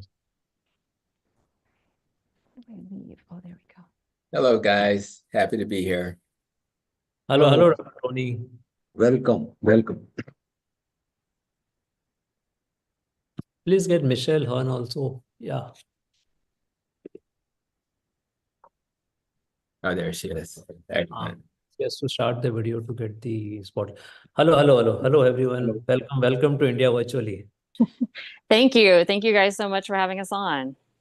So now we are going to have a session on American Diabetes Society, ADS.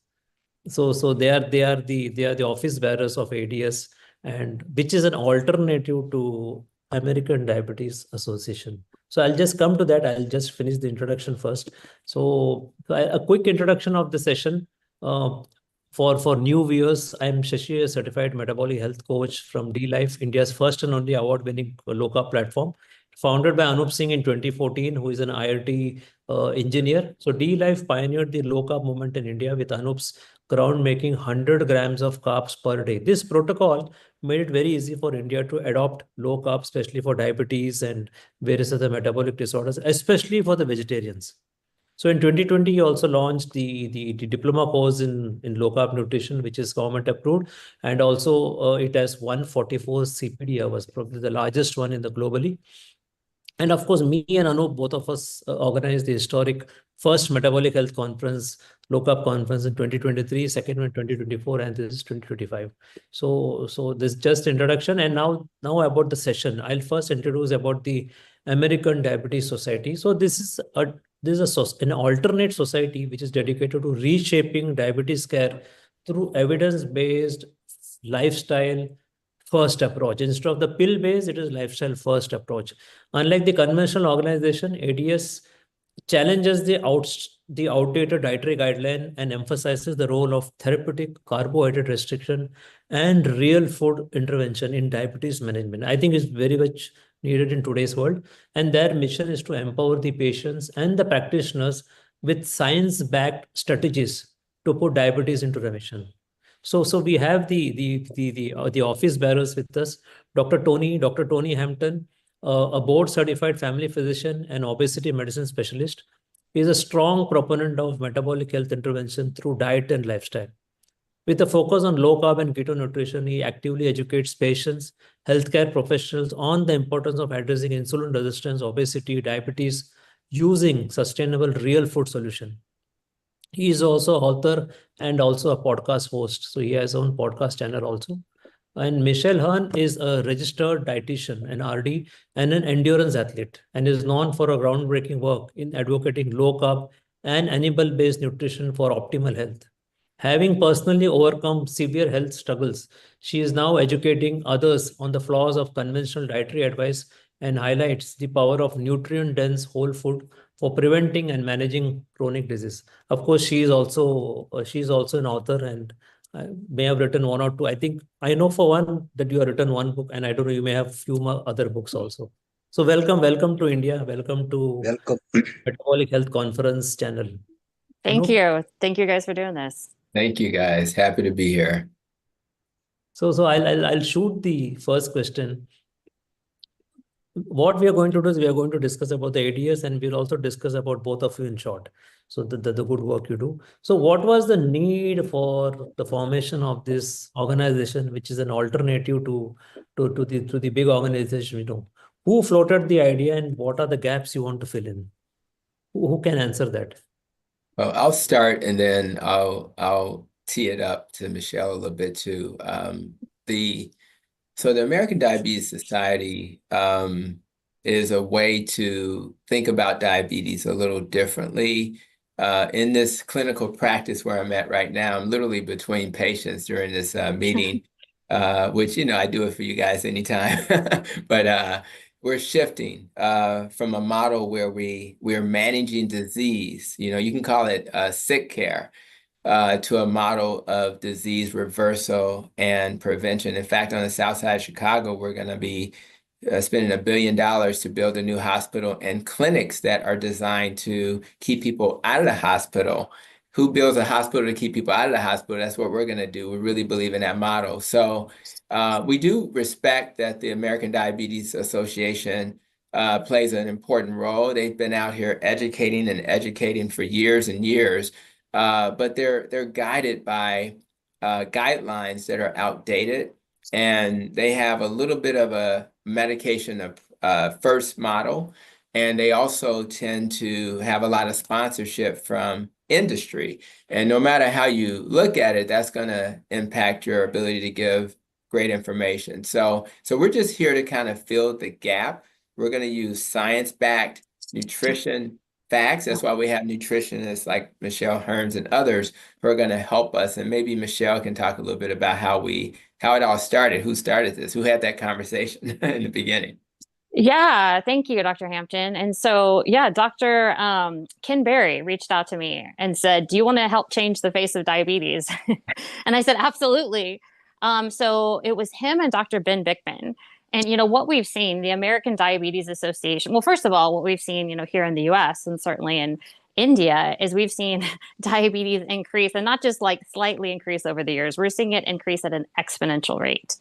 And, I started my career as a traditional dietitian practicing in acute care. And I was told like diabetes just gets worse. People don't get better. And that's kind of what I saw. People would come in with elevated blood glucose. Then pretty soon, they were having an amputation. There were infections, heart disease, kidney failure. And we were just taught that, hey, we just got to, quote unquote, do the best they can, prescribe the standard American guidelines, have them eating carbohydrates consistently. And it wasn't working. And once I was introduced to low carbohydrate nutrition, I saw people heal incredibly quickly. It was almost like, to me, I was blown away. I mean, I had patients who had type 2 diabetes for decades. And I was seeing people within, Dr. Eric Westman, who's also on the American Diabetes Society, posted a study that they got somebody off 150 units of insulin in 8 days. A woman I've worked with for 2 months, her blood sugars were in the 440s. I apologize. I don't know how to, if you guys do a different, incredibly high, A1C over 14. And within 2 months, she was on 200 units of insulin. She was so insulin resistant, but nobody had educated her. Nobody had said, we have to get these carbohydrates out of her diet. She was just bounced from clinic to clinic, and they kept giving her more meds. And this particular person, was low income, working 2 jobs, and just nobody said like, hey, this is an option. This can actually help reverse your type 2 diabetes. And so we got her off all and I say we, I'm not the Dr. Marielle Glant, who's also in the American Diabetes Society, took her off all medications. She went on a strict 0 carb diet. And I can see her blood glucose every day. And as of today, her blood glucose is 130. And for us, like, it's still not in the, the perfect range, but we're 2 months in. And when we had a video call, you guys, she was crying. She said, I had to go, I kept testing my blood glucose thinking this is wrong. It hasn't been this low in 5 years. And so what we saw with the American Diabetes Association, just like Dr. Hampton had said, is I think I'm sure initially they had good intentions, right? We want to educate people. We want to help people. Their slogan is connected for life. Basically, we want to help you manage this disease. We're at the American Diabetes Society. We have no interest in being connected for life. We want to get you better and want you to send you on your way and let you live a happy, healthy, diabetes-free life. And so we're using the evidence. We have overwhelming evidence that therapeutic carbohydrate restricted diets are not only safe and effective, but they're sustainable. People like eating this way because the food is delicious. It's challenging. We can talk more about this because our modern food environment is just so inundated with processed foods, and then there's terrible information out there. But, the American Diabetes Association dietitian, and her and I have had a few, we'll just call them disagreements. They say that they want 1/4 of your plate to be starchy carbohydrates. So you tell me, if you can't tolerate carbohydrates, if you have type 2 diabetes, which is a disease of carbohydrate intolerance, why should you fill your plate with 1/4 of carbohydrates? And their actual official stance on nutrition, this is my favorite part, is they don't have any stance. They say we don't recommend any diet. And the only reason you would do that is because you have corporate sponsorship that they are literally sponsored by big food companies, which we know make people sick. And they're also sponsored by companies that make insulin that are going to, keep people sick. So we decided we needed an association that took no sponsors, not like that. If we're taking a sponsor, it's going to be from someone who aligns with our mission. But it was initially, we've had 100% funding just from people who said, like, we believe in this and we want to change. Very interesting. So you'll also be very happy to know that today is the anniversary of Anoup Singh. When I say anniversary, it is not marriage anniversary. It is diabetes anniversary. He has completed 14 years of pill-free type 2 diabetes life. Nice. That's wonderful. 14th Valentine Day. So 14 years for him, and for me, it is 9 years. I already completed more than 9 years of pill-free type 2 diabetes on a low-carb nutrition, and he was on a low-carb, now he's on a carnivore diet. I love that. Yeah, Anoup. Yeah, with this, information, I would like to come to one point that the evidence of low carb has been around for decades. Since I'm living, 14 years pill-free. So I would not be wrong to say that evidence is there for more than a decade. Now, ADA, as we know, is funded by the pharma giants. And I would be very direct that their opinion is dictated by their sponsors. And as Michelle said, they don't have an opinion.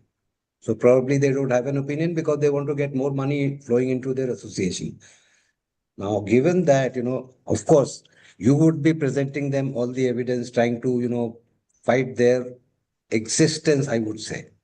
Existence in the sense because they're making people sick by just one statement. Diabetes is a progressive disease. Yes, it is progressive because you're not getting your A1C down to 5.6 and below. Right? And that's only possible because of low carb, because there's no drug that can achieve it. So given this, the information that we have, do you think that there'll be a lot of pushback from ADA as you move ahead? And how do you plan to challenge their pushback, so to say, industry-funded pushback? Yeah, I mean, there's definitely going to be pushback because the recommendations that they're making are contrary to what we're making. So, how do you push back? The first part is that you need to educate the front end user, the person who's like living with this. And as many of us have discovered, for me, it was an irritable bowel, and for other people, it was weight loss or diabetes. They need to learn that there has been research that's already been done. Michelle just mentioned Dr. Eric Westman, and he's been doing research in this space since 2002. We have organizations like Virta Health, which they're also doing wonderful work showing that not only can you prevent diabetes by eating a low-carb diet, but you can also put it into remission or reverse it depending on which language you prefer to use. So I think part of it is, oh, by the way, the American Heart Association has a blip, they have a little blurb saying you can use low carb or keto. Oh, the American Diabetes Association already has endorsed it in spite of us being critical of them as a dietary option. We think it should be the diet, but they're considering a dietary option. Oh, by the way, the American Association of Clinical Endocrinology has endorsed it. So for clinicians out there who are a little nervous about us being on the front lines promoting this, they shouldn't be nervous because you have entities that have already shown us that it's okay to do it because they've actually put it out there. Now, for me,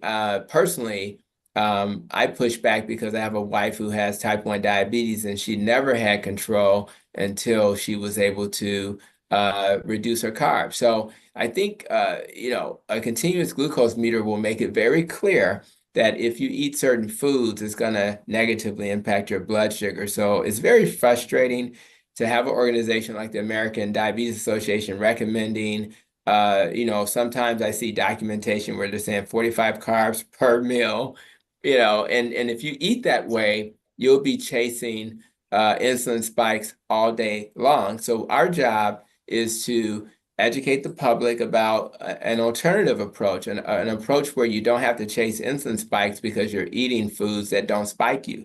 If I eat an egg omelet in the morning, I'm not going to have to chase a spike. If I eat grits or oatmeal or toast, I'm going to have to chase a spike. So it's not logical to then say to a person, it's okay to eat those things that spike you, just take more medicine. It doesn't make sense. So how about if we don't eat the stuff that spikes us and take less medicine? That's a better model, not only for the patient, but for the entire health system and any country, whether it's India or the United States. We all are needing to reduce the cost of care. And so everybody wins with this model. There will always be people who need insulin. There will always be people who may have to take some medicine as bridge therapy. But to suggest that that's the outcome that we all have to live with, which is chronic disease management with medicine, is just the wrong message. Yeah. Yeah. Please. Oh, I was just going to say, I agree 1,000%. And coming from the, dietitian side, unfortunately, the education for dietitians is heavily sponsored by processed foods as well. And so most dietitians, when I worked in acute care setting for type 2 diabetics, 45 grams of carbs a meal was rare. I mean, it was up to 90. Some of my patients had 120 grams of carbohydrates per meal. This is for type 2 diabetes. And there's just such there's a lot of fear mongering in the dietitian world. People are still afraid of the low carbohydrate diets. They're afraid of saturated fats. They believe that you have to have carbohydrates, regardless of the disease state, whether it's obesity, kidney failure, type 2 diabetes. And so I get that a lot. I get dietitians messaging me saying, I'm promoting a dangerous diet. And I think, like you gentlemen said, I think the best thing we can do is come back to the evidence. Because, I lost my health in 2019. I was a very high carbohydrate athlete and transitioned to a very low carbohydrate diet. Now I'm a very low carbohydrate athlete. And I was floored how much evidence we had. And this was in 2019. We have even more research papers published now on specifically low carbohydrate nutrition and type 2 diabetes. Like, I was literally angry. I printed out all these studies and I took them to my clinical director and said, what are we doing? Like, why don't we start doing low carbohydrate nutrition for our type 2 diabetics? And she said, oh, absolutely not. We have to prescribe the guidelines. Like, they're in many hospitals, you can still get in trouble. Like, you can't. When I was practicing up till 2020, I left the hospital setting. You could get in trouble for teaching low carbohydrate nutrition. So I do think we're going to have pushback. Yeah. I could understand this because I am an ex-pharma guy. So I was in pharma for 35 years in sales.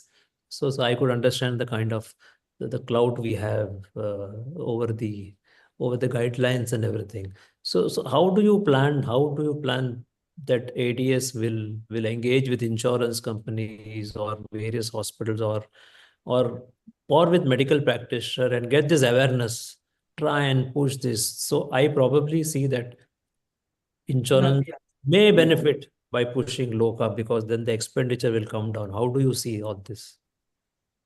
Yeah, it's actually I'm one of the few people in the low carb community that's still in a conventional health system. I think about Dr. Mark Cucuzzello, who had to leave his conventional health system, and now he works for the VA, which is a little bit more open-minded. But I think, and if we were to think about the VA, let's start with governmental agencies, because I think governmental agencies and insurers are all into reducing cost of care, right? So in my large health system, we're a population health organization. So we actually are incentivized to reduce the cost of care. What better way to reduce the cost of care than to do what Dr. Mariana Glant does, or Dr. Tro, who are two physicians who have apps and other resources to support people to learn this model, but you need coaching and support. So they're doing that work. And if we reduce the cost of care,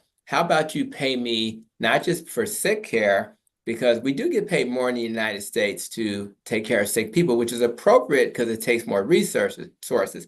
But should I also get paid if I have a person on insulin and all of these pills, because I took them off of all those insulins and pills? It costs about, $10,000 to $15,000 per year per person to take care of a person with diabetes. How about if we eliminate that cost by reducing that? And there's probably $300 billion or so that are spent. So part of it is you convince the insurers and you convince the government, let's reduce the cost of care. The other part is what we're doing now, which is to get in front of people. And you guys are probably sipping the Kool-Aid, so this is a different audience here. But for people who are not indoctrinated in understanding these messages, the American Medical Association and all these organizations, we're going to get in front of them and offer an opportunity to teach these lessons. Let's have a metabolic session where doctors who have never heard this are going to be able to hear this. And we have leading experts who will be able to then message this. So I think that type of approach will be important, but it's also about collaboration.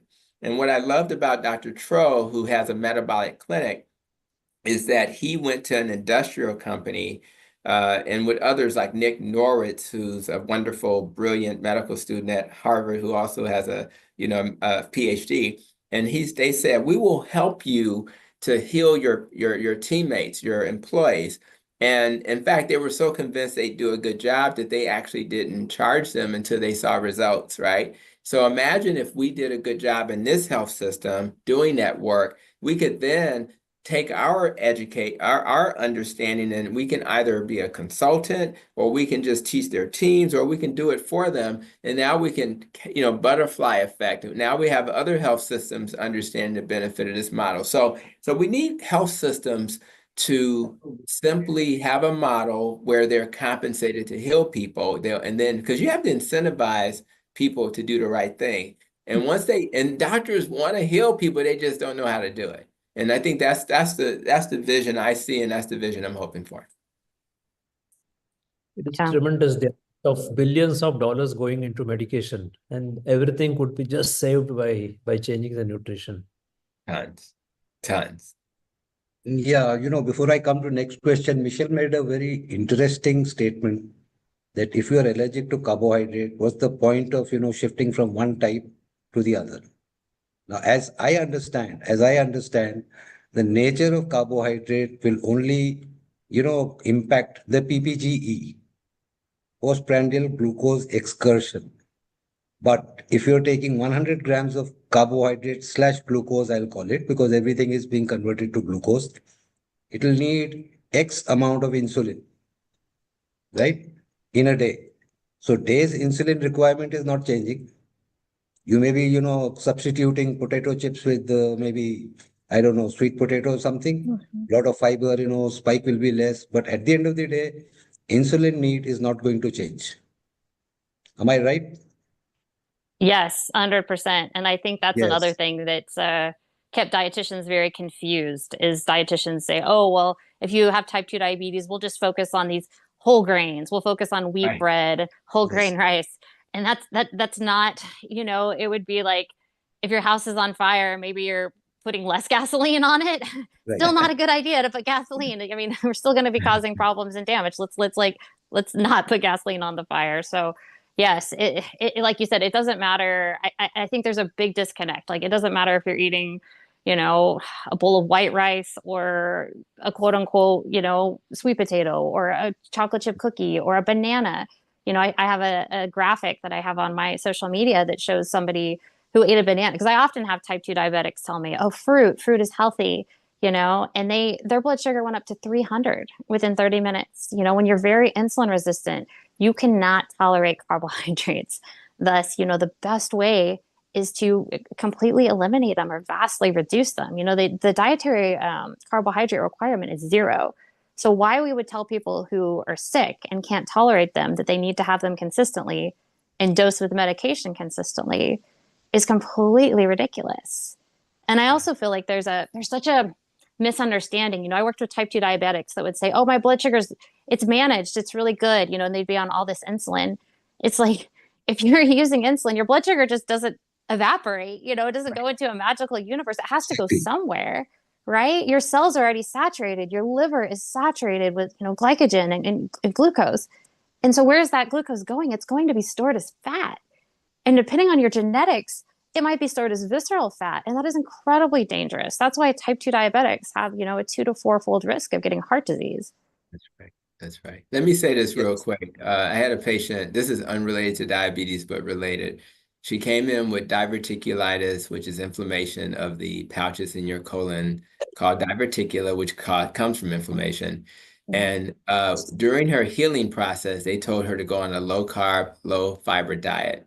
This is the funny part. They said, after you heal, we then want you to go back on a high-fiber diet. Now, is there any logic? This just happened yesterday. So this is what we're faced with, and this is what we're challenged with. And I say that to say this. If you understand that the poison is excessive carbs, there's never a scenario where it makes sense to then consume carbs. Now, or you consume carbs that are not going to spike your sugar, low glycemic carbs. So it always makes more sense to eat, you know, animal protein, non-starchy vegetables for a diabetic, because even when they put their diabetes into remission, they're still going to be more vulnerable than the person who never had diabetes in the first place. So why would we continue to challenge them with the poison that led to the problem? That's because we had, when I got my master's in nutrition, it was clear that my professors, many of who were plant-based, they just had this fear of keto. They had this fear of low carb. They just couldn't let it go. And they were so afraid of saturated fat. They were so afraid of the risk for cancer. All this stuff's been debunked. And I just don't understand. And I just got my master's a few years ago. So we're still teaching the new nutrition professionals like Michelle the wrong information. And it's almost like they have blinders on, and we are here to unblind them so that they can see and start thinking for themselves until these larger organizations and educational institutions catch up with the science. You know, I would like to add to that. People working from ground up model like you, Michelle, me, and all of us, you know, I believe they have more brains than people working in all these associations. Right? I'd like to think so too. Seriously. Yes. Yeah. So coming back to what you mentioned, Dr. Tony, that there has been, you know, some endorsement from various associations for low carb.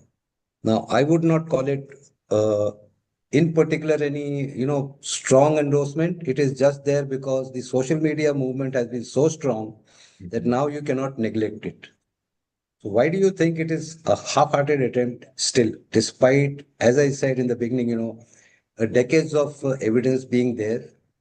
Why is it that they don't publish it on the front page of their pamphlet? Yeah, there's a lot of if I may intervene, I call these guidelines as a set of pamphlets. Flyers. Yeah, there's bias, because if I have an organization that sponsors me, and it is not in my best interest to then you know, say things that may not lend itself to that organization. So for example, everybody thinks oatmeal is health food. And if my sponsor is Quaker Oats, it's kind of hard for me to then put in front of people that that particular food item is going to be harmful. So a lot of it is you're even if your spirit tells you otherwise. We just had something where one of the Republican in politics just one Republican stood out and voted against his colleagues, but he's also retiring. I mean, it's like you almost have to be walking out the door. The previous CEO of the American Diabetes Association, when she spoke publicly about the idea that she was reversing, she got off of all her medicine except for metformin, which she could have gotten off too. And she was told not to speak publicly. And until she was out of the organization, was she able to. So I think once you have these hooks in you, it's impossible to then speak truth to power. That's true in politics. That's true in the space we're living in right now. We're hoping Kennedy will at least be able to put in front of people the things that we need to start working on. And that's why people are excited about him. But we just got to remove the money out of politics, the money out of what we do when it comes to the health of the country. And until that happens, we will always be pulled in a direction that lends itself to where the money came from. So it's going to be a challenge, but I do believe that there's grassroots efforts will work. There are people in politics in America who have ran, and all their money comes from the people. And until we move to a model like that, where the money comes from the people, and we don't have bias, we're going to continue to struggle because people, they have blinders on and they can't imagine raising money without industry, big pharma, et cetera, that's driving the conversation. So it's very discouraging, but I'm very optimistic that we can reach the people, and that's why we're doing this work. So the next part of that question is, do you think, as you move ahead and educate the concerned healthcare system that you have, from doctors, clinicians, everybody, do you think, the one big impediment would be the human nature not to agree that they were wrong? While you're teaching them the correct science, they have been practicing for 50 years and they'll say they will refuse to accept they were wrong. So how do you, plan to challenge that or correct that? Yeah, well, yeah, the evidence, right? Yeah. I know in my health system, it'll be the evidence. So, and I start conversations, even if I'm on YouTube making a YouTube video, I start conversation by saying, I was there, I was right where you are.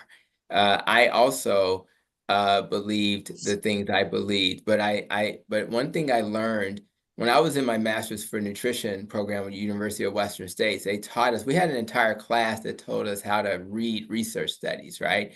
So when I talk to clinicians, I say, honestly, I was just like you. I would listen to the headlines. I would believe and I would read the abstract. I would never ask questions like, who sponsored this? Is there, was the quality of the study done? Was it really low carb? Or was it like not really low carb when they did the study? Because everybody has their own definition. So part of it is to help my colleagues. And that's what I'm going to do in this, this $1 billion that is being given to the South Side of Chicago. They're going to have an ambulatory forward model, meaning that the ambulatory space, the clinics are going to be where the work's going to be done to keep people out of the hospital. But we're also going to have education so that clinicians like myself can get in front of my colleagues. And so they won't just be clicking a referral to go to like a metabolic clinic. It'll be helping them understand, here's what we've been taught in the past. The research has evolved, and it evolved in a way that has made us clear about what happened in the past. We now understand that Dr. Ansel Keys was wrong with his fat hypothesis and that he kind of fudged the data. We now understand that there's a difference between observational research and randomized controlled trials. One shows cause and effect, the other doesn't. And I think, and just explaining to people why we got to this point, and then showing them, look at this great research. Wouldn't it be nice to take people off to be a prescriber? So I think that once they need stories, like Michelle was very good at sharing stories. If you tell stories and anecdotal examples of what's possible, and ask people, why did you become a doctor or an advanced practice professional in the first place? And then you inspire them with your stories and you show results. And when we do our work here, we plan to connect it, just like Dr. Tro and others, with research so that we can publish stuff and say, look, guys, look what we're doing. So we can inspire other clinicians, other health systems, and hopefully the country to move this model forward. So it's going to be a lot of work, but For the same reasons that the organizations had to put a little note that low carb is okay, there's a point where the science has to be, it is what it is, and people can't keep arguing with the science. So I'm going to ask my colleagues, can you go back to being that scientist you were trained to be? Can you be skeptical, question everything, even yourself, and let's now challenge each other, but do it with respect and dignity. And when people struggle, just like in India, if you're plant-based, maybe your religion is Hindu, we have a plan. Dr. Mariana Glass has shown us how to do that. We can do that too. So you don't have to be like a carnivore like myself. You can simply learn how to do it depending on their situation. We need to meet people where they are. And that's why when we speak to people, we think respectfully, and we use language like metabolic health. I would not start a conversation with my health system saying we need to all be carnivores. That would not work. We're trying to achieve metabolic health, and here's some ways to do it, and my expertise may help you guys get there. Yeah, I totally agree with Dr. Hampton. There's a lot of cognitive dissonance in the dietitian world, but I do think that I've always felt like if I'm going to debate with somebody, if I'm going to talk about low carbohydrate nutrition, I'm going to talk about any nutrition topic, I need to understand their argument better than they do. And not everybody gives me that same courtesy. But like he was saying, I can say, hey, this is what I learned. I learned the high carbohydrate. I learned consistent carb and insulin. And then ask them, have you had success with that model? Have you got your patients off medication? Because I worked in a hospital setting for over a decade, and we didn't. People got sicker. But yeah, and what can we consider this? Can I show you the evidence? Can I show you these testimonies from people I'm working with? But it blows my mind. I have patients, I work with type 2 diabetes. I also work with eating disordered patients. I had a patient who had been struggling with a severe eating disorder for 17 years, hadn't got a full day without binging and purging, and did a therapeutic ketogenic diet and went for 3 months, completely symptom-free. And when she went to her doctor, so excited, just going in for a checkup, they told her, oh, that's a dangerous diet. To me, that's at some point we have to call in ethics. Like, what are you talking about? So I hear that and I feel that, but I think like Dr. Hampton was saying, as we continue just to share our stories, and we have to do it kindly and respectfully. Like if anybody spent any time on social media, even LinkedIn now, my goodness, people are sometimes not very kind. But we have to rise above. We continue always coming back to the evidence, always sharing our testimony. And I think, what I've learned being in this space is even if you don't see it right away, people may not respond or send you a message. I have people message me later that say like, God, I watched you last year and it got me thinking, and I've made these changes and I can see it in my family. So as we continue to advocate, I think we're going to see the ripple effect. I think these are all powerful stories, and of real life stories, of course, and they yield results. So what are the future plans? I mean, have you chalked out certain plans for 8 years, how they will go ahead? Do you have any programs, anything planned as of now? Yeah, I think are you going to collaborate with someone? Are you going to collaborate across the globe? How is it? Yeah, I think the main thing is when we meet, we're trying to decide who to partner with, who to collaborate with, and there's a lot of people interested in getting this message out. So I think this first year is going to be similar to what we're doing here.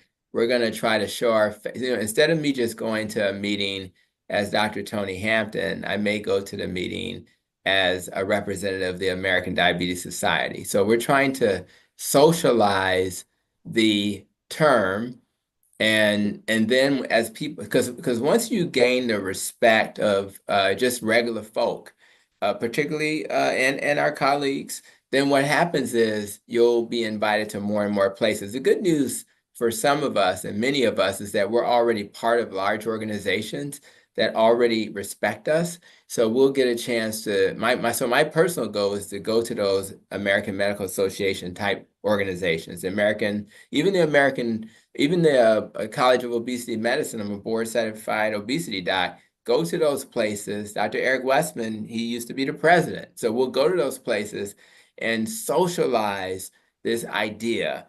Continue to develop resources. Michelle and the other dietitians are going to develop resources so that people have logical dietary things that they can share. and hopefully, whether it's a podcast or on a news station, we want to get the message out that we exist so that people have options, because they shouldn't have to go to a YouTube video I put on to learn this information. That's how good. They shouldn't have to go to a podcast. They should be able to go to their health system one day, right? And I think that the health systems like mine will engage in a conversation with American Diabetes Society, but I'll be honest, my health system, they once a new organization exists, they need to give it a little bit of a runway, just a few years to make sure it's legit. And so our job is to get out here and do the work to make sure it's legit. But I really love working with the Dr. Eric Westmans, Dr. Berries, the Michelles of the world, because all of that years of clinical experience matters. I've been in this space for 12 plus years, and hundreds and hundreds and hundreds of people have healed. So probably in the thousands. So it's been really a privilege to do that. And I'm looking forward to continuing to be in that space. Michelle? Yeah, I second that. So, we're new. And it's been really exciting. And, the long-term vision certainly is to continue to not just be in the US, but to be, globally talking about low carbohydrate nutrition. But initially, just like Dr. Hampton was saying, it's really credibility, and just like Dr. Hampton, if I go speak at a conference or talk on a podcast, it's not just like, oh, it's Michelle Hearn, the dietitian. It's Michelle Hearn, the dietitian representing the American Diabetes Society. And it's continuing to, get our name out there and just getting people excited. It's sad to me how many people, I don't know anybody who doesn't at least know somebody who has type 2 diabetes. If it's not themselves, it's potentially a relative or a friend. So it's getting people to really embrace the fact that this disease can be reversible with nutrition and lifestyle. And it doesn't have to be complicated. It doesn't have to be painful. It's like like I was saying with the American Diabetes Association, their slogan is connected for life. Ours is you deserve a normal A1C. Like, we want to show people, like, we're going to give you your power back. And I think there's, when you're talking with people, especially now, depression is the #1 cause of disability worldwide. Like, we're living in a society that's just metabolically unhealthy and depressed. It's like the message of hope is so powerful. And the message of simplicity, like, we're not trying to have you eat this and throw meds and do this. It's like, we're going to get it very basic. Like, I work with Dr. Mariella Glant. The people we work with, it's like no carbs, meat, fat. Like, we make it so simple, but it's so powerful. Oh, yeah. Yeah, So Dr. I Tony, think, let's come back to you. Yeah, let's talk about your book, Fix Your Diet, Fix Your Diabetes. I mean, it goes without saying it would be based on low-carb diet, of course. So if somebody has to take three important messages from that book, what would it be? Yeah, I think when I wrote that book, and it had a lot to do with we've been through so much with the pandemic, but when you get bored, you start doing fun stuff. But the first part of the book is to talk about, your motivation and your belief systems. I believe that most people struggle because they need a little motivation to get them going. And it's our belief systems, particularly self-limiting beliefs, that will keep us from being successful. So part of it is and that's why we need coaching. That's why I think most successful, whether it's Dr. Eric Westman with Adaptive Life, most programs have coaching involved. So even Verta Health has coaching. So that's the first message from the book is let's figure out why I woke up this morning. For me, it's to be a doctor who teaches metabolic health. That's my life purpose. For some people, they want to be healed so they can actually get on the ground and play with their grandkids one day. So find your motivation. The other part is to understand the science. So the other part of the book talks about, what is diabetes? What is intermittent fasting? Why should you know? What are the things that can happen to your body because of this hyperglycemia, this hyperinsulin state leading to insulin resistance? And it can negatively, and if you could argue, the book is about diabetes, but you could argue that 70%, 80% of all chronic diseases are high insulin. So if you solve the diabetes problem, you solve damn near, excuse my French, every problem out there by simply making one change. So I really think it's important that people understand that, and fasting and low carb to get the job done. And the rest of it is the last part of the book talks about fixing your fear.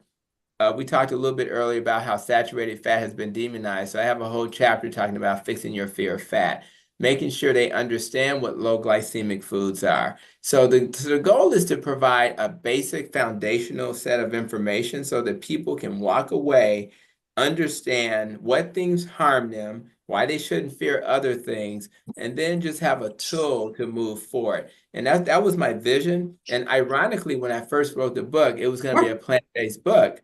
I changed it to a animal low-carb based book because the science supported that as the best approach. So, I'm a scientist, and I want all clinicians who may hear this or patients who see clinicians to understand if the science says this, you should go with the science. And then you do an experiment, N of 1, to see if it impacts you the way that the science suggests it should. So that's how I would approach it. So thank you very much. And the objective of calling ADS to this platform is also to tell India that there is an alternative platform which is coming up and which will be genuinely nutrition based and help reverse diabetes. And we too, me and Anoup, we are very passionate about diabetes because we have reversed our own diabetes for many years. So thank you very much. And in future, we look forward for more such session with you. Maybe individually we'll call you again, maybe on DLIF platform or on the future conferences. So thank you very much, Dr. Tony and Michelle. Thank you very much for appearing today in this session. Thank you so much. Thank you. Thank you so much for having us. And shout out Thank to you, that guy Dr. with a similar hairstyle as me, Dr. Mr. Dyson. Just wanted to say hi to him. Good to see Thank you, Dr. Tony. Thank you, Enjoy Michelle. your It was time. nice. Take care, guys. Thank you, guys. Thank you. Please get Dyckman in and Jasmeet. Welcome, RD. Yeah. Hi, everyone. Welcome, RD. Let's see. Can you hear me? So we can start. Okay. Yeah. So for this session of the Metabolic Health Conference, Season 3, we have with us Dr. R.D. Dyckman. So R.D., me and Anoup, the co-organizer of this conference, will be the host for this session. So we can start with the introduction. So myself, Dr. Jasmeet, a member and a certified metabolic health coach from DLife.in. So DLife, which is India's first and the only award-winning low-carb platform. DLife was founded in 2014 by Anoup Singh. Anoup is also a silver medalist from the prestigious institute IIT Roorkee, and he's the recipient of Icons of India Award. Anoup is the pioneer of the low-carb movement in India with this path-breaking protocol of 100 gram carbs per day max that made lchf possible for even the Indian vegetarians and helped them put their diabetes in remission. In Awesome. 2021, DLife launched its Diploma course, which is the only course approved under the NSDC Partner, the Government of India in this segment, and the only course with the global biggest 144-hour CPD Hrs credit. So we have Anoup here. So he's also the co-organizer of this conference along with Shashikant Iyengar. So let me now take the pleasure to introduce our esteemed guest, R.D. Dyckman. So R.D. Dyckman, he is a PhD in theoretical physics, and he became interested in the therapeutical low-carb nutrition to manage the type 1 diabetes after his son was diagnosed with this condition at age 9. So post-diagnosis, the family faced significant challenges with the blood sugar management as a standard treatment method they were taught, like carbohydrate counting and the insulin coverage that was ineffective and led to the erratic blood sugar levels. So while searching for the solution for the problem, RD's wife, Roxanne Dyckman, she discovered Dr. Weinstein's book, The Diabetes Solution, which provided the clarity and reassurance about their struggles. So this discovery completely transformed their life, and then further driven by the desire to help others, people facing the similar challenges, RD launched the Diabetes University YouTube channel along with the Dr. Richard Weinstein, aiming to bring his valuable insights accessible to all. So he then also founded the Type 1 Grid community on the Facebook, offering a supportive space for families to share experiences and connect with each other while navigating the complexities of the Type 1 diabetes. So welcome again, Dr. Dyckman. Thank you. Yeah. So welcome, Dr. Dyckman. And what a coincidence. There are two physicists on screen. Yeah. Oh, great. I didn't know that about you. I follow you, but I follow you guys. You guys are great. Yeah. But I didn't know that. That's interesting. Yeah. So Dr. Dyckman. Jasmeet is PhD nuclear physics, experimental nuclear physics. Yeah. Okay. Oh, And Jasmine. Anoup, Okay. yeah. So Dr. Dykman, actually, Anoup, he is not the co-organizer, just not the co-organizer. He's also my teacher. Basically, he introduced me to the Dr. Weinstein's approach back in 2016. So Fantastic. Yeah. yeah. So basically, he's the one who's teaching all of us the Dr. Weinstein's approach through the D-Life Forum. So, okay. Gotcha. So let's now start with the first question. I think we can start with your personal experience as a parent of a child with type 1 diabetes. If you could please describe how all this situation began, including the initial symptoms that led to the diagnosis. Yeah. Okay. Yeah. So if you're a physics person, you might enter the world of diabetes and nutrition knowing absolutely nothing. You know, physicists are not the best source to go to as far as nutrition goes. We have things like cookie hour every day where we discuss physics, but we eat a bunch of junk food. So, and like a lot of people, when I entered the realm of the type 1 diabetes, I didn't know anything about diabetes. I didn't know if insulin brought your blood sugar up or down. Why on TV you'd see shows where people with type 1 had to have candy. All that stuff was sort of a mystery to me. I never bothered learning anything about it. I never met a single person with type 1 diabetes in my life. And I was like a lot of guys from the United States who are from the Midwest. You know, I liked pizza, I liked beer. I was, you know, in my 40s, a little bit overweight. And suddenly I had a sick 9-year-old, and you know, like any parent, you're used to your kids being sick all the time, so it's not a big deal. And you know, our diagnosis story. Well, I could tell a long story about this, but I'll keep it short. Our diagnosis story is not unusual. There are some people who are on the ball and they catch things early. But with Dave, we didn't. And a lot of people don't. And the thing I want to convey to people is that, you know, type 1 diabetes, the autoimmune attack may be occurring in the background for a few months. But when it really strikes, the action of the diabetes is such that you fall off a cliff. And so with Dave, you know, we had a football game on a Saturday, and then by the next week, we were in the hospital, and I want to share a picture, but I don't know how to on Zoom. I'm not a Zoom person.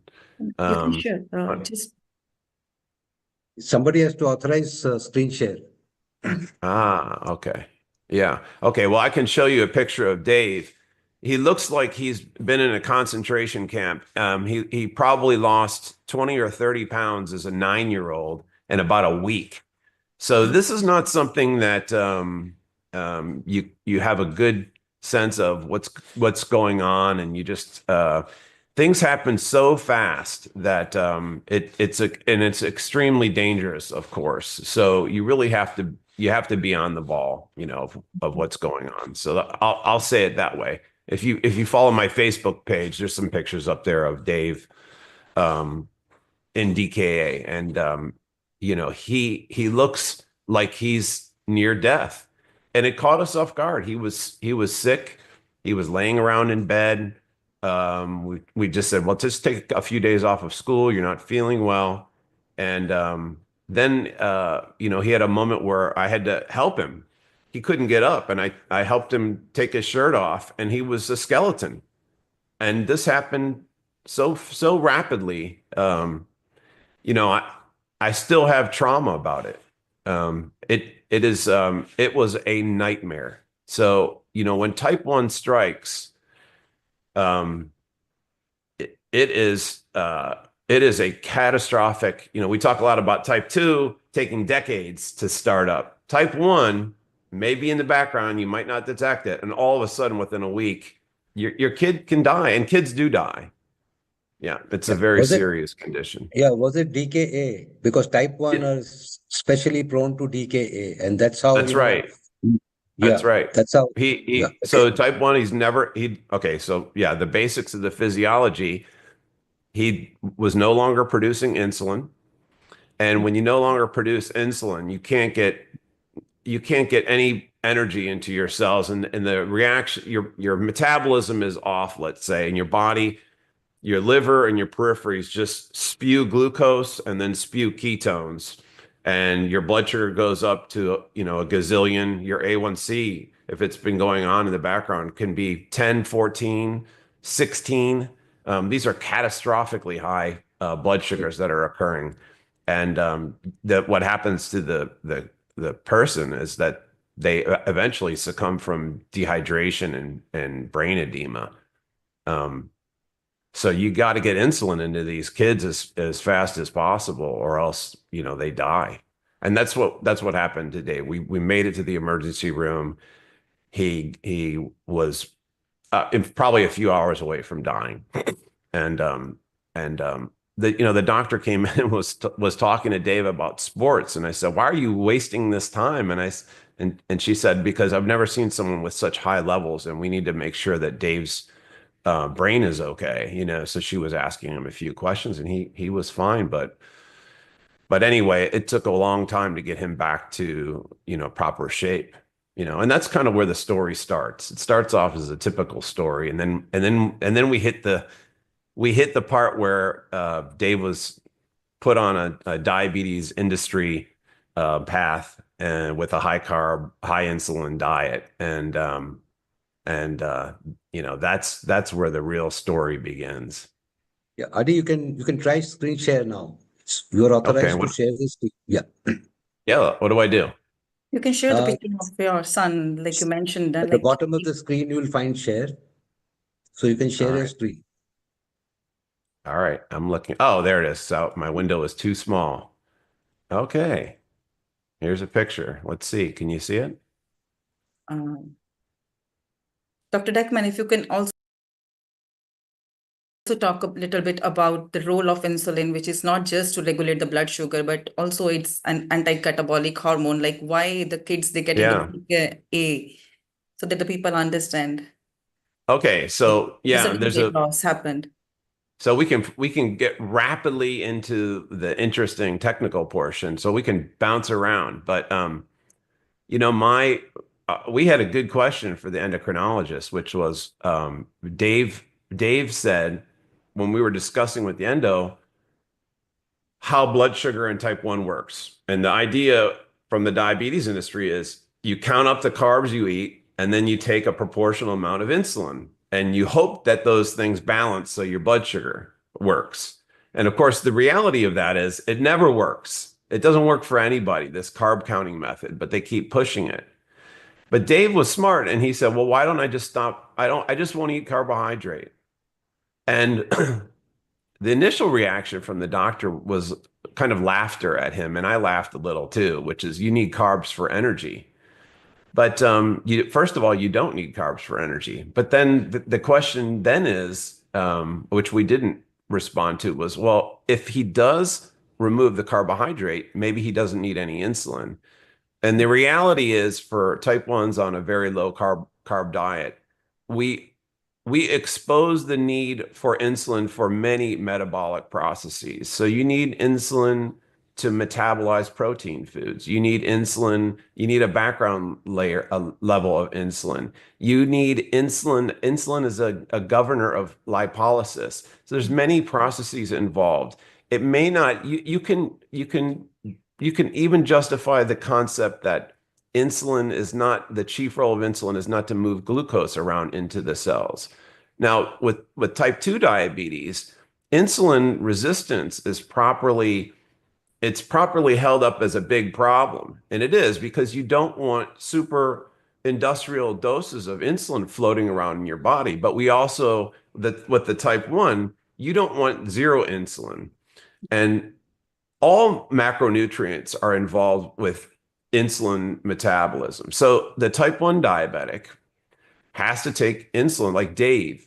He doesn't eat any carbohydrate, or very little, but the insulin that he does take is used to cover protein foods, and we can talk about why, and then the background basal rate. When we did this, I'm going to skip around a lot. When we did this paper much later, this story of Dave, and we gathered many other people who were having the same experience. We did a paper with some Harvard researchers, David Ludwig and Belinda Linares, and many other people. Dr. Westman was on the paper, Bernstein was on the paper, I was on the paper.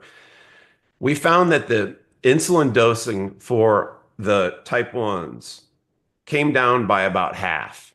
So you'll hear this a lot. When they go on a low-carb diet, when they go on a carnivore diet, their insulin levels plummet. It decreases by about half. And the reason why it's non-zero is because when you remove the carbohydrate, most of the insulin dosing and the problems of type 1 are about covering protein foods.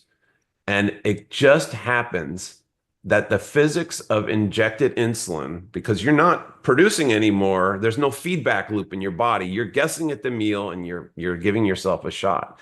The physics of injected insulin dictate that with protein, which is a very slow acting glycemic effect, the protein isn't turning into glucose. You're taking insulin to prevent the protein from turning into glucose. But when you cover that protein, the physics dictate that you're able to withstand a lot more error and keep your blood sugars right around normal than you would if you were trying to bolus for this rapid acting carbohydrate that everyone tries to eat. So, Dr. Dykman, what we can do is we can start with the high carb, low fat diet. Yeah, Because the here's first a nice piece of picture. advice you got from your doctor. Yeah. Okay, And we'll what was skip the around. point, like when you we can then switch to the high protein diets, and let us first start with the high carb, low fat, so that the people understand why that piece of advice doesn't work for you. Yeah, look at this And in picture. general as well. We tried to do the right thing and follow the diabetes industry protocol, which is eat foods like we were big oatmeal eaters. Dave loves Starbucks chocolate chip cookies. And I thought I was smart enough to figure out how to cover these foods with insulin. And look at our results. You can't read the y-axis, but it goes from 50 to 400, basically. Is there any pattern in that data? I mean, the program tried to draw a line through the data, but there's no line that should be drawn through that data. What I was seeing was what I would call in mathematics a stochastic result, meaning that there are things going on that are deterministic, but the results coming out of the box is basically random. And I couldn't figure it out. There was no way to cover carbohydrate. After about 2-3 weeks of trying to do this, I realized that Dave was in real trouble. And let me show you why. Because simultaneously, when I was trying to figure this out, I started to do research on what's going to happen to Dave. And what I found was that Dave's life was going to be ruined, because not only would he die early, every organ in his body would be destroyed over time. So while he was losing 10 to 20 years of life, he would also be experiencing what are called diabetic complications. And that means pick an organ, your brain. The brain we can already see the brain damage in type 1 kids who have had elevated blood glucose. The kidneys, the eyes, every single organ in the body, and some organs more rapidly than others. The ability to have an erection if you're a man, it goes on and on, and it was a terrifying read of the literature. And it's so terrifying, I can understand why people close their eyes and don't even want to hear about it. They just think, hopefully there's going to be a cure because we're doing everything a doctor is telling us to, and it's not working. So basically, you started with a high carb approach, which was a standard advice given by your doctor. That's so right. then you try to fix the most of the variables like the carbohydrates, protein, and the fat in the meal. And then you try to figure out the insulin dosages. So you showed the graph, like, every time you fix the meals, the different number of variables, still your results were, it was like a stochastic. Yeah. Yep. I like that word, stochastic. Yeah. Yep. Yeah. Because So I recognize that with this curve, there was something pushing it up. There was a forcing function and there was a decay, you know, and I recognized that there was some mathematics involved. So I was trying to get my head around the mathematics. But what I realized was that this system was not going to allow for that, you know. If I can interject, you know, I saw Yeah. that graph. Can we go back to the graph, please? The chart. Yes. Let's Yeah, blow it this up. one. Yeah. Now, you know, I think you would agree that in blood sugar control, especially if it is type 1 diabetic, where you have to be very cautious 24/7, there are two things which one has to look into. One is getting the levels down, and second is minimizing the excursion, because every excursion is associated with some damage. Right. You know, I have seen many videos. You know, I think I saw you and your son's video on Dr. Bernstein's channel, that Diabetes University. You were there, right? In one interview, I think I've seen you, your son. Yeah. So that is, you know, that is how even I landed on that YouTube channel. And yes, I mean, he says, you know, small portions, small numbers. That's his theory. Right. Theory of small numbers, right? Yes. So basically 6, 12, 12, he talks something on 6, 12, 12 carbs. That's right. And yeah, and that primarily he says, you know, that aim is twofold. One is to keep the levels low, and second is to minimize the excursion. That's right. Yeah. Yeah. So can you and talk that is about where, this you know, law of small numbers, Dr. Diamond? Yeah. So the law of the law of small numbers is like, you know, the law of thermodynamics. There's like three laws, right? The law of small numbers is kind of one of those laws, and it's a simple enough law that that's the one that gets a lot of attention. But if you look under the hood about what's happening with insulin, it's not just the quantity that's lowered, because as I mentioned, the people in type 1 grit, they're lowering their insulin dose by about 50%. Also, you have teenagers in type 1 grit, and teenagers have a lot of growth hormone and they're eating a lot. So their insulin levels are very, very high. We have teenagers in type 1 grit who are taking much more insulin than people who are adults on high carb diets. And the teenagers have the flat line. And the adults who are eating carbohydrate are all over the place. So that seems to be defying the law of small numbers. How can, like Dave was taking over 100 units of insulin a day when he was 15. And you might have some type 1 diabetic who's on a high carb diet, who's 50, 60 years old, doing 20 units of insulin. But Dave had superior numbers. And the question is, well, what's going on there? And the answer is, it's more about the rates. It's technical. It's not about just the quantity. It's about the rates of insulin absorption. It's about the rates of the glycemic excursion of the meals you're eating. And when you eat a steak, let's for sake of argument say, well, we have a 16-ounce steak in front of us. Dave is going to take about 8 units of insulin. It's about 1 unit per 2 ounces, okay? That's a lot of insulin, 8 units. But the kind of insulin he's taking is super slow. And the kind of glycemic excursion caused by protein was super slow. And it's really easy. Even if you don't match those things, you're okay, because there's very little difference. And so Dave, over a period of 6 to 8 hours when he's digesting his food, he can correct his blood sugar with a little more insulin or take a little glucose. Every time Dave eats, he has to watch what happens. This is not a set it and forget it situation. But he tries to be around 83, around 4 or 5 millimoles. But if he goes up to 6, or if he goes down to 3.5, he fixes it easily. What about the person who's taking 8 units of insulin to cover a bowl of cereal on a high carb diet? As soon as they take a bite of cereal or 2, their blood sugar goes straight up. And there's no way to cover that with injected insulin, which acts so slowly, right? So it's not just the getting rid of the insulin or decreasing the insulin. People will say, oh, well, you go on a low carb diet and your insulin plummets to 1 or 2 units. Not necessarily true.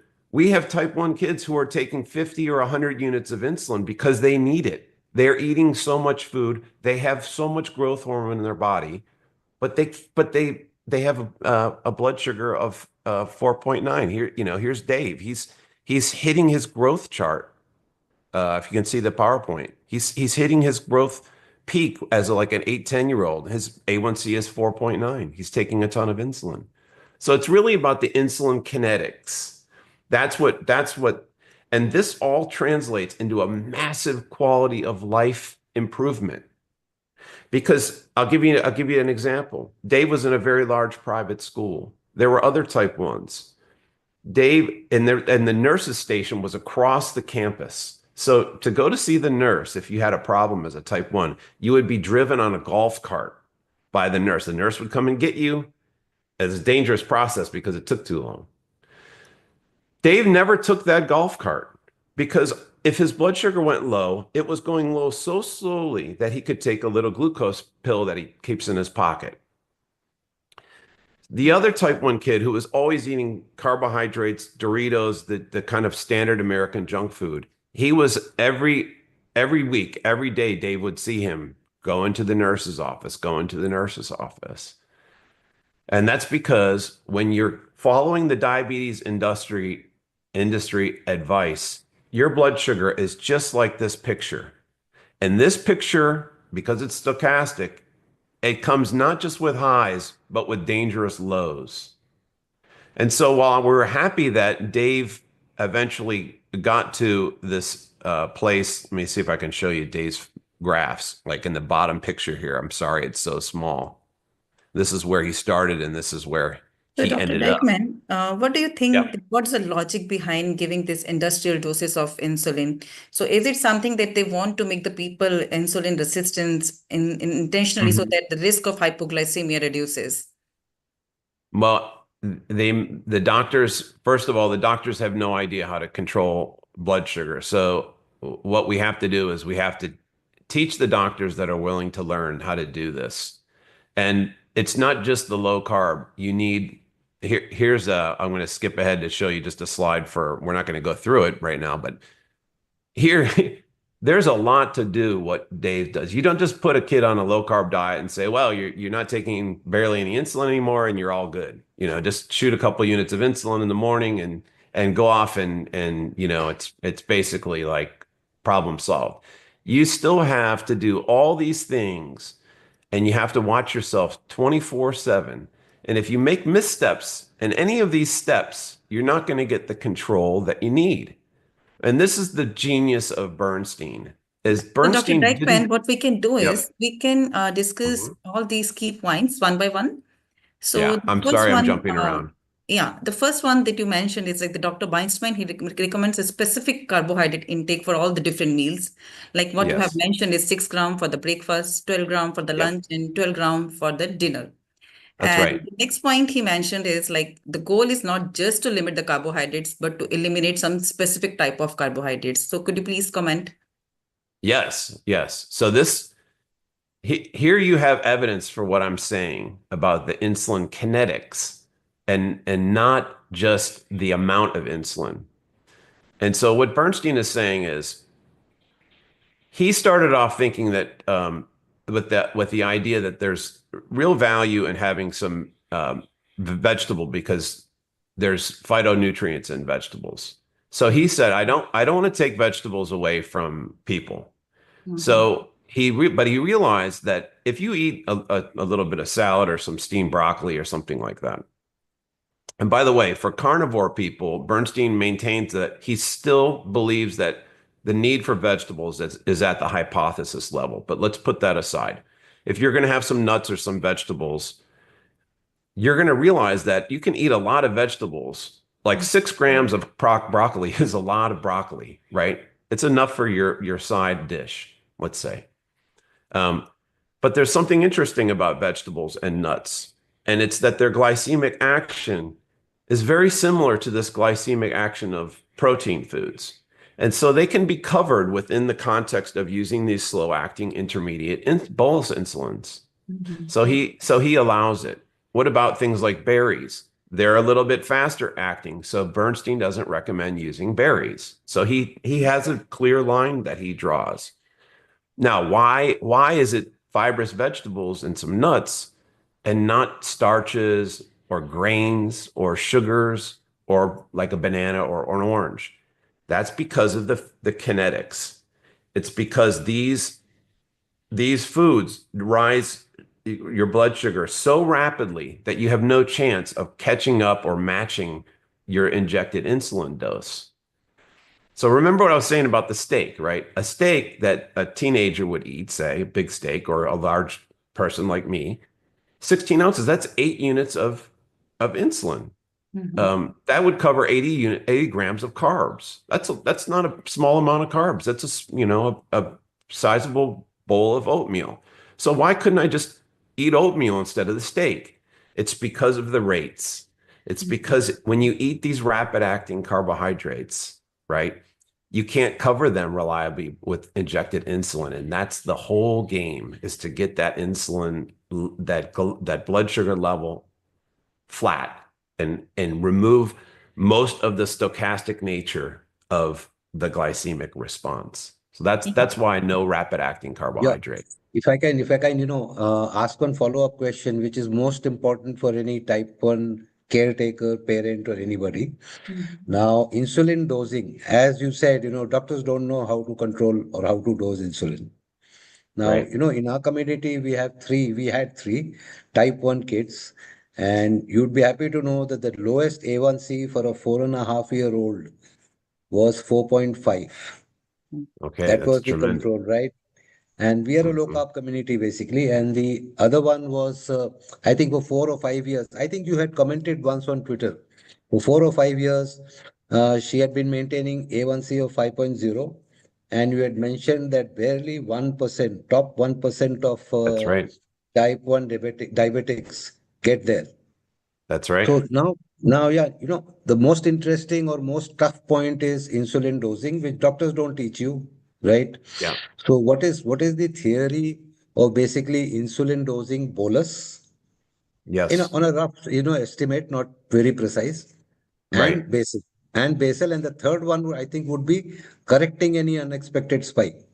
Okay. So we get into the good details. So yeah. Have you ever heard the phrase, take 2 pills and call me in the morning?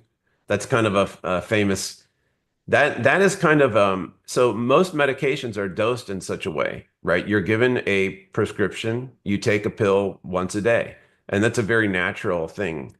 The problem with type 1 is not only is everybody individual to a very high degree, but their individuality changes. The child grows. Females go through a monthly cycle. Everybody has this variability. And so what you need to know as a type 1 is not just the dose that you need to take, you need to know how to calculate the dose or how to estimate the dose that you're taking. So you really need to understand the physics of how injected insulin works, right? Some people are going to take totally different amounts of insulin than other people. Okay, we'll put basal insulin aside. Let's talk about mealtime insulin. The general idea for Bernstein is around 1 unit of intermediate acting insulin, which is it's called regular insulin or Humulin R, for 2 ounces of protein food. That's a good starting point, but you may need less and you may need more. So what do?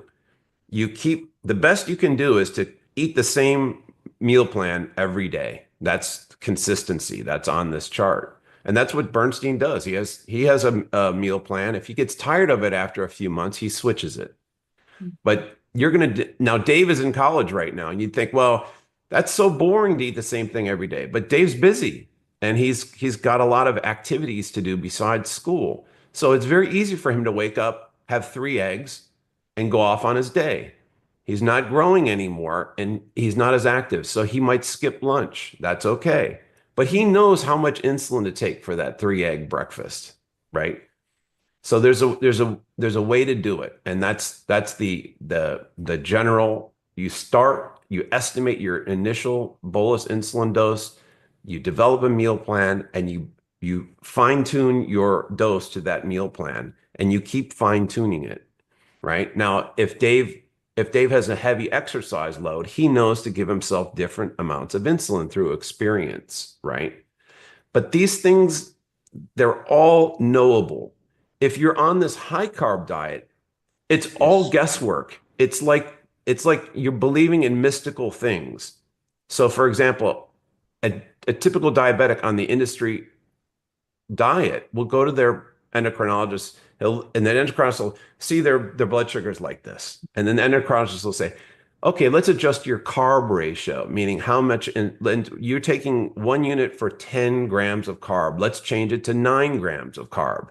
And then the next time the person comes in, their blood sugar's like this. It's this game that doesn't work, right? But with Bernstein, you have a good starting point. You nail down your meal plan, you nail down your bolus plan, which is what he does if you go visit him. He puts you on a meal plan for a week and you visit him for a week until he gets your dosing right. Now, what happens if something goes wrong? You mentioned corrective insulin. This happens all the time because we still have a stochastic process, but the fluctuations the scales are different. So you always have to be watching your blood sugar. It doesn't just automatically stay level, right? Low carb is not just like, well, you barely need any more insulin and you just take a unit in the morning and you're fine.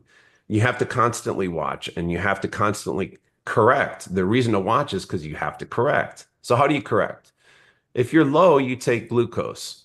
Glucose is fastest. You don't take honey or milk or eat food because you can't measure that and it's slow. So if you're say taking some honey, it takes a long time to digest honey. And so you may continue going slow until you get into trouble. What about highs? The highs that we're talking about are quite low. Dave, if he goes up to 110, 115, he'll take what's called an intramuscular shot. He'll take a unit of a needle of a syringe off a syringe. The syringe is a little bit longer and he'll put it right in his deltoid. And if it goes in the muscle, it works faster.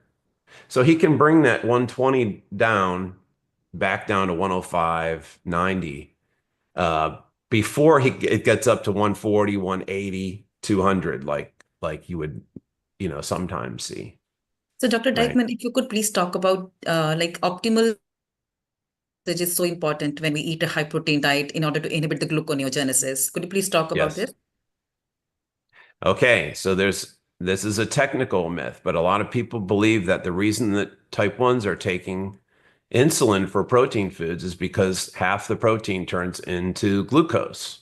What you're doing with insulin is you're preventing the protein food from turning into glucose. So what happens, the technical biochemistry is when you eat protein, it hits your belly secretes GLP-1. GLP-1 causes the secretion of glucagon from your alpha cells. In a non-diabetic, that glucagon is opposed at the surface of the cell by a secretion of insulin from the beta cells. But in a type 1, there is no secretion. So what happens? That glucagon goes off into your body. It hits your muscle, it hits your liver, and in your muscle and liver are stored glycogen. Glycogen is a glucose starch. When it hits the liver, it gives a signal to the liver, dump glucose that you've stored into the bloodstream. That process is called glycogenolysis. That's the reason your blood sugar is rising. What's the downstream effect? Your liver is going to want to recharge. You can either shove that circulating glucose back into the liver, or you can convert some of that glucose with enhanced gluconeogenesis rates, which you don't want. You want your protein to be protein. Yeah. Right? And so I suspect that my suspicion is if you look at type 1s, kids, they all have somewhat stunted growth because of high A1Cs. We don't see that in the type 1 grit kids. It's like the opposite. They grow beautifully. I suspect that there's a sort of protein deficiency that occurs because of high blood sugars, because these kids on high carb diets are eating meals that include protein, and a lot of their protein is being wasted by inefficient metabolic processes. That's my hunch. Yeah. Yeah. So anyway, your steak is not turning into cake, and that's why you need glucose or insulin to cover protein.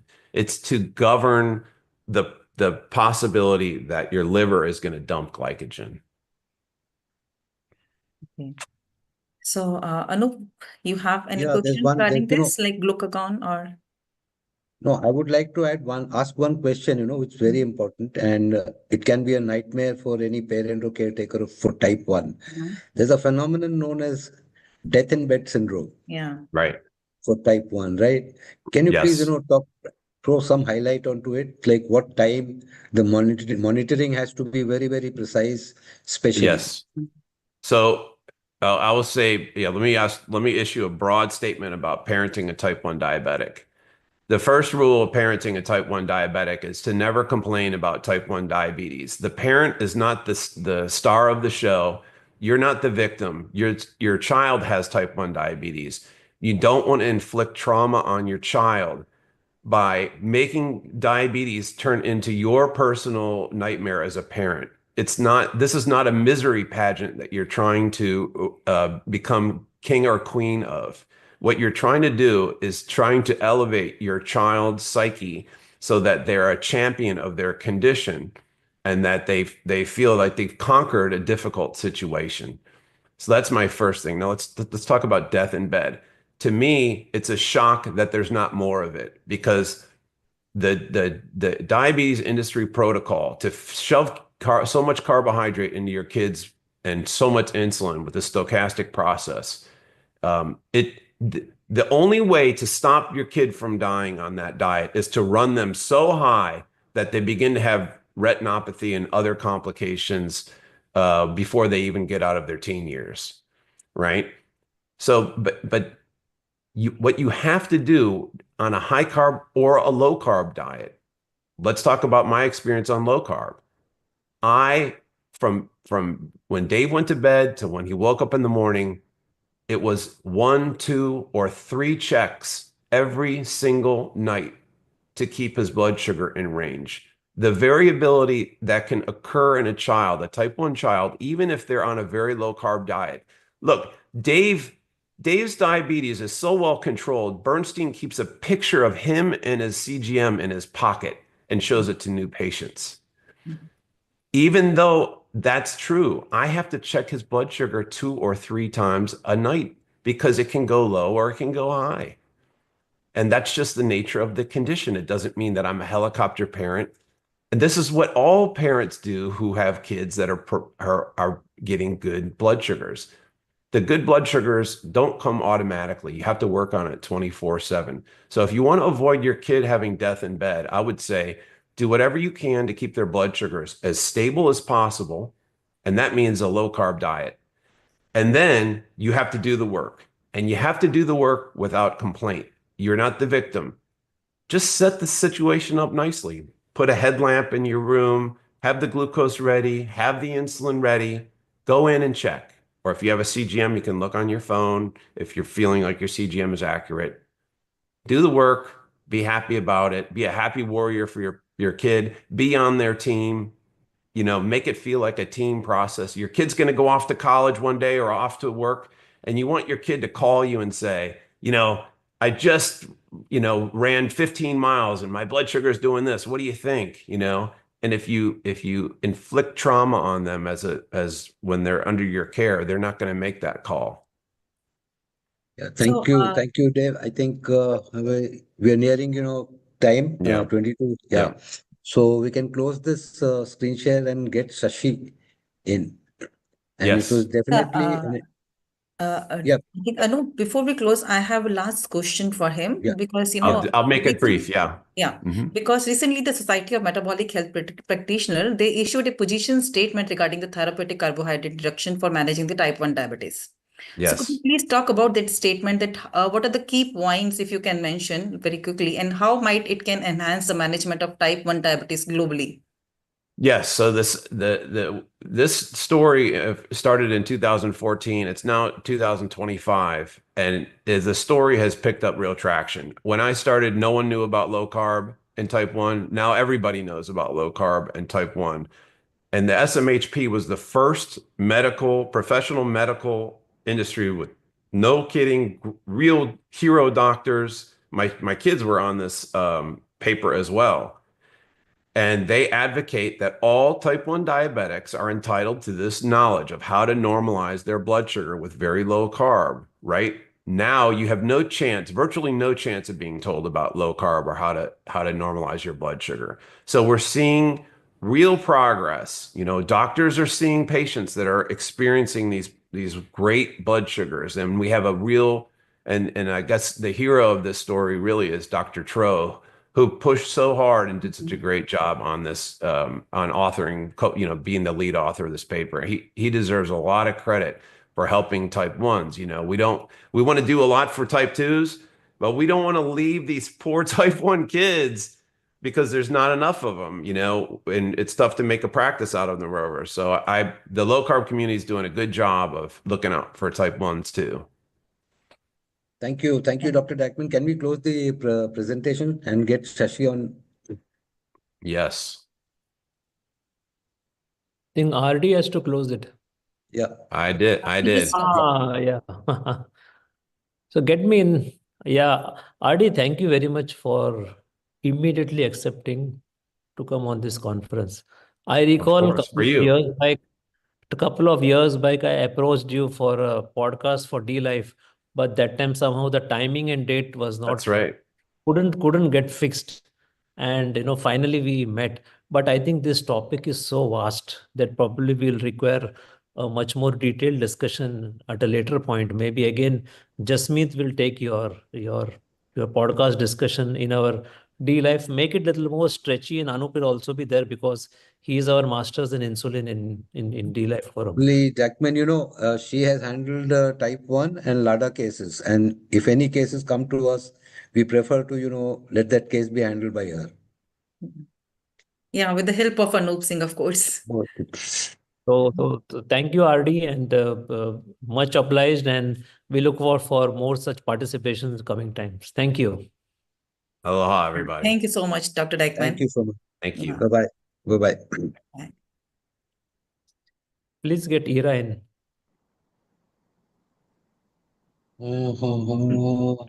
Please get Ira in. So Ira, we can close officially now. Yeah, and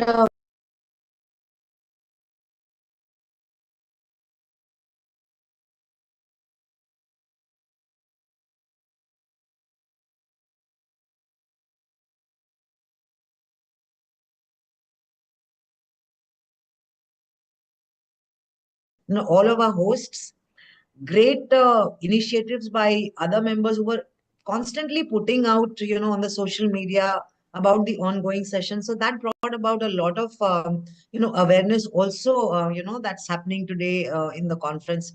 Thank you so much, everybody who spoke today, all the hosts, all the guests who came, and what a wonderful, wonderful day of learning we are ending with. Tomorrow is another day, and we begin our session tomorrow. I think, what is the first session? 11:20.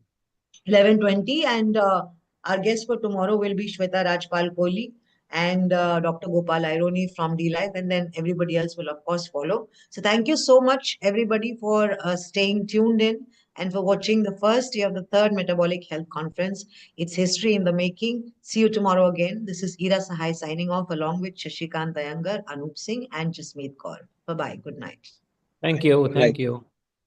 Thank you so much, everyone. So from here, I'm ending this meeting. Thank you.